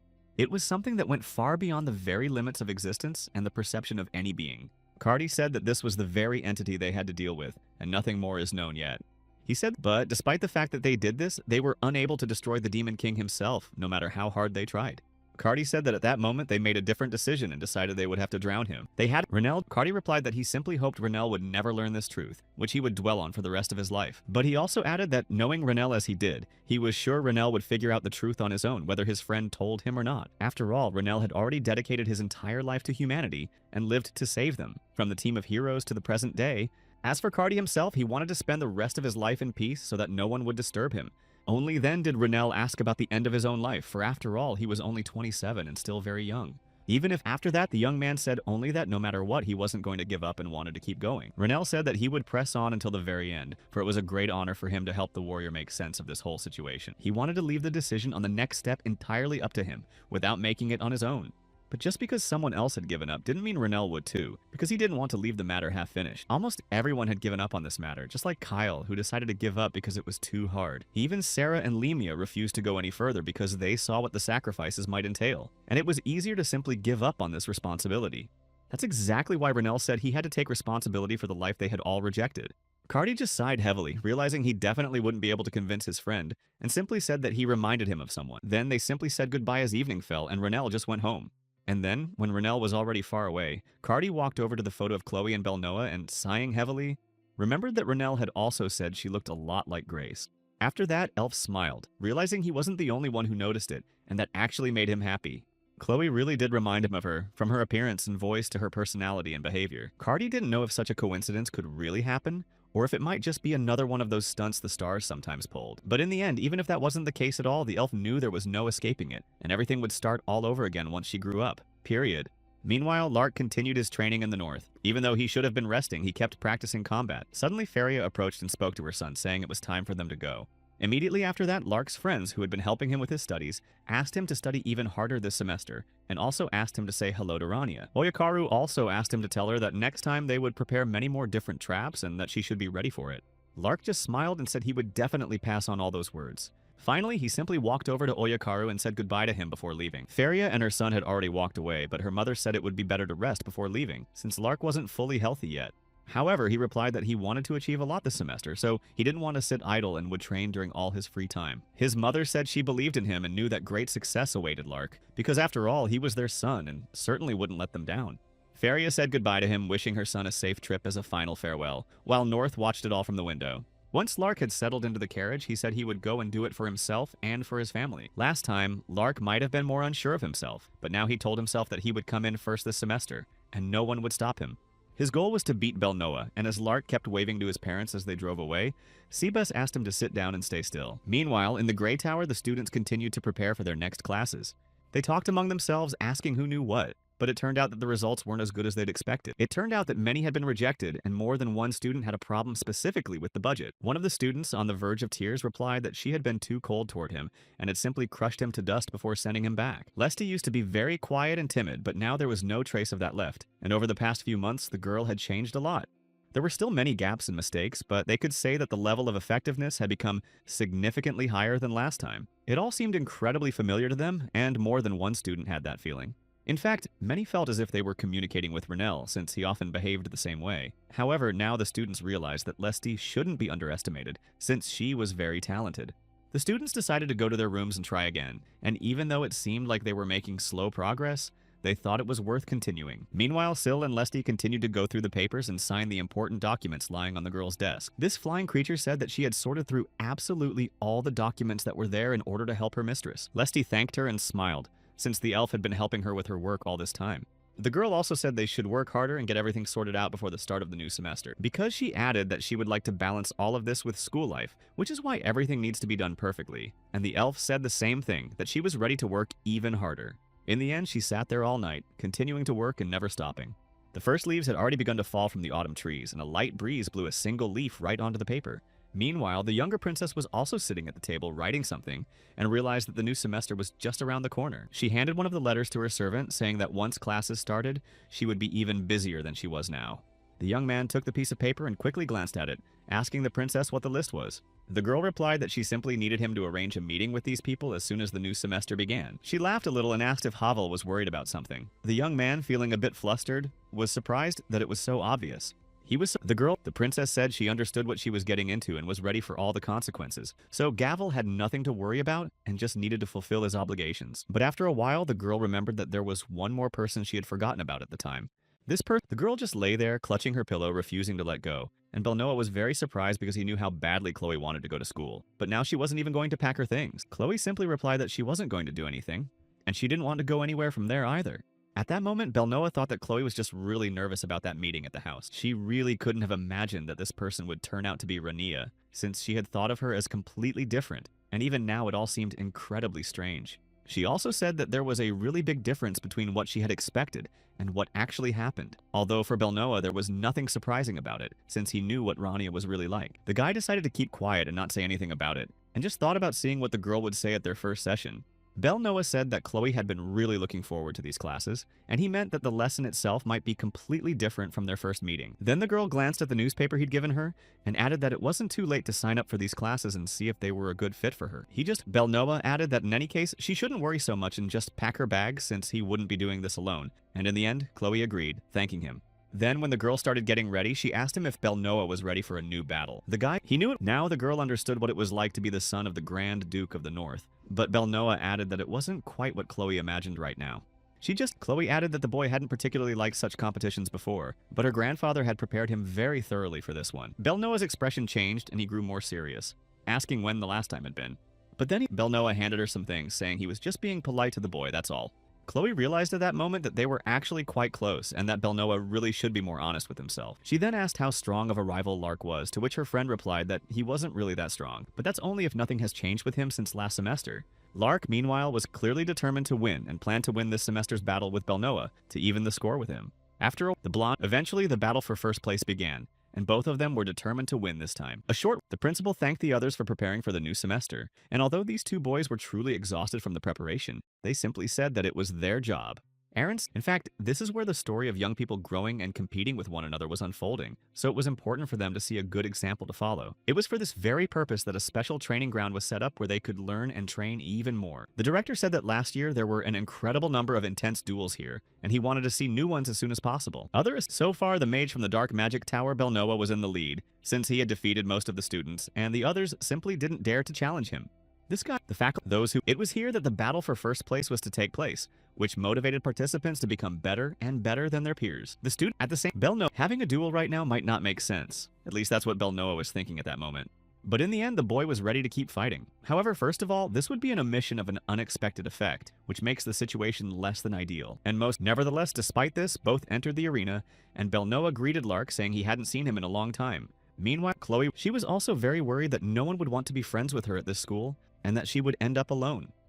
There were also rumors that he himself had once been a student of the Black Tower, so they began to wonder if Chloe was also from the same tower. However, Chloe eventually moved forward to watch the battle for first place as well, but noticed that all the good spots were already taken. But then at that moment, Chloe didn't know what to do because she was both scared and flustered. She hadn't expected to see Rania there at all. The students didn't know if Rania had already been told about the new student, and the fact that the girl had decided to approach Rania and speak to her like that could mark the beginning of an incredibly difficult semester for her. At least that's what the students thought. They believed they were already mentally apologizing to Chloe, but they were still standing in the back, watching the situation unfold. At that moment, Rania just smiled and said that Chloe could sit next to her since there was plenty of room.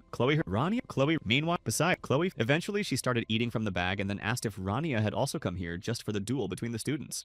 However, the girl replied that she hadn't actually come just to watch, since she was now the leader of this battle. Rania also took a cookie in her hand, saying that just because the rules were simple didn't mean they weren't dangerous. She added that she herself could choose the winner, and Chloe realized that all of this would be harder than it seemed. Finally, two participants were already in the arena, and Lark and Belnoa prepared for their new battle at the start of the semester. Dobella, sitting in her seat, began shouting for her student to simply tear everyone apart, but Itual simply asked her to behave with dignity and not like a little child. It seemed as though the Black Mage was ready to simply tear everything in sight to pieces, and immediately began attacking him without waiting another minute.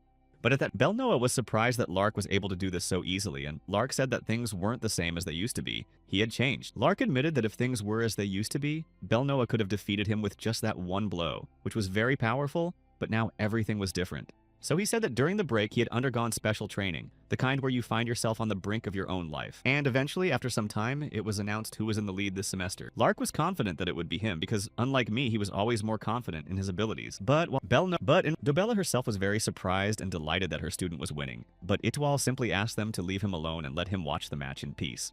Dobella simply replied that in that case she could afford to relax, since a student of the Dark Tower had no chance of winning. Itual, however, said that Lark had blocked the attack only once, and they began to argue, while the teachers sitting nearby simply wanted to move away from these two madmen. Belnoa actually admitted that Lark had truly surprised him, and he could acknowledge that the latter had become a worthy opponent. But of course, he wasn't going to stop there, so using his more powerful abilities, he said he wanted to see if Lark could handle such power. Belnoa immediately used his Shadow Knife technique, directing them straight at his opponent, and literally at the last moment, Lark managed to dodge one of these knives that had almost hit him. Lark continued to fight, realizing that this was very different from when he relied solely on his instincts, because now this battle was significantly more complex. All these movements, which involved anticipating the direction of the attack and allowing him to dodge without any mistakes, helped him avoid falling into the trap. Lark finally said that his opponent was indeed very fast and sharp, but added that this time he would be the first to strike. Immediately after that, Lark launched an attack, and the battle began again between them, although Belnoa blocked the boy's strike. Because they were fighting with all their might, a very strong wind arose on the arena, and the students could no longer watch the duel calmly. The academy director at that moment continued to watch with rapt attention, regardless of anything else, because it seemed incredible to him and he couldn't take his eyes off it. At that moment, Belnoa reflected on the fact that he had never liked these duels and they had never been close to his heart. Everyone was shouting and cheering, their voices echoing across the entire training ground, and all those eyes fixed solely on him weren't particularly pleasant. But for some reason, he noticed that he just couldn't stop smiling even though he didn't like it. Belnoa turned to his opponent again, asking if Lark was going to use the same move this time, when he ran like a madman with red eyes. Lark said that at this stage he couldn't use it because that would simply be disrespectful to his opponent. But Darkmaw said that right now was the best time for it, so he used his suggestion skill, directing it at the White Mage. In the end, they greeted each other, so Lark suggested they finally compete properly and decided to use that same heating skill. Immediately after that, they continued their battle, but with every passing second, it grew stronger and stronger. Belnoa realized at that moment that from the very beginning, all of Lark's senses had been heightened, which helped him in battle. But now, in reality, all these movements were beyond ordinary intuition, and he was moving in a completely different way. The time from the activation of the spell to the actual attack was so short that they didn't even realize what was happening, so the students were just as surprised as the teachers, not knowing for sure if these two were actually students of this academy. Floy watched Belnoa with admiration, saying that this was the first time she'd seen him like this, and that she was rooting for him. At that very moment, Rania said that right now they both looked incredibly happy, and that made her the happiest of all. Their attacks have long been familiar to each other, but this time everything is starting to change little by little, which makes the battle more interesting. Lark had already entered the stage of extrasensory perception, but Belnoa also had his own unique abilities. Rania didn't realize that this would be a battle between talent and experience, and it was unclear who would win. She was very happy that these two students had grown so much over the past 6 months, and she even decided that a love for learning had emerged. To Chloe, that smile seemed very ominous, but she tried to push those negative thoughts away. Although Rania had almost hit her during their first meeting, she had later apologized and even given her some candy, so the girl tried to distract herself, but then she saw something that looked like stars. It seemed as though they thought Chloe couldn't escape because she was scared and was just sitting there. Nevertheless, the girl continued eating the sweets, thinking that she wasn't actually afraid, so there was no need to worry about anything. Meanwhile, the battle between the two students was still going on, and Lark noticed how many shadows his opponent had created. Now he knew what the real Belnoa looked like when he fought with all his might and gave it his all without thinking about the consequences. He wondered what would happen first and whether his axe would break before he managed to win. But Belnoa also didn't know if his own shadow would consume him before that happened. Despite all this, he continued the fight, using pinpoint explosions to land more strikes. They both fought with all their might and held nothing back. Suddenly, everything was reduced to near ruins, causing the students to grow anxious and start asking what on earth was going on there. But the smoke only grew thicker. Only after a while did they see two students standing firmly on their feet amidst the smoke. Aaron looked very bewildered at that moment, as he couldn't believe what was happening. Meanwhile, Rania left Chloe and walked closer to the two duelists, asking the others who they thought had won. Chloe, however, only now noticed that the girl who had been sitting next to her was no longer there, so she shook her head in surprise. Suddenly, her magical chains appeared, binding both students, and Rania herself declared that the duel was now over. The girl added that they had both done very well, and that she could see how much these boys had grown over the last semester and the break. The professor stepped into the ring, approaching both students and saying that this situation was very familiar to her. Belnoa just smiled, saying that he had probably made a mistake after all. So he was the first to admit defeat, though this surprised both Lark and Rania. But the girl then thought about how much he had grown since taking the entrance exam, because back then he was just that guy who constantly sacrificed himself for the sake of victory. Now, however, there was no trace of that left in him, and that pleased her most of all. But even though it was an unfamiliar feeling, it didn't cause any anxiety or negative emotions. At that moment, Rania announced the winner, since Belnoa had admitted defeat himself, so Lark had won the duel. He was incredibly happy because he had finally managed to defeat his rival, who had shown so many times that he was better than him. But in the end, Lark extended his hand and thanked Belnoa for the duel. Belnoa also extended his hand and added that Lark should hold on to this title and cherish it, since he would soon have to give it back, and Lark replied that he would look forward to that moment. In the end, they both walked away without a single argument, and Belnoa began to ask what exactly Lark had been doing during this vacation. At that moment, Debella began to say that she couldn't have expected anything else from her student. Of course, she had been telling Ichiwal the whole time that her student was incredible, that he had managed to win, and that he had once again proven the superiority of the white color. She couldn't keep up with Ichiwal, continuing to praise her student and asking where his best student was. Dobella said that her student must be very busy right now, so it will probably happen when the time comes, and there's no need to rush. Itchel asked if Lark even knew that she had come here. It turned out that the woman hadn't told him a thing, and after all, how was her student supposed to guess that she had come? Instead, Dobella simply said that she was his teacher, and that made sense. She told him that Lark had been coming to her after winning matches ever since he was a small child. He was the kind of student who paid tribute to his teacher, and she really appreciated that about him. That's exactly why Dobella was sure that Lark would come to her again very soon, since he had just won. Meanwhile, Ichual seized the moment and slipped away from all the chatter, since Dobella had really gotten on his nerves by then. The other students began to congratulate the new winner of the duel and started talking about how this match had truly been very cool. They began congratulating their new class representative, and Lark accepted the compliments with pleasure, though he was a little embarrassed. The students started asking him to train with them someday and then nearly got into a fight while lining up. Lark realized at that moment that one can learn a very valuable lesson from both defeat and victory, and having been both the loser and the winner, he understood this. Now the taste of victory was even sweeter, for he knew what defeat tasted like. That's why he decided he wanted to find the one who had walked this path with him. So he quickly said goodbye to the other students and ran off somewhere. Lark joyfully ran into the academy looking for his teacher and eventually found him. Rania was with Chloe at that moment, carrying Belnoa on her shoulder. But upon hearing Lark's voice, she turned around. The girl asked if he was also going to the infirmary, while Lark himself stopped in surprise, saying nothing. Only a minute later did he say that he wasn't going there, since these wounds would heal during rest, and he just wanted to say hello to her and thank her. He also bowed before her, saying that his victory was thanks to her, so he sincerely thanked her for agreeing to help him. Only then did Rania ask if Lark had already said everything, and looked at him. When the boy fell silent, the girl replied that this victory was solely Lark's achievement, since he had been working tirelessly all this time. Besides, she said that Lark had another teacher, but Rania wasn't sure that Dobella could even teach anyone anything at all. At that moment, Lark was genuinely surprised, as if he didn't understand who Rania was even talking about now. But then the girl replied that she meant Dobella and asked if Lark hadn't seen her, since she had been at the duel, and Rania was sure that the student had come over to greet her. Lark nearly blushed at that moment, saying that he had completely forgotten about her, and that she might come here since he had been thinking about something else entirely. Rania, at that moment, couldn't understand how anyone could forget something like that, since she didn't know how anyone could fail to notice that woman's presence. Very unexpectedly, the boy started running back with all his might, saying it was time for him to go back, and said goodbye. Chloe said it felt like a tornado had just swept through, and then the two of them went to the infirmary, while Rania added that Lark would figure out these problems on his own. Meanwhile, Dobella stood a little way off from the others, realizing that Lark had completely forgotten about his teacher. But suddenly a voice was heard saying that Prince Lark had just gone to the infirmary and was most likely there.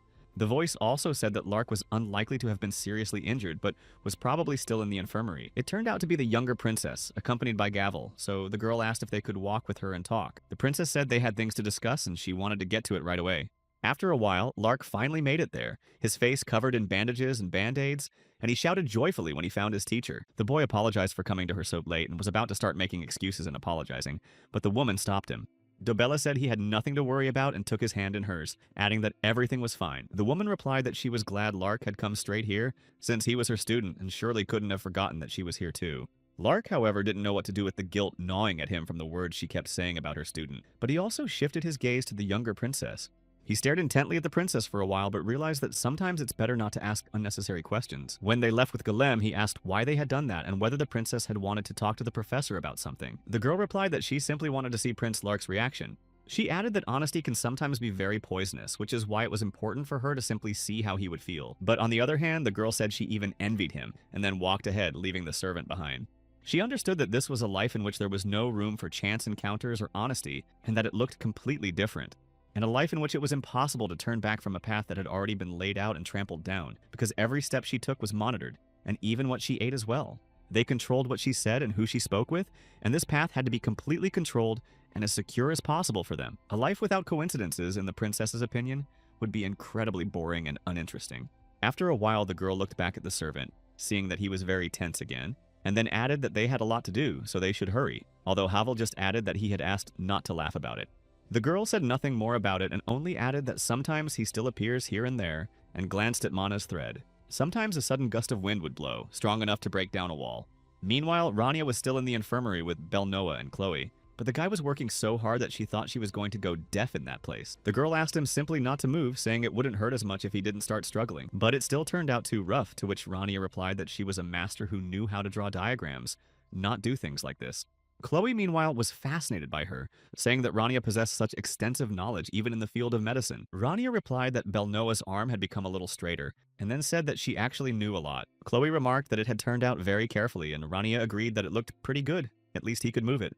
Then the girl asked if Chloe wanted to try doing it with her other hand, and added that she would supervise her. Of course, the younger girl agreed, but suddenly, as the princess and Havel approached the door of the infirmary, they heard only Belnoa's terrible scream. Chloe said she'd bandaged him before, but this was the first time she'd been so careful. After that, Chloe took him by the arm and pulled him along, saying it was time for them to go.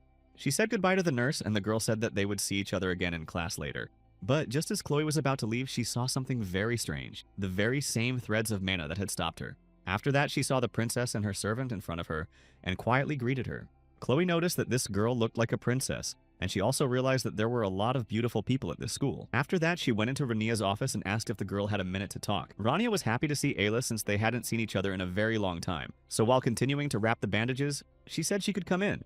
The princess said that before she began, she would like Rania to see the soundproof barrier so that no one would hear them for sure. Rania did so, of course, but pointed out that if this conversation was so important, it would have been easier to invite her to the palace rather than come here. But Ayla replied that it would be much harder because, as a student within the academy's walls, it was much easier for her to avoid this surveillance and control.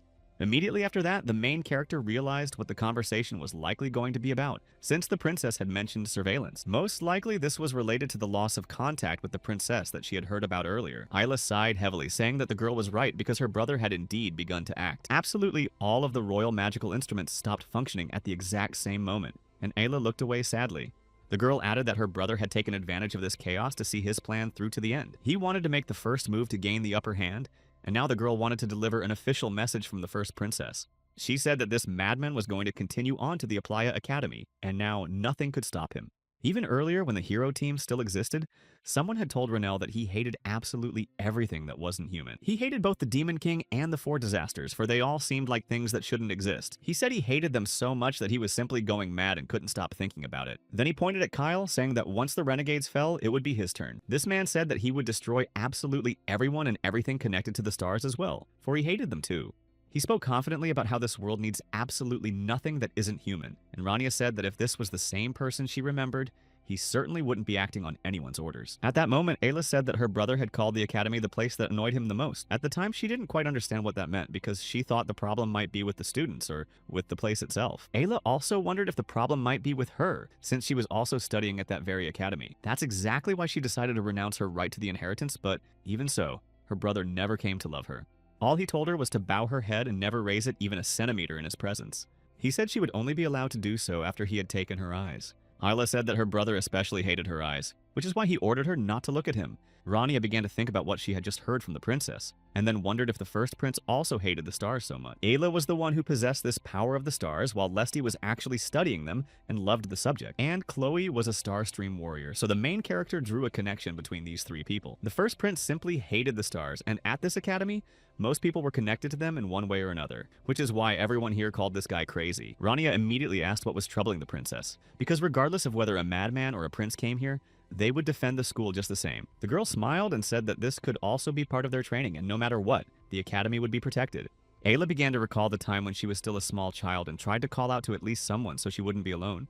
Her sister was fighting back then, but Ayla was somewhere else. Suddenly, she was swept away by a stream of stars that told her not to trust absolutely anyone or anything. They also told her not to interfere in anything, because trust equals betrayal.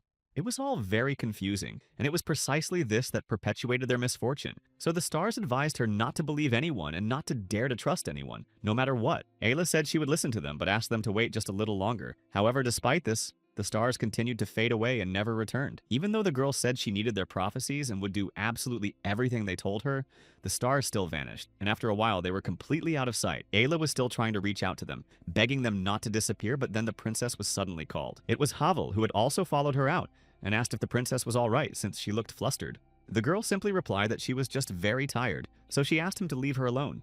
Havel simply bowed, obeying the princess's command, and left her room. Finally, he just said that she had rested well, and Ayla had only hoped that the stars would answer her prayer. The girl fell to her knees, completely unable to understand why the stars were no longer answering her, despite all her pleas. Tears streamed from her eyes because she could no longer hear the voices of the stars, yet she had no idea why they had suddenly fallen silent. After that very prophecy, she never felt the presence of the stars again, though she didn't know exactly what it was connected to. Ayla remembered that until then, the stars had always been by her side. That was how she had managed to survive no matter what. But after they suddenly disappeared, she didn't know what to do or how to go on, for existence without them seemed impossible. After that, the girl simply said that she had to find the stars no matter what it cost her. 5,275. Meanwhile, Chloe had changed into her school uniform, which she liked incredibly much, and she couldn't take her eyes off it. She was so happy that she didn't want to take it off and sat in that skirt and new shoes the whole time.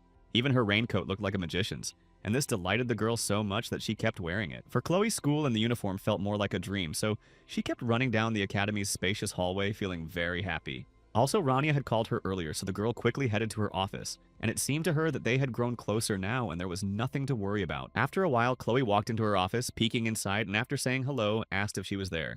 Rania was already there, but Lesty was standing next to her, so the girl said she could come in. The professor also wanted to introduce the two girls to each other first, since they felt a little awkward around one another. Rania introduced Chloe first, saying that she had transferred from another school this semester, and the girl bowed. Then Rania introduced Lesty, and the girl also greeted her. However, at that very moment, Chloe's expression changed, thinking that this was the very Lesty who was to become the next Ash Knight, and Rania confirmed her words. After that, Chloe was only even happier, realizing that standing right in front of her now was the next master of the Ash Tower, who would replace the Ash Wizard. The girl added that she hadn't expected to meet him so soon and then asked Lesty for a photo. Rania also mentioned that Lesty knew Chloe was a warrior. This confused the girl even more, and she didn't even know how that was possible. But Rania replied that it was very difficult to hide such things from Lesty and her special abilities. She also added that Lesty is a watcher, so she sees practically everything, and it's almost impossible to hide from her. She had a talent for reading the stars, which is why the main character decided to ask Lesty what Chloe looked like in her eyes. But the girl replied almost immediately that to her, Chloe looked like a massive platinum light. At that moment, Chloe didn't even know how to picture that in her mind, but she was actually very curious to hear it all. After that, Rania simply asked Chloe to show Lesty what she was capable of. Of course, the girl started to get a little nervous, but she didn't refuse. She just added that it might be very painful for the eyes right now. Rania replied that there was nothing to worry about since they were ready for this. She simply asked Chloe to show what she was capable of. Hearing this, the girl began to use her power, and indeed, an incredibly bright ashen light began to radiate from her, filling the entire hall. Rania moved closer to Lesty, saying that she had to see this, since for her it could be the perfect practice. It wasn't the starlight found in spells, but pure starlight, for Chloe's mana was like a star itself. Rania simply asked her not to rush and to do everything calmly, and as she guided Chloe, she told her to focus. She told her to stay calm and steady as if she had to control the flow of mana itself. Rania wanted to explain that she needed to use her eyes to see and understand the stars she was dealing with. And after that, she needed to put into words what she had understood. So Rania asked Lesty to tell Chloe this so that she could pass it on to others. After a while, the girl told Chloe herself to open her eyes and look at what she had managed to create now. Rania added that starting today and for the next 6 months, they would receive additional lessons. And the girl who had opened her eyes was surprised to see that this was what her mana looked like. The professor added that they would serve as good teaching material for one another and would begin to grow quickly, so this would be for the best for both of them. Rania also mentioned that they should document what they had done today, so she handed them a stack of papers and books. She told them not to rush since they could finish it by next week, but if they ran into any difficulties, she asked them to let her know right away, to which Lesty replied that they'd most likely manage on their own. Rania reminded them once more that they could come to her with any questions, and Chloe wondered if this amount of homework would actually be beneficial for them. The professor said they would see each other next week and thought the two of them would become good friends. Chloe was shocked that she would have to do all of this, and that she only had a few days to do it, not the entire semester or longer. Now the girl realized that school was a scary place, and Lesty saw how anxious her classmate had become. Rania figured she had the extra classes figured out, so they decided to go check out the guy they were supposed to meet. After a while, she went out to meet Cardo and the rest of his team, saying she was late and apologizing for it. Cardo immediately said that it was no big deal and there was no need to worry. Rania noticed that he hadn't changed a bit since the last time they'd seen each other, and she looked at the face of the man who had so firmly insisted that he hated everything not related to people. His name was Kaler Halim, and she greeted her old friend whom she hadn't seen in a very long time.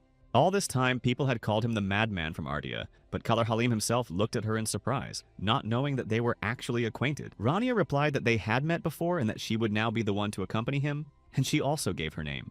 But she also added that before they took him to school, she wanted to ask him for a favor, and he agreed to listen. Rania's expression immediately changed as she explained that letting someone like him into the school was very risky, especially for the students. Therefore, she added that regardless of how things turned out, the school would bear absolutely no consequences or responsibility in this matter. Kaler Halim replied that he fully understood their concerns and also considered his presence there a risk factor. Rania replied that she was very happy that they were able to come to an understanding right away without any conflict. She then added that she would oversee the school's security and that Kaler Halim had the right to add points to his code of conduct. The man reflected on the fact that they certainly weren't acquainted with this girl, but despite that, Rania fully understood the principles and limitations of his actions. Rania replied that if Halim didn't want to agree, that was his right, since it was only a suggestion on her part. But he also couldn't just destroy a place where completely defenseless and innocent students were located. That is precisely why it was in his best interest to agree with her, because otherwise she would have to take certain measures. Rania said that it made absolutely no difference how important a figure Halim was, because the safety and well-being of the students came first for every teacher.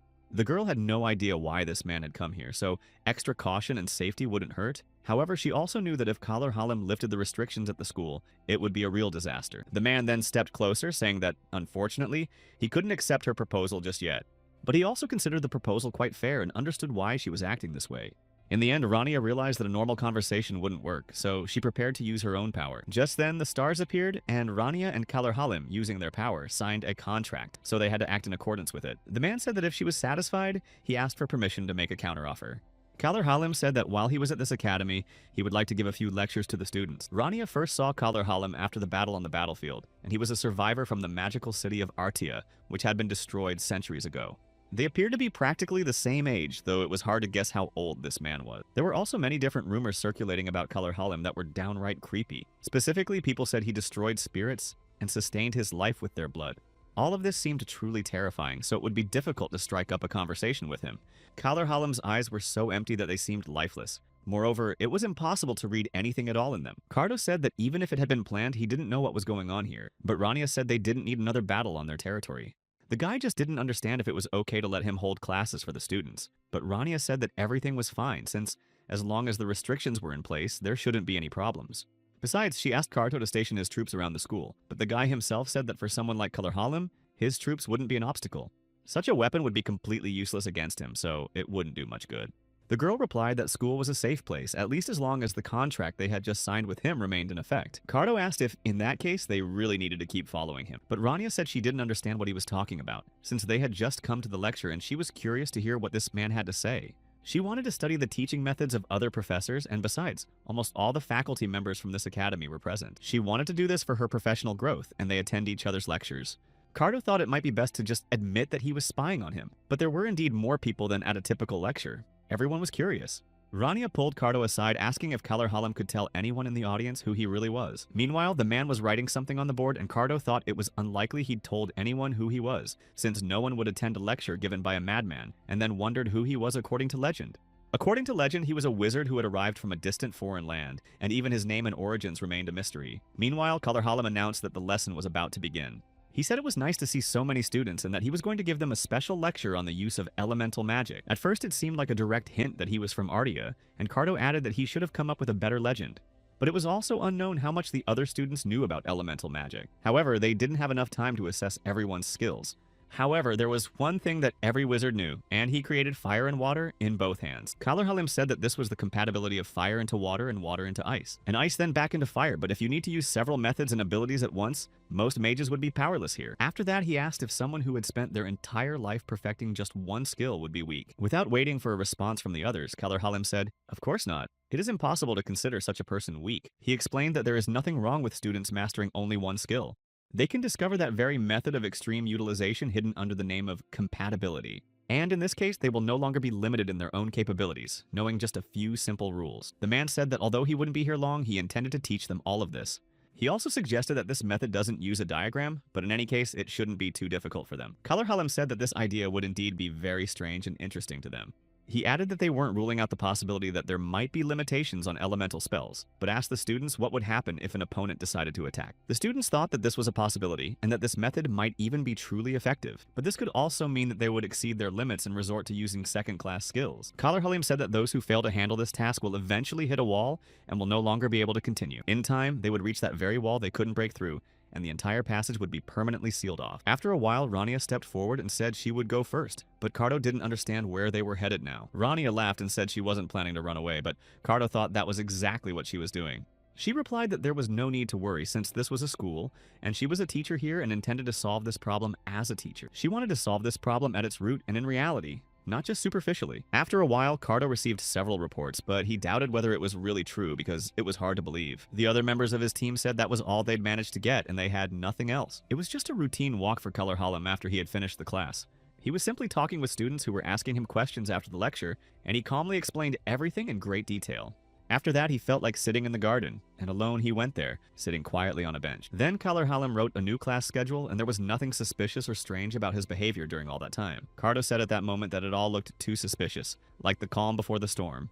This man was a superhuman and a soldier of the demon realm. Moreover, it was hard to believe that he had simply decided to come here on a whim. Cardo recalled that Princess Luluel had also previously insisted on her connection to the next principal. Then he said that their subject was capable of controlling his madness, and ordered the others not to let their guard down and to keep a close watch on the suspect, even if everything seemed fine. Then one of the soldiers approached the commander and asked if he could ask one more thing, and the commander agreed. The soldier then asked about the wound and who she really was, leaving Cardo at a loss for words. The guy asked why they were so interested in this, since there was no need to keep an eye on her, and they had another suspect to deal with. Then the soldier sighed and said they had several reasons for asking these questions. They were well aware that this girl was very skilled in magic and came from the Trias family, but there were still many questions surrounding her identity that they wanted to resolve.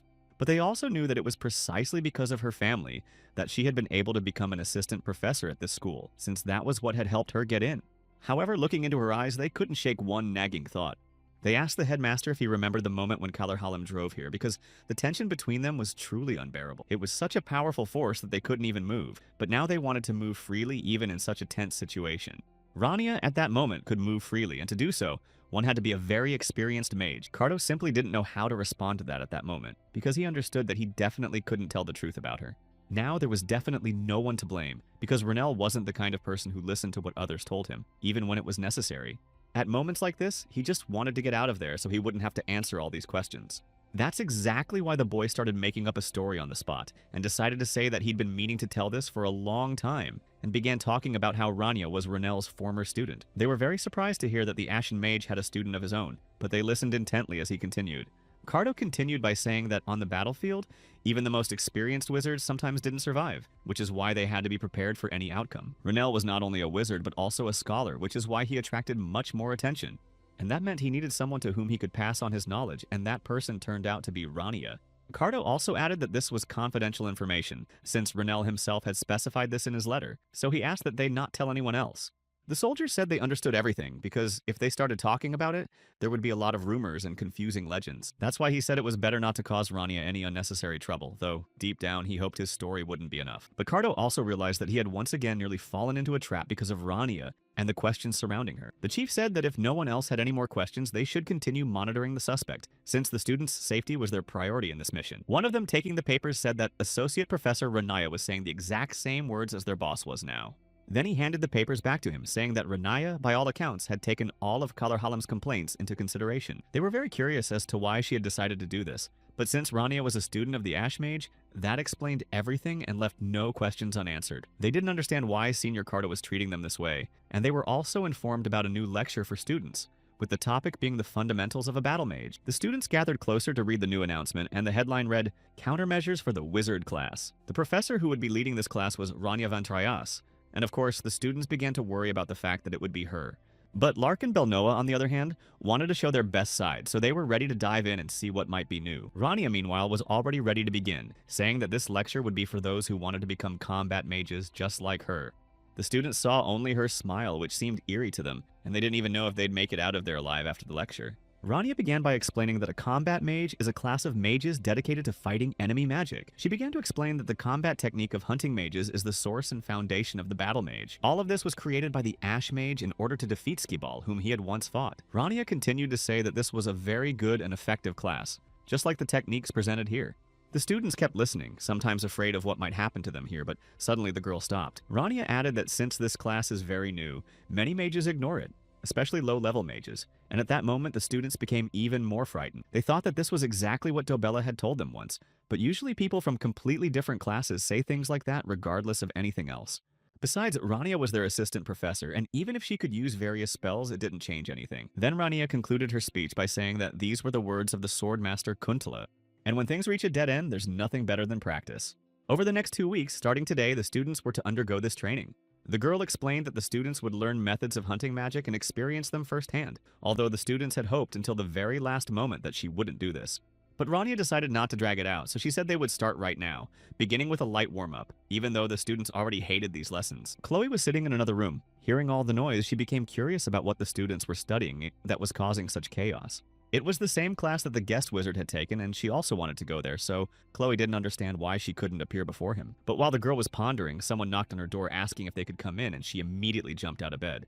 The girl was overjoyed, immediately jumping to the door and greeting them. It turned out that Princess Ayla was standing at the door along with her servant, and Chloe happily walked over to the girl, almost throwing herself into her arms. Ayla said she wanted to stay with her today, so she asked to stay there.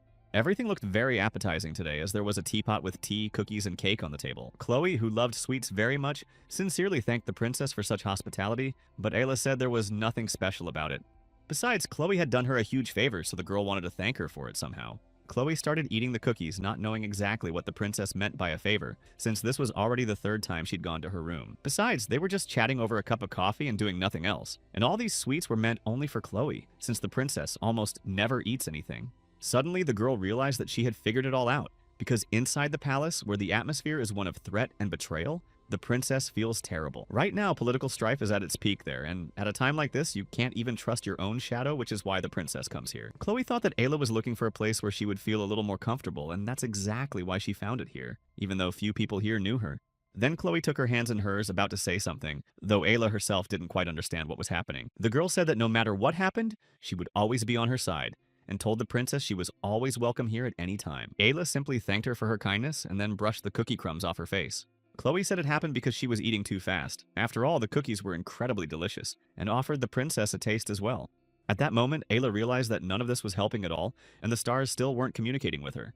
The princess had come here because they were talking about a warrior candidate who possessed star magic and mana, which was why she had come here. Ayla thought that if she spent more time with her, the stars would once again grant her their openness. But the stars remained silent, so the girl had no idea what to do next. The princess only remembered their last message, namely that she must trust no one and should not interfere in anything. She simply needed to show distrust and cold-bloodedness. After this prophecy, the princess began to view absolutely everyone as her enemy, not knowing whether they wished her harm.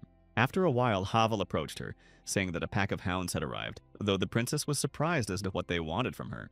The servant quietly told her that it had to do with Princess Luluel, so they wanted to speak with her.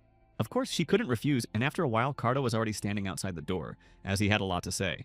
Meanwhile, the other students were preparing for class, sometimes not understanding the topic and afraid of doing something wrong. Lesty, as always, was with the elf, who suddenly started calling out to her as if something terrible had happened. Lesty sat calmly reading a book that the little fairy had picked up and started asking, "Who is depicted here?" The girl began searching and trying to answer the question, while the other students were surprised that their library even had such an old book. The sylph finally turned to the right page and looked at the girl pictured there, saying that she looked very much like her master. Lesty was a little surprised to hear these words, and then she read that this lady's name was Celestia von Arta. She was quite well known in the Arya Academy and was very talented, capable of commanding 5 high-level spirits at the same time. There were also rumors that it was Celestia herself who had written the basic animistic diagram, and the sylph was surprised to hear about the 5 spirits the girl could control at once. She added that this was the first time she'd heard of such a girl, and Lesty decided to read what was currently known about Celestia. There wasn't much information, but it mentioned what had happened on the day Celestia graduated. It turned out that at that time, the Arya Academy had been completely destroyed immediately after the girl finished her studies there. No one even thought that anything bad could happen because, up until that point, everything had been wonderful and peaceful. The stars were more beautiful than ever that day, so no one expected anything to suddenly go wrong. Meanwhile, Celestia stood among the sylphs who had gathered around her, for she loved them even though she didn't know what to call these creatures. She was a spirit master and said that it was precisely because of these creatures that this world seemed even more beautiful than before. She asked her master if he agreed with this and looked back. Color Halim merely smiled at her in response, as if agreeing with what she had said. He said that everything her gaze fell upon became beautiful, so he added that she should look around as much as possible before her departure. Celestia asked when he would finally start taking her seriously, since she would eventually be leaving here anyway, and besides, she was his student, and thought he would tell her more before that. Color Halim said he was sure everything would be wonderful for her, and that she shouldn't worry about it. He really wanted to see how she would grow and what else she would be capable of, since the girl had shown excellent results up to that point. Celestia just asked if her master would continue to look after this garden after she left. Color Halim added that most likely his secretary would take care of it, even though he would now have much more time due to her departure. The man hesitated slightly, saying that perhaps he really would have more time for everything after she left. But then he sighed heavily and turned back to Celestia, about to say something to her. After that, the master smiled and congratulated his student on the completion of her final academic year. Sylph could only assume that Celestia had disappeared on the very day of her graduation, since after that there was no further information about this girl. Lesty said that all of this was just speculation and theory, since these were the only records of Celestia in this book. No one knew exactly how the academy had been destroyed, and no one understood if there was a connection between that and Celestia's disappearance. Lesty flipped through a few more pages, but there was nothing there either, though in the end she realized that a book like this couldn't be fully trusted anyway, and it was worth relying on other sources as well. She just added that it was actually a bit sad and continued flipping through the book. Very suddenly, while the girl was still sitting at the table, Kalar Halim approached her and stood silently beside her, looking very serious. When Lesty looked at him, he immediately asked what her relationship was to Celestia, though the girl didn't understand where he'd gotten the idea that she was even close to her. But it seemed the professor wasn't going to leave her alone, and he repeated his question a second time, which frightened the student a little. It seemed to him that this girl had inherited Artanis' blood, for her eyes were truly incredibly similar to Celestia's. Perhaps this was the result of some experiment, and he was very intrigued by it, but Lesty said he was just talking nonsense. Suddenly, a voice said that it would be very easy to check, and that they could do it, and immediately after that, the professor's book flew out of his hands. Finally, he stepped away from Lesty, who still didn't understand anything. Rania put on her gloves and told him to explain slowly and clearly what was going on. For a moment, there was silence, and Rania looked at Lesty, waiting for an explanation from her. She said that it would probably sound harsh, but she couldn't put it any other way. She asked him again if he was the same madman everyone was talking about. Meanwhile, the principal received a request for another duel on school grounds. It turned out that some kind of altercation had broken out between Professor Lydia and Associate Professor Rania, although Aaron had no idea what could have happened there. The other teacher who brought the request said that a lot might have been missed, but they didn't know for sure. According to eyewitnesses who were standing nearby, Lesty was the cause of this conflict. Aaron asked whose side had started the incident, to which the teacher replied that it was Professor Lydia's side. In fact, he was very surprised that he had tried to find out something from Lesty, and that this had led to a conflict. Witnesses also said that Rania saw this and of course couldn't just walk by, so she started trying to figure out what was wrong. And after that, as other students reported, the girl simply threw a glove right at him. But the problem is also that this incident caused a lot of controversy among the students, and the director asked what was wrong. He explained that it all started with a speech given at a special lecture a few days ago by Kalar Halim himself. Conflicts had certainly occurred before, but after this lecture, the situation became even more tense and confusing. The practicality of the Battle Mage class was both similar to and different from the effectiveness of the Wizard class. This issue sparked a lot of debate, but the teacher couldn't even imagine that it would lead to a duel between the instructors. Before that, the duel must take place as soon as possible and, of course, be purely for educational purposes. Furthermore, absolutely any actions that were life-threatening were to be prohibited, and only basic magic was permitted during the duel. But of course, some enhancement spells derived from basic magic are restricted, as the enhancements that would be applied alongside many spells cannot be used. Karto also mentioned that the use of magical power is limited to 3%. At that moment, Rania started screaming that she was sick and tired of listening to all this, after Karto also mentioned that the use of potions was prohibited. But in any case, the guy had to say it because it was his duty. Karto then said that it seemed to him as if Renel had finally lost his mind in recent weeks, but the mage said that his friend was just becoming even more boring. The guy asked why he had to start a fight in front of the students, to which Renel replied that he needed to find out the purpose of Kalar Halim's visit.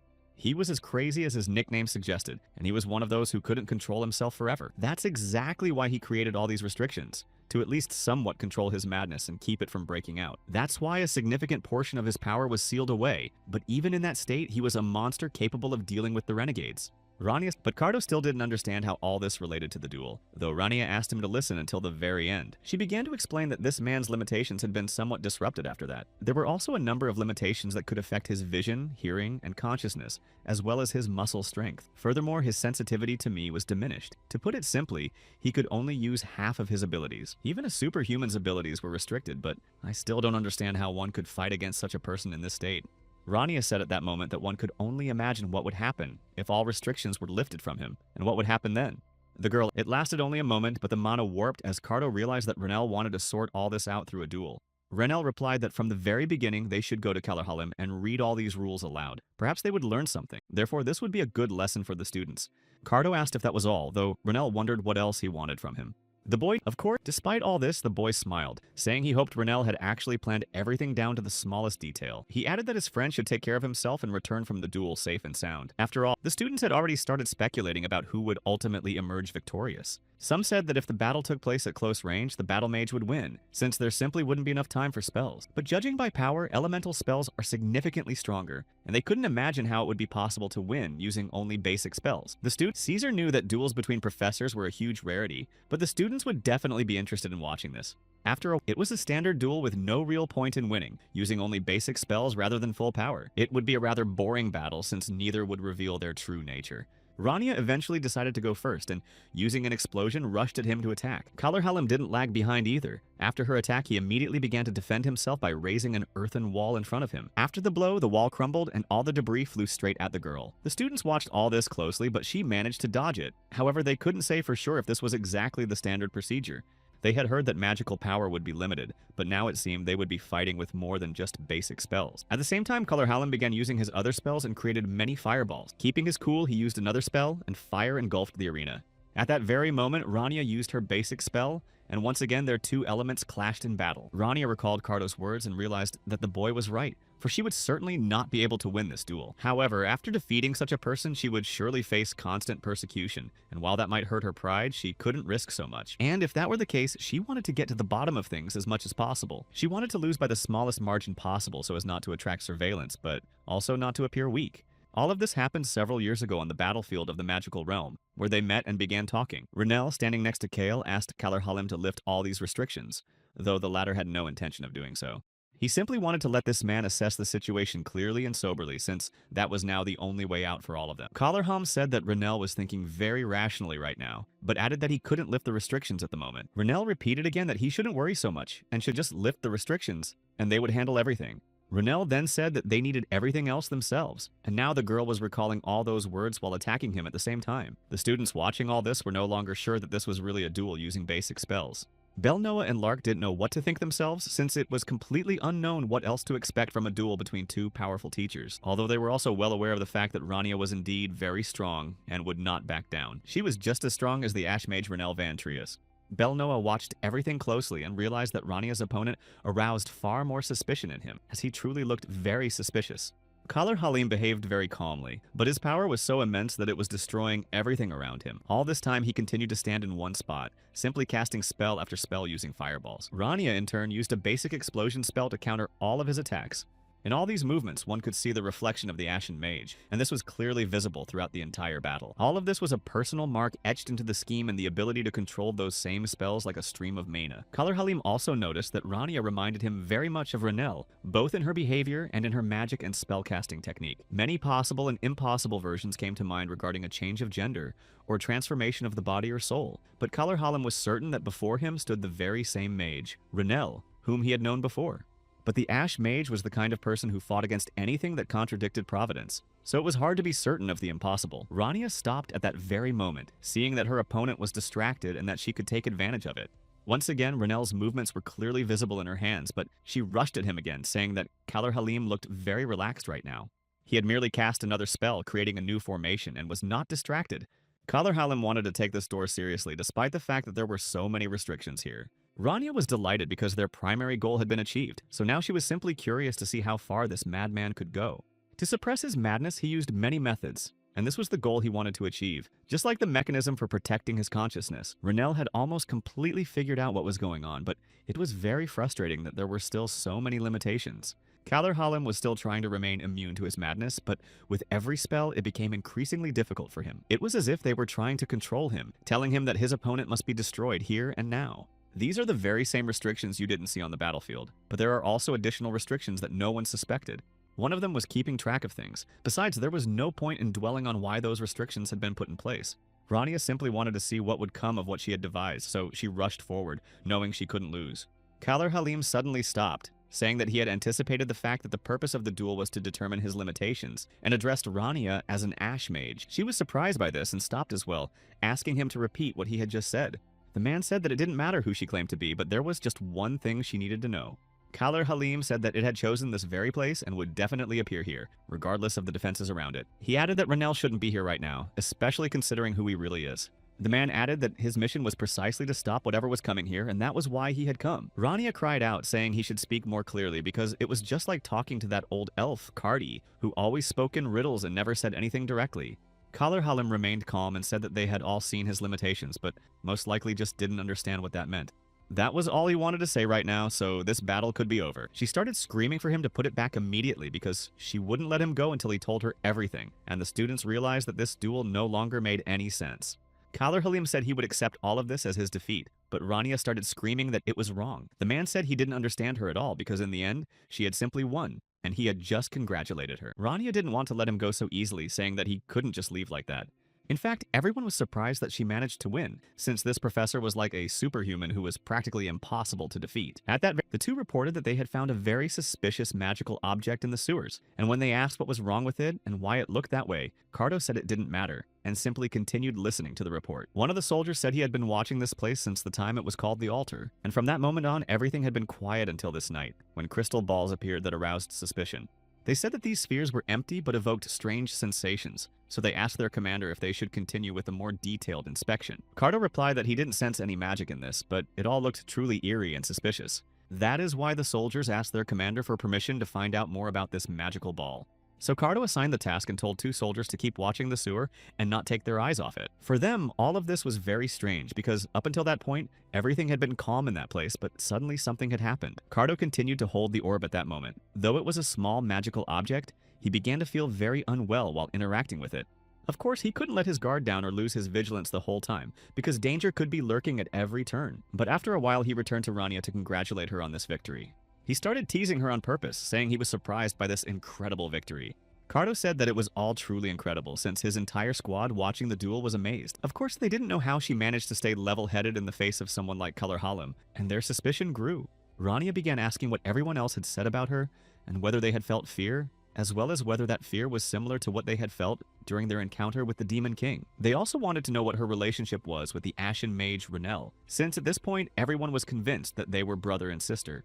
Generally speaking, they aren't far from the truth, but Rania replied that he says that because he understands almost nothing about magic. Lord Renel would never show such an obsession with victory or defeat. That's exactly what the others were saying. Carto said that all of this was too complicated for them, and they had to make up an explanation, but the result turned out pretty well. However, Rania was angry, realizing that he had taken advantage of her weaknesses, so she could only hope that their squad had really done their best. Carto added that he was so busy he didn't even have a minute to spare, even after the match ended. For example, he had to read reports and keep an eye on Halim. Rania took a look at the whole list and was surprised that the students were so confident. And in the end, this man did indeed attend the lecture, but in reality, it surprised her greatly because she was sure that wouldn't happen. Cardo added that even while watching him, they were all surprised by how much Halim had taught, but now they at least knew the purpose of his visit. Rania remembered perfectly the words he had said to her during the duel and would never forget them. Of course, she was troubled by the fact that it was bound to appear here sooner or later. Halim said it would be just like in Ardia, because now it had chosen this very place for its arrival. She was also a little unsettled by the fact that Halim had told her not to stay here because it would end badly. After that, she tried to get more information out of him, but she couldn't get anything out of Halim, who simply remained silent. All she could understand was that she shouldn't be in this place or get anywhere near it, even if it was imperceptible, and since it wasn't the Demon King, she was tormented by the question of what exactly it would be. After that, Rania said she was lost in thought and then remembered that Cardo had wanted to ask her something, so she asked what had happened. The boy replied that he was going to ask about magical instruments, though the girl didn't understand why he needed them. Cardo simply said that they had found a strange magical object, but it had suddenly disappeared, so now he didn't know what to do. Rania started asking what the object looked like, and Cardo tried to explain it to her. Cardo said that at first glance, it was a completely ordinary black crystal ball. But the place where it was found shocked them because there used to be an altar in that very sewer, and it seemed that the sphere was dark on the outside but empty on the inside. It was as if the emptiness had been designed to hold something inside. All of this puzzled Rania even more because such a coincidence, with whoever was supposed to come here and attack the academy, and the found spheres raised even more suspicions. Cardo said once again that he had definitely put this sphere in his cloak, but suddenly it disappeared. Rania suddenly started screaming and pulling the cloak off him, telling him to take it off immediately. Cardo, of course, demanded an explanation, but she said there was no time for that, and the cloak had to be taken off as quickly as possible. However, something suddenly happened, and she froze in place because something had struck her. Rania fell to the ground, and Cardo was frightened, asking what had happened, but she replied that everything was fine. Only now did Renel realize what Halim had meant when he said not to approach, but he didn't understand why the man hadn't said more. Renel was already breathing heavily, but he told Cardo to listen to him very carefully now. She said that everything might seem very confusing and unclear right now, but Cardo still didn't understand what had happened, or what she was trying to say. Renel Vladik spoke, but told Cardo to go quickly and find that bullet, after which he began to lose consciousness. Then Cardo picked him up. realizing he had very little time to look for the ball, since he didn't know how bad Renel's condition was. He didn't even know where he could take him without revealing the secret, but suddenly the same place came to mind. He looked at the Tower of Black Magic and realized that he needed to head there right away. Ichul welcomed them there, but had no idea what was happening to her. He was surprised that anything at all could have brought the Ashen Mage to such a state. Ichul also said that if they left things as they were, the mana would eventually spiral out of control and everything would get even worse. Cardo added that it seemed to him that everything was stable, so he asked what would happen if the mana got out of control in this state. The man explained that it would be something like several bombs exploding inside him. At the moment, Renel's mana is infected, and for a mage, mana infection means the end of life. This contaminated mana is now raging throughout his body, tearing everything apart. But that wasn't the only question, because while his mana continued to become contaminated, something unknown was trying to purify it. Itul said that it was only thanks to this strange phenomenon that Renel was still alive. This cleansing and contamination occurs continuously, but suddenly, without even sitting up, Renel began to cough violently. Cardo asked if they couldn't just remove the source of the infection, but Yatul explained that if it were that simple, he would have done it long ago. This thing is lodged deep within the Ashen Mage's heart, which means it has penetrated the very core of his soul. On top of that, there was something else that was making the situation worse and preventing them from dealing with it. Itul said that there was very little he could do right now, but he would do whatever was within his power. Suddenly, Renel spoke up, asking who had told Carto to drag him to this place in the first place. Itul and Cardo happily approached him, seeing that he had regained consciousness, but suddenly Renel lost consciousness again. However, at that very moment, someone behind them slammed hard against the door, and it shattered into pieces. The two looked back in surprise, not understanding who it could be, and held their breath. The intruder walked inside, saying that they had been shouting so loudly that he'd become curious to find out what was going on. The elf who entered said they should have called him immediately upon seeing what had happened. Itul and Cardo looked at him in surprise, asking who he was and what he was doing there. A long time ago, Cardi had been acquainted with the director of the Black Tower, and asked if he was looking for an apprentice. Cardi said he could take a look in the neighboring alley, since he'd seen a child there who might be a perfect fit. The elf was then in the guise of an old man, and he was also a merchant of high-quality magical items. His acquaintance with Belnoa began with just one sentence from this old man. At that time, Itul was already tired of his apprentice's constant boasting, and this coincided with the time when he himself was looking for a child he could teach. Just a few words from this stranger changed his life. Immediately after the elf left, Itul set off for the place the old man had mentioned, knowing he had nothing to lose. It was there that the man found Chloe and Belnoa in the ruins, without food and wearing old clothes. At that moment, Itul asked again who this elf really was and what he thought he was doing with someone else's door.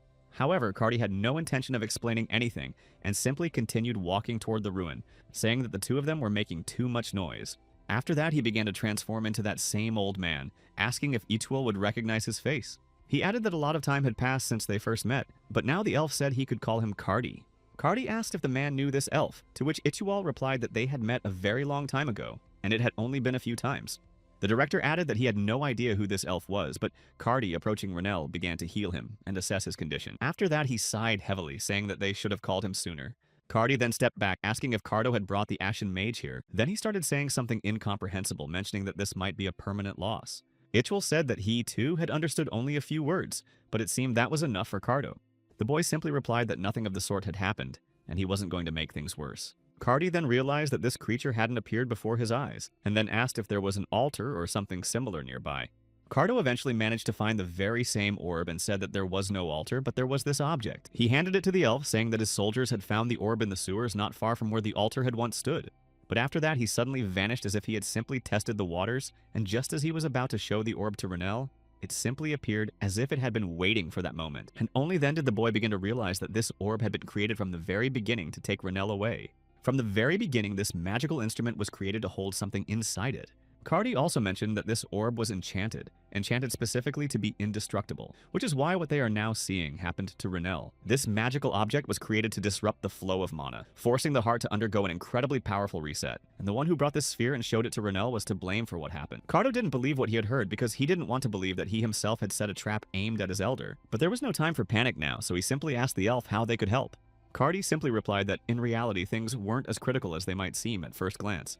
He began to explain that Renel had most likely taken emergency measures himself, and while this was certainly a huge strain on his body, the mage was safe for now. He was as if unconsciously speeding up the rotation of the chains so that the rate of purification would match the rate of contamination. But then the elf pulled out 2 vials of potion, saying that they might still be able to do something. He began pouring it directly onto the elder's wounds, saying that this amount would most likely be enough. After that, he turned to the Ichul, saying that he would need stones with cooling properties and increased durability. The elf also said he needed potions that could replenish his own magical power, adding that there was no need to worry about money since this man would pay for everything. While Itual was busy with this, Cardi turned to Cardo, saying that there would be a task for him as well. The elf explained that from the very beginning, no one had intended to destroy Renel completely, they wanted to achieve something else. Cardo asked what he meant, to which the elf replied that whoever did this knows Renel very well. And all he could say now, seeing the situation, was that the whole story looked like an attempt to take him out of the picture, not to destroy him completely. Then they both looked at the windows and saw how dark it was out there, and that something strange was happening. One of the soldiers standing nearby said that the brighter the stars shone, the more shadows they would cast. After that, he immediately activated the very same orb that the skeleton had given him earlier. This orb was aimed not only at Renel himself and was designed to harm others as well. Ayla and her servant also fell unconscious. Chloe, who had been reading a book until then, simply fell asleep in her chair as the orb appeared completely out of the blue. Skeeble was still trying to carry out his plan, saying that all of this was meant to light his path. After that, he greeted his king, saying that he had done everything to summon him here. At that moment, Sylph flew over to Lesty, trying to bring her to her senses, but all her attempts were in vain. She kept saying that they needed to get out of there as fast as possible and run away, but the girl didn't wake up and lay there with her eyes closed. Suddenly, Kalarhalim appeared beside her, leaning over her body and looking at the orb.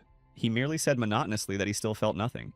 It was the worst sign, yet he behaved just as calmly as before. Meanwhile, Cardo tried to get to the right spot as quickly as possible, having listened to every word the elf had said up to that point. He said he could guess who they were dealing with now, since it was most likely an ancient lich named Skibal. If that was the case, they simply needed to take the necessary measures, since his tactics hadn't changed in hundreds of years. Cardi said that they would now try to proceed as follows and explained the entire plan to Cardo, after which they began to act. To start with, he gave him a few vials of potion, saying they would need to destroy the barrier around the school grounds. When the boy had done everything, he noticed that the barrier was indeed disappearing, but this elf raised more and more questions in his mind. Cardo also realized that if he got even slightly confused and didn't make it in time, he wouldn't be able to get inside. But he immediately decided he couldn't stand still and wanted to move on to the next task, since they had very little time. Skeeball could already infiltrate the academy, as the elf had said, so they needed to act as quickly as possible and follow all his instructions. All the students who were in the lecture halls, the library, or the dormitory were also out of it, and there was no one left who could put up a fight.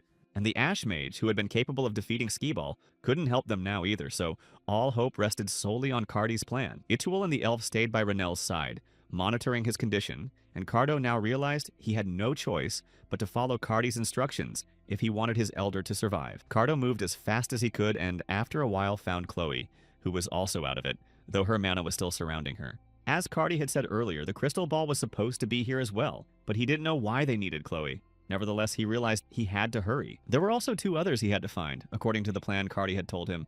Meanwhile, Skeeball continued trying to break into the academy, gathering every last bit of star magic mana into that crystal ball. Ayla lay unconscious, and the remnants of her strength also flowed into the orb. Chloe and Lesty likewise gave all their power, which was gathered into a single vessel created by Skeeball. And after some time, Lich realized that all life force and life light had been gathered into this sphere. A stronger light began to cast a large shadow, and he gathered as much light as he could. The remnants of this life force continued to flow into the sphere he had created. Skeeball told them to welcome their king, for his arrival was imminent, an event for which Lich had been preparing so diligently all this time. This time, he wanted to end it with a complete victory, so he devised a brilliant plan that worked. But then, after a while, he saw that someone had arrived, and glancing with one eye, he noticed that it was the renegade. Skeeball began calling him a worthless man incapable of anything, and turned to Kalerhalim. Skelet said that this man was behaving too boldly in the presence of a demon as powerful as himself. Besides, Skeeball was the king, and he said that no human had the right to behave that way in his presence. Skeeball ordered him to bow his head immediately and began to use his power. Lich directed his energy straight at Kalerhalim, but the latter continued to stand calmly in place for a while as if nothing were happening. Suddenly, an explosion occurred when Skeeball's power collided with him, and the skeleton saw nothing, thinking that he had finally managed to defeat the renegade. He stepped closer again, saying that Kalerhalim remained as worthless as he had been before. Skeeball added that no one could stand in his way and no one could prevent the king from doing what he desired. The skeleton laughed, saying that there wasn't even an Ash Mage here now, the only one who could destroy him. That was the skeleton's plan, for this time his plan was perfect, since he had eliminated the one who could have resisted his power. Skelball wanted to ensure that all these shadows would swallow up the light of life completely, leaving not a single ray behind. He said that from now on, light would become shadow, and everything would turn into nothing but shadow, while the barrier around them faded away. The king's return had been impossible for hundreds of years, but finally the very opportunity arose, and the skeleton seized it. Skeeball was so confident in his success that he didn't even consider the possibility that he might lose, or that his plan would fail. But it turned out that nothing had happened to Kalerhalim, and he said that such a life, lasting hundreds of years, if not eternity, was not an indication of anything. Despite the fact that the skeleton had lived such a long life, he had not achieved what he desired, even though he had tried so many times. Skeeball was surprised that anyone could survive such a blow, but then he remembered that this was the same man who had survived the ashes of Ardia long ago. The skeleton said that the man simply had no right to speak, as if he had attained enlightenment in just 100 years of his life. He was incredibly angry upon hearing Kallarhalim's words, yet he seemed to know that sooner or later he would defeat him, and the man would no longer be a threat to him. The skeleton said that he had crossed this barrier many times before and gone inside. He simply exclaimed that despite all this, Kallarhalim was still not human, and then he unleashed his entire army of skeletons upon him. Kallarhalim replied that it was precisely because he was human that he had this advantage now.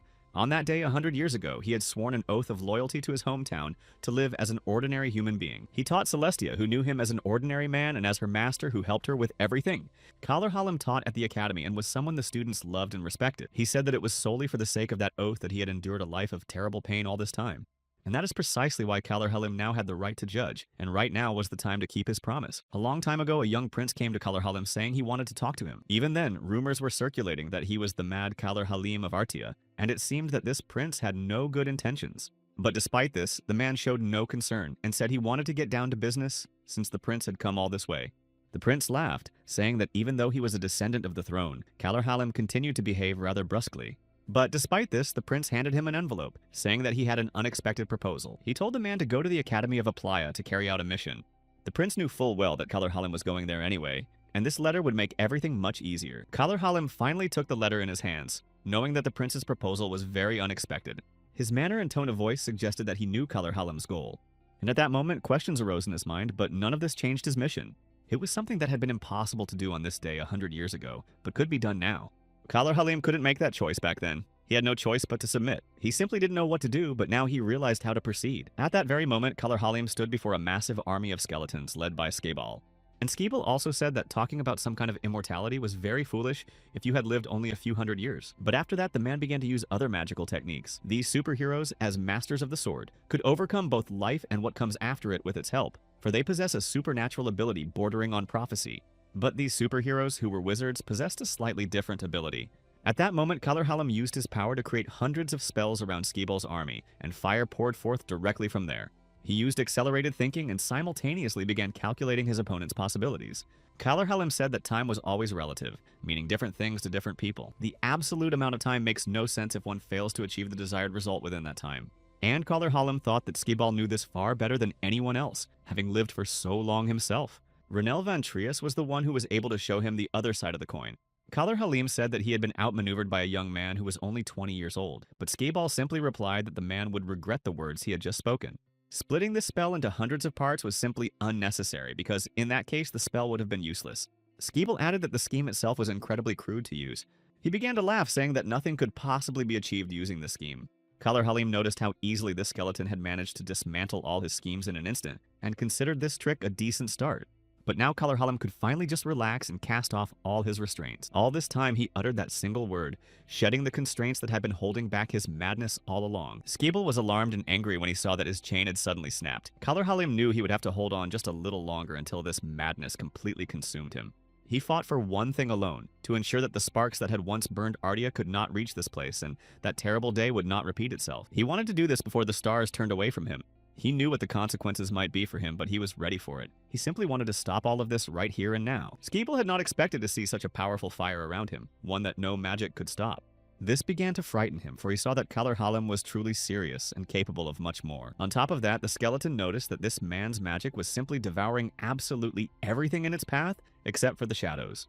At that moment, Skabal began to slowly realize what was happening, namely that Kallarhalim had decided to absorb all the shadows that were here into himself. The skeleton started laughing, saying that all of this was utterly stupid, because letting shadows into his body was tantamount to the end of his life. Skabal said that this would be absolutely no different from him simply not surviving, but instead he was doing it voluntarily. He added that only the Chosen One could stop the deity as always, but he noted that trying to transfer part of it to a person who wasn't even the Chosen One would be a simply unrealistic mistake. Kallarhalim said that most likely it could be as the skeleton says. But there was one caveat. He was assuming that it might be possible. At that very moment, Kallarhalim turned to the stars, saying that he wanted to sign a new contract with them. He asked to be sealed away in another world, and after that, a rift to another universe began to appear. All Skabal could do was watch warily as everything unfolded and see the cracks spreading behind Kallarhalim. Instead, the man said that just as the skeleton had said earlier, he couldn't contain the shadow within himself, but he could take it with him to another dimension. and even if he were to suffer eternally in that other dimension, he was ready to sacrifice himself so that this disaster would not happen here. He wanted Skeeble's wishes to never come true, so he was ready to sacrifice everything he had. At that very moment, the stars announced that the contract had been signed, and they would fulfill his wish. It was announced that from now on, Colorhalim would be sealed away in another universe, starting today and forever. Skeeble just kept saying that he simply couldn't understand why the man was doing all this.